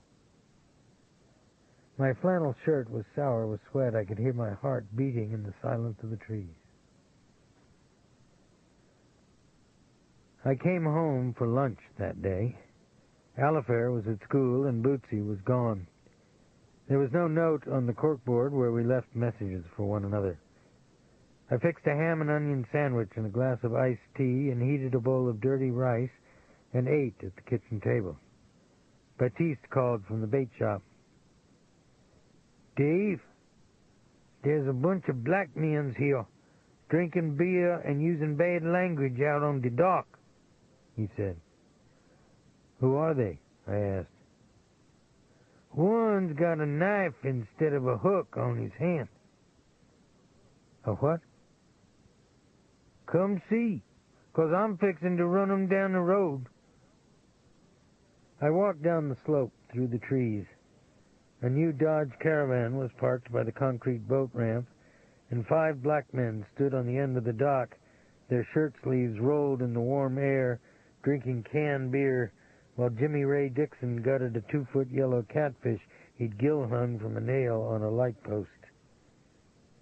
A curved and fine-pointed knife blade, honed to the blue thinness of a barber's razor, was screwed into a metal and leather cup that fitted over the stump of Jimmy Ray's left wrist. He drew the blade's edge around the catfish's gills, then cut a neat line down both sides of the dorsal fin and stripped the skin back with a pair of pliers in his right hand. He sliced the belly from the apex of the V where the gills met to the anus and let the guts fall out of the cavity like a sack of blue and red jelly.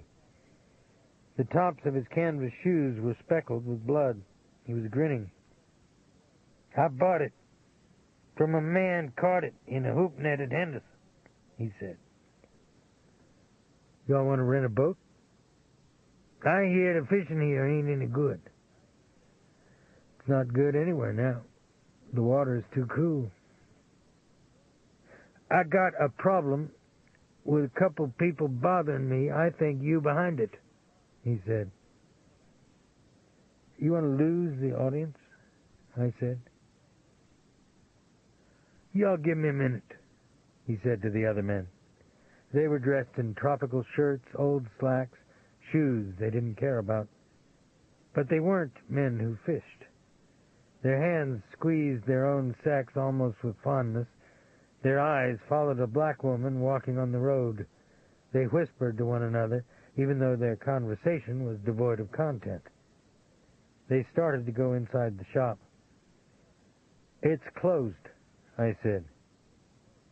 "Hey, Jim, we ain't here to steal your watermelons," Jimmy Ray said.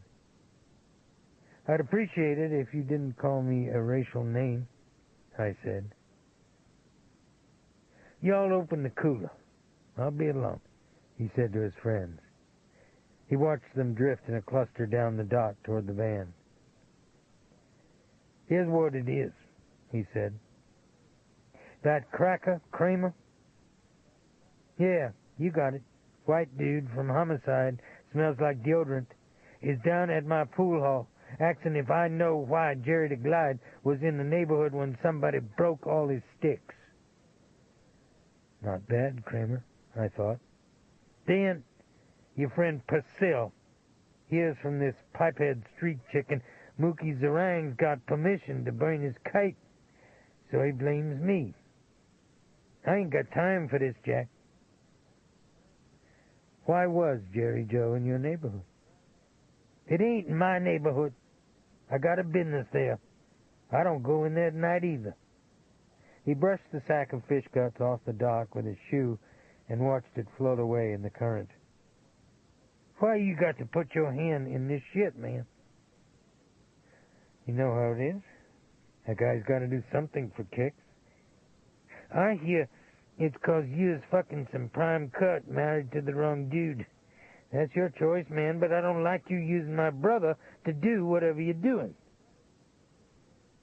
"Give my fish to the old man in there," he said, and started to walk away. I walked after him and touched his back with the ball of my finger.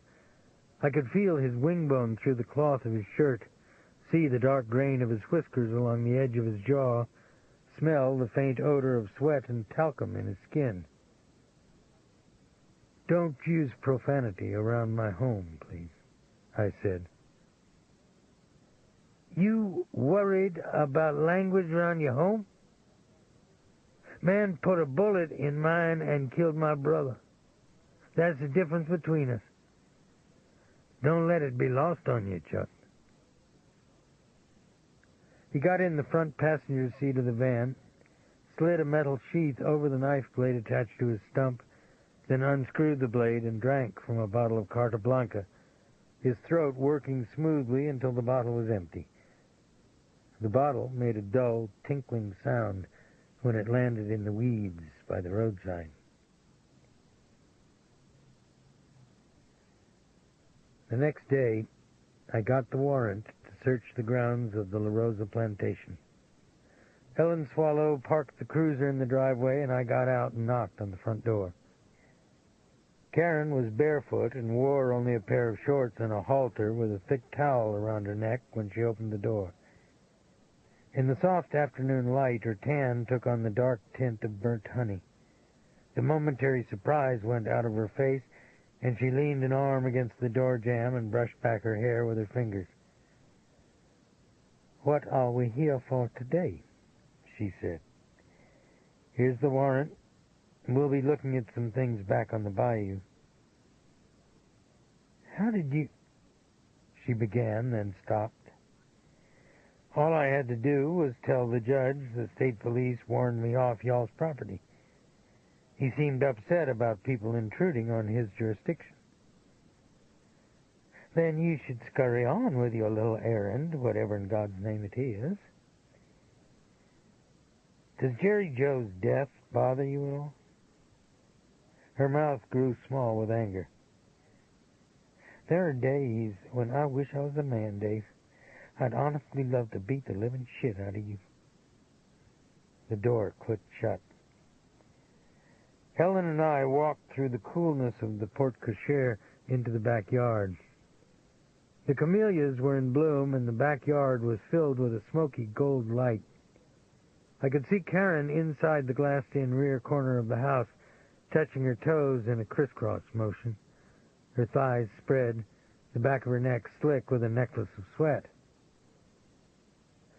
"You ever read anything about the Roman Colosseum? When gladiators fought on lakes of burning oil, that kind of stuff?" Helen said. "Yeah, I guess. I have a feeling Karen La Rosa was in the audience." We walked past the stables and through the hardwoods to the sloping bank of the Teche. A heavy-set black state trooper sat in a folding chair back among the trees, eating cracklings from a jar. His scoped rifle was propped against a pine trunk. He glanced at my badge holder hanging from my coat pocket and nodded. "Crown hasn't tried to get through your perimeter, huh?" I said, and smiled. "You asked me, he'd been spooked out," he answered. "How's that?" I asked. "Man, smart. See the mosquitoes I've been swatting all day? They're bad after a rain," I said. "They're bad in these trees any time. Man don't see nobody out yonder on the bank. He knows what's waiting for him inside the woods. Dad or somebody done told him." "You take it easy," I said. Helen and I walked along the bank toward the spot where I'd thrown the oarlock. I could feel her eyes on me, watching. "You're damn quiet," she said. "Sorry, I didn't mean to be." "Dave?" "What's up?" "I'm getting a bad sense here." "What's that?" I said, my eyes focused on the gazebo that two carpenters were hammering and sawing on around the bayou's bend. "What that trooper said? Did you warn Crown?"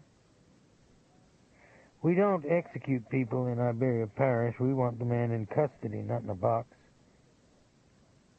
We didn't have this conversation straight. The carpenters were on all fours atop the gazebo's round, peaked roof, their nail bags swinging from their stomachs. That's quite a foundation. Y'all always pour a concrete pad under a gazebo? I said. High water will rot it out if you don't, one man answered. What'd y'all do with the dirt you excavated? Some guy hauled it off for topsoil. Which guy?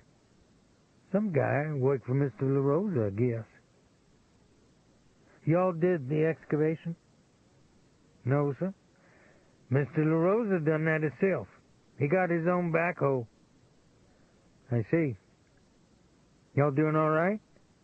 Yes, sir. Anything wrong? Not a thing, I said. I walked down on the grassy bank, which was crisscrossed with the deep prints of cleated tires and dozer tracks. A fan of mud and torn divots of grass lay among the cattails at the bayou's edge. I poked at it with a stick and watched it cloud and drift away in the current.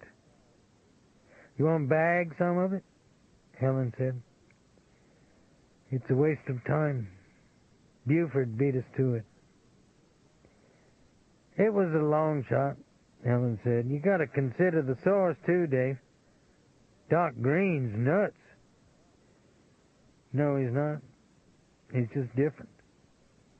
That's a new word for it.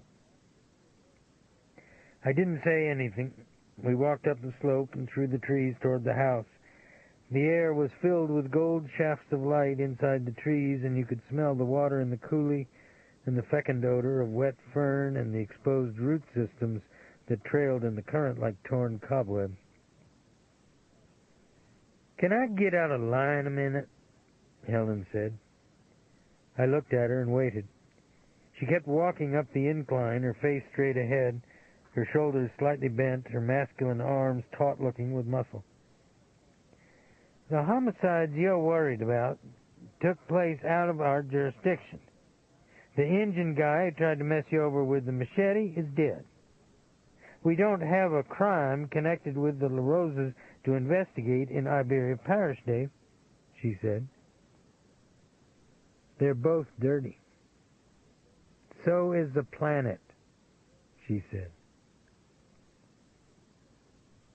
We took a shorter route back and exited the woods by a cleared field and passed the brick stables and an adjacent railed lot where a solitary bay gelding stood like a piece of stained redwood in a column of dust-laden sunlight.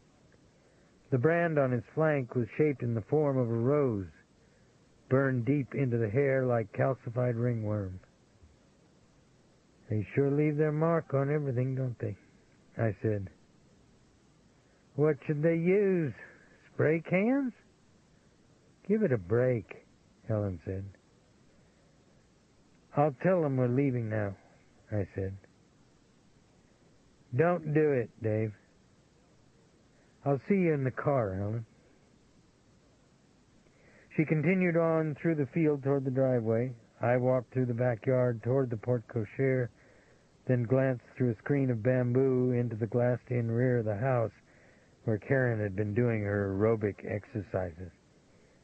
We stared into each other's face with a look of mutual and surprised intimacy that went beyond the moment, beyond my ability to define or guard against, that went back into a deliberately forgotten image of two people looking nakedly upon each other's faces during intercourse. I'd caught her unawares in front of a small marble-topped bar with a champagne glass and a silver ice bucket containing a green bottle of cold duck on it. But Karen wasn't one to be undone by an unexpected encounter with an adversary. With her eyes fastened on my face, a pout on her mouth like an adolescent girl, she unhooked her halter and let it drop from her breasts, and unbuttoned her shorts and pushed them and her panties down over her thighs and knees and stepped out of them. Then she pulled the pins from her platinum hair and shook it out on her shoulders and put the glass of cold duck to her mouth, her eyes fixed on mine. as empty as death. Chapter 26. Jimmy Ray Dixon was one of those in-your-face people who insult and demean others with such confidence that you always assume they have nothing to hide themselves. It's a good ruse, just like offering a lie when no one has challenged your integrity. For example, lying about how you lost a hand in Vietnam. After Jimmy Ray and his entourage had left the dock, I'd called a friend at the Veterans Administration in New Orleans. The following day, when I got back to the department from the La Rosa plantation, my friend called and read me everything he'd pulled out of the computer on Jimmy Ray Dixon. He didn't lose a hand clearing toe poppers from a rice paddy outside Pinkville.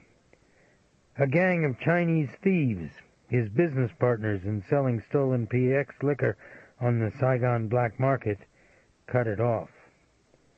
A cross-reference CID report also indicated Jimmy Ray may have been involved in smuggling heroin home in GI coffins.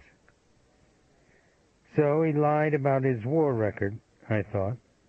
But who wouldn't with a file like that?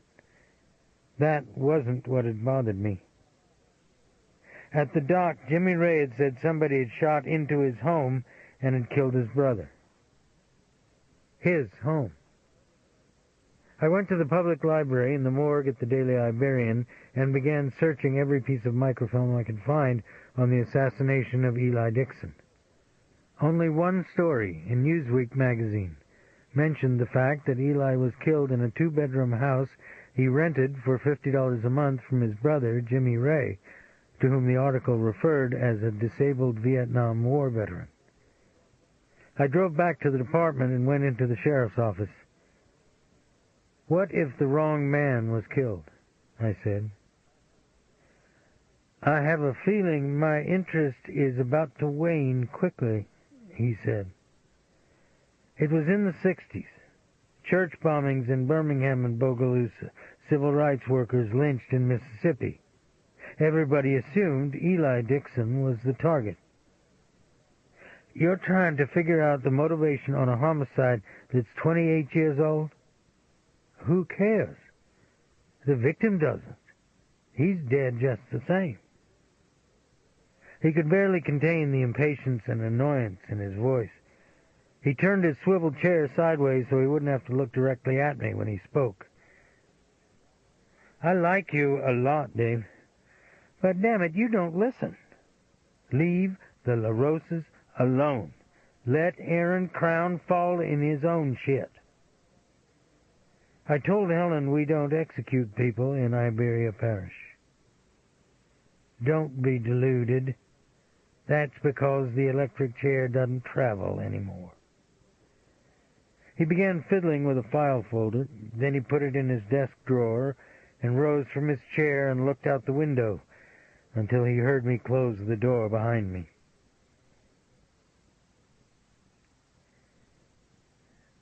Baptiste went home sick with a cold that evening, and before supper Alifair and I drove down to his house with a pot of soup.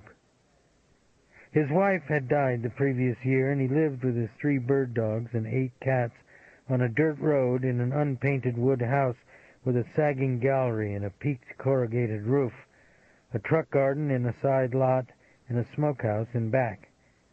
The sparse grass in his yard was raked clean, his compost pile snugged in by chicken wire, his crab traps stacked next to a huge iron pot in the backyard where he cooked cracklings in the fall. Over the years, in early spring, when he broke the thatched hardpan on his garden, his single-tree plow had furrowed back bits of square nails, the rusted shell of a wagon spring, 58 caliber Minier balls, a corroded tin of percussion caps, a molded boot, a brass buckle embossed with the letters CSA, the remains from a Confederate encampment that had probably been overrun by Federals in 1863. I first met Baptiste when I was a little boy, and he was a teenager, a blacksmith's helper in a rambling red barn-like structure on a green lot out on West Main. Baptiste worked for a frail, very elderly man named Mr. Antoine, one of the last surviving Confederate veterans in the state of Louisiana. Every day Mr. Antoine sat in the wide doors of his smithy to catch the breeze, in red suspenders and straw hat, the skin under his throat distended like an inverted coxcomb. Anyone who wished could drop by and listen to his stories about what he called the woe. Few did. But I'll never forget one he told me and Baptiste. It was during Jubal Early's last assault on the Federals before the surrender at Appomattox. A 14-year-old drummer boy from Alabama was the only unwounded survivor of his outfit. Rather than surrender or run, he tied a Confederate battle flag to an empty musket and mounted a horse and charged the Union line. He rode 200 yards through a bullet-cropped cornfield littered with Southern dead, his colors raised above his head all the while, his eyes fixed on the stone wall ahead of him where 5,000 Federals waited and looked at him in disbelief. Not one of them fired his weapon. Instead, when the boy's horse labored up the slope and surged through a gap in the wall, 3 Federal soldiers pulled him from the saddle and took his colors and pinioned him to the ground. The boy flailed and kicked until one soldier in blue said, "Son, you ain't got to study on it no more. You're over on the Lord's side now." Mr. Antoine slapped his thigh and howled at the implications of his story, whatever they were. Later, I would read a similar account about Cemetery Ridge. Maybe it was all apocryphal. But if you ever doubted Mr. Antoine's authority as a veteran of the Civil War, he would ask you to feel the cyst-encrusted pistol ball that protruded like a sparrow's egg below his right elbow. The irony was the fact that the man who probably knew more first-hand accounts of Mr. Antoine's war, and the man who grew food in the detritus of a Confederate encampment, was a descendant of slaves and didn't know how to read and write, and consequently was never consulted as a source of information by anyone. He sat down with the soup at the kitchen table in a pair of slippers and surplus navy dungarees and a denim shirt buttoned at the throat. The sun glimmered off the bayou through the trees behind his house. "Fat Daddy Babineau brought me some pork chops, but they ain't good for you when you got a stomach upsetness. I didn't want to hurt his feelings, though," he said. "You going to be all right by yourself?" I said. "I'm going to be fine." He looked at Alifair, who was examining some Meunier balls on his kitchen shelf. Then he looked back at me. "What is it?" I asked. "Fat Daddy just left. I was fixing to call you." He kept his eyes on my face. "Alf, you want to take the truck to the Four Corners and get a half-gallon of milk?" I said. "Pretty slick way of getting rid of me, but okay," she said, one palm extended for the keys, the other on her hip. "Fat Daddy seen this man bring his pirogue out of the swamp," Baptiste said after Alifair had gone out the door. "Him and his wife was fishing on the bank, and this big nigger with one side of his head shaved paddled out of the trees. It was the same morning you seen that man with a light out past our dock, Dave. Fat Daddy said this big nigger had gold teeth and arms thick as telephone poles. There was a gun up in the bow, and when Fat Daddy seen it, the nigger gave him such a mean look, Fat Daddy's wife wanted to get in the car. It's the same man come to our shop, ain't it?" "It sounds like him." "That ain't all of it, no. Fat Daddy and his wife was walking down the levee when they seen the same nigger again, this time busting out the bottom of the pirogue with his foot. He smashed big holes all over it and sunk it right in the canal. Why he won't do something like that? Who knows? Maybe he didn't want to leave his fingerprints around. That ain't all of it. He's seen 'em watching him, And he walked up to the levee and got between Fat Daddy and Fat Daddy's car and says, "Why you following me around?" Fat Daddy says, "We come here to fish, not to mind nobody else's business." The nigger says, "You gonna tell somebody you seen a man poaching gators? 'Cause if you do, you a goddamn liar." Fat Daddy goes, "We don't know nothing about no gators, so you leave us alone. We ain't give you no truck." The nigger smiles then.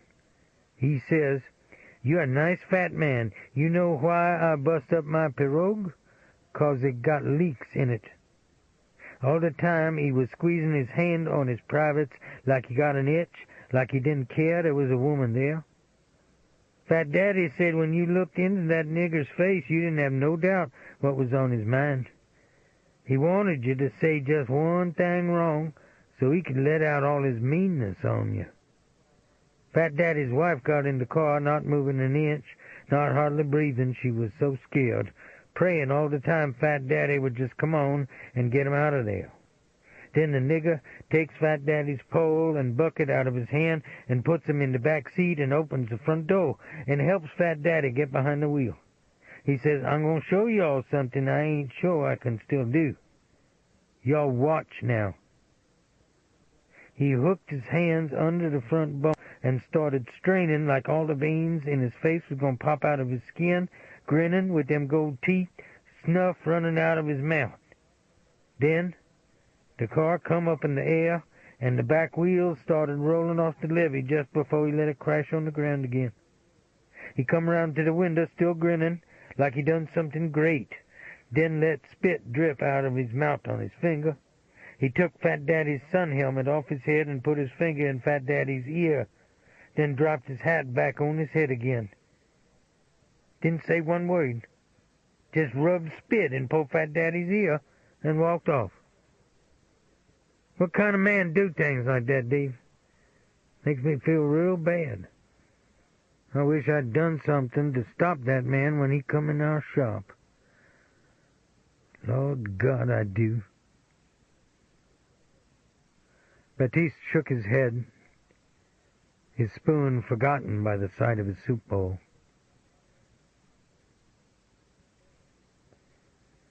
A therapist once told me that dreams aren't a mystery. They simply represent our hopes and fears, he said. But unfortunately, I was never good at distinguishing between the two. I see an arbor atop the grassy slope of Bayou Teche.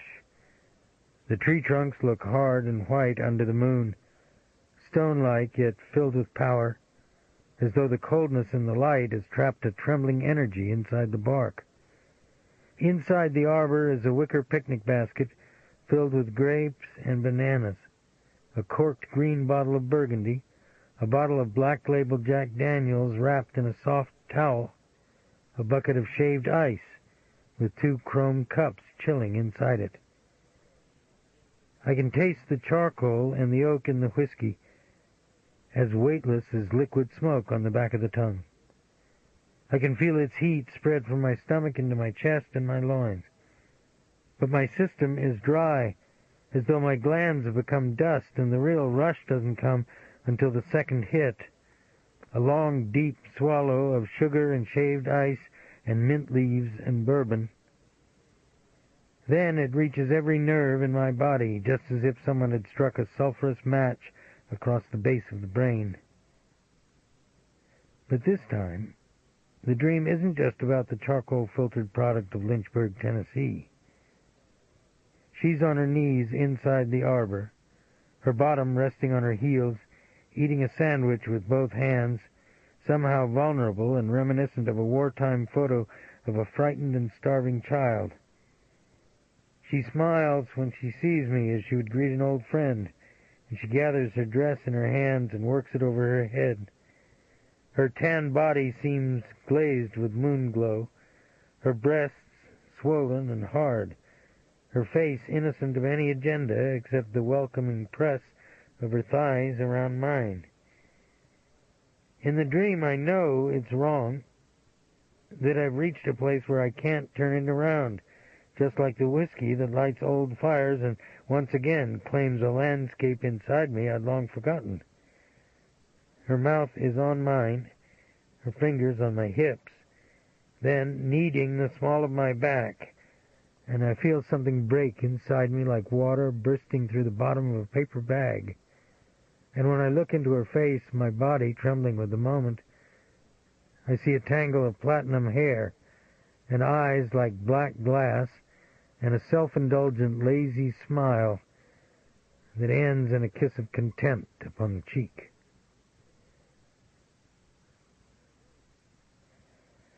I woke and sat on the side of the bed, my fingers clenched on my knees, my loins aching like those of an adolescent boy trapped inside the unrelieved fantasies of his masturbation. Outside, I heard Tripod running on his chain, and the wind coursing through the trees and dead leaves swirling across the yard. When the wind dropped, the night was silent for only a moment. Then I heard leaves again, this time breaking under someone's foot. I looked out the window and saw a Tripod sitting on top of his hutch, motionless, his face pointed toward the backyard. I slipped on a pair of blue jeans and my tennis shoes, took my .45 out of the dresser and the flashlight from the nightstand, and checked the lock on the front door. Bootsy was asleep on the couch, her arm across her eyes, a magazine splayed on the floor by her. I turned on the flood lamp in the mimosa tree and stepped out into the yard.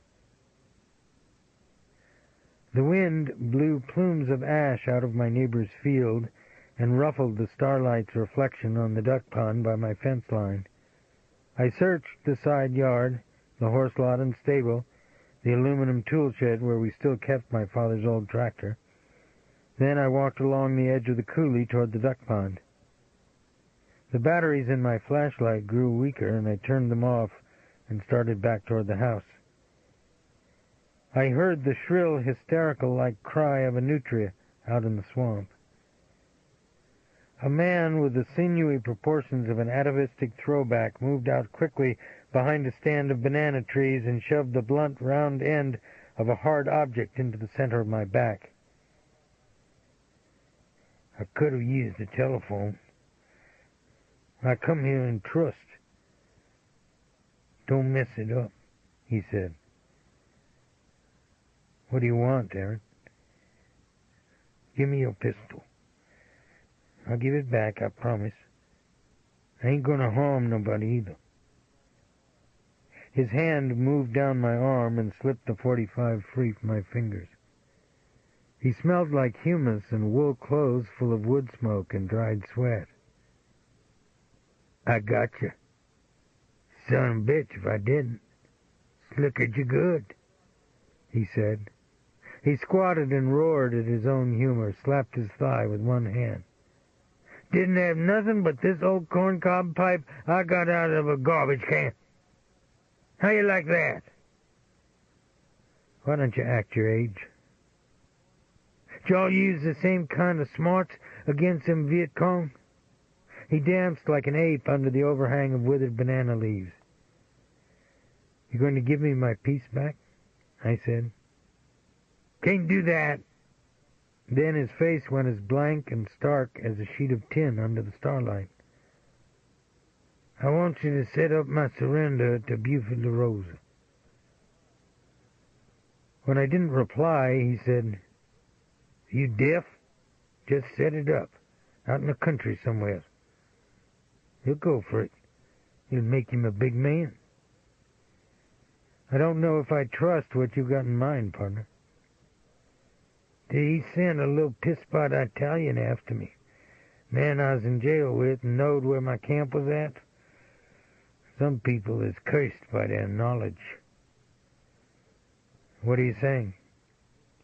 His eyes were wide, lidless, burning with certainty about the adversarial nature of the world.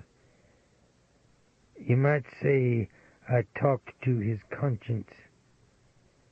He said me and you are to shit on somebody's nose, and it's supposed to get wiped off before a certain governor gets sworn in. He was at a point in his life where he didn't want to keep no secrets. I don't like what you're telling me, Aaron. They treated me worse than they would a nigger rapist. You think I give a fuck about what you don't like? We got a mutual interest here. No, we don't. He put the .45 under my jaw. Then you walk to the shed. You're starting to seriously piss me off, Aaron. He pushed the barrel harder into my throat. La Rosa used my daughter and throwed her away. Then he sent me to the penitentiary. You side with them, then you're my enemy. His face was bloodless, his dilated nostrils radiating gray hair. He wasn't a bizarre old man anymore, or even a pitiful and ignorant victim. For some reason, as I stared into the vacuity of his eyes, I was absolutely convinced he would have found reason to wage war against Buford LaRosa's world, even if Buford LaRosa had never existed. I'm not going in that shed, Aaron. It ends here, I said. He breathed loudly in the darkness. His tongue looked like a gray biscuit inside his mouth. I done cut your phone line already. I'll give you back this later. But don't come after me, he said. You're a foolish man, sir. No, I'm a dead one. That's what they call people in the death house. The dead men. Wait till you feel that big nigger's hand on you, or one of yourn up at the house.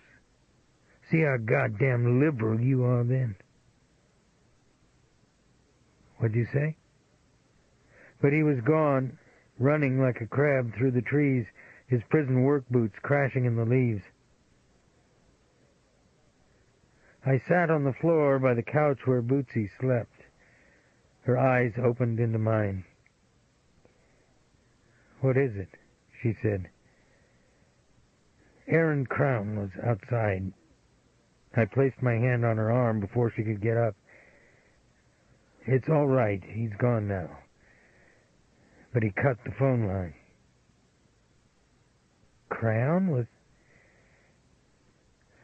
I'm giving it up, Boots. Aaron, the La Rosa family, whatever they're into, it's somebody else's responsibility now. She raised herself on one elbow. What happened out there? She asked. Nothing. That's the point. Nothing I do will ever change the forces these people represent.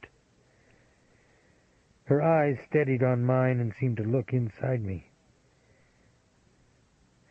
You want to fix something to eat? She said. That'd be swell.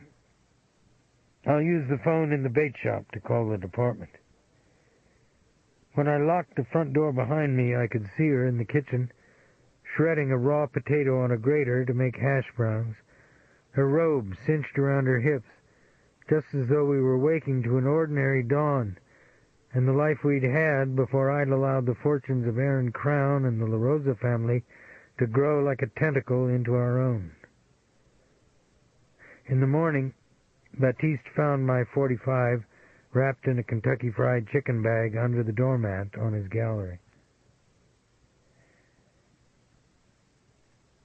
Chapter 27. We've got a real prize in the holding cell, Helen said. I followed her down the corridor to the lockup area and waited for the deputy to open the cell. The biker inside had a gold beard and head of hair like a lion's mane.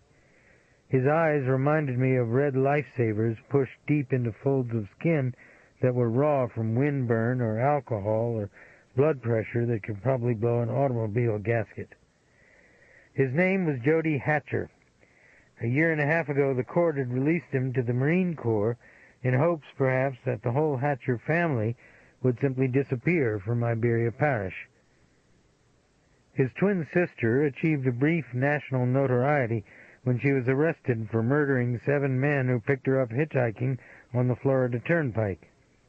The mother, an obese choleric woman with heavy facial hair, was interviewed by CBS on the porch of the shack where the Hatcher children were raised. I'll never forget her words. "It ain't my fault. She was born that way. I whipped her every day when she was little. It didn't do no good." "They treating you all right, Jody?" I said, after the deputy locked me and Helen inside. "I don't like the echoes, man. I can't tell what's out in the hall and what's inside," he said, grinning, pointing at his head. He wore skin-tight black jeans and a black leather vest with no shirt. His face seemed filled with a merry, self-ironic glow, like a man who's become an amused spectator at the dissolution of his own life.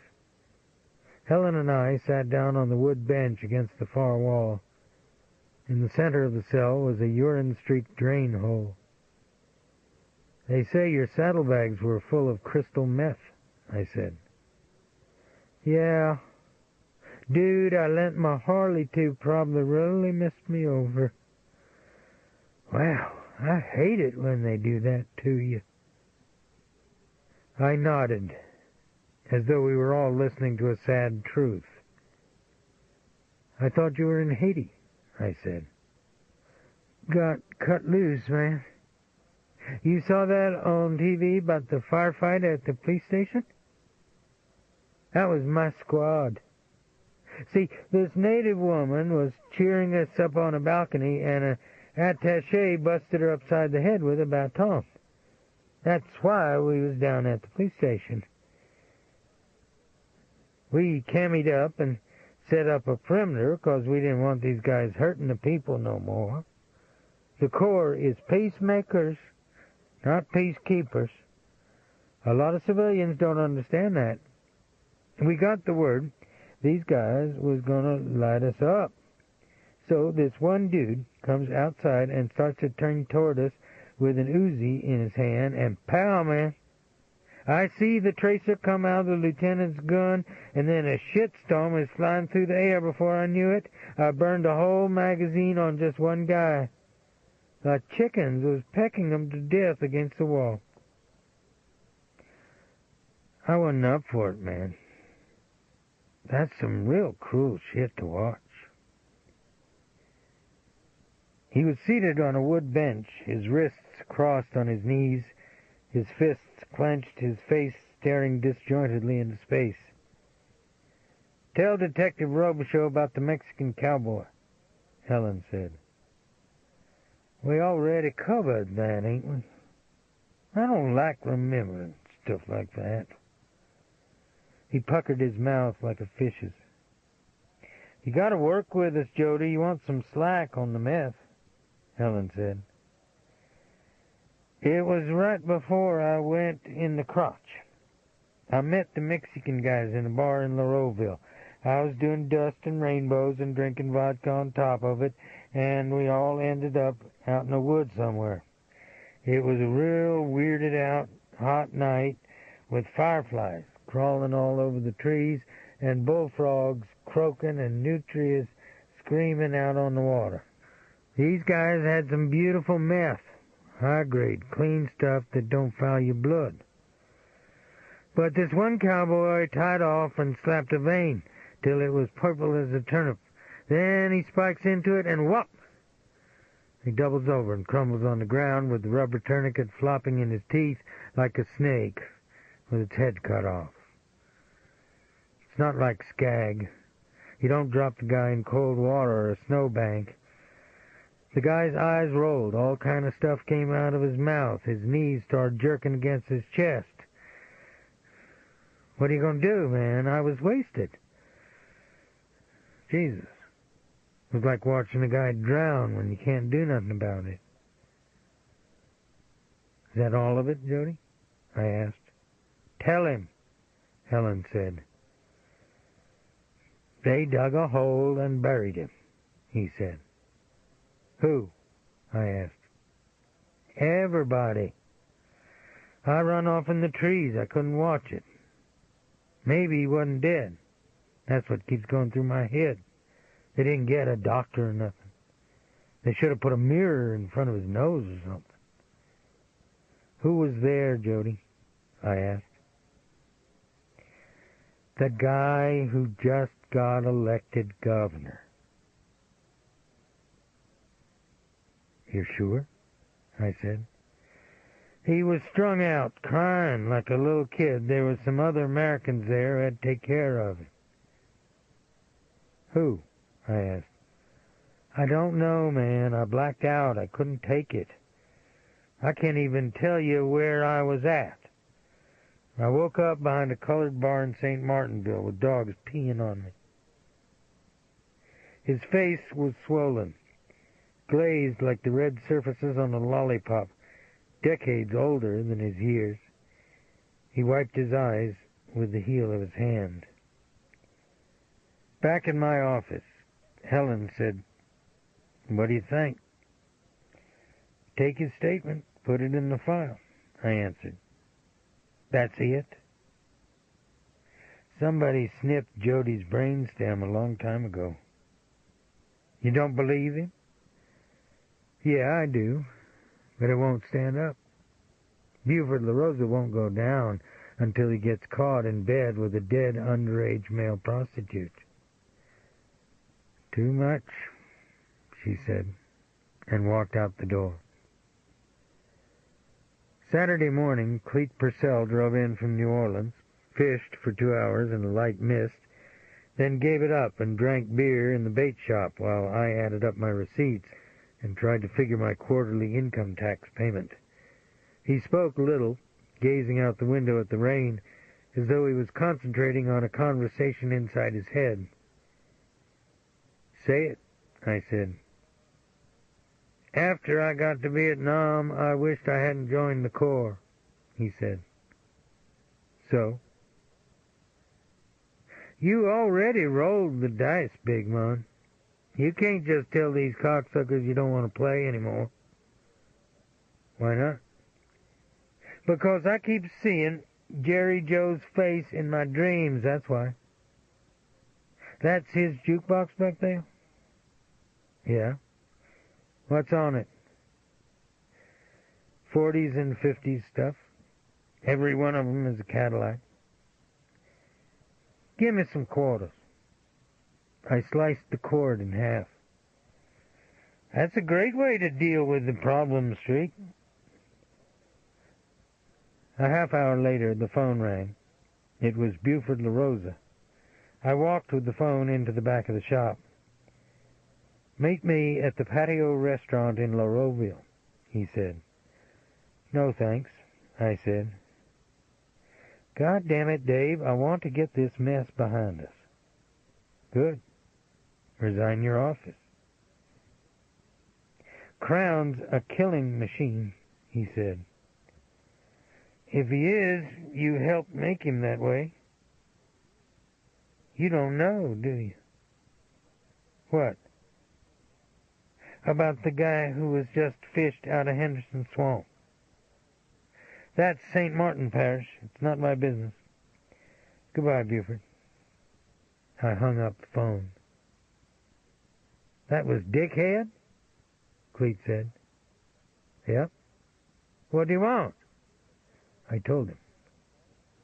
"You're just going to let it slide down the bowl?" That about sums it up. "Mistake. Stay in the faces streak. Don't let 'em blindside you. I'll back you, Playmon." He turned toward me on the counter stool, his scarred face as flat and round as a pie tin, his eyes a deep green under his combed sandy hair. "Listen to me for once," he said. "That was Mookie Zarang you saw in the pirogue. You want the button man out of your life, you got to find his juice." The bayou seemed to dance with yellow light in the rain. I wiped down the counter, carried out the trash, stocked the cooler and back, then finally quit the foolish dialogue inside myself and dialed Buford's answering service in Lafayette so I wouldn't have to call him at home. "This is Dave Robicheaux. Tell Mr. LaRosa I'll be in my office at 8 Monday morning." He was in at 10, with Ciro Tozan from the state police at his side. The St. Martin Parish Sheriff's report on a body recovered from Henderson Swamp lay on my desk. "You starting to get a better picture of Aaron Crown now?" Buford said. "Not really," I said. "Not really. The victim's stomach was slit open and filled with rocks. What kind of human being would do something like that?" Buford said. "I have a better question, Buford. What was a New Orleans gumball, a hitman for the Gicano family, doing at Henderson Swamp?" I said. "He sailed with Crown," Buford said. "So why would Crown want to kill his cell partner?" I asked. "Maybe he was going to turn Aaron in. The guy had some weapons charges against him. Criminals ain't big on loyalty, no," Tozan said and smiled. "I think he was there to whack Crown and lost. What's your opinion on that, Mr. Tozan?" I asked. The coat of his blue suit looked like it was buttoned crookedly on his body. There were flecks of dandruff inside the oil on his black hair. He rubbed the cleft in his chin with his thumb. "Men like Crown will kill you for the shoes on your feet and the food in your plate. I don't believe they are hard studies, sir," he said. "You get in touch with him through his daughter," Buford said. "If he'll surrender to me, I'll guarantee his safety, and I promise he won't be tried for a capital offense." He paused a moment, then raised his hands off the arms of the chair. "Maybe, down the road, 2 or 3 years maximum, he can be released because of his age." "Pretty generous," I said. Buford and Ciro Tozan both waited. I picked up a paperclip and dropped it on my blotter. "Dave," Buford said. "He bears you great enmity," I answered. "You've talked with him." He said it as a statement, not as a question. I could almost hear the analytical wheels turning in his head. I saw a thought come together in his eyes. There was no denying Buford's level of intelligence. "He wants a meet? He's told you he'll try to kill me?" "Make peace with his daughter. Then he might listen to you." Buford's eyes wrinkled at the corners as he tried to peel the meaning out of my words. "A short high school romance? That's what you're talking about now?" he said. But before I could speak, Ciro Tozan said, "Here's the deal, Mr. Robicheaux. You can help us if you want, or you can tell everybody else what their job is. But if Aaron Crown don't come in, I'm going to blow his liver out. Is that clear enough, sir?" I held his stare. "Should I pass on your remarks, Mr. Tozan?" I answered. "I'd appreciate it if you would. It's quite an experience doing business with you, sir. Your reputation doesn't do you justice." I made curlicues with a ballpoint pen on a yellow legal pad until they'd left the room.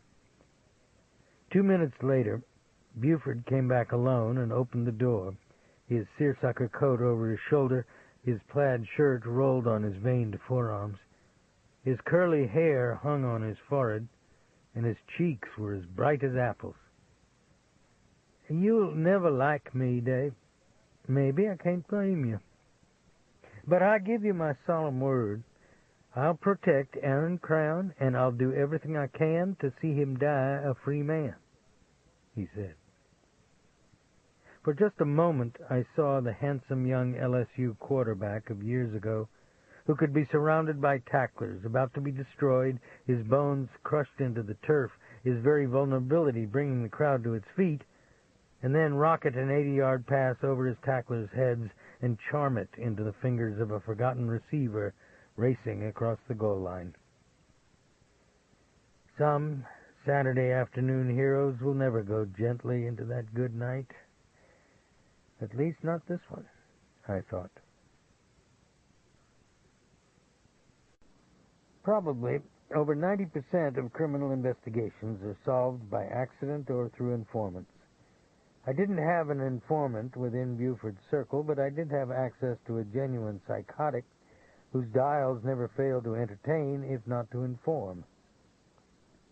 I called his restaurant in New Orleans and two of his construction offices, and through all the innuendo and subterfuge concluded that Doc Green was at his camp on the Atchafalaya River. The sky was gray, and the wide expanse of the river dimpled with rain when I pulled onto the service road and headed toward the cattle guard at the front of his property. I could see Doc in a straw hat and black slicker burning what looked like a pile of dead trees by the side of the house. But that wasn't what caught my eye. Persephone Green had just gotten into her Chrysler and was roaring down the gravel drive toward me, dirt clods splintering like flint from under the tires. I had to pull onto the grass to avoid being hit. A moment later, when I walked up to the trash fire, I saw the source of Persephone's discontent. Two stoned-out women, oblivious to the weather, floated on air mattresses in a tall, cylindrical plastic pool fed by a garden hose in the backyard. "Unexpected visit from the wife, Doc?" I asked. "I don't know why she got her head up her hole. She's filing for divorce anyway." He poked at the fire with a blackened rake. The wind shifted, and suddenly the smell hit me. In the center of burning tree limbs and a bed of white ash was the long, charred shape of an alligator. "It got stuck in my culvert and drowned. The gator don't know how to back up," he said. "Why don't you bury it?" "Animals will dig it up. What do you want here?" "You've been out in front of me all the time, Doc. I respect that," I said. "What?" "About the body on the La Rosa plantation and any number of other things. It's hard to float one by you, partner." His face was smeared by charcoal, warm with the heat of the fire. He watched me as he would a historical enemy crossing field and moat into his enclave. "I spent some time in the courthouse this afternoon. You've got state contracts to build hospitals," I said. "So?" "The contracts are already let. You're going to be a rich man. Eventually, Buford's going to take a fall. Why go down with him?" "Good try. No cigar." "Tell me, Doc, you think he'll have Crown popped if I set up Crown surrender?" "Who gives a shit?" "A grand jury." He brushed at his nose with one knuckle, huffed air out a nostril, flicked his eyes off my face to the women in the pool, then looked at nothing, all with the same degree of thought or its absence. "You're dumb," he said. "I see.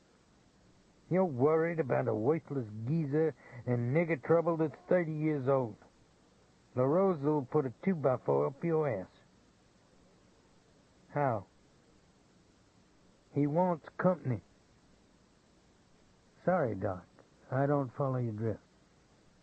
His thick palm squeezed dryly on the hoe handle. "Why don't people want to step on graves? Because they care about the stiffs that's down there? If he gets his hand on your ankle, he'll put you in the box with him," he said. My lips, the skin around my mouth, moved wordlessly in the wind. Bootsy and I did the dishes together after supper. It had stopped raining, and the sky outside was a translucent blue and ribbed with purple and red clouds. "You're going to set it up?" she asked. "Yes." "Why?" "I want to cut the umbilical cord." "What's the sheriff say?" "Do it." "What's the problem, then?" "I don't trust Buford La Rosa." "Oh, Dave," she said, her breath exhaling, her eyes closing, then opening. She put her hands on my arms and lay her forehead awkwardly on my shoulder, her body not quite touching mine, like someone who fears her embrace will violate propriety. In the morning, I called Sybil Crown and told her of Buford's offer. 2 hours later, the phone on my desk rang. "I can be out in 2 or 3 years," the voice said. "Aaron, is that the deal?" he asked. "I'm not involved. Use an attorney." "His lawyers sold my ass down the river."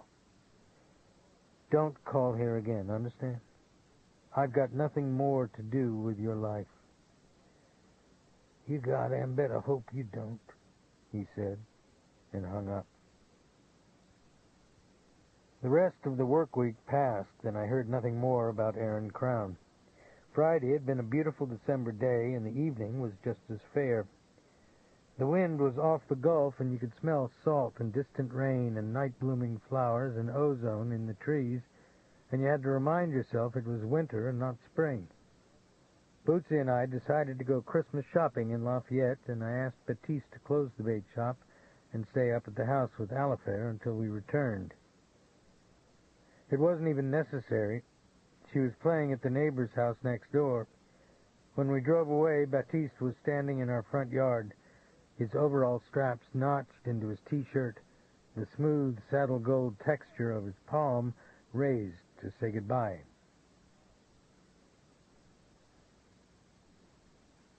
Chapter 28. The man in the floppy hat and black rubber big-button raincoat came at sunset from a great distance, where at first he was just a speck on the horizon, walking across my neighbor's burned sugarcane acreage, ash powdering around his boots, the tree line etched with fire behind him. He could have been a field hand looking for a calf stuck in the coulee, a tenant farmer short-cutting home from his rental acreage, or perhaps a hobo who'd swung down from an SP freight, except for the purpose in his gait, the set of his jaw, the switch in his gloved hand that he whipped against his leg. When clouds covered the sun and lightning struck in the field, the man in the raincoat never broke stride. My neighbor's cows swirled like water out of his path. Baptiste had been watching television in the living room.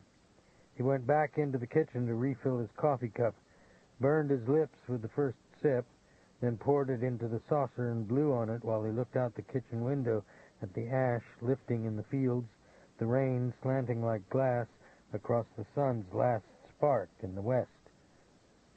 The window was open, and he heard horses running on the sod and cattle lowing in the coulee. And only when he squinted his eyes did he see the hatted and coated shape of the man who whipped the switch methodically against his leg. Baptiste rubbed his eyes, went back into the living room for his glasses, returned to the window and saw a milky cloud of rain and dust rising out of the field, and no hatted man in a black coat, but a solitary Angus heifer standing in our yard.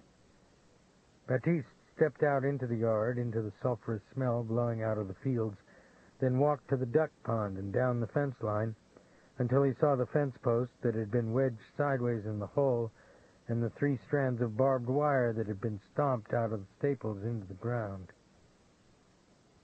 "Somebody out here?" he called. The wind was like a watery insect in his ears. He latched the screen door behind him, walked to the front of the house and stepped out on the gallery, looked into the yard and the leaves spinning in vortexes between the tree trunks, the shadows of overhead limbs thrashing on the ground. Down by the bayou, one of our rental boats clanked against its chain, thumping against the pilings on the dock. He thought about his dog-leg 20-gauge down in the bait shop. The bait shop looked small and distant and empty in the rain, and he wished he'd turned on the string of electric lights over the dock, then felt foolish and embarrassed at his own thoughts. He stood in the center of the living room, the wind seeming to breathe through the front and back screens, filling the house with a cool dampness that he couldn't distinguish from the sheen of sweat on his skin. He pulled aside a curtain and looked across the driveway at the neighbor's house. The gallery was lighted, and a green wreath and pine cones wrapped with scarlet ribbon hung on the front door. A Christmas tree, a blue spruce shimmering with tinsel, stood in a window. A sprinkler fanned back and forth in the rain, fountaining off the tree trunks in the yard. He picked up the phone and started to dial a number, then realized he wasn't even certain about whom he was dialing. He set the receiver back in the cradle, ashamed of the feeling in his chest, the way his hands felt stiff and useless at his sides. He wiped his face on his sleeve, smelled a sour odor rising from his armpit, then stood hesitantly at the front door again. In his mind's eye, he saw himself walking down to the bait shop and returning up the slope with a shotgun, like a man who finally concedes that his fears have always been larger than his courage. He unlatched the screen and pushed it open with the flat of his hand and breathed the coolness of the mist blowing under the gallery eaves, then stepped back inside and blew out his breath. Baptiste never heard the intruder in the black rubber raincoat, not until he cinched his arm under Baptiste's throat and squeezed, as though he were about to burst a walnut. He wrenched Baptiste's head back into his own, drawing Baptiste's body into his loins, a belt buckle that was as hard-edged as a stove grate, impaling him against his chest, his unshaved jaw biting like emery paper into the back of Baptiste's neck. The intruder's floppy hat fell to the floor. He seemed to pause and look at it, as he would a distraction from the linear and familiar course of things, and the foregone conclusion that had already been decided for him and his victim. From the corner of his eye, Baptiste saw a gold-tipped canine tooth that the intruder licked with the bottom of his tongue. Then the arm snapped tight under Baptiste's chin again, and through the front screen, Baptiste saw the world as a place where trees torn from their roots floated upside down in the rain. "I'm fixin' to pinch off your pipe for good, old man. That mean you don't get no more air. You just gurgle on the floor like a dog been run over across the throat." "Where Robicheaux at?" the intruder said. When Baptiste woke up, he was on his side in the middle of the living room floor, his knees drawn up before him. The house was quiet, and he could see rain blowing through the screen, wetting the cypress planks in the floor, and he thought the hatted man in the rubber coat was gone. Then he felt the intruder's gloved hand close on the bottom of his chin and tilt his face toward him, as though the intruder were arranging the anatomical parts on a store dummy. "You went to sleep on me, old man. That's 'cause I shut off the big vein that goes up to your brain," the intruder said. He was squatted on his haunches, sipping from a half-pint bottle of apricot brandy. His eyes were turquoise, the scalp above his ears shaved bare, the color of putty. "You best get out of here, nigger, while you still can," Baptiste said. The intruder drank from the bottle, let the brandy roll on his tongue, settle in his teeth, as though he were trying to kill an abscess in his gum. Baptiste raised himself into a sitting position, waiting for the intruder to react. But he didn't. He sipped again from the brandy, nestled one buttock more comfortably against the heel of his boot. His shirt and the top of his coat were unbuttoned, and a necklace of blue shark's teeth was tattooed across his collarbones and around his upper chest. Cupped in his right hand was a banana knife, hooked at the tip, the edge filed into a long silver thread. "Fishing any good here?" he asked. He reached out with one finger and touched Baptiste on the end of his nose, then tilted the brandy again, his eyes closing with the pleasure the liquor gave him. Baptiste drove the bottle into the intruder's mouth with the flat of his hand, shattering the glass against the teeth, bursting the lips into a torn purple flower. The intruder's face, stiffened with shock, glistened with droplets of brandy and saliva and blood. But instead of reeling from the room in pain and rage, he rose to his feet, and his right foot exploded to the side of Baptiste's head. He cleaned bits of glass out of his mouth with his fingers, spitting as though they were peanut brittle on his tongue, his gashed lips finally reforming into a smile. He bent over, the hooked point of the banana knife an inch from Baptiste's eye. He started to speak, then paused, pressed his mouth against his palm, looked at it, and wiped his hand on his raincoat. "Now you made me work for free. You ain't got nowhere to go for a while, do you?" he said, and thumbed the buttons loose on his coat.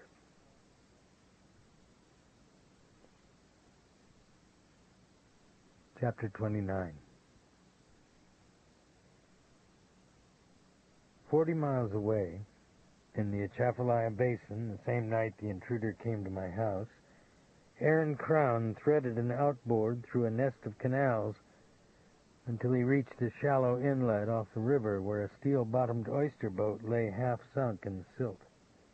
The decks and hull were the color of a scab, the cabin eaten to the density of aged cork by termites and worms. The entrance to the inlet was narrow, the willows on each side as thick as hedges, the river beyond it running hard and fast and yellow with foam.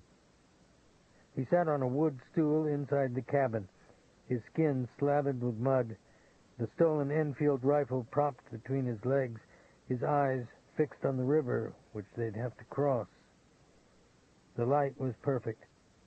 He could see far into the distance, like a creature staring out of a cave, but they, in turn, couldn't see him. He'd told them no helicopters, not even for the news people. If he heard helicopters, he'd be gone deep into the canopy of the swamp before anyone could reach the entrance to the inlet. The state police administrator had said it was all a simple matter. Aaron had only to wade into the sunlight, his rifle over his head. No one would harm him. Television cameras would record the moment, and that night millions of people would be forced to acknowledge the struggle of one man against an entire state. He remembered his original arrest for the murder of the NAACP leader and the national attention it brought him. How many men were allowed to step into history twice? The state policeman had confirmed the arrangement. 2 or 3 years in a federal old folks facility, no heavy work, no lockdown, good food, a miniature golf course, a television and card room, long-distance access to news reporters whenever he wanted. But what if it went down wrong tonight? Even that could be an acceptable trade-off. Buford LaRosa would be out there somewhere. Aaron squeezed the stock of the Enfield a little tighter in his palms, the dried mud on his palms scraping softly on the wood, his loins stirring at the thought. He opened a can of potted meat and dipped a saltine cracker into it, and chewed the cracker and meat slowly, and then drank from a hot can of Coca-Cola.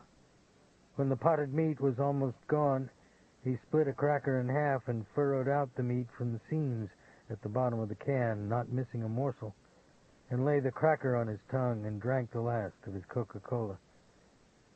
He started to roll a cigarette, then saw a curtain of rain moving across the river's surface toward him, and inside the rain he saw 3 large power boats with canvas tarps behind the cabins and the faces of uniformed men behind the water-beaded windows. But where was the boat with the news people on it? He rose to his feet and let the tobacco roll off his cupped cigarette paper and stick to his pants legs and prison work boots.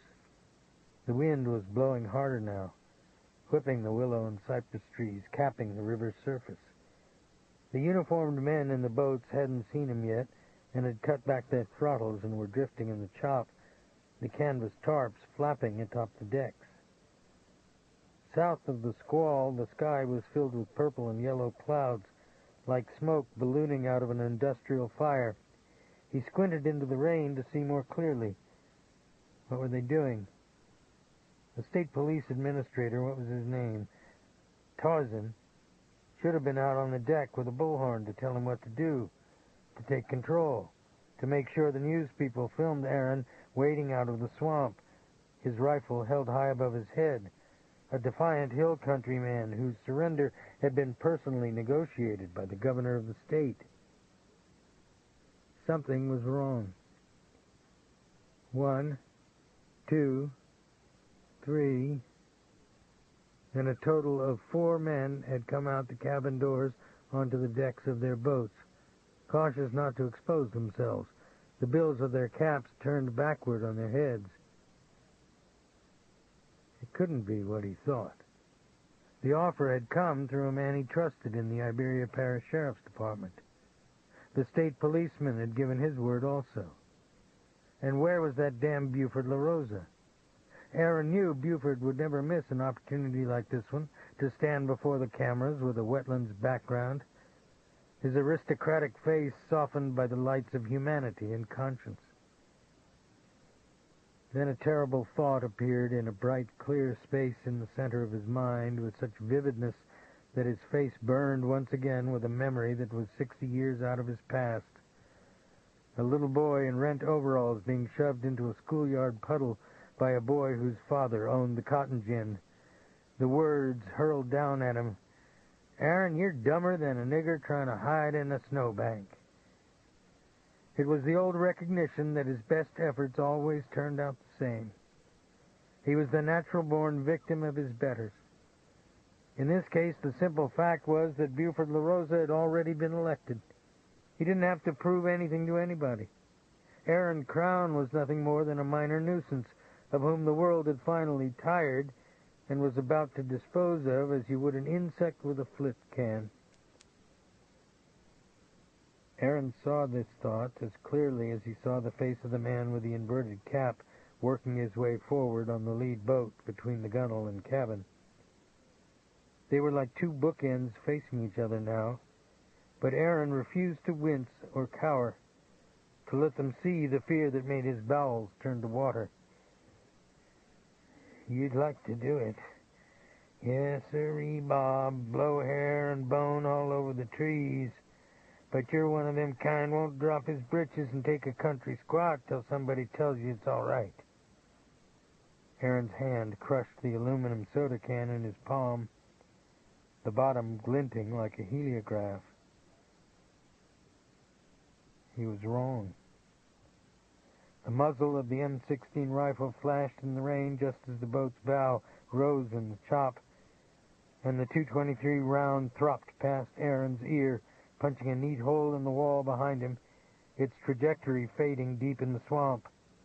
A second later, the other uniformed men cut loose in unison, firing tear gas and M16s on full automatic and 12-gauge pump Remingtons loaded with double-aught buckshot. But Aaron was running now, and not where they thought he would.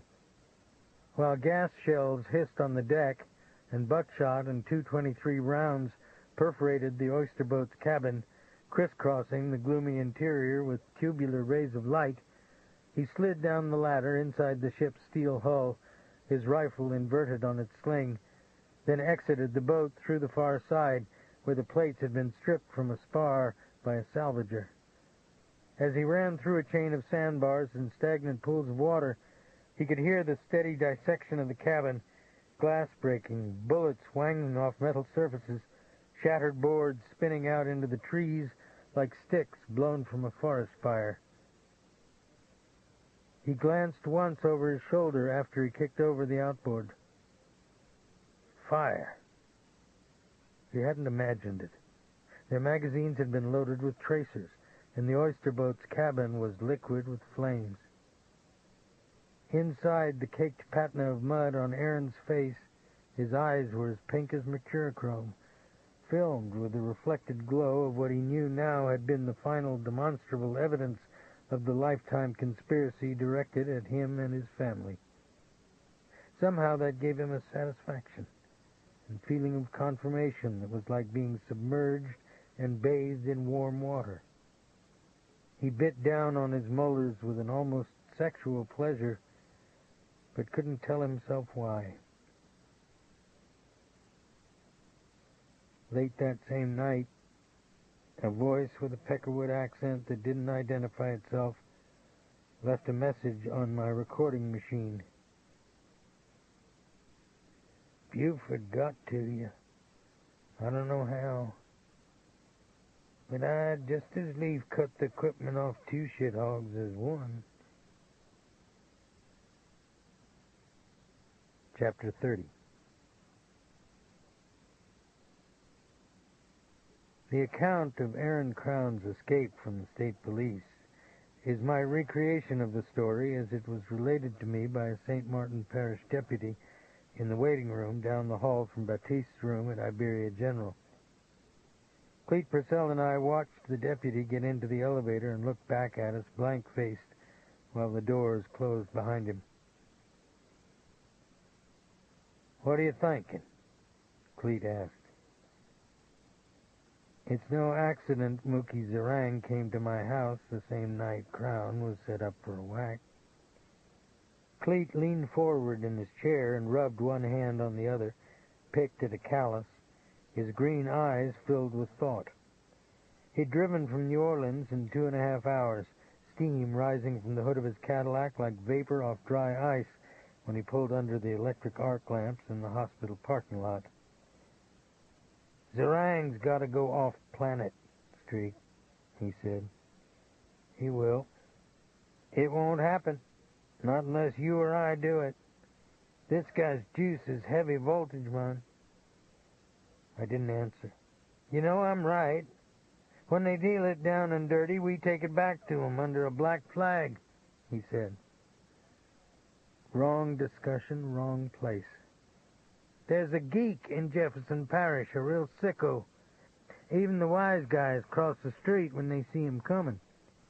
But he owes 5 lords to Nig. I can square the debt. Mookie Zerang will be walking on stumps.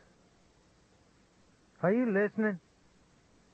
I went to the cold drink machine, then put my change back in my pocket and kept on walking to the nurse's station. "I have to talk to my friend," I said. "Sorry, not until the doctor comes back," the nurse said. She smiled and didn't mean to be impolite. "I apologize, then," I said, and went past her and into Baptiste's room. He was turned on his side, facing the opposite wall, his back layered with bandages. The intruder had used the type of asp, a steel bludgeon sold in police supply stores that telescopes out of a handle. The one used by the intruder was modified with an extension that operated like a spring or whip, with a steel ball the size of a small marble attached to the tip. The paramedics had to cut away Baptiste's overalls and T-shirt with scissors and peel the cloth off his skin like cobweb. His head jerked on the pillow when he heard me behind him. "It's okay, partner," I said, and walked around the foot of the bed. His right eye was swollen shut, his nose broken and X'd with tape. "I ain't felt a lot of it, Dave. He hit me upside the head first, 'cause I raised up and caught him another one in the mouth," he said. I sat down on a chair by his bedside. "I promise we'll get this guy," I said. "It ain't your fault, no."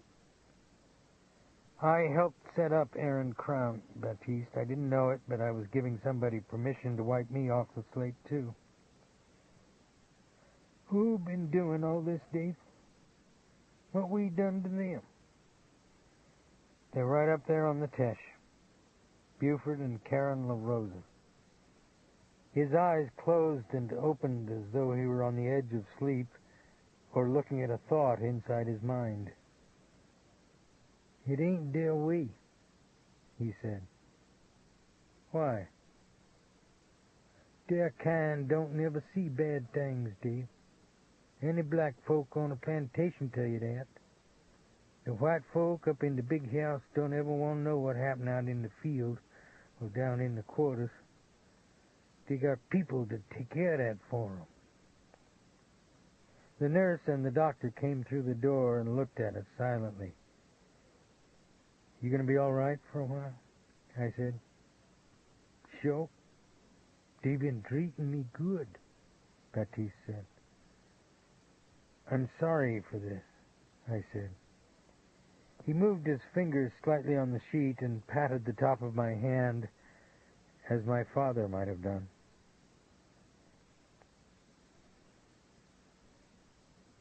Cleet followed me home and went to sleep in our guest room. I lay in the dark next to Bootsy with my arm over my eyes and heard rainwater ticking out of the trees into the beds of leaves that tapered away from the tree trunks. I tried to organize my thoughts, then gave it up and fell asleep when the stars were still out. I didn't wake until after sunrise. The room, the morning itself, seemed empty and stark, devoid of memory as it used to be when I'd wake from alcoholic blackouts. Then the events of the previous night came back like a slap. Baptiste's first reaction when he'd seen me in the hospital had been to prevent me from worrying about his pain. He'd had no thought of himself, no desire for revenge, no sense of recrimination toward me or the circumstances that placed him in the path of a sadist like Mookie Zarang. I spent 10 months in Vietnam and never saw a deliberate atrocity, at least not one committed by Americans. Maybe that was because most of my tour was over before the war really warmed up. I saw a veal after the local chieftain had called in the 105s on his own people, and I saw some Kit Carsons bind the wrists of captured Viet Cong and wrap towels around their faces and pour water onto the cloth, a canteen at a time, until they were willing to trade their own families for a teaspoon of air. Someone always had an explanation for these moments, one that allowed you to push the images out of your mind temporarily. It was the unnecessary cruelty, the kind that wasn't even recognized as such, that hung in the mind like an unhealed lesion. A mental picture postcard that I could never find a proper postage stamp for. The Mama-san is probably over 70. Her dugs are withered, her skin as shriveled as a dried apple. She and her granddaughter clean hooches for a bunch of Marines, wash their clothes, burn the shit barrels at the latrine. 2 enlisted men fashion a sign from cardboard and hang it around her neck, and pose sweaty and bare-chested with her, while a 3rd Marine snaps their photo with a Polaroid camera. The sign says, Miss North Dakota.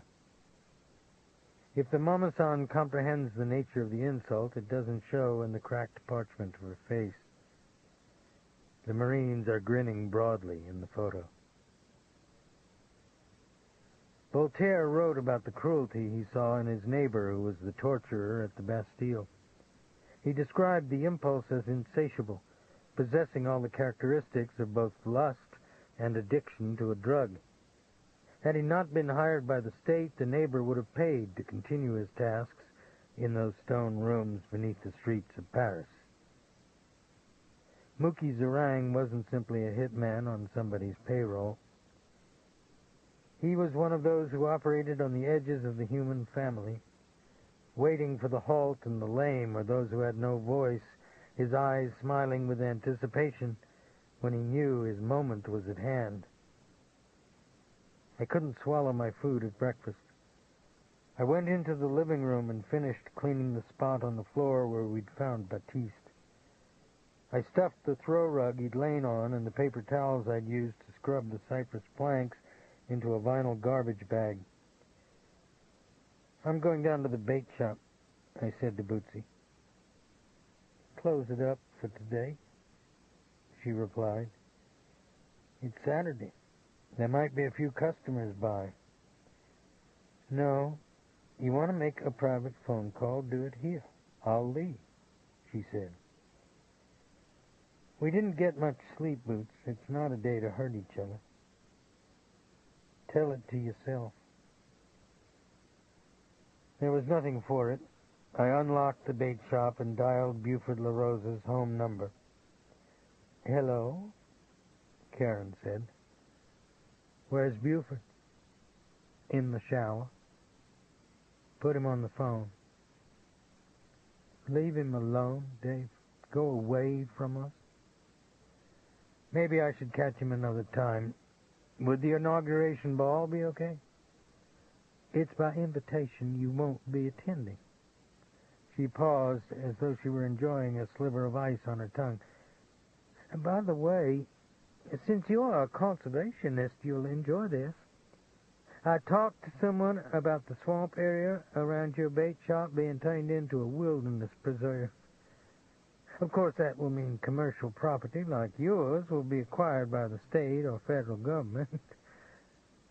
Oh, Buford's toweling off now. Have a nice day, Dave. She set the phone down on a table and called out in a lilting voice, "Guess who?" I heard Buford scrape the receiver up in his hand. "Don't tell me," he said. "Shut up, Buford." "No. This time you shut up, Dave. Aaron Crown didn't do what he was told. He was supposed to throw his rifle in the water. Instead, he flashed a soda can or something in a window, and a trooper started shooting. I tried to stop it." "You were there?" "Yes, of course." "I think you're lying," I said, but his explanation was disarming. "It's what happened. Check it out." "The black man who works for me was almost beaten to death last night." "I'm sorry, but what does that have to do with me?" I felt my anger and confidence wane. I rubbed at one eye with the heel of my hand and saw concentric circles of red light receding into my brain. My hands felt cold and thick, and I could smell my own odor. I started to speak, but the words wouldn't come. "Dave, are you okay?" he said. His voice was odd, marked with sympathy. I hung up and sat at the counter and rested my forearms on the counter. My head bent forward. I felt a wave of exhaustion and a sense of personal impotence wash through me like the first stages of amoebic dysentery. Through the window I heard Bootsy's car back into the road. Then I saw her and Elifair drive away through the long corridor of oaks toward town. A small metallic mirror hung on a post behind the counter. The miniature face of the man reflected inside it didn't look like someone I knew.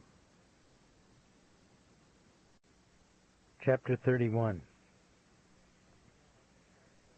Cleet and I went back to Iberia General to visit Baptiste, then drove to Red Laurel's gym in Lafayette. Cleet ordered a baked potato smothered with cheese and sour cream and bacon strips and green onions at the cafe outside the weight room and ate it at a table by the glass wall and watched me while I worked out for half an hour on the machines. Then he put on a pair of trunks and swam outside in the heated pool and later met me in the steam room. "How you feel?" he said. "All right. It's just a touch of the mosquito." A man sitting next to us folded the newspaper he was reading and lay it on the tile stoop and went out. Cleet waited until the man closed the door behind him. "You're beating up on yourself unfairly, Big Mon," he said. "People are dead. No one's in custody. A man like Baptiste is attacked by a degenerate. Tell me what I've done right." "You listen to me," he said, and raised his finger in my face. The skin of his massive shoulders and chest looked boiled and red in the steam. "You're a police officer. You can't ignore what you see happening around you. If you fuck up, that's the breaks. In a firefight, you stomp ass and take names and let somebody else add up the arithmetic. Get off your own case." "One day, we're going to get your shield back," I said. He cupped his hand around the back of my neck. I could feel the moisture and grease ooze out from under his palm and fingers. "If I had to play by the rules, I couldn't cover my old Pajo's back," he said. His smile was as gentle as a girl's. I dropped him off at a motel by the 4-lane in New Iberia and drove home alone. I waved at the deputy parked in a cruiser by the bait shop and turned into our dirt driveway and cut the engine and listened to it cool and tick, while I looked at Bootsy's car and the doves that rose out of my neighbor's field against the late sun, and then at Bootsy's face in the middle of a windy swirl of curtains at a window in the rear of the house before she turned away as though I weren't there. I started toward the back door, forming words in my mind to address problems I couldn't even define, then stopped, the way you do when thinking doesn't work anymore, and walked down the slope to the bait shop into the green gas-like odor of the evening, the pecan husks breaking under my shoes, as though I could walk beyond the box of space and time and loveless tension that my father's hand-hewn cypress house had become. The string of electric lights was turned on over the dock, and I could hear music through the screens. "What are you doing, Alf?" I said. "I got the key to the jukebox out of the cash register. Is that all right?" "Yeah, that's fine." She'd wheeled Jerry Joe Plum's jukebox away from the wall where I had pushed it front end first, and unlocked the door and stacked the 45 RPM records on top of a soft towel on the counter. "I'm playing each one of them on my portable and recording them on tape. I've already recorded 15 of them," she said. "You like all these, don't you?" I nodded, my eyes gazing out the window at the lighted gallery of the house. "That's great, Alf," I said. "Who's the butt wipe who cut the electric cord on the box?" "Beg your pardon?" "The butt wipe who sliced off the cord? What kind of person would do that?" "How about it on the language?" "Big deal," she said. She slid a record off her machine and replaced it with another. Her face pointed downward so that her hair hid her expression. "Why are you so angry?" I asked. "You and Bootsy, Dave. Why don't y'all stop it?" I sat down on a stool next to her. "I made some mistakes," I said. "Then unmake 'em. You're my father. You're supposed to fix things, not break the jukebox 'cause you're mad at it." I crimped my lips and tried to find the right words. If there were any, I didn't know them. "Everything's messed up in our house. I hate it," she said, her eyes shining, then brimming with tears. "Let's see what we can do about it, then," I said, and walked up the slope, through the trees, across the gallery, and into the stillness of the house. Bootsy was at the kitchen table drinking a cup of coffee. She wore a pair of straw sandals and white slacks and a stone-washed denim shirt. The surfaces of her face looked as cool and shiny as alabaster. "The job's not worth it anymore. It's time to hang it up," I said. "Is that what you want?" "I can always do some PI stuff with Clete if we get jammed up." "No. I thought you'd approve." "I had to go to confession this afternoon," she said. "What for?" "I went to see Baptiste at the hospital. When I left, I wanted to kill the man who did that to him. I wanted to see something even worse happen to Karen in Buford. I told Father Peter my feelings probably won't go away either. He said it was all right. It's natural to feel what I do. But it's not going to be all right, not until those are punished. Nobody can be allowed to get away with what they've done." Her neck bloomed with color.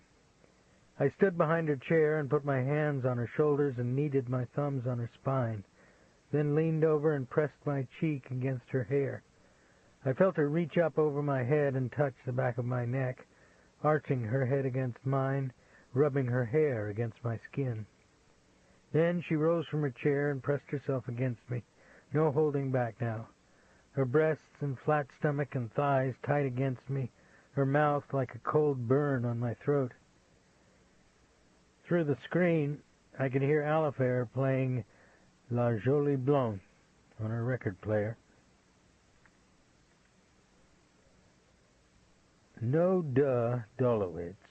was a Jersey transplant, an old-time Pete man who'd been dented too many times in the head with a ball-peen hammer, which didn't diminish his talents as a safecracker, but for some reason did develop in him a tendency for bizarre humor, finally earning him the nickname among cops of the mob's merry prankster. He backed up a truck to the home of a contractor in the Poconos and filled his wet bar and basement game room to the ceiling with bituminous coal, stole a human head from the Tulane Medical School and put it in a government witness's bowling ball bag, and sabotaged the family day promotion of a floating casino by smuggling a group of black transvestites on board to do the stage show. Also, in terms of information about the underworld, he was the human equivalent of flypaper. Sunday morning, Cleet and I found him in his brother-in-law's saloon and pool room by the Industrial Canal in New Orleans. He wore a maroon shirt, white suspenders, knife-creased gray slacks, and a biscuit-colored derby hat. His face was tan and lean, his mustache as black as grease. He sat with us at a felt-covered card table, sipping black coffee from a demitasse with a tiny silver spoon in it. The pool room had a stamped tin ceiling, a railed bar, wood floors, and big glass windows painted with green letters that gave a green cast to the inside of the room. It was still early, and the pool room was closed. "Give No Duh a beer and a shot. Put it on my tab," Cleet called to the bartender, then said to Dolowitz, "You're looking very copacetic, No Duh." "Shit, Ken, the beer and the shot," Dolowitz said. "Why to squeeze?" "We're looking for a guy named Mookie Zarang," I said. "A cannibal? Looks like King Kong?" he said. "He hurt a friend of mine real bad. I think he killed Short Boy Jerry, too," I said. His brown eyes looked without expression at a point on the far wall. "I hear you're on the outs with the Giaconos," Cleet said. Dolowitz shook his head nonchalantly, his face composed.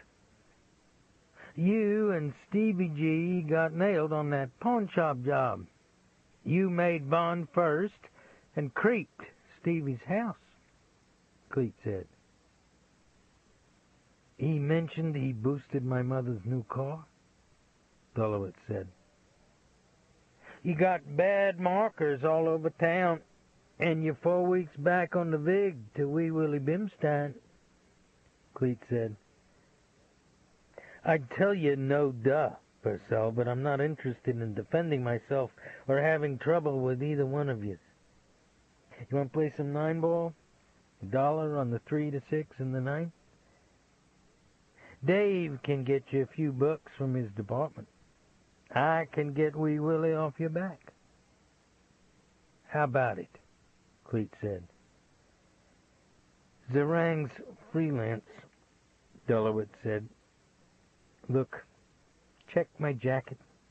I burned a safe or two and did some creative favors for a few people. Zarang blows heads. He's a sicko, too. He likes being cruel when he don't have to be. 3 names I want you to think about, No Duh," I said. "Jimmy Ray Dixon, Doc Green, and his wife, Persephone." He was motionless in his chair, the names registering in his eyes in ways you couldn't read. Then the skin at the side of his mouth ticked slightly. His eyes hardened, and his upper lip filmed with moisture, as though the room had suddenly become close and warm. "Here's the rest of it," Cleet said. "You come up with the gin on these guys, I'll make you righteous with Wee Willie. But you shine us off and miss another week on the Vig, you better get your skinny ass back up to the Jersey Shore, find a hole, and pull it in after you." When we left him, his confidence had drained like water out of a sink, and his face was filled with the conflict of a hunted animal. Cleet and I stood on the sidewalk under the dilapidated wood colonnade that shaded the front of the pool room. It was cool in the shade, and the sunlight looked bright and hard on the neutral ground and the palm trees. "I can't do this, Cleet," I said. "Don't screw it up, Mon." I tapped on the door glass for the bartender to open up. "Do what you feel comfortable with, Noda. Nobody's going to twist you," I said. "Go play with your worms. Blimpo out there gets off on this. I hope in the next life both yous come back a guy like me. See how you like it," he replied.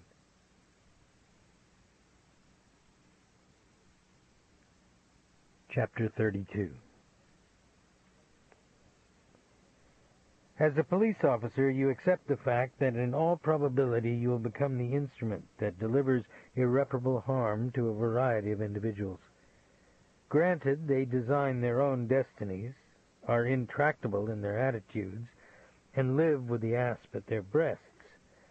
But the fact remains that it's you who will appear at some point in their lives, like the headsman with his broad axe on the medieval scaffold, and serve up a fate to them that has the same degree of mercy as that dealt out by your historical predecessor. An image or two. A soft-nosed .45 round that skids off a brick wall and topples before it finds its mark. A baton swung too high that crushes the windpipe. Or salting the shaft on a killer of children. A guy you could never nail legitimately. A guy who asks to see you on his last night, but instead of finding peace, you watch him vomit his food into a stainless steel chemical toilet and weep uncontrollably on the side of his bunk while a warden reads his death warrant and two opaque-faced screws unlock the death cage. So the job becomes easier if you think of them in either clinical or jailhouse language that effectively separates them from the rest of us. Sociopaths, pukes, colostomy bags, lowlifes, miscreants, buckets of shit, street mutts, recidivists, greaseballs, meltdowns, maggots, gorillas in the mist. Any term will do as long as it indicates that the adversary is pathologically different from yourself. Then your own single-minded view of the human family is disturbed by a chance occurrence that leads you back into the province of the theologian. Early Monday morning, 3 land surveyors in a state boat set up a transit instrument on a sand spit in the flooded woods across from the bait shop and began turning angles with it, measuring the bayou frontage with a surveyor's chain, and driving flagged laths at odd intervals into the mudbank. "You mind telling me what y'all are doing?" I said from the end of the dock. The transit operator, in folded-down hip waders and rain hat, swiped mosquitoes out of his face and replied, "The state don't have a recent plat." "Who cares?" "You got a problem with it, talk to my boss in Lafayette." "You think we're putting a highway through your house?" I thought about it. "Yeah, it's a possibility," I said. I called his supervisor, a state civil engineer, and got nowhere. Then I called the sheriff's department, told Wally I'd be in late, and drove to Lafayette. I was on Pinhook Road down in the old section, which was still tree-lined and unmarked by strip malls, when I saw Karen La Rosa 3 cars ahead of me driving a waxed yellow Celica convertible. One lane was closed and the traffic was heavy at the red light, but no one honked. No one tried to cut off another driver, except Karen. She pulled onto the shoulder, drove around a construction barrier, a cloud of dust drifting off her wheels through the windows of the other cars, then cut back into the line just before the intersection. She changed the angle on her rearview mirror and looked at her reflection, tilted up her chin, removed something from the corner of her mouth with her fingernail, oblivious to everyone around her. The oak limbs above her flickered with a cool gold-green light. She threw back her hair and put on her sunglasses and tapped her ring impatiently on the steering wheel, as though she were sitting reluctantly on a stage before an audience that hadn't quite earned her presence. An elderly black woman, bent in the spine like a knotted turnip, with glasses as thick as quartz, was laboring down a side street with a cane, working her way toward the bus stop, waving a handkerchief frantically at the bus that had just passed, her purse jiggling from her wrist. She wore a print cotton dress and untied, scuffed brown shoes that exposed the pale, calloused smoothness of her lower foot each time she took a step. Karen stared at her from behind her sunglasses, then turned out of the traffic and got out of her convertible, and listened without speaking, while the old woman gestured at the air and vented her frustration with the Lafayette bus system. Then Karen knelt on one knee and tied the woman's shoes and held her cocked elbow while the old woman got into the passenger seat of the convertible. And a moment later the two of them drove through the caution light and down the boulevard like old friends.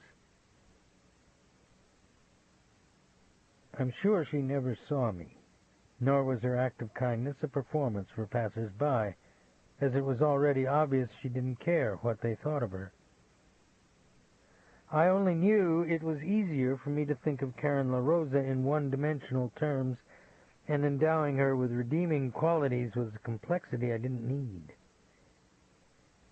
20 minutes later, the state engineer told me an environmental assessment was being made of the swamp area around my dock and bait shop. What's that mean? I said. Linda Johnson didn't like some of his old neighbors and had their property turned into a park. That's a joke, Mr. Robicheaux. Sir, I'd appreciate you not looking at me like that. Helen Swallow happened to glance up from the water cooler when I came through the back door of the department from the parking lot. She straightened her back and tucked her shirt into her gun belt with her thumbs and grinned. What's funny? I said. I've got a great story for you about Aaron. He's not my idea of George Burns, Helen. Let me get my mail first. I picked up my messages and my mail from my pigeonhole and stopped by the cold drink machine for a Dr. Pepper. On the top of the stack was an envelope addressed to me in pencil, postmarked in Lafayette with no zip code. I had no doubt who'd sent it. I sat down in a chair by the cold drink machine and opened the envelope with one finger, like peeling away a bandage on a wound. The letter was printed on a paper towel. Dear Mr. Robicheaux, I thought you was honest, but you have shit on me just like them others. Thank God I'm old and have got to the end of my row and can't be hurt by y'all no more. But that don't mean I will abide your pity either. No, sir, it don't. I've seen the likes of y'all all my life and know how you think, so don't try to act like you're better than me. Also, tell that prissy pissant Buford LaRosa I'll settle some old business, then finish with him too. You have permission to pass this letter on to people in the press. Sincerely yours, a loyal Democrat who voted for John Kennedy, Aaron Jefferson Crown. Helen was waiting for me inside my office. Crown went after Jimmy Ray Dixon, can you believe it? She said. I looked again at the letter in my hand. What's his beef with Jimmy Ray? If Jimmy Ray knows, he's not saying. He seems to become an instant law and order man, though. She repeated the story to me as it had been told to her by NOPD. You didn't have to be imaginative to recreate the scene. The images were like those drawn from a surreal landscape, where a primitive and half-formed creature rose from a prehistoric pool of genetic soup into a world that didn't wish to recognize its origins. Jimmy Ray had been at his fish camp with 3 of his employees and their women out by Bayou La Fourche. The night was humid, the dirt yard illuminated by an electric mechanics lamp hung in a dead pecan tree, and Jimmy Ray was on a creeper under his jacked-up truck, working with a wrench on a brake drum, yelling at a second man to get him a beer from inside the shack. When the man didn't do it fast enough, Jimmy Ray went inside to get the beer himself, and another man, bored for something to do, took his place on the creeper. Aaron Crown had been crouched on a cypress limb by the bayou's edge, listening to the voices inside the lighted center of the yard, unable to see past a shed at who was speaking, but undoubtedly sure that it was Jimmy Ray yelling orders at people from under the truck. He released his grasp on the limb and dropped silently into the yard, dressed in a seersucker suit 2 sizes too small for him, that he'd probably taken from a wash line or a Salvation Army dumpster, and brand-new white leather basketball shoes with layers of mud as thick as waffles caked around the soles. One of Jimmy Ray's employees was smoking a cigarette, staring at the mist rising from the swamp, perhaps yawning, when he smelled an odor from behind him, a smell that was like excrement and sour milk and smoke from a meat fire. He started to turn. Then a soiled hand clamped around his mouth, the calluses as hard as dried fish scale against his lips, and he felt himself pulled against the outline of Crown's body into each curve and contour, molded against the phallus and thighs and whipcord stomach, suspended helplessly inside the rage and sexual passion of a man he couldn't see, until the blood flow to his brain stopped as if his jugular had been pinched shut with pliers. The man under the truck saw the mud-encrusted basketball shoes, the shapeless seersucker pants that hung on ankles scarred by leg manacles, and knew his last night on earth had begun even before Aaron began to rock the truck back and forth on the jack. The man on the creeper almost made it completely into the open when the truck toppled sideways and fell diagonally across his thighs. After the first red-black rush of pain that arched his head back in the dirt, that seemed to seal his mouth and eyes and steal the air from his lungs, he felt himself gradually float upward from darkness to the top of a warm pool, where 2 powerful hands released themselves from his face and allowed light into his brain and breath into his body. Then he saw Aaron bending over him, his hands propped on his knees, staring at him curiously. "Damn, if I can ever get the right nigger or white man, either one," Aaron said. He looked up at a sound from the shack, shadows across a window shade. A car loaded with revelers bouncing down a rutted road through the trees toward the clearing. His face was glazed with sweat, glowing in the humidity, his eyes straining into the darkness, caught between an unsatisfied bloodlust that was within his grasp and the knowledge that his inability to think clearly had always been the weapon his enemies had used against him. Then, as silently as he'd come, he slunk away in the shadows, like a thick-bodied crab moving sideways on mechanical extensions. "How do you figure it?" Helen said. "Doesn't make sense." What was it he said to the man under the truck? She read from her notepad. "Damn if I can ever get the right nigger or white man, either one." "I think Aaron has an agenda that none of us has even guessed at," I said. "Yeah, war with the human race." "That's not it," I answered.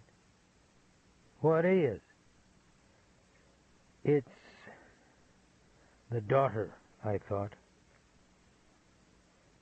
I visited Baptiste in the hospital that afternoon, then picked up 3 pounds of frozen peeled crawfish and a carton of potato salad in town so Bootsy wouldn't have to cook, and drove down the dirt road toward the house. The bayou was half in shadow, and the sunlight looked like gold thread in the trees. Dust drifted out on the bayou's surface and coated the wild elephant ears that grew in dark clumps in the shallows. My neighbor was stringing Christmas lights on his gallery while his rotating hose sprinkler clattered a jet of water among the myrtle bushes and tree trunks in his yard. It was the kind of perfect evening that seemed outside of time, so gentle and removed from the present that you wouldn't be surprised if a news carrier on a bike with balloon tires threw a rolled paper onto your lawn with a headline announcing victory over Japan. But its perfection dissipated as soon as I pulled into the drive and saw a frail priest in a black suit and a Roman collar step out of his parked car and glare at me as though I'd just risen from the pit. "Could I help you, Father?" I said. "I want to know why you've been tormenting Mr. Dolowitz," he said. His face called to mind a knotted red cauliflower. I stooped down so I could see the man in the passenger seat. He kept his face straight ahead, his biscuit-colored derby hat like a bowl on his head. "No, duh?" I said. "I understand you're a practicing Catholic," the priest said. "That's correct." "Then why have you forced this man to commit a crime? He's terrified. What the hell's the matter with you?" "There's a misunderstanding here, Father." "Then why don't you clear things up for me, sir?" I took his hand and shook it, even though he hadn't offered it. It was as light as balsa sticks in my palm and didn't match the choleric heat in his face. His name was Father Timothy Mulcahy, from the Irish Channel in New Orleans, and he was the pastor of a small church off Magazine whose only parishioners were those too poor or elderly to move out of the neighborhood. "I didn't threaten this man, Father. I told him he could do what was right for himself," I said. Then I leaned down to the driver's window. "Noda, you tell Father Mulcahy the truth, or I'm going to mop up the yard with you." "Ah, it's clear you're not a violent man," the priest said. "Noda, now is not the time," I began. "It was the other guy, that animal Purcell, Father. But Robicheaux was with him," Noda said. The priest cocked one eyebrow, then tilted his head, made a self-deprecating smile. "Well, I'm sorry for my rashness," he said. "Nonetheless, Mr. Dolowitz shouldn't have been forced to break into someone's home," he said. "Would you give us a few minutes?" I said. He nodded and started to walk away, then touched my arm and took me part way with him. "Be easy with him. This man's had a terrible experience," he said. I went back to the priest's car and leaned on the window jamb. Dolowitz took off his hat and set it on his knees. His face looked small, wax-like, devoid of identity. He touched nervously at his mustache. "What happened?" I asked. "I creeped Doc Green's house. Somebody left the key in the lock. I stuck a piece of newspaper under the door and knocked the key out and caught it on the paper and pulled it under the door. They got me going back out. They didn't know I'd been inside. If they had, I wouldn't be alive," he said. "Who got you?" "Persephone Green, and a button guy works for the Giaconos, and some other pervert gets off hurting people." For the first time his eyes lifted into mine. They possessed a detachment that reminded me of that strange, unearthly look we used to call in Vietnam the 1,000-yard stare. "What'd they do to you, partner?" The fingers of one hand tightened on the soft felt of his hat. "Buried me alive," he said. "What, you surprised? You think only Doc's got this thing about graves and talking with dead people under the ground?" Him and Persephone are two of a kind. She thought it was funny. She laughed while they put a garden hose in my mouth and covered me over with a front-end loader. It was just like being locked in black concrete with no sound, just a little string of dirty air going into my throat. It didn't dig me up until this morning.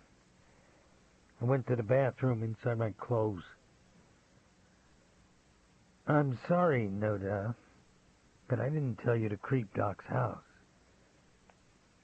My other choice is I miss the vig again with Wee Willie Bimstein and get fed into an airplane propeller. Thanks for your charitable attitudes. I've got a room behind the bait shop. You can stay here till we square you with Wee Willie. You'll do that? Sure. It's full of snakes out here. You want the gen on Doc? Persephone 86'd him after she caught him porking his broads. That's old news, Noda. I got in his desk. It's full of building plans for hospitals, treatment places for drunks and addicts. There was canceled checks from Jimmy Ray Dixon. Go figure.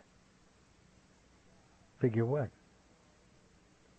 Doc supplies broads for every gash hound in the mob.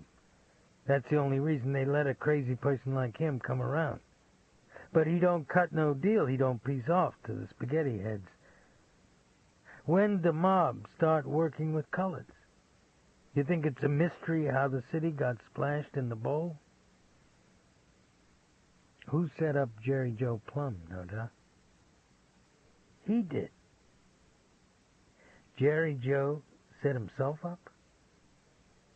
He was always talking about you, how your mothers used to work together, how he used to listen to all your phonograph records over at your house. At the same time, he was wheeling and dealing with the Giaconos, washing money for him, pretending he could walk on both sides of the line. You don't get it, do you? You know what'll get you killed in New Orleans? When they look in your eyes and know you ain't like them. When they know you ain't willing to do things most people won't even think about. That's when they'll cut you from your package to your throat and eat a sandwich while they're doing it. I took my grocery sack of frozen crawfish and potato salad out of the truck and glanced at the priest, who stood at the end of my dock watching a flight of ducks winnow across the tops of the cypress trees. His hair was snow white, his face wind-burned in the fading light. I wondered if his dreams were troubled by the confessional tales that men like Dolowitz brought from the dark province in which they lived, or if sleep came to him only after he granted himself absolution too, and rinsed their sins from his memory, undoing the treachery that had made him the repository of their evil. I walked up the drive, through the deepening shadows, into the back door of my house. Chapter 33. At sunrise, Cleet Purcell and I sat in my truck on the side street next to Persephone and Doc Green's home in the Garden District. The morning was cold, and the clouds of mist almost completely blanketed the two-story antebellum house and the white brick wall that surrounded the backyard. Cleet ate from a box of jelly-filled donuts and drank out of a large styrofoam cup of coffee. "I can't believe I got up this early just to pull Noda's butt out of the fire," he said. When I didn't reply, he said, "If you think you're going to jam up Persephone Green, you're wrong. DDG was her old man, and she's twice as smart as he was and just as ruthless.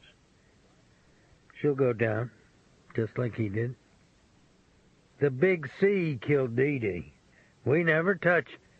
It doesn't matter how you get to the boneyard." "What? We got an exemption?" he said, then got out of the truck and strolled across the street to the garden wall. The palms that extended above the bricks were dark green inside the mist. I heard a loud splash, then saw Cleet lean down and squint through the thick grillwork on the gate. He walked back to the truck, picked up another donut and his coffee off the floor, and sat down in the seat. He shook an image out of his thoughts. "What is it?" I said. "It's 45 degrees and she's swimming in the nude. She got quite a stroke." He drank out of his coffee cup and looked at the iron gate in the wall. He pursed his mouth, obviously not yet free from an image that hovered behind his eyes. "Damn. I'm not kidding you straight. You ought to see the gagangas on that broad." "Look out front," I said. A gray stretch limo with a rental U-Haul truck behind it pulled to the curb. Doc Green got out of the back of the limo and strode up the front walk. "Showtime," Cleet said. He removed my Japanese field glasses from the glove box and focused them on the limo's chauffeur, who was wiping the water off the front windows. "Hey, it's Whitey Zarowski," Cleet said. "Remember the wet brain used to own a little pizza joint in the channel? He ran for city council and put megaphones and vote for Whitey signs all over his car and drove into Colored Town on Saturday night. He couldn't figure out why he got all his windows broken." A moment later, we heard Doc and Persephone Green's voices on the other side of the garden wall. "It don't have to shake out like this," he said. "You milked through the fence too many times, hon. I hope they were worth it," she replied. "It's over. You got my word. Come out of the water and talk. We can go have breakfast somewhere." "Bye, Doc. We're a team, Seth. Ain't nothing gonna separate us. Believe it when I say it. I hate to tell you this, but you're a disappearing memory. I've got to practice my backstroke now. Keep your eyes somewhere else, Doc. You don't own the geography anymore." We heard her body weight push off from the side of the pool and her arms dipping rhythmically into the water. "Let's front both of 'em," Cleet said, and started to get out of the truck. "No, that'll just get no-duh into it deeper." "Where's your head, Dave? That guy wouldn't piss on you if you were on fire. The object is to flush Mookie Zarang out in the open and then take him off at the neck." "We have to wait, Cletus." I saw the frustration and anger in his face. I put my hand on his shoulder. It was as hard as a cured ham. When he didn't speak, I took my hand away. "I appreciate your coming with me," I said. "Oh, hell yeah, this is great stuff. You know why I was a New Orleans cop? Because we could break all the rules and get away with it. This town's problems aren't going to end until we run all these fuckers back under the sewer grates where they belong." "I think Persephone got to you, partner," I said. "You're right. I should have been a criminal. It's a simpler life." For a half hour, Doc and two workmen carried out his office furniture, his computer, his files, and a huge glass bottle, the kind mounted on water coolers, filled with an amber-tinted liquid in the embalmed body of a bobcat. The bobcat's paws were pressed against the glass as though it were drowning. Then the three of them drove away without the limo. Cleet and I got out of the truck and walked to the gate. Through the grillwork and the banana fronds, I could see steam rising off the turquoise surface of the pool and hear her feet kicking steadily with her long stroke. "It's Dave Robicheaux. How about opening up, Persephone?" I said. "Dream on," she replied from inside the steam. "You stole a test for Karen La Rosa and got expelled from college. Why let her take you down again?" "Excuse me?" "Try this as a fantasy, Seth. You and all your friends are on an airliner with Karen and Buford La Rosa. Karen and Buford are at the controls. The plane is on fire. There are only 2 parachutes on board. Who's going to end up with the parachutes? I could hear her treading water in the stillness, then rising from the pool at the far end. She appeared at the gate in a white robe and sandals, a towel wrapped around her hair. She unlocked the gate and pulled it back on its hinges, then turned and walked to an iron table without speaking. The long tapered lines of her body molded against the cloth of her robe. She combed her hair back with her towel, her face regal, at an angle to us, seemingly indifferent to our presence. "What's on your mind?" she said.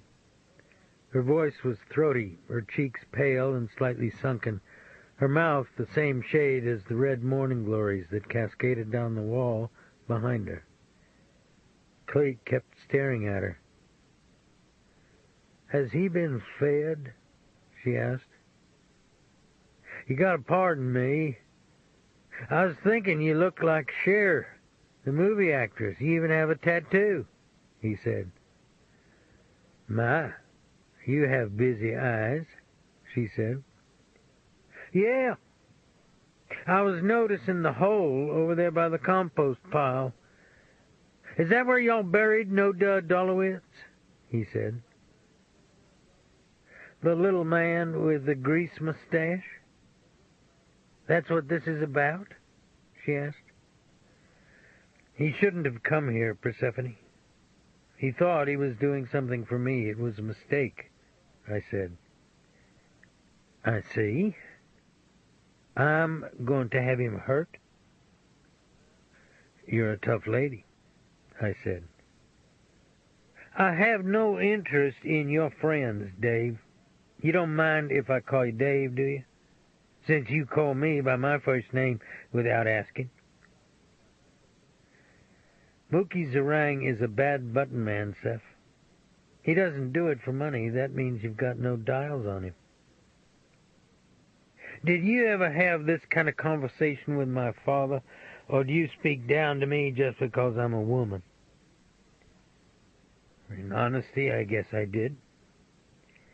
"What Streak means is he beat the shit out of DDG with a canvas money bag filled with lug nuts. He did this because your old man had his half-brother shot. You might say y'all have a tight family history," Cleet said. Cleet's mouth was hooked downward at the corners, his face heated. The scar tissue through his eyebrow and across his nose flexed tight against the skull. She tried to meet his gaze, then looked away at the tongues of vapor rising from her swimming pool.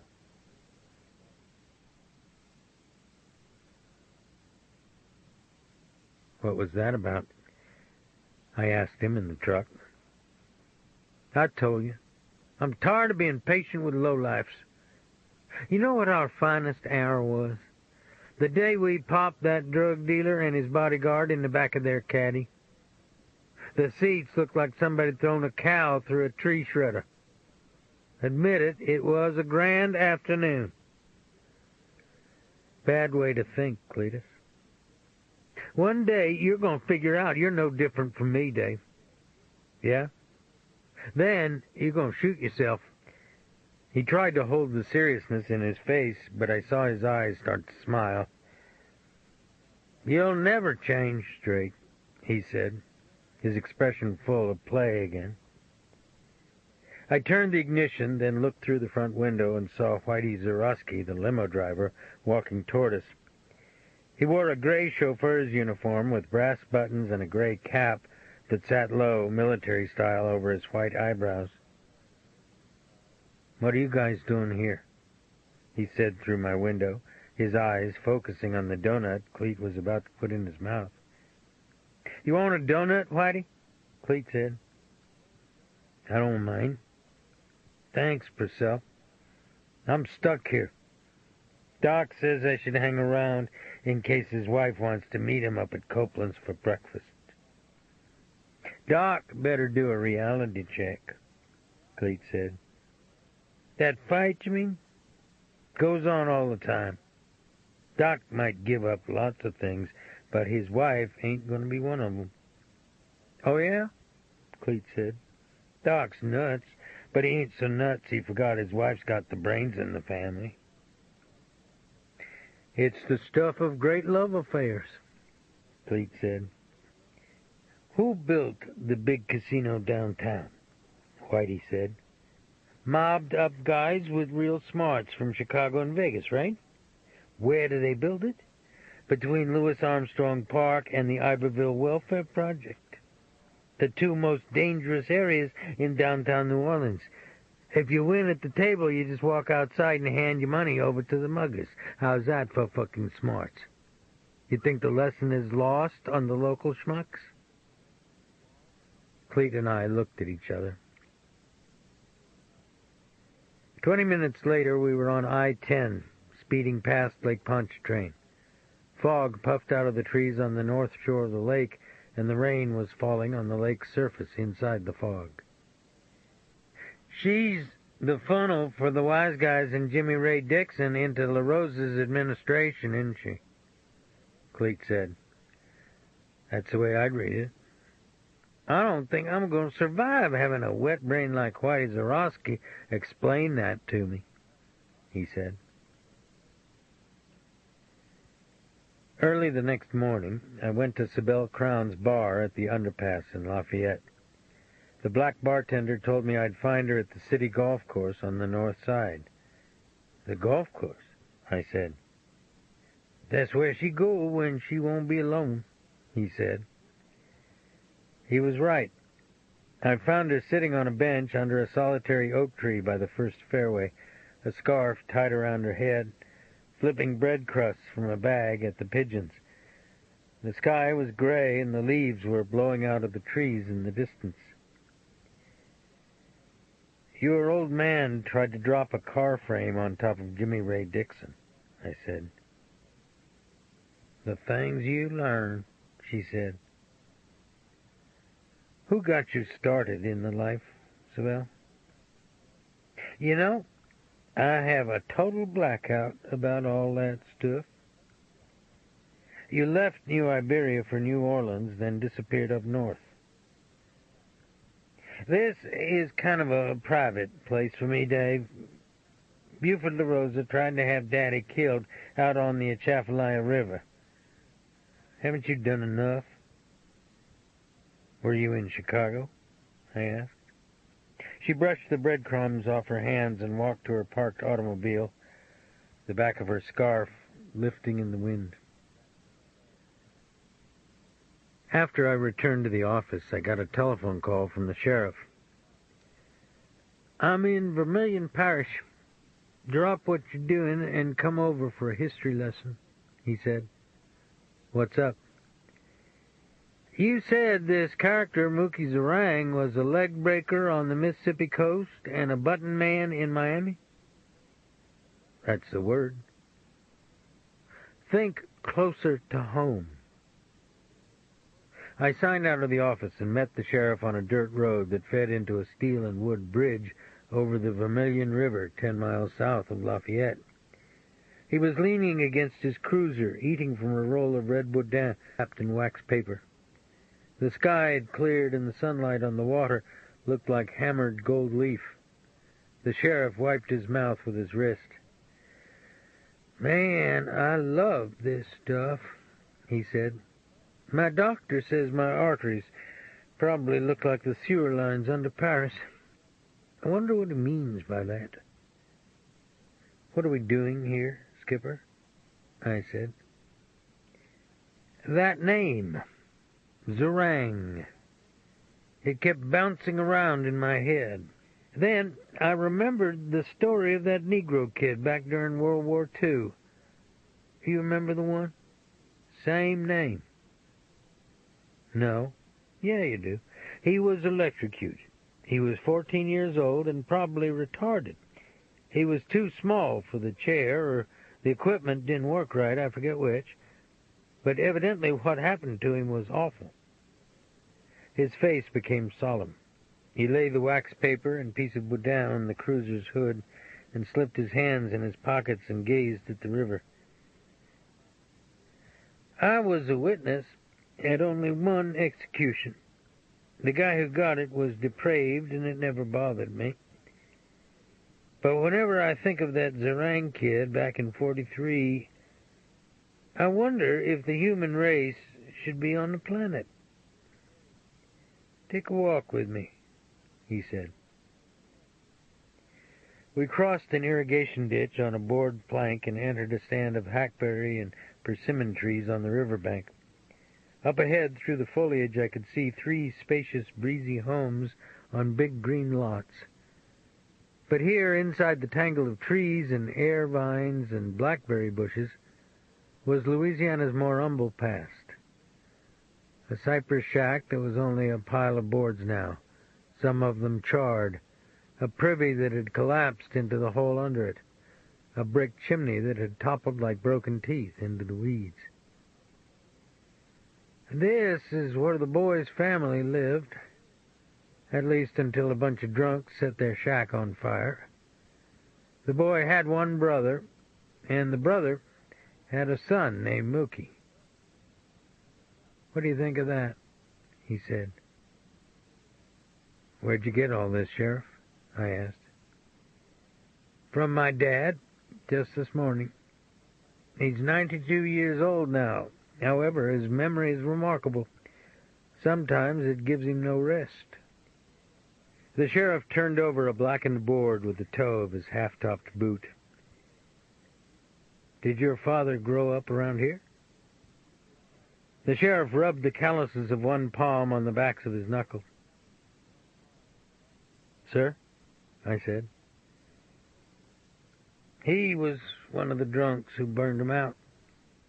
We can't blame Mookie Zerang on the greaseballs in Miami. He's of our own making, Dave.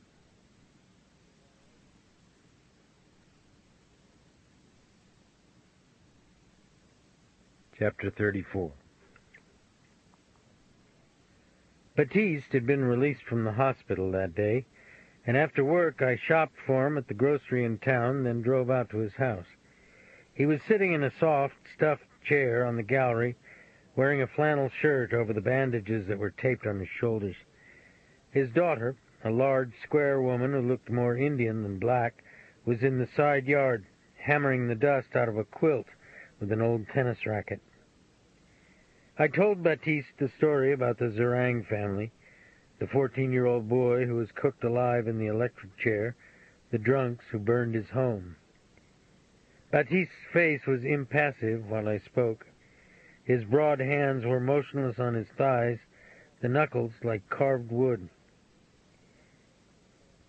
My daddy got killed by lightning working for 20 cents an hour, he said.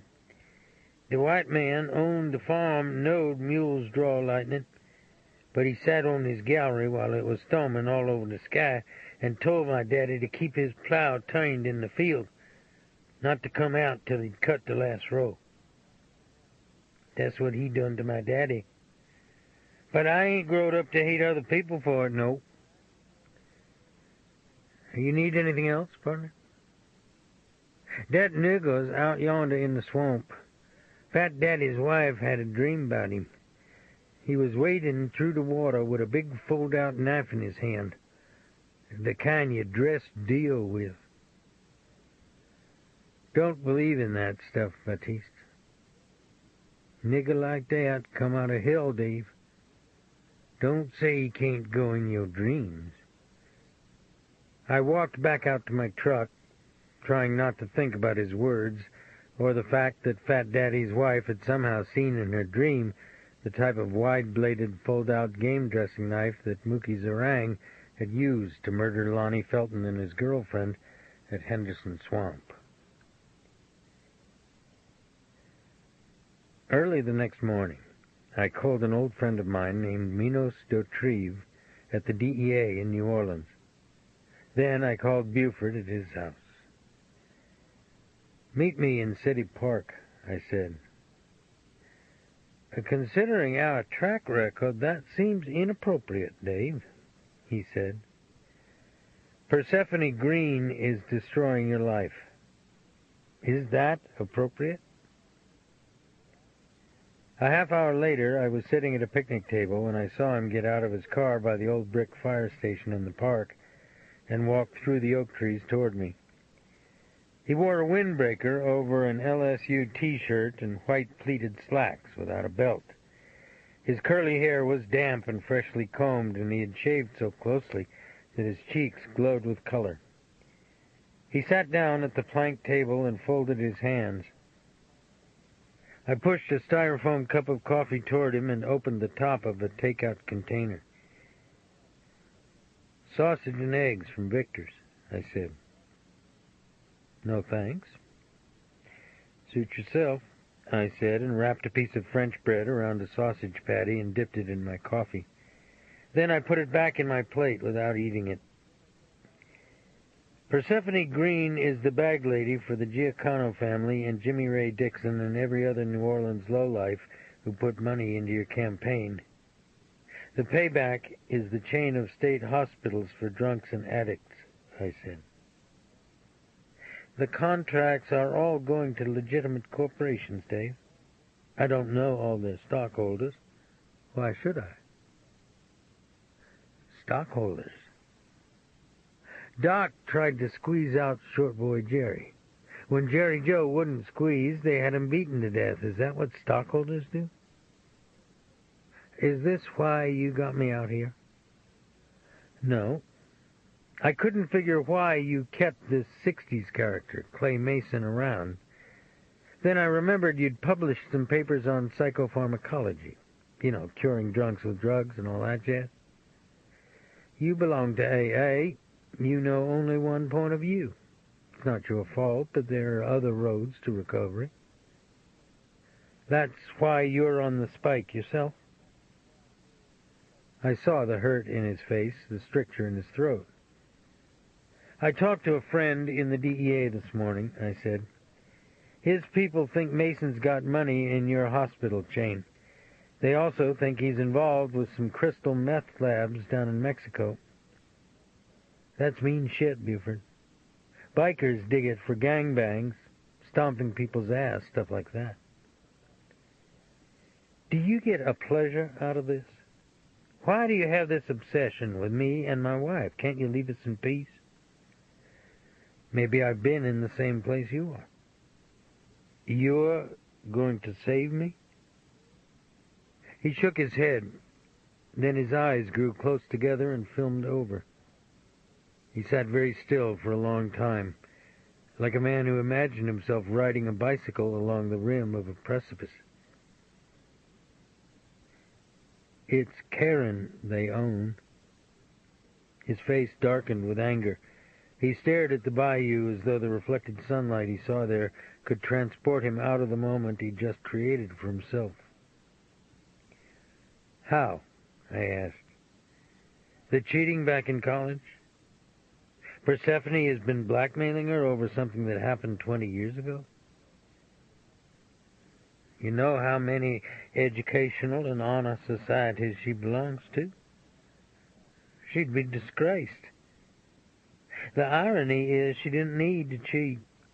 She was a good student on her own. But not number one, I thought. He studied my eyes and seemed to see the thought buried there. If you tell anybody this, I'll sue you for libel. Then I'll personally kick your ass, he said. I'm not your problem. His face was puffed, naked, the eyes like brown marbles in a pan of water. I picked up my coffee and the sausage patty I'd wrapped in a piece of French bread and walked to my truck. The sunlight looked like yellow smoke through the trees. Buford still sat at the plank table, his forehead on his palm, oblivious to the camellias that were in full bloom along the banks of Bayou Teche. I didn't tell Buford all the content of my conversation with my friend Minos Dautrive at the DEA in New Orleans. Minos and his colleagues were about to raid the ranch of Clay Mason, 700 miles below the Texas border in the state of Jalisco. And Helen Swallow and I were invited.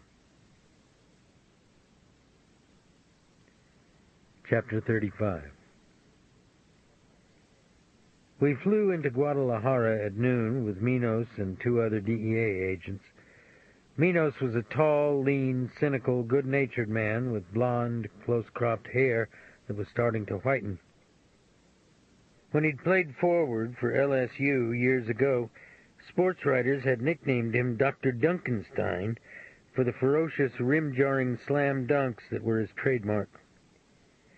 As we taxied toward the hangar, he pulled back the curtain on the charter plane's window and looked at the hills in the distance, then at a parked van with 3 wide back seats, and leaning against it, an unshaved man in blue jeans and a maroon football jersey with a holstered pistol and a gold shield clipped onto his belt.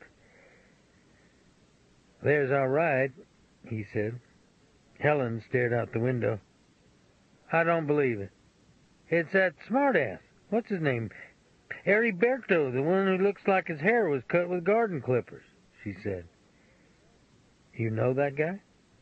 Minos asked. "He's a Mexican drug agent. A priest up in the mountains told us he's dirty," I said. "Well, they all are. One of our guys got sold out here and tortured to death," Minos said. "This guy's fairly harmless." "Great character reference," Helen said. We drove out of the city and through the small village of Zapopan. In the center of the village square was a gazebo, surrounded by rain trees, where a band was playing and children were firing out of milk bottles rockets that popped high in the sky. On one side of the square was a grayish-pink 18th century cathedral, whose stone steps had been worn smooth and cupped down the center by the knees of thousands of penitents who worked themselves painfully up the steps on their birthdays, simultaneously saying a rosary. "That's a famous church. The statue of the Virgin of Zapopan's in there. There have been a lot of miracles here, man," Heriberto said. "This is the place," I said to Helen. "What place?" she said. "Mingo Bloomberg told me the guy named Arana was from a village in Jalisco that had a famous religious statue in it," I said. Heriberto steered around a parked bus, on top of which sat 2 soldiers in camouflage fatigues and steel pots. A third soldier was urinating in the street. The street sign on the corner said, "Emiliano Zapata." "The guy that Rurales shot by the mines?" "Yeah, he should have gone to church a lot more. But was Indio, you know. One day they're in church, the next day they're drunk, chasing puta, causing a lot of shit with the government. See, man, the real problem is they ain't big on work," he said. Helen leaned forward from the seat behind us. "How about shutting the fuck up?" she said. "Gringuita, I ain't got nothing against these people, but in the South they've been killing our soldiers. You want to see what happens?" Heriberto said, lifting a shoebox of photographs from under the seat. The photos were black and white, creased and hand-soiled around the edges, as though they'd been passed around for viewing many times. In one photo, 3 dead rebels lay by the side of the road, their bandanas still tied over the lower half of their faces. They had on U.S. Army web gear and bandoliers, and looked like they'd been killed while running. Several other photos showed another scene from different angles. A half-dozen male corpses had been strung up by their feet from an adobe colonnade, their fingers inches above the dirt, their faces featureless with dried blood. "The old guy we're going to see this afternoon? He encourages these guys, gives them money for guns, gets them killed. The guy comes from your country, Gringuita," Heriberto said. "If I were you, I wouldn't say any more," I said. He opened his fingers in the air as though he were releasing an invisible bird from them, and drove out of the village toward the mountains in a place that could have been sawed out of the revolutionary year of 1910. We drove on a high switchback rock road through dead trees and a boulder-strewn landscape and rain covered the windows like running plastic, then crested a ridge that was blackened by a forest fire, dancing with lightning, and dropped down out of the storm into sunlight again and a long cultivated valley with green hills in the distance and a volcano that was beveled across the top as though it had been sheared by tin snips. The road followed a river with wide red clay alluvial banks that were scissored with the tracks of livestock. Then we were inside another village, this one with cobblestone streets, buff-colored colonnades, a stone watering trough in front of the cerveceria, a tiny open-air market where bees' combs and uncured meat were sold off wood carts that were boxed with screens to keep out the blowflies. The streets and walkways under the colonnades were filled with soldiers. They were all young and carried World War II M1 rifles and M16s. Some of the M16s had a knob welded onto the bolt, which meant they were early Vietnam-era issue, notorious among grunts for the bolt that often jammed and had to be driven into the chamber with the heel of the hand.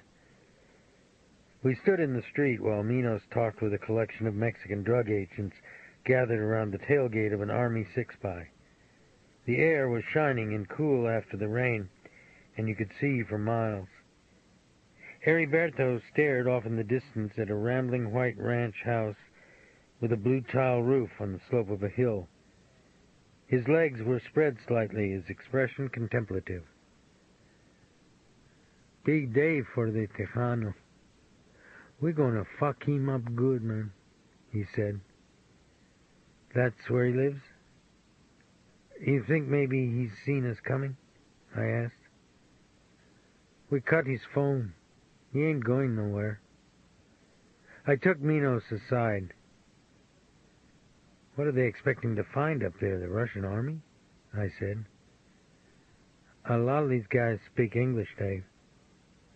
They've blown the operation. Not in their mind. This is how they say get out of town to people they normally can't touch. Mason should be flattered. You don't like him? My sister was a flower child back in the 60s. She thought this guy was a great man. She got loaded on hash and acid and floated out on the sunset from a 10-story window. We followed a caravan of 6 army trucks down a winding dirt road to the walled compound that surrounded Clay Mason's ranch.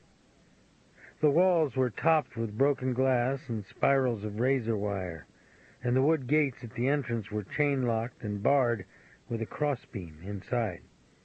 The lead truck, which was fronted with a plow-shaped dozer blade, gained speed, roaring across the potholes, the soldiers in back rocking back and forth, then crashed through the gates and blew them off their hinges. The soldiers trashed the house, fanned out into the yards and outbuildings, kicked chickens out of their way like exploding sacks of feathers, and for no apparent reason shot a pig running from a barn and threw it down the well. Can you put a stop to this bullshit? I said to Minos. You see that fat slob with the Sam Brown belt on? He's a graduate of the School of the Americas at Fort Benning. He also owns a whorehouse. He knocked the glass eye out of a girl for sassing him. No thanks. While his house was being torn apart, Clay Mason leaned against a cedar post on his front porch and smoked a hand-rolled cigarette, his pixie eyes fixed on me and Minos. His hair extended like white straw from under his domed Stetson hat. Karen warned me you're a vindictive man, he said. I'm sorry about your place. It's not my doing, I said. Like hell it isn't. Then a yellow tooth glinted behind his lip, and he added, You little piss pot. He flipped his cigarette away, walked to the corner of his house on his cane, and urinated in the yard, audibly passing gas with his back turned to us, shaking his penis, a small, hatted, booted man in a narrow, ratty coat whose power had touched thousands of young lives. Helen and I walked behind the ranch house where the soldiers had forced 5 field hands to lean spread-eagled against the stone wall of the barn. The field hands were young and frightened and kept turning their heads to see if guns were being pointed at their backs. The soldiers shook them down but kept them leaning on their arms against the wall. "I don't like being in on this one, Dave," Helen said. "Don't watch it. We'll be out of here soon," I said. We walked inside the barn. The loft was filled with hay, the horse stalls slatted with light, the dirt floor soft as foam rubber with dried manure. Through the doors at the far end I could see horses belly deep in grass against a blue mountain. Hanging from pegs on a wood post, like a set used by only one man, were a pair of leather chaps, a bridle, a yellow rain slicker, a sleeveless knitted riding vest, flared gloves made from deer hide, and 2 heavy Mexican spurs with rowels as big as $half. I rotated one of the rowels with my thumb. The points were sticky and coated with tiny pieces of brown hair. Behind the post, a silver saddle was splayed atop a sawhorse. I ran my hand across the leather, the cool ridges of metal, the seared brand of a Texas cattle company on one flap. The cantle was incised with roses, and in the back of the cantle was a mother-of-pearl inlay of an opened camellia. "What is it?" Helen said. "Remember, the guy named Arana said the bugarone rode a silver saddle carved with flowers? I think Clay Mason's our man." "What can you do about it?" "Nothing." "That's it?" "Who knows?" I said. We walked back into the sun's glare and the freshness of the day and the wind that smelled of water and grass and horses in the fields. But the young field hands, spread-eagled against the stone wall of the barn, weren't having a good day at all. The shade was cool in the lee of the barn, but they were sweating heavily, their arms trembling with tension and exertion. One boy had a dark inverted V running down his pants legs, and the soldiers were grinning at his shame. "School of the Americas?" I said to the fat man in the Sam Brown belt. I tried to smile. He wore tinted prescription glasses and stood taller than I. His eyes looked at me indolently, then moved to Helen, studying her figure. "What you want?" he said. "How about cutting these guys some slack? They're not traffickers, they're just campesinos, right?" I said. "We decide what they are. You go on with the woman. Is guapa, huh? Is maybe lesbian, but puta is puta." He held out his palms and cupped them as though he were holding a pair of cantaloupes. "What'd you say?" Helen asked. "He didn't say anything," I said. "Yeah, he did. Say it again, you bucket of bean shit, and see what happens." The officer turned away, a wry smile on his mouth, a light in the corner of his eye. She started to step toward him, but I moved in front of her, my eyes fastened on hers. The anger in her gaze shifted to me like a person breaking glassware indiscriminately. Then I saw it die in her face. I walked with her toward the ranch house, the backs of my fingers touching her hand. She widened the space between us. "Next time, don't interfere," she said. "Those kids would have taken our weight." "Oh, yeah? Well, I'm sure you're right. These swinging dicks are always right. Let's close it down here. I've had my share of the tomato patch for today." She walked ahead of me through the open front door of the house into the living room, where Clay Mason sat in a deep deer-hide chair amid a litter of shattered glass, antique firearms stripped from the walls, splayed books, and overturned furniture. On one stucco wall, pinned inside a broken viewing case, was a sun-faded flag of the Texas Republic. Mason's hands were folded on top of his cane, his eyes narrow and liquid with resentment. "Don't get up. I just need to use your John." "Such a gentleman," she said, and continued on into the back of the house without ever slowing her step. "Looks like you're going to skate," I said. "My family earned every goddamn inch of this place.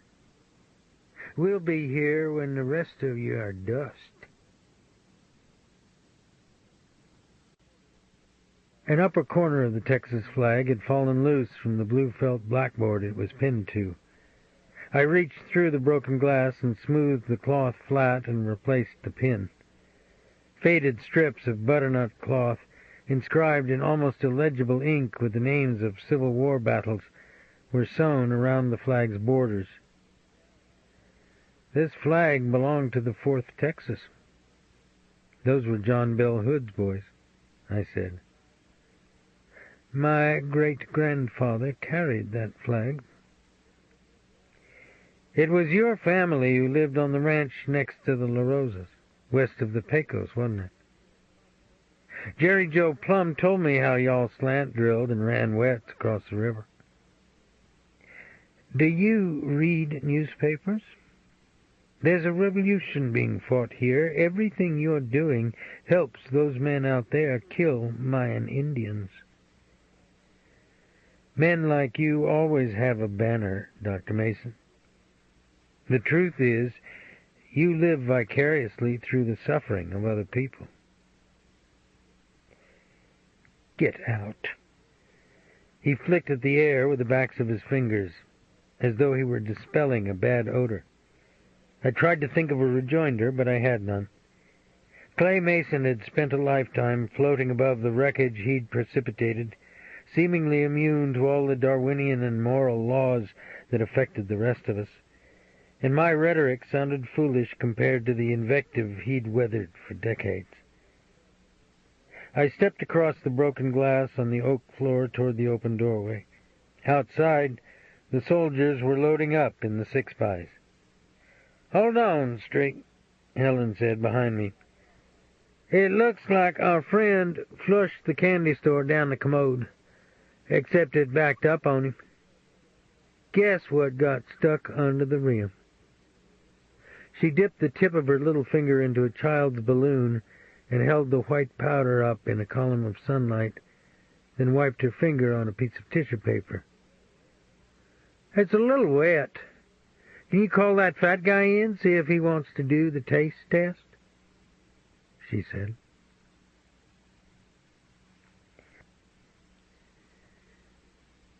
Chapter 36.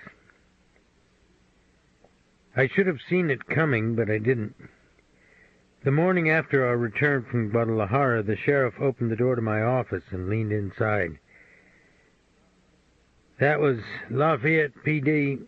You better get over there. Sybil Crown's pinned inside a car on the Southern Pacific tracks." "What happened?"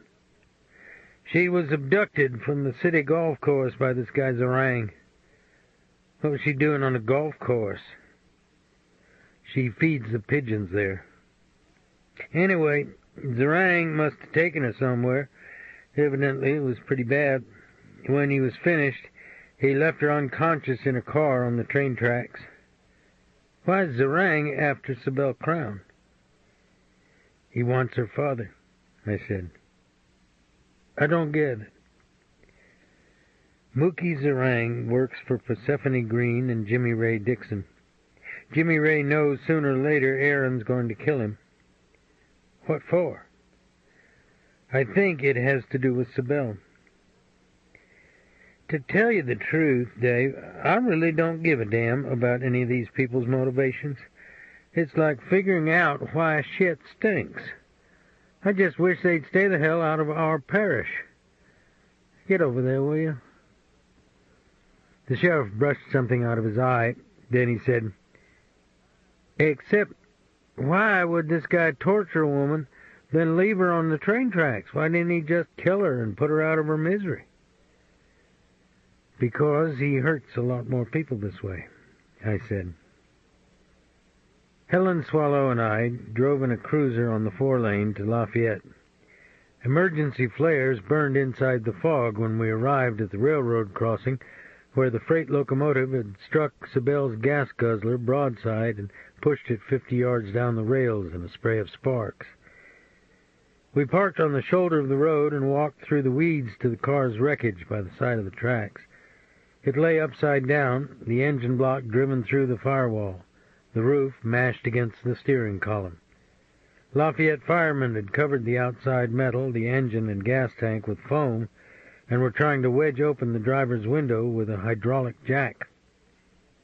A paramedic had worked his way on his stomach through the inverted passenger's window, and I could hear him talking inside. A moment later he crawled back out. His shirt and both of his latex gloves were spotted with blood. He sat in the grass, his hands on his thighs. A fireman put a plug of tobacco in the paramedic's mouth to bite off, then helped him up by one arm. "How's it look?" I said. "The car didn't burn.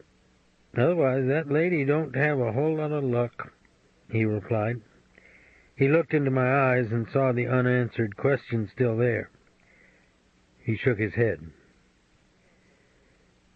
I took off my coat, slipped my clip-on holster off my belt, and squeezed through the passenger's window into the car's interior. I could smell gas and the odor of musty cushions and old grease and burnt electrical wires. Sibel's head and upper torso were layered with crumpled metal, so that she had virtually no mobility. I couldn't see the lower portion of her body at all. She coughed, and I felt the spray touch my face like a warm mist. "What'd he do to you, kiddo?" I said. "Everything. Those guys out there are the best. They'll have you out of here soon. When I close my eyes, I can feel the world turning. If I don't open them quickly, I won't get back. I betrayed Daddy, Dave. It's not your fault. Mookie Zarang knows where he is. There's still time to stop it, if you'll trust me." Her eyes went out of focus, then settled on mine again. One cheek was marbled with broken veins. The rent metal around her head looked like an aura fashioned out of warped pewter. She told me where to look. "Jimmy Ray Dixon was your pimp in New Orleans, wasn't he? Then he took you north to work for him in Chicago." "I made my own choices. I got no kick coming." "Your father murdered Eli Dixon, didn't he?" "Wipe my nose, Streak. My hands are caught inside something." I worked my handkerchief from my back pocket and touched at her upper lip with it. She coughed again, long and hard this time, gagging in her throat, and I tried to hold her chin so she wouldn't cut it on a strip of razored metal that was wrapped across her chest. The handkerchief came away with a bright red flower in the middle of it. "I have to go now," I said. "Tell Daddy I'm sorry," she said. "You're the best daughter a father could have, Sibel." I thought her eyes wrinkled at the corners, but they didn't. Her eyes were haunted with fear, and my words meant nothing. I backed out of the passenger window onto the grass. I could smell water in a ditch, the loamy odor of decayed pecan husks in an orchard, taste the fog on my tongue, hear the whirring sound of automobile tires out on the paved road. I walked away just as a team of firemen and uniformed Lafayette cops used the jaws of life to wrench open one side of the wrecked car. The sprung metal sounded just like a human scream. Helen and I drove down I-10 toward the Atchafalaya River. It was misting, and the fields and oak and palm trees along the roadside were gray and wet-looking, and up ahead I could see the orange and blue glow of a filling station inside the fog that rolled off the river. What are you worrying about? Helen said. I touched the brake on the cruiser. I've got to do something, I said. What? Maybe Zerang didn't head right for the basin. Maybe there's another way to pull his plug. You don't look too happy about it, whatever it is, she said. How would you like to save Buford LaRosa's career for him? I said. I called his house from the filling station payphone. Through the glass I could see the willows on the banks of the Atchafalaya, where we were to meet 2 powerboats from the St. Martin Parish Sheriff's Department. Buford, I said. What is it? Sybil Crown's dead. Oh, man. Don't tell me that. She was tortured, then left on a train-track car by Mookie Zerang. I could hear him take the receiver away from his ear, hear it scrape against a hard surface. Then I heard him breathing in the mouthpiece again. You were right about Aaron Crown, I said. He killed Eli Dixon, but it was a mistake.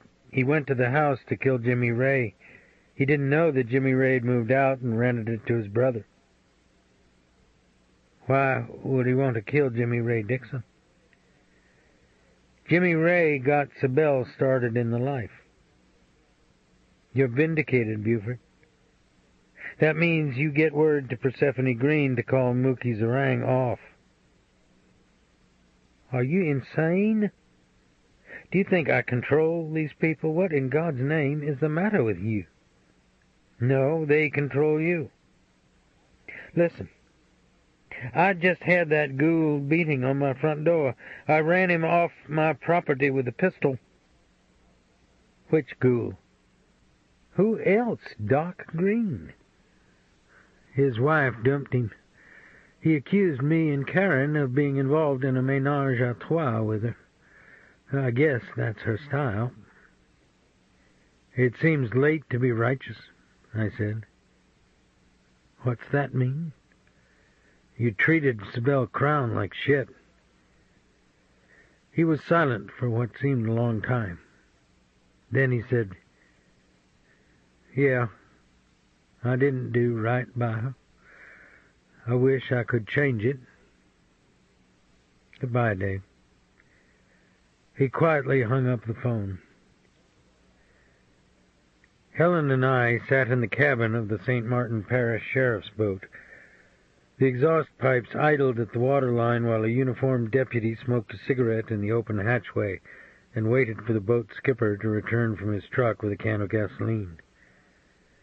I could feel Helen's eyes on my face. What is it? I said. I don't like the way you look. It hasn't been a good day. Maybe you shouldn't be in on this one, she said. Is that right? Unless he deals it, Mookie Zerang comes back alive, Street. Well, you never know how things are going to work out, I said. Her lips were chapped, and she rubbed them with the ball of her finger. Her eyes glazed over with hidden thoughts. We went down the Atchafalaya with the spray blowing back across the bow. Then we entered a side channel in a bay that was surrounded by flooded woods. Under the sealed sky, the water in the bay was an unnatural, luminous yellow, as though it were the only element in its environment that possessed color. Up ahead, in the mist, I could see the shiny silhouette of an abandoned oil platform, then a canal through the woods, and inside the tangle of air vines and cypress and willow trees, a shack built on wood pilings. That's it, I said to the boat pilot. He cut back on the throttle, stared through the glass at the woods, then reversed the engine so we didn't drift into the shore. You want to go head-on in there? He asked. You know another way to do it? I said. Bring in some SWAT guys on the chopper, and blow that shack into toothpicks," he replied. A St. Martin Parish plainclothes homicide investigator who was on the other boat walked out on the bow and used a bullhorn, addressing the shack as though he didn't know who its occupants were. "We want to talk to y'all that's inside. You need to work your way down that ladder with one hand on your head. There won't nobody get hurt," he said. But there was no sound, except the idling boat engines and the rain that had started falling in large drops on the bay's surface. The plainclothes wiped his face with his hand and tried again. "Aaron, we know you in there. We're afraid somebody's come out here to hurt your partner. Ain't it time to give it up?" he said. Again there was silence. The plainclothes coat was dark with rain, and his tie was blown back across his shirt. He looked toward our boat, shrugged his shoulders, and went inside the cabin. "Let's do it, Skipper," I said to the pilot. He pushed the throttle forward and took our boat into the canal. The wake from our boat receded back through the trees, gathering with it sticks and dead hyacinths, washing over logs and finally disappearing into the flooded undergrowth. The second boat eased into the shallows behind us until its hull scraped on the silt. Helen and I dropped off the bow into the water and immediately sank to our thighs, clouds of gray mud ballooning around us. She carried a 12-gauge Remington shotgun with the barrel sawed off an inch above the pump. I pulled back the slide on my .45, chambered the top round in the magazine, and set the safety. A flat-bottom aluminum boat with an outboard engine was tied to a piling under the shack. Helen and I waded through the water 10 yards apart, not speaking, our eyes fixed on the shack's shuttered windows and the ladder that extended upward to an open door with a gunny sack curtain blowing in the door frame. On my left, the St. Martin plainclothes and 3 uniformed deputies were spread out in a line, breaking their way through a stand of willows. Helen and I walked under the shack and listened. I cupped my hand on a piling to feel for movement above. Nothing. Helen held the 12-gauge at port arms, her knuckles white on the stock and pump. Her faded blue jeans were drenched up to her rump. The air was cold and felt like damp flannel against the skin, and I could smell an odor like beached gars and gas from a sewer main. Then I felt something tick against my face like a mild irritant, a wet leaf, a blowfly. Unconsciously I wiped at it with my hand, then I felt it again, harder this time, against my eyebrow, my forehead, in my hair, directly in my face, as I stared upward at the plank floor of the shack. Helen's mouth was parted wide, her face white. I wiped my face on my coat sleeve and stared at the long red smear across the cloth.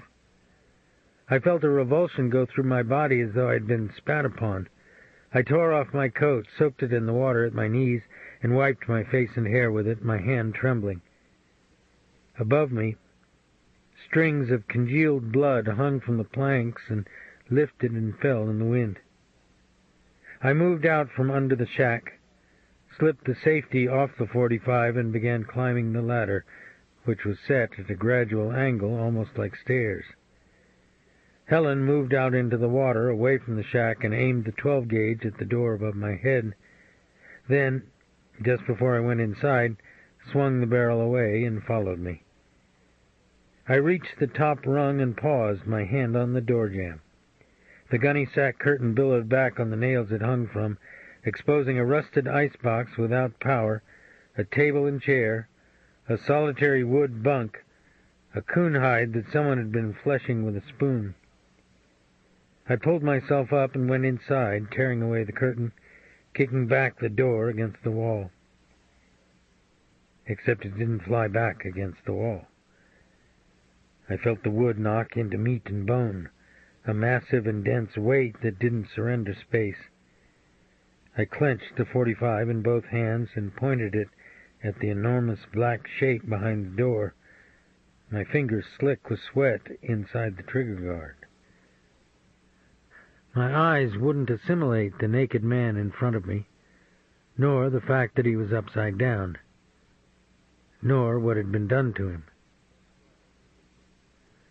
The fence wire that had been looped around his ankles and notched into the roof beam was buried so deeply in his ankles that it was nearly invisible.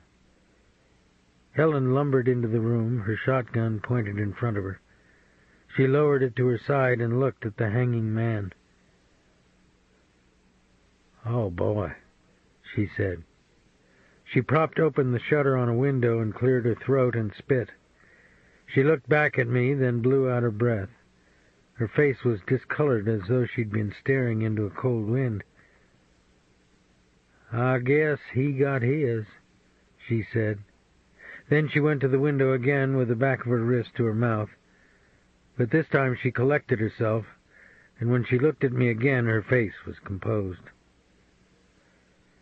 "Come on, we can still nail him," I said. The plainclothes homicide investigator and two of the uniformed deputies were waiting for us at the bottom of the ladder. "What's up there?" the plainclothes said. His eyes tried to peel meaning out of our faces. "What? It's some kind of company secret?" "Go look for yourself. Be careful what you step in," Helen said. "Crown killed Mookie's orang. He couldn't have gone far," I said. "He ain't gone far at all," the third deputy said, sloshing toward us from the opposite side of the woods. "Look up yonder, through that high spot." We all stared through the evenly spaced tree trunks at a dry stretch of compacted silt that humped out of the water like the back of a black whale. It was covered with palmettos and crisscrossed with the webbed tracks of nutria, and in the middle of the palmettos, squatting on his haunches, smoking a hand-rolled cigarette, was Aaron Crown. We waded toward him, our guns still drawn. If he heard or saw us or even cared if we were in his proximity, he showed no sign. His body and clothes were painted with blood from his pate to the mud-encrusted basketball shoes he wore. His eyes, which were finally drained of all the heat and energy that had defined his life, seemed to look out of a scarlet mask. We stood in a circle around him, our weapons pointed at the ground. In the damp air, smoke hung at the corner of his mouth like wisps of cotton. "You know about Sibel?" I asked. "That and in yonder. Couldn't talk about nothing else before he died," he replied. "You're an evil man, Aaron Crown," I said. "I reckon it otherwise." He rubbed the cigarette's hot ash between his fingers until it was dead. "If them TV people is out there, I need to wash up." He looked up at our faces, his lidless eyes waiting for an answer.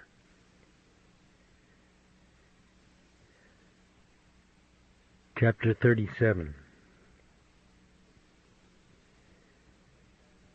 On Christmas morning, I sat at the kitchen table and looked at a photograph in the Daily Iberian of Buford and Karen dancing together at the country club. They looked like people who would live forever. Bootsy paused behind me, her palm resting on my shoulder. "What are you thinking about?" she asked. "Jerry Joe Plum. No journalist will ever mention his name in association with theirs, but he paid their dues for them." "He paid his own, too, Dave." "Maybe." The window was open and a balmy wind blew from my neighbor's pasture and swelled the curtains over the sink. I filled a cup with coffee and hot milk and walked outside in the sunshine. Alifair sat at the redwood picnic table playing with tripod in her lap and listening to the tape she'd made of the records on Jerry Joe's jukebox. She flipped tripod on his back and bounced him gently up and down by pulling his tail while he pushed at her forearm with his paws. "Thanks for all the presents." "It's a great Christmas," she said. "Thanks for everything you gave me, too," I said. "Can Tripod have some more eggnog ice cream?" "Sure." "Those creeps are gone, aren't they?" "Yeah, the worst of the lot are. The rest get it somewhere down the road. We just don't see it." I thought perhaps I might have to explain my remark, but I didn't. She'd actually lived through more than I had in her young life, and her comprehension of the world was oftentimes far better than mine. She went inside the house with Tripod under her arm, then came back out on the step. "I forgot. We ate it all," she said. "There's some in the freezer down at the shop. I'll get it," I said. I walked down the slope, through the leaves drifting out of the oak and pecan branches overhead. I'd strung Christmas lights around the shop's windows and hung wreaths fashioned from pine boughs and holly and red ribbon on the weathered cypress walls, and Alifair had glued a Santa Claus made from satin wrapping paper to the door.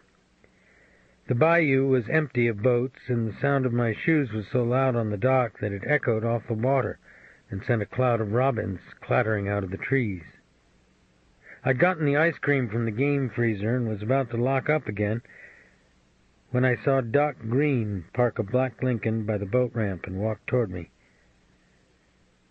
"It's Christmas. We're closed," I said.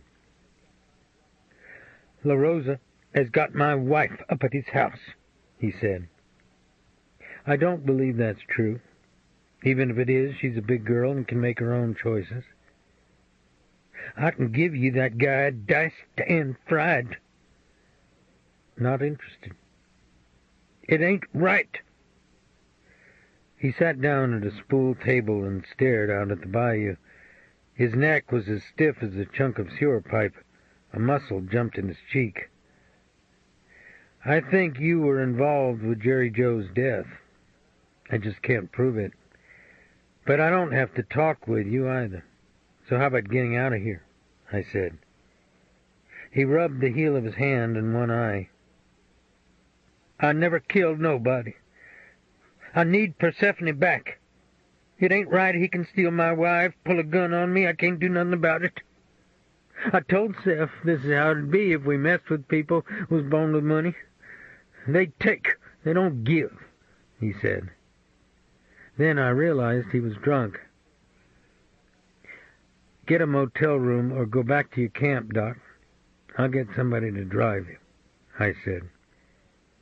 He rose to his feet, as though from a trance, and said, more to the wind than to me, "He controls things above the ground, but he don't hear the voices that's down in the earth. They can call me a geek, it don't matter. Her and me are forever." I went back into the shop and called for a cruiser. When I came outside again, he was gone. That night, Alifair and Bootsy and I went out to eat, then drove down East Main through the corridor of live oaks, looking at the lights and decorations on the 19th century homes along Bayou Teche. We passed the city hall and library, the floodlit grotto, which contained a statue of Christ's mother, where the home of George Washington Cable had once stood, the darkened grounds and the bamboo border around the shadows, and in the center of town, the iron and wood drawbridge over the Teche. I drove past the old Southern Pacific station and up the St. Martinville Road, and without thinking, like a backward glance that absolved guilt, I let my eyes linger on the abandoned frame house where Karen La Rosa had grown up. The garage that had contained her father's boxes of gumballs and plastic monster teeth and vampire fingernails still stood at the front of the property, the doors padlocked, and I wondered when she drove past it if she ever saw the little girl who used to play there in the yard, her hands sticky with the rainbow seepage from the gum that mildewed and ran through the cracks inside. "Look up the road, y'all. It's a fire," Alifair said. Beyond the next curve you could see the reddish-orange bloom in the sky, the smoke that trailed back across the moon. We pulled to the side of the road for a fire truck to pass. "Dave, it's Buford and Karen's house," Bootsy said. We came around the curve, and across the cleared acreage the house looked like it was lit from within by molten metal. Only one pump truck had arrived, and the firemen were pulling a hose from the truck toward the front porch. I stopped on the opposite side of the road and ran toward the truck. I could already feel the heat from the house against my skin. "Is anybody in there?" I said. The faces of the firemen looked like yellow tallow in the light from the flames. "Somebody was at the window upstairs, but they couldn't make it out," a lieutenant said. "You're from the sheriff's department, aren't you?" "Right. There's a trail of gasoline from the back of the house out to the stables. What the hell kind of security did y'all have out here?"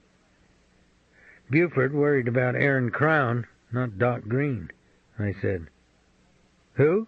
he said. Another pump truck came up the road, but the heat had punched holes in the roof now. The poplars against the side wall were wrapped with fire, and the glow through the collapsing shingles bloomed in an ever-widening circumference, defining everything in red-black shapes that was Buford's, the brick stables and tack rooms, the fields that had already been harrowed for next year's planting, the company store with the barrels of pecans on each side of the front doors, the stark and leafless tree that his ancestors in the Knights of the White Camellia had used to lynch members of the carpetbag government, the horses with Mexican brands that spooked and thudded through the rolling hardwoods as though they'd never been bridled or broken. Then I saw Buford come through the front door, a water-soaked blanket held in a cone over his head. He tore the blanket away and flung it aside as though the blanket itself contained the heat that had scalded his body. He smelled like ashes and charcoal and scorched hair, and smoke rose in dirty strings from his clothes. "Where is she?" he said, staring wild-eyed at the firemen in his yard. "Who? Who else is in there?" a fireman said. "Where is she, Dave?" "I don't know, Buford," I replied. "She was on the stairs right next to me." "She didn't make it out, partner," I said. I reached out to take his arm in my hand.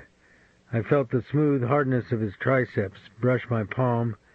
Then he was gone, running toward the rectangle of flame beyond the Greek pillars on the front porch. A fireman in a canvas coat and a big hat tried to tackle him and hit hard and empty-armed against the brick walkway. Buford went up the steps, his arms in front of his face, wavering for just a moment in the heat that withered his skin and chewed apart the interior of his house. Then he crossed his forearms over his eyes and went through the flames and disappeared inside. I heard a fireman yell, "Pour it on him! Pour it on him! Pour it on him, goddammit!" The pressurized spray of water caromed off the doorway and dissected the vortex of fire that was dissolving the stairway, filling the chandeliers with music, eating the floor away, blowing windows out into the yard. Then we saw them, just for a moment, like two featureless black silhouettes caught inside a furnace, joined at the hip, their hands stretched outward as though they were offering a silent testimony about the meaning of their own lives before they stepped backward into the burning lake that had become their new province.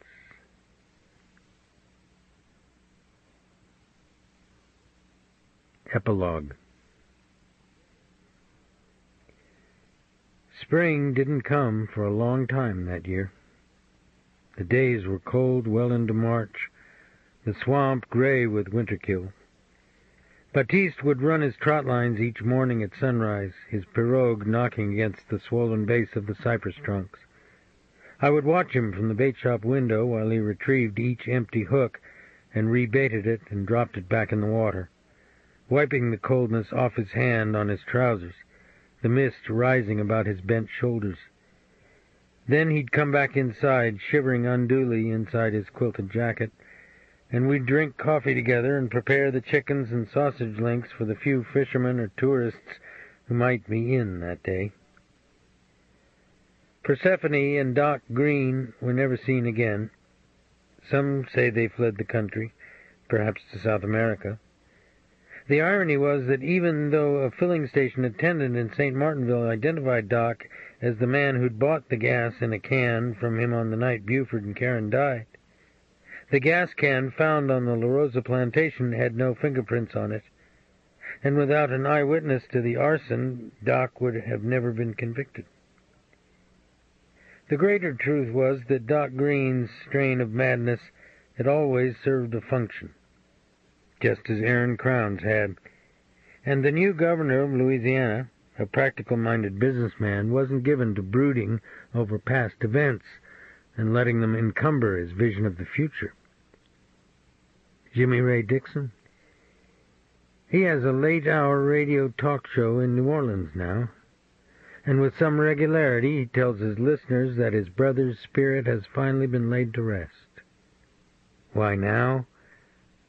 He doesn't answer that question.